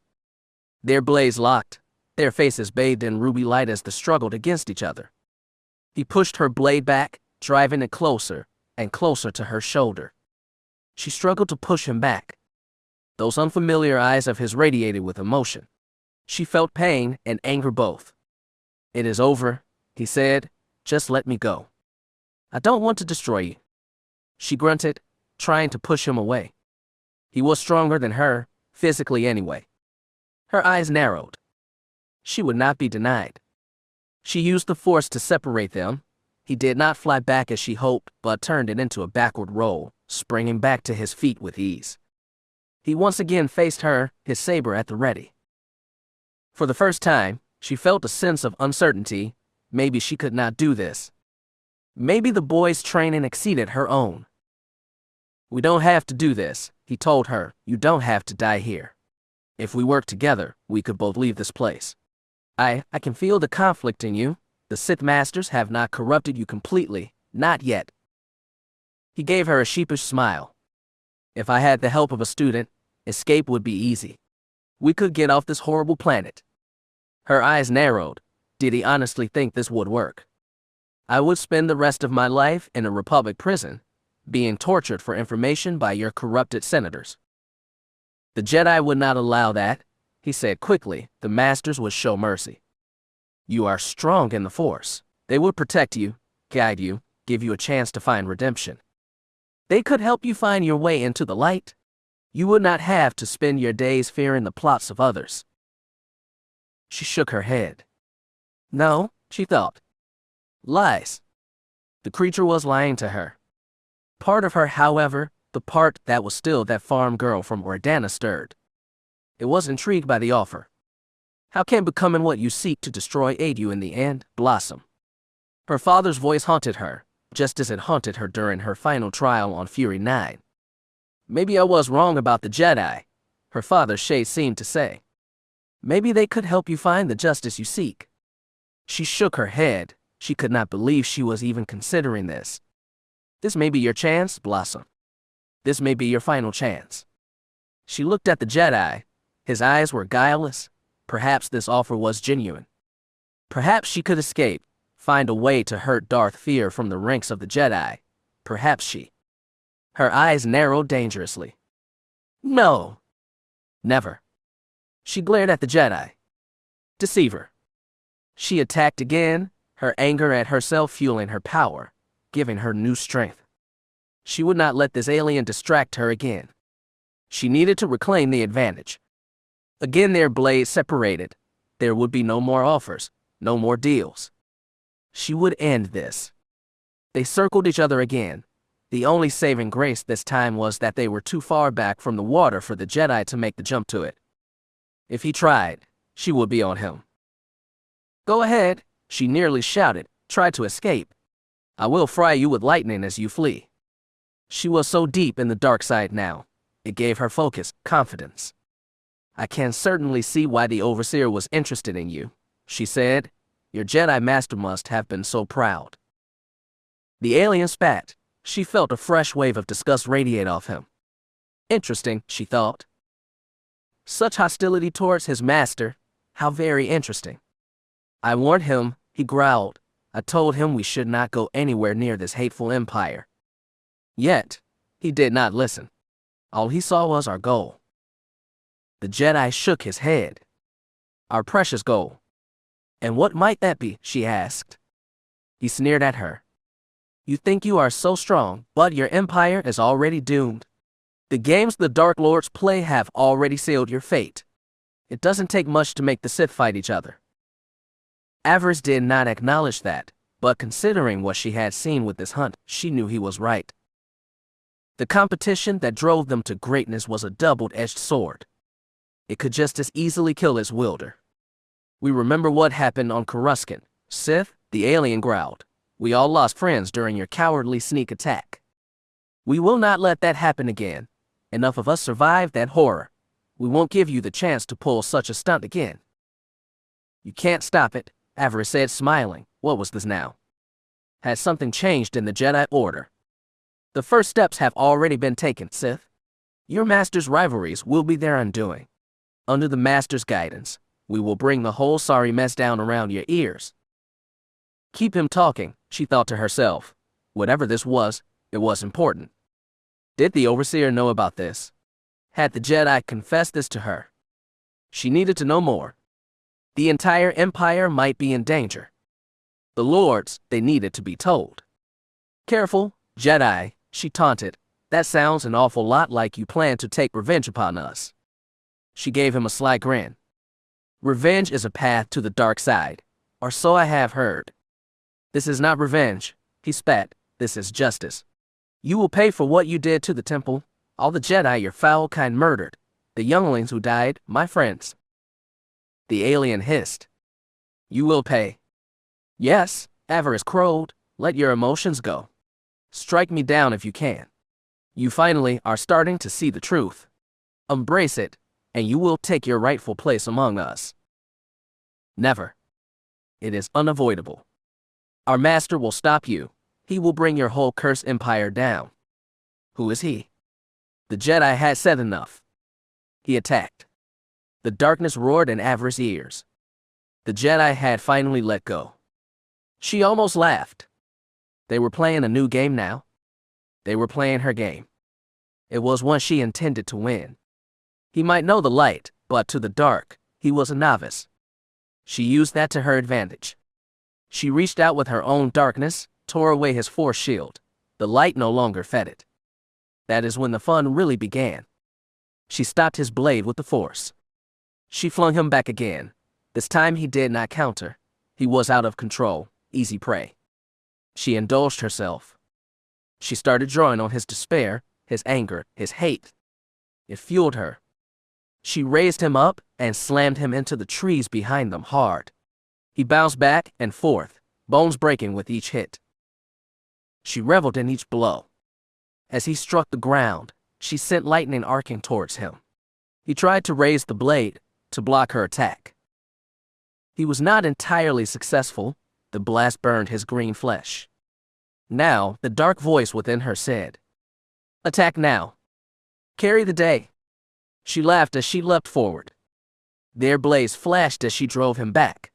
He tried to defend himself, used the force to push her back, but now he was striking with only dark side energy, energy that her body drank up, serving only to increase her power.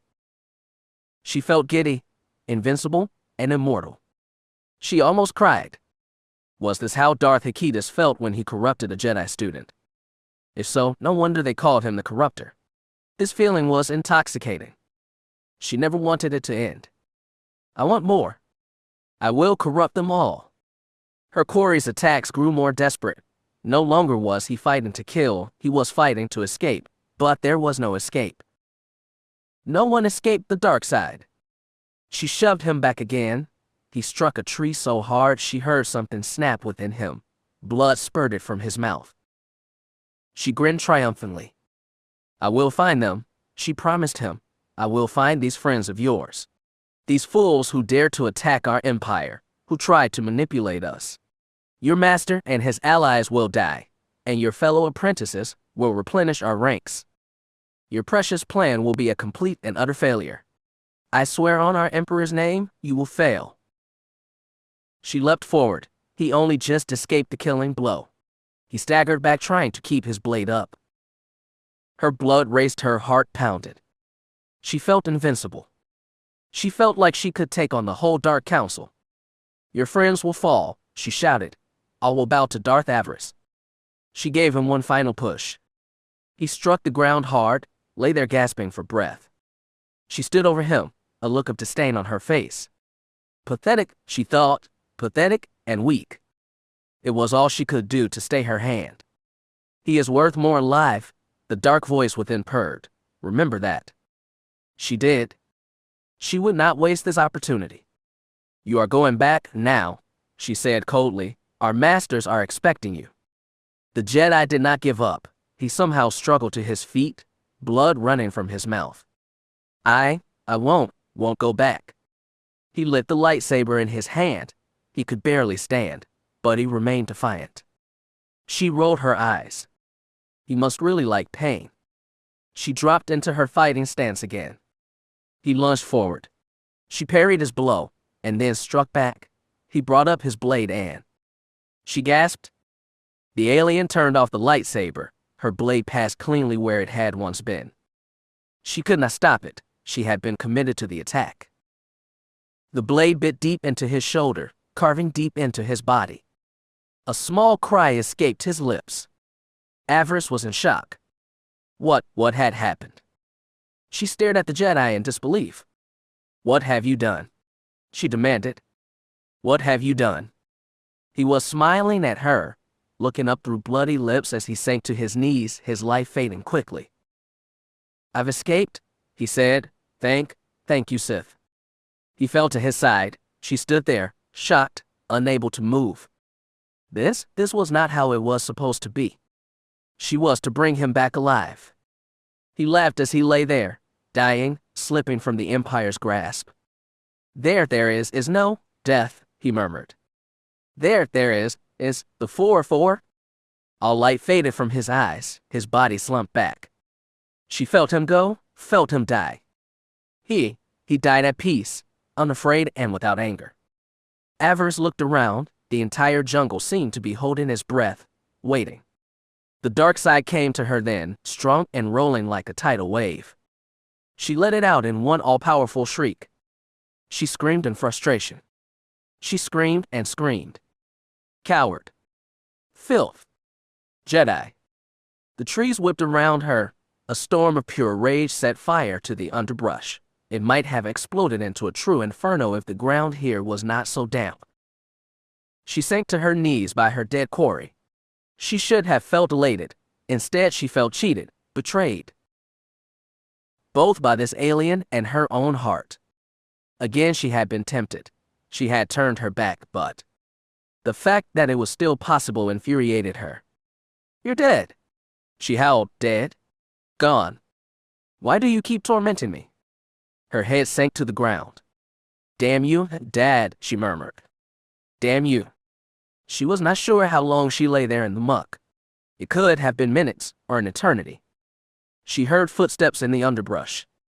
She forced herself to stand. With an angry snarl, she turned, ready to deal with any threat. Avaryss blinked. Taya stood there, looking both wobbly and glassy-eyed. Avaryss went to check on her. She felt the large bump on the back of the other girl's head. She was likely concussed. She probably needed a medical droid and asked to, probably. What happened? Taya asked her. Avaryss smiled coldly. We need to get Naz, she told her ally. She needs medical attention. You both do. Really? The blonde said, wobbling on her feet. Avaryss had to catch her, help her, make sure she did not take a nosedive into the mud. Tay gave her pained look. "I feel terrible," she murmured. Avaryss laughed. "You will feel better," she said, pointing. "Look down there." The girl did. She saw the alien's body. Her eyes widened. "What is that?" she said. "A one-way ticket to Corbin, my friend," Avaryss purred. Taya grinned. She could barely stand, but she recognized what her ally was saying. "You did it," she said. "No," Avaryss replied. "We did it. The three of us did it." She laughed. "We won, Taya. We won." Chapter 23. The Hero.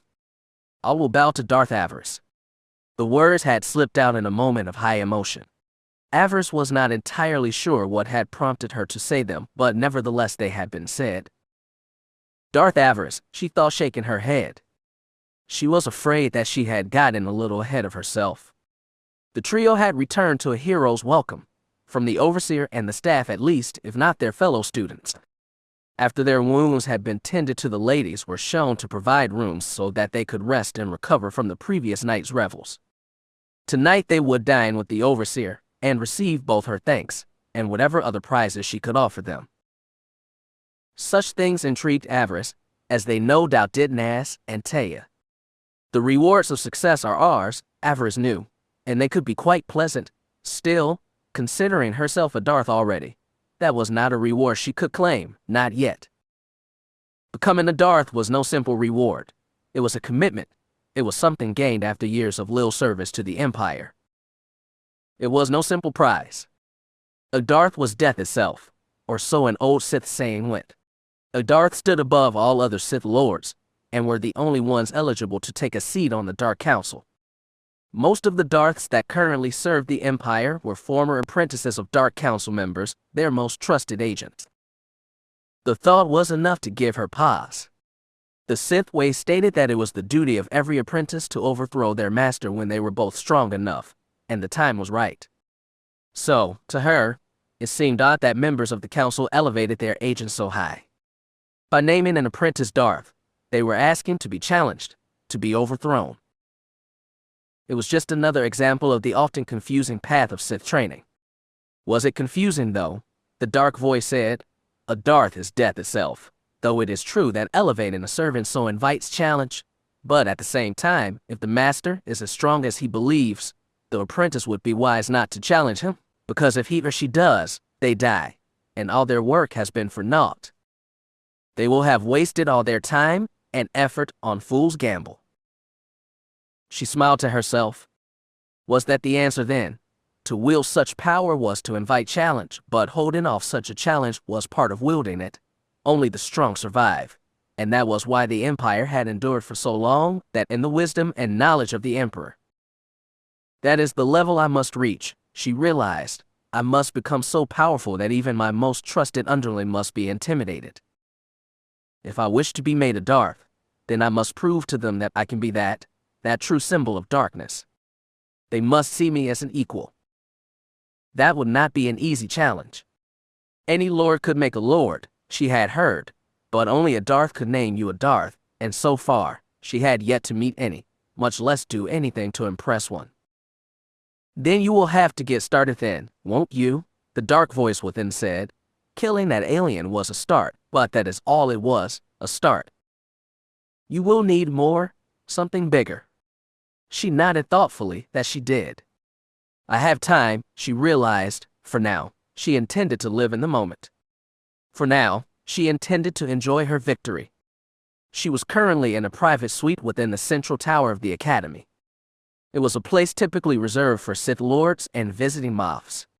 After months of sweltering heat and biting insects, the cool temperature-controlled room seemed strange to the young acolyte. Wonderful, yes, but it was still strange.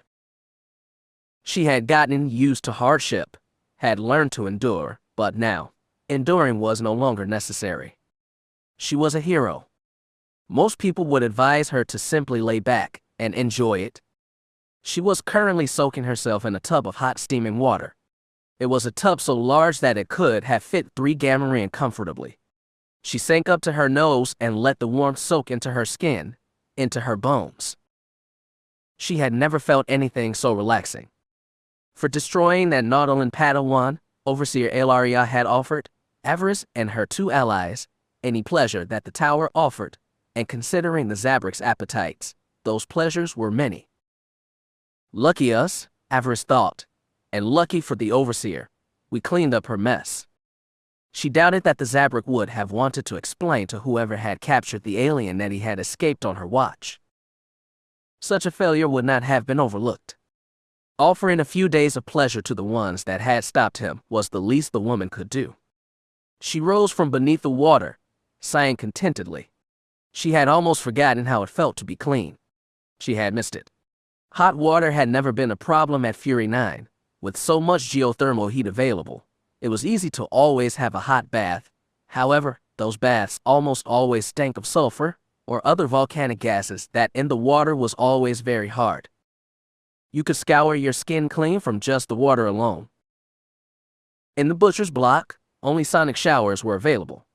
Standing water in the jungle was the perfect breeding ground for bacteria and other microbial nightmares. In the interest of health, sonics only were permitted for bathing. Only inside the confines of the central tower could someone feel safe enough to take a good long bath, the kind of bath that made a person feel like a sentient being again, whose perfumed waters did as much for the soul as it did for the body. I needed this, Avaryss thought. I deserved this. It would have been better had she been able to bring the alien back alive, but... Her brow furrowed. The final moments of the duel came back to her, the Jedi suicide. You helped me escape, he had said. Thanks, Sith. The memory angered her. She brought her hand down hard. The resulting splash sent water up like a geyser. It would have fallen back into the pool, but she did not let it. She reached out with the force and held those droplets there. She watched as they floated before her, sparkling like precious gems in the light. It was the first time she had attempted anything like this. The force was everywhere, she knew that. It both surrounded and bound the galaxy together. Yet, manipulation of something so small was difficult. It took precision, and concentration.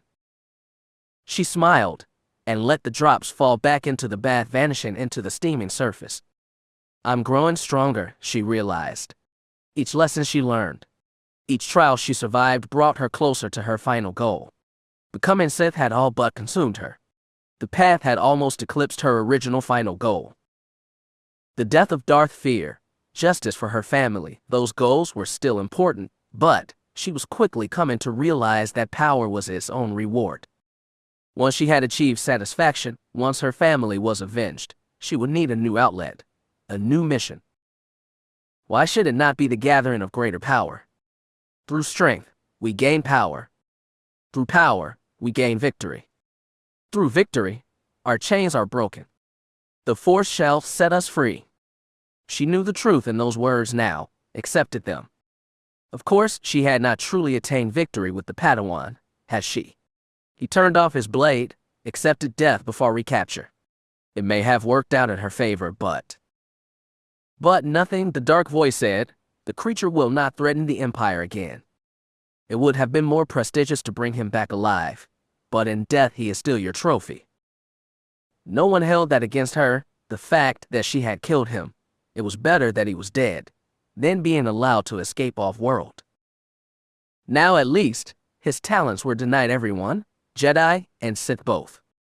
It was an acceptable outcome for the Empire. An outcome that Avaryss had been happy to deliver. She leaned her head back on the edge of the tub, thinking of the final few minutes of her duel with the Jedi student. Wondering what she could have done differently. She could have rendered him unconscious, she supposed, or cast a spell that would have left him sobbing on the ground in terror, unable to move, but she had been too busy reveling in her power to think of that. She had got distracted and had paid the price, a small price perhaps, but a price nonetheless. She still cursed herself for not bringing him back alive. In hindsight, she realized that when the battle had turned her way, she should have grabbed the alien in a forced choke, rendered him unconscious before he could carry out his mad plan. That was how things should have gone, she recognized. Had she taken him alive, she would likely be on a transport right now on her way to the High Academy on Corbin.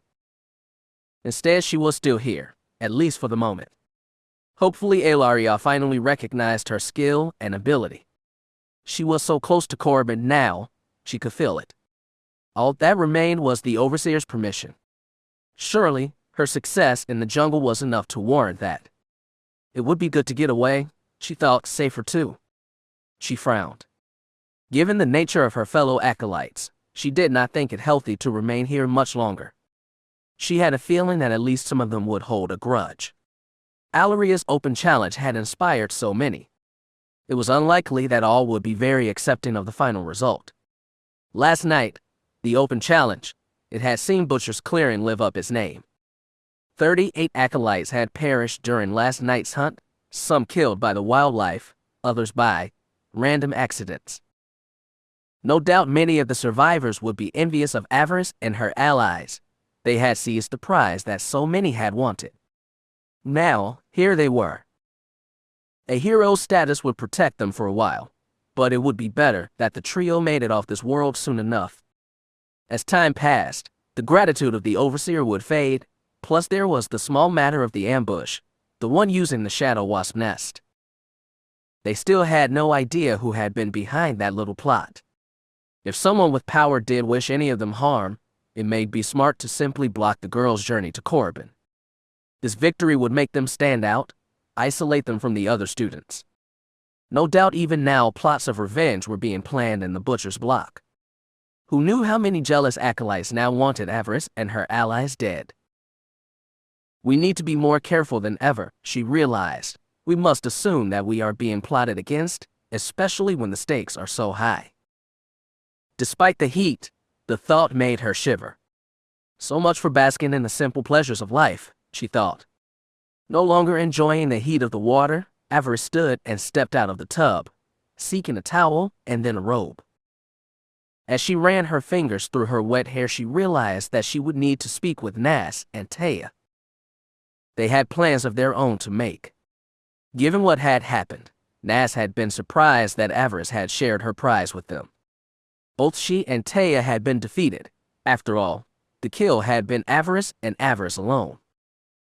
The Inquisitor's daughter had not understood. Why share such a prize when you don't have to? She had asked while they had been sitting in medical. Why not simply keep it for yourself? Avaryss had smiled at that. I considered it, she said. Make no mistake there. However, the more I thought about it, the more I realized that it was for the best that I share this victory. She smirked at her two allies. You are both second-level acolytes. You both already attend Corbin Academy. If I took the prize myself, I would arrive alone on Corbin. You would join me soon enough, I'm sure, but when you did, you would arrive resentful, angry that I had not shared the prize, especially in light of our alliance. I would have traded to allies for two potential rivals with a vested interest in bringing me down. She shook her head. This way, I preserve our alliance and have allies that will have my back when I reach the High Academy. By helping you, I help myself. Nas looked at Taya. The other girl shrugged. She turned to Avaryss and nodded. Well played, farm girl, she said. Well played, indeed. Congratulations, Avi, Taya added. That was very Sith of you. Avaryss chuckled. Thanks, Tay, she said. That means much coming from you. And so, the trio remained intact, at least for now. Avaryss had smiled. Eventually it would break, she knew, but not yet. Not yet. She padded out of the bath and into the main room of the suite. She shook her head. This room was larger than the farmhouse where she grew up, larger and far more open. One wall was entirely a window. As she looked down, she could see the mist-covered, sweltering jungle. Butcher's Clearing was beginning another harsh and vicious day. She was grateful to stand above it, at least for now.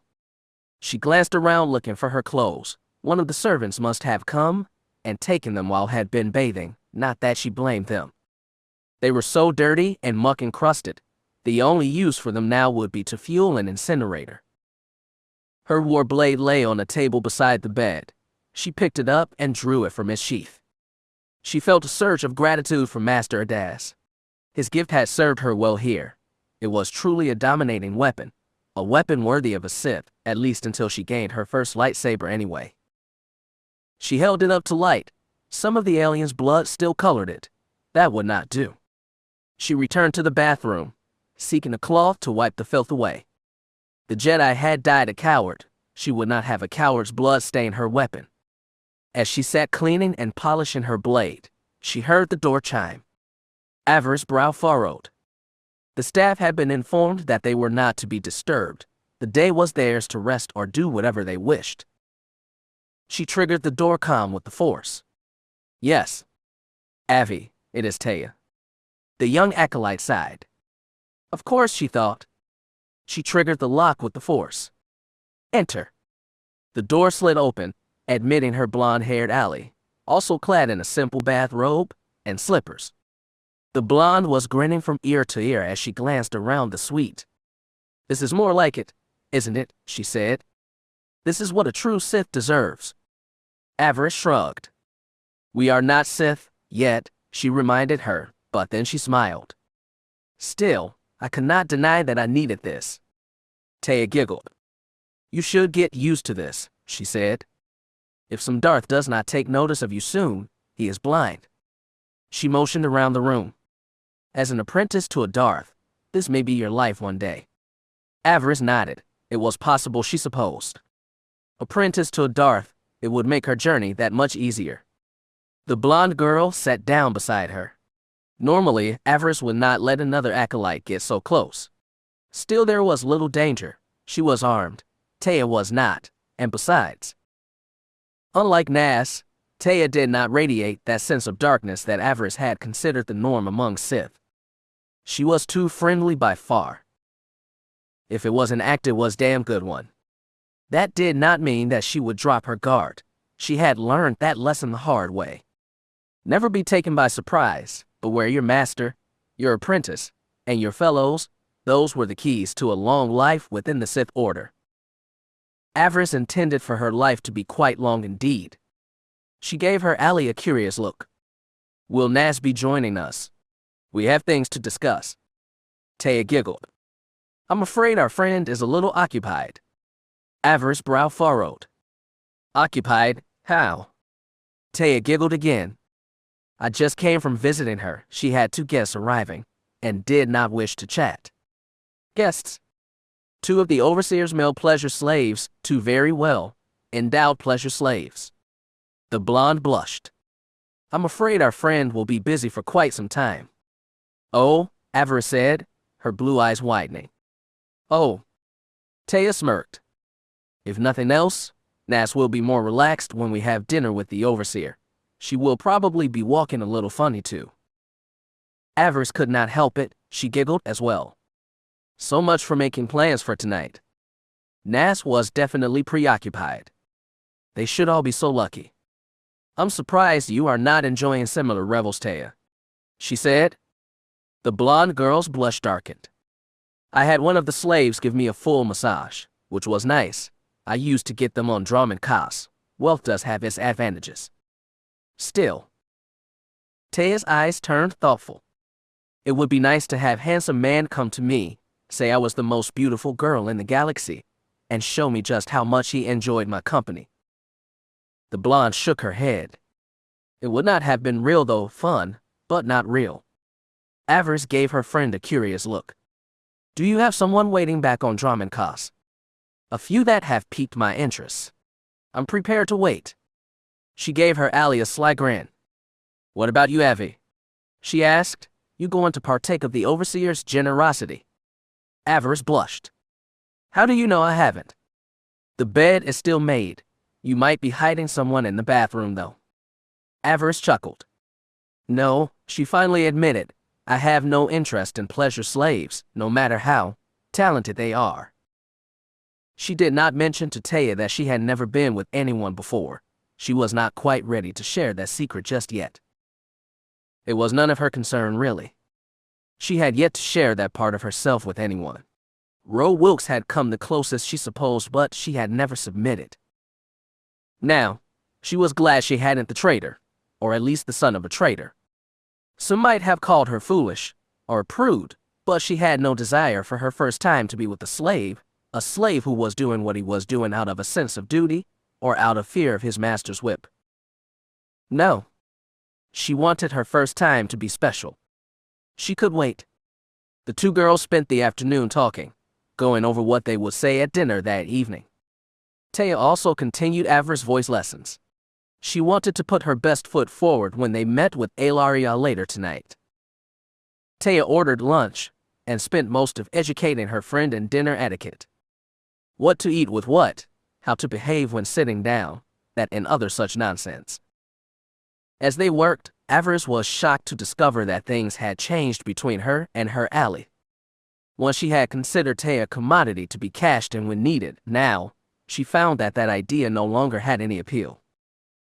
In spite of Avaryss' best efforts, the other girl had become her friend. What a foolish decision this was. We should not do this, she said with a sad sigh. Do what? Taya asked. This, Avaryss said, gesturing between them. You have been a good ally, Taya, but I fear this is a mistake. What sort of mistake? The other girl asked. Avaryss sighed. Being friends, she finally admitted. Taya smiled warmly. You think of me as a friend? I do. I know it is pathetic and stupid, and against everything we have been taught, but yes. The blonde girl beamed. I consider you a friend too, Avi. Avaryss glared at her. Friendship is a chain, remember. It can drag you down and destroy you. You are starting to sound like Nas now. I suppose I am, she agreed. That does not make her wrong. Taya sighed, idly picking at her empty plate with her fork. I will give you that, she admitted. Friendship is a chain, but not all chains imprison. Some have other uses. Such as? They can be decorative for one, Taya said. They can show off your sense of taste, intimidate an enemy with your wealth, even help draw the eye of a potential mate. The blonde smiled. I have your back, you know, she promised. I will do my best to avoid getting in your way during training, provided you do the same. Avaryss nodded. She could do that. On Corbin, their trials may eventually interlink. She hoped that would not happen. She no longer had any desire to see Taya harmed. Plus, the girl came from a wealthy family with connections that Avaryss might want to exploit one day. We must keep this between ourselves for now, Avaryss advised. If the masters found out, they might pit us against each other, put us in a position where we would have to fight. The other girl nodded. As far as everyone else knows, we are simply allies that tolerate each other out of a sense of mutual benefit. We will both make noise to such effect. Agreed, Avaryss said with a nod. There is nothing here but a business relationship. The other girl grinned. Yes, she said, and business is booming. They continued their voice lessons, and Avaryss shared a few interesting spells she had learned from Philin. She was not sure if they were any use to Taya, but they were no threat to Avaryss. Eventually, the other girl left to get some sleep, the chaos of the night before finally catching up with her. Avaryss also retired. The bed was large enough for 4 people, and the sheets were the softest she had ever felt. It felt marvelous on her bare skin. She snuggled beneath the sheets and did not move for the rest of the day. She drifted off quickly, falling into dreamless sleep. No Padawan appeared to torture her, no family appeared to try and make her second-guess her choices. Once again night approached. Avaryss was woken only once by a call from the overseer's assistant. Dinner would be served in an hour. All 3 girls were expected to attend. She had washed again and combed her hair. She wound it up into a tight braid and pinned it back. It was a hairstyle that she had always worn at official functions on Oridanna. Not that there had been many of those, mind you. She wanted to look her best. She wanted to impress the head of the academy. Overseer Elaria held her future in her hands. She needed to make the best impression. 20 minutes before she had to leave, a servant dropped off a new training uniform for her. She thanked him and retreated back into her room to dress. She was pleasantly surprised by what she found when she looked at what had been brought. The leggings and boots were standard academy issue, no surprise there. What was a surprise was the tunic. It was not the blue tunic of a first level. Apparently she had moved beyond that. She grinned triumphantly. She picked up the red tunic and slipped it on quickly. She hurried to the room's mirror to see how she looked. No longer was she beneath her allies. No longer was she the token first level in their little group. She could stand proudly beside her two allies. As a second-level student, her passage to Corbin was all but assured. Her hard work and patience had paid off. She found herself excited for the coming dinner. Who knew what else the Overseer had in store for them? If nothing else came out of this, one thing was certain. Her life was about to change. Get ready, Corbin, she thought. Here I come. Chapter 24. Aelaria.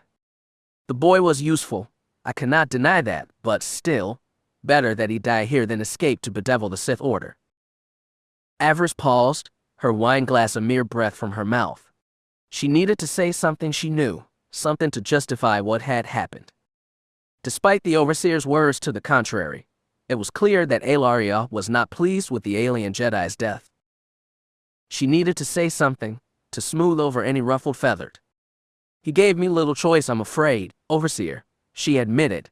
He fought to the bitter end. Clearly he felt death was preferable to aiding us. The Zabrak nodded. I do not fault your actions, acolyte. You did what was expected of you. Still, as I said, the boy was useful. During his interrogations he showed an aptitude for battle meditation, something that our armies could have used. It would have been a boon to both this academy and to me. Avaryss nodded and took a sip of her drink, sweet and delicious. Yet it could do little to still the rancor in the Overseer's voice. Avaryss had taken something from her, and the Zabrak was not pleased. And that was the real issue here, Avaryss realized, and likely the only reason that Nautilin would have been kept alive and brought to a Sith Academy in the first place. Battle meditation was a useful gift. It could even change the course of a war if used correctly. Clearly, Overseer Aelaria had great plans for the boy, plans that had been dashed by both his escape and finally his death. She could have taken out her frustration on Avaryss and her companions. All three realized that this hero's feast could turn into something quite different if Aelaria chose to be offended by what she had lost. Fortunately, for all three of the young acolytes, that did not seem to be the case. Aelaria sighed and shook her head. Oh well, she said with a dismissive wave of a hand, at least his talents are lost to the Jedi as well. Some victory is better than none. Avaryss nodded, along with her allies. They were safe for the moment, it appeared. It did not look like their host was holding a grudge. The Overseer smiled at them. More wine, youngsters. Their dinner with Overseer Aelaria had been going on for almost an hour now. Up to this point, most of the Overseer's questions had been directed at Nas and Taya. Given their connections to Dromikos, not to mention their previously senior status, it was to them that the Zabrak looked for information. Avaryss held her tongue. She listened politely and only spoke when spoken to. Her understanding and views of Dromikos, and what was popular there, had come from the perspective of her two allies. She dared not question, not wishing to get drawn into something she knew little or nothing about. For a time, she felt lost, drifting along with the conversation, waiting for the chance to step in, hopefully when the topic finally turned to something she could answer honestly about. She had been grateful when the small talk ended, when the conversation finally turned to the matter of the hunt and the prey that she had slain. The change of topic was a welcome one for Avaryss. Here at least she could speak plainly. Here at least, with this topic, did she finally have a chance to shine. Finally, she thought, only now does Zabrak start letting down her guard. Only now she goes beyond drivel and pleasantries and start discussing what truly matters. She could feel the Overseer's anger at the whole mess. None of that rage was directed at them, thankfully. Still, it was still there, burning like a beacon. Such anger was not uncommon in a Sith, and given Aelaria's role here, and what had been lost, it was expected. Part of her had always wondered if the Zabrak's niceness was an act, Her holo-droids revealed nothing when you interacted with them in the butcher's block. There was no emotions to sense. The woman was too far away. Up close, sharing the same room with her, it was different. Now Avaryss understood why Ellaria chose to use droids rather than interact with the students herself. It was not simply about staying out of the heat or choosing to remain aloof from her students. No, it was something else, something more tangible. It was hate, pure and undeniable hate. Overseer Ellaria was almost swimming in it. The Overseer radiated a sense of almost constant disgust. Clearly, she despised her position here. The tower, all its wealth and pleasures were likely her only distractions, but even they could not change the fact that she was here, living in a tower in the middle of nowhere, in the stinking jungle, tending to the training of acolytes that would have likely killed her if they thought for one moment that it would win them even a smidgen of prestige. The realization amused Avaryss. Behold the queen of the trash pile, she thought. Allaria's task was to sift through the weak and send the strongest and most talented acolytes onto Corbin while she remained here trapped, and she despised it. Taya had mentioned attending some festival last year on Dromon, and the Overseer immediately radiated a sense of extreme jealousy. She was angry that the girl had been to a place that she was denied because of her duties. It was the most delicious of ironies. This tower was a dream to the acolytes below, a place to escape the drudgery of their training and the harsh environment of this planet. Yet, to his mistress, it was a cage, a pretty cage perhaps, but a cage nonetheless. Ellaria clearly knew this, yet suffered in silence. She might have ruled here, but her kingdom disgusted her. Normally, a Sith would prey on those emotions, try to turn them to their advantage. Avaryss remained cautious, however. She had Allaria's favor for the moment, and she did not wish to jeopardize it. This woman held her future in her hands. It would be unwise to provoke her. So she stays quiet and ate this lovely meal, far better than the rations that the other acolytes ate below. She did her best to enjoy herself. The Overseer's quarters were near the very top of the tower. The jungle below looked like a green carpet that led up to the dark and savage sea. 4 times the size of the suites that they had put Avaryss and her allies in, this place was more a museum than living quarters. Art dotted the walls. Sculptures stood here and there, and pretty fountains bubbled merrily in the center of the room. A fine carpet covered the floor of the living area, so thick that it almost demanded that someone take off their shoes and run their bare toes through it. The Overseer's table was large enough to comfortably fit a party of 30. The food served her was likely the equal of what one could get on Dromon. Yet, it is still a cage, Avaryss realized, and oh how Ellaria must hate her gilded bars. It was funny considering how the acolytes in the jungle suffered below. The 3 girls sat to her left and right during the dinner, close enough that they could talk. Avaryss had the place of honor on her right, while Taya and Nash shared a spot on the left. As for their host, the Overseer was a vision draped in gold. Tall and slender, Ellaria wore robes of the finest shimmer silk, both flowing yet tied in all the right places. The small delicate horns that ringed her head were barely visible, mostly hidden by her long black hair that was styled into fine braids bedecked with jewel decorations. A small diamond chain graced her crimson forehead, glittering like a tiny crown. The black swirling patterns of her tattoos only seemed to add to a sense of nobility of royalty. She certainly looked the part of a lord. She radiated the dark power of a lord, but Avaryss could guess why she was not one, why she was only an overseer of this academy. She had power, yes, but she was also Zabrak. No matter how wealthy she was, or her power in the dark side, she could not change that simple fact. Aliens that served that Sith usually rose no higher than the army. They were common warriors or assassins, not lords of the Sith. The only aliens that could rise that high were the pure bloods, and they were few in number. Avaryss knew this, and she suspected her host did too. She imagined that the Overseer spent her days plotting to find a way off this rock, looking for some leverage, something to sway her superiors to find her a better spot somewhere else in the Empire. The Nautolan might have been that. It was too bad that he had needed to be slain. As the meal ended, the conversation finally turned to acolytes themselves, where they had been, how their training progressed, and what they hoped to gain. Now it was the overseer's turn to listen. Once again the Zabrak turned on the charm, almost fawning over her guests, the conquering heroes. No doubt she was seeking an advantage over them, looking for some lever to pull or weakness to exploit. Both Taya and Naz came from powerful families in one form or the other. Taya came from great wealth, and Naz from a position of political influence.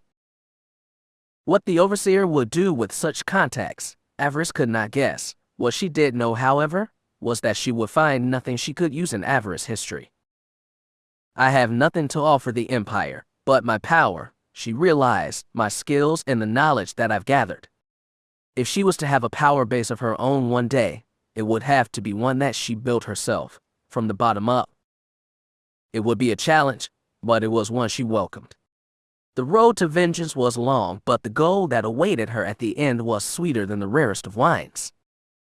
She was patient. She could wait. Avaryss did her best to ready herself, to steel herself for battle. Finally, the overseer's eyes fell upon her. She smiled and tried to look relaxed. It is rare, youngster, that a second-level acolyte will take a first level as an ally, she began. Normally, when it does happen, the blue shirt ends up being a servant to the red. Clearly that is not the case from what I have heard. Alaria gave her a warm smile. You must be something very special indeed to have avoided that, and caught the eye of these two. I must admit that I'm impressed. Avaryss merely shrugged. I've merely done what I could to serve both the Empire and the dark side, she replied. I've been fortunate. The Force has served me well, and opportunities have presented themselves, profitable ones. She smiled. And now, here I sit, no longer a mere first level, but also an honored guest of my overseer. She bowed her head. You have doubly honored me. Alaria laughed at her answer. Charm. Well now, how unexpected. Forgive me, acolyte, but it is a rare to receive such a lovely response from one who was educated in one of our Fury academies. Typically such institutions are only good for producing shadows or brutes. Avaryss' temper flickered slightly at the overseer's words, but she let them pass. She gave her host a sheepish look. You are not wrong, overseer. Fury 9 was indeed a home for the more thuggish of our order. It was a challenge rising above them, but with the Force as my ally, and the good advice of my most wise overseers, I prevailed. She bowed her head in submission. And if I may be so bold, may I say that it pleases me that you have continued what my previous instructor started. Your leadership has been both a guiding light and an inspiration to me. Alaria's reddish skin darkened. She might actually have been blushing. You honor me, acolyte. I merely speak the truth, overseer, she said, bowing her head slightly. You are an inspiration to us all. Avaryss did not look at her companions.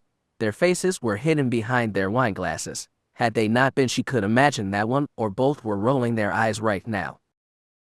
If anything, they should have been impressed. Part of the social instruction that Taya had offered her included how best to deal with insults from those above her. Once she reached Corbin, she would find herself encountering more and more Sith who would look down on her humble origins. You are not from Dromund-Kaas, Taya had said, and believe me, there are many on Corbin and Dromund-Kaas that will never let you forget that. When those people are lords or Darths, responding in anger is not necessarily the best. Some may even try to trap you with those insults, goad you into saying something that you will regret. So you must be smart, be prepared to take it, and turn it to your advantage. You must learn to deflect the insult. Be prepared to turn it into a compliment of the lord or lady that has tried to insult you. Humility does not come easy to a Sith, but sometimes it can be useful to diffuse a dangerous situation. She had listened to what Taya had said, and had done just that. True, Avaryss had laid it on a little thick, but it was better to be overly flattering than not hear. She still needed the Zabrak's support. She was prepared to do whatever was necessary to get it. For the moment, at least, it seemed that she had charmed the overseer. She intended to keep her that way. Do not let Avaryss' modesty fool you, Overseer, Nas added. She may have come from humble beginnings, but between her swordplay and sorcery, she is a match to many of the other second-level acolytes here. The Inquisitor's daughter smiled. You were wise to promote her. Avaryss gave her companion a surprised but warm smile. Thank you, Nas, that was kind of you to say. I speak only the truth, the other girl said with a shrug. Avaryss was not quite sure what to make of that. She would have expected such a comment from Taya. She was a friend after all, but Nas, her upbringing had always guaranteed that there would be a wall between her and her allies. Such a comment, such a compliment, implied that Nas was playing some sort of game. Avaryss wondered just what that game might be. I've heard tales of your sorcery, young one, Elaria said, nodding. I've even heard that you have already mastered the art of the death field. Impressive in one so young. I seem to have an affinity for manipulating energies, Overseer. Life energy is not so different than any other form, I find. To some, perhaps, the Zabrak agreed, a cruel smile on her face. Perhaps what I've read in the reports about you are true. Perhaps you are indeed a Sith on the move. Avaryss smiled. She could not say what reports the Overseer meant. Clearly, someone had their eye on her. The only question was, who? Master Adas had spoken of Darth Hakitas having other followers among the Order. Perhaps one of them had noticed her, or he had informed them of her recruitment into their sect. Perhaps one of them was watching her now. Perhaps seeing if she was worthy to become their new apprentice. If that was the case, she needed to put her best foot forward. If one of the masters had already taken an interest in her, she could not afford to do anything that might jeopardize that. She would need to be perfect, anything less would be a waste. As they waited for the desert course to be served, talk finally turned to the girl's future endeavors. As Overseer, the Zabrak could do what she liked with the three. Fortunately for them, she seemed to be in a generous mood. Acolyte Nas, Acolyte Taya, she began, after reviewing your files and tabulating the prestige points you have earned in your time here, I am pleased to inform you both that your trials here at Butcher's Clearing are now completed. She gave them both a winning smile. Congratulations, youngsters, you are both free to return to your studies on Corbin. Both girls beamed. Thank you, Overseer, Nas said, bowing. Yes, Taya said, giggling happily. Thank you, Overseer. You are too kind. You have both earned it, she replied. Avaryss did what she could to keep her features bland. What was this? The dark voice within her growled. I killed the Padawan. I did, me and me alone, and they get to go to Corbin. That's not fair. She held her tongue, not wishing to draw attention to herself, at least, not yet. Congratulations, you two, she said. I'm sure you will both do great things. Alaria's gaze found her once again. Do not think that I've forgotten about you, my dear, she said. After all, it was you that struck the killing blow during our little hunt last night. I have a most special reward for you. Avaryss' heartbeat quickened. A special reward. Such a reward could be either good or very bad. The Overseer chuckled. The first part of that reward was your promotion to a second-level acolyte. You have done more than enough to earn the red tunic you now wear. As for your victory in the hunt and destroying a Jedi Padawan, it proves beyond a doubt that you have mastered everything that you could hope to master here. Alaria's grin widened. Acolyte Avaryss, allow me to be the first to congratulate you. You have completed your trials here, and effective immediately, you may consider yourself a student of the Corbin Academy. Avaryss' eyes widened. She only just managed to keep from shrieking a victorious war cry. Corbin, she thought. I did it. Both Nas and Taya went around the table to congratulate her. Taya gave her a hug, while Nas bowed with respect. Overseer Elaria said nothing. She simply sat there with a contented smile on her face. Congratulations to you all, acolytes. You have earned this. Thank you, Overseer, they said in unison. Avaryss' head was spinning, and it had nothing to do with wine she had drunk. Corbin, she thought. I've made it, Master Adas. I'm almost there. Their host sighed contentedly. Now youngsters, before we get to enjoy our dessert, a bit of entertainment. She rose from her chair and motioned for the three to follow. While they had been eating, several servants had been clearing out a corner of the overseer's quarters, moving statues, taking paintings off the wall, and now as the four women made their way over, putting down plastic over the carpet. Avaryss' eyes narrowed, not quite sure what she was seeing. What was this now? The overseer nodded after inspecting what the servants had accomplished.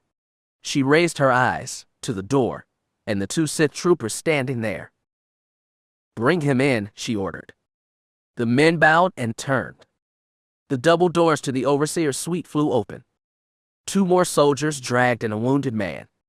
He struggled against his bonds, but clearly had no chance of escape.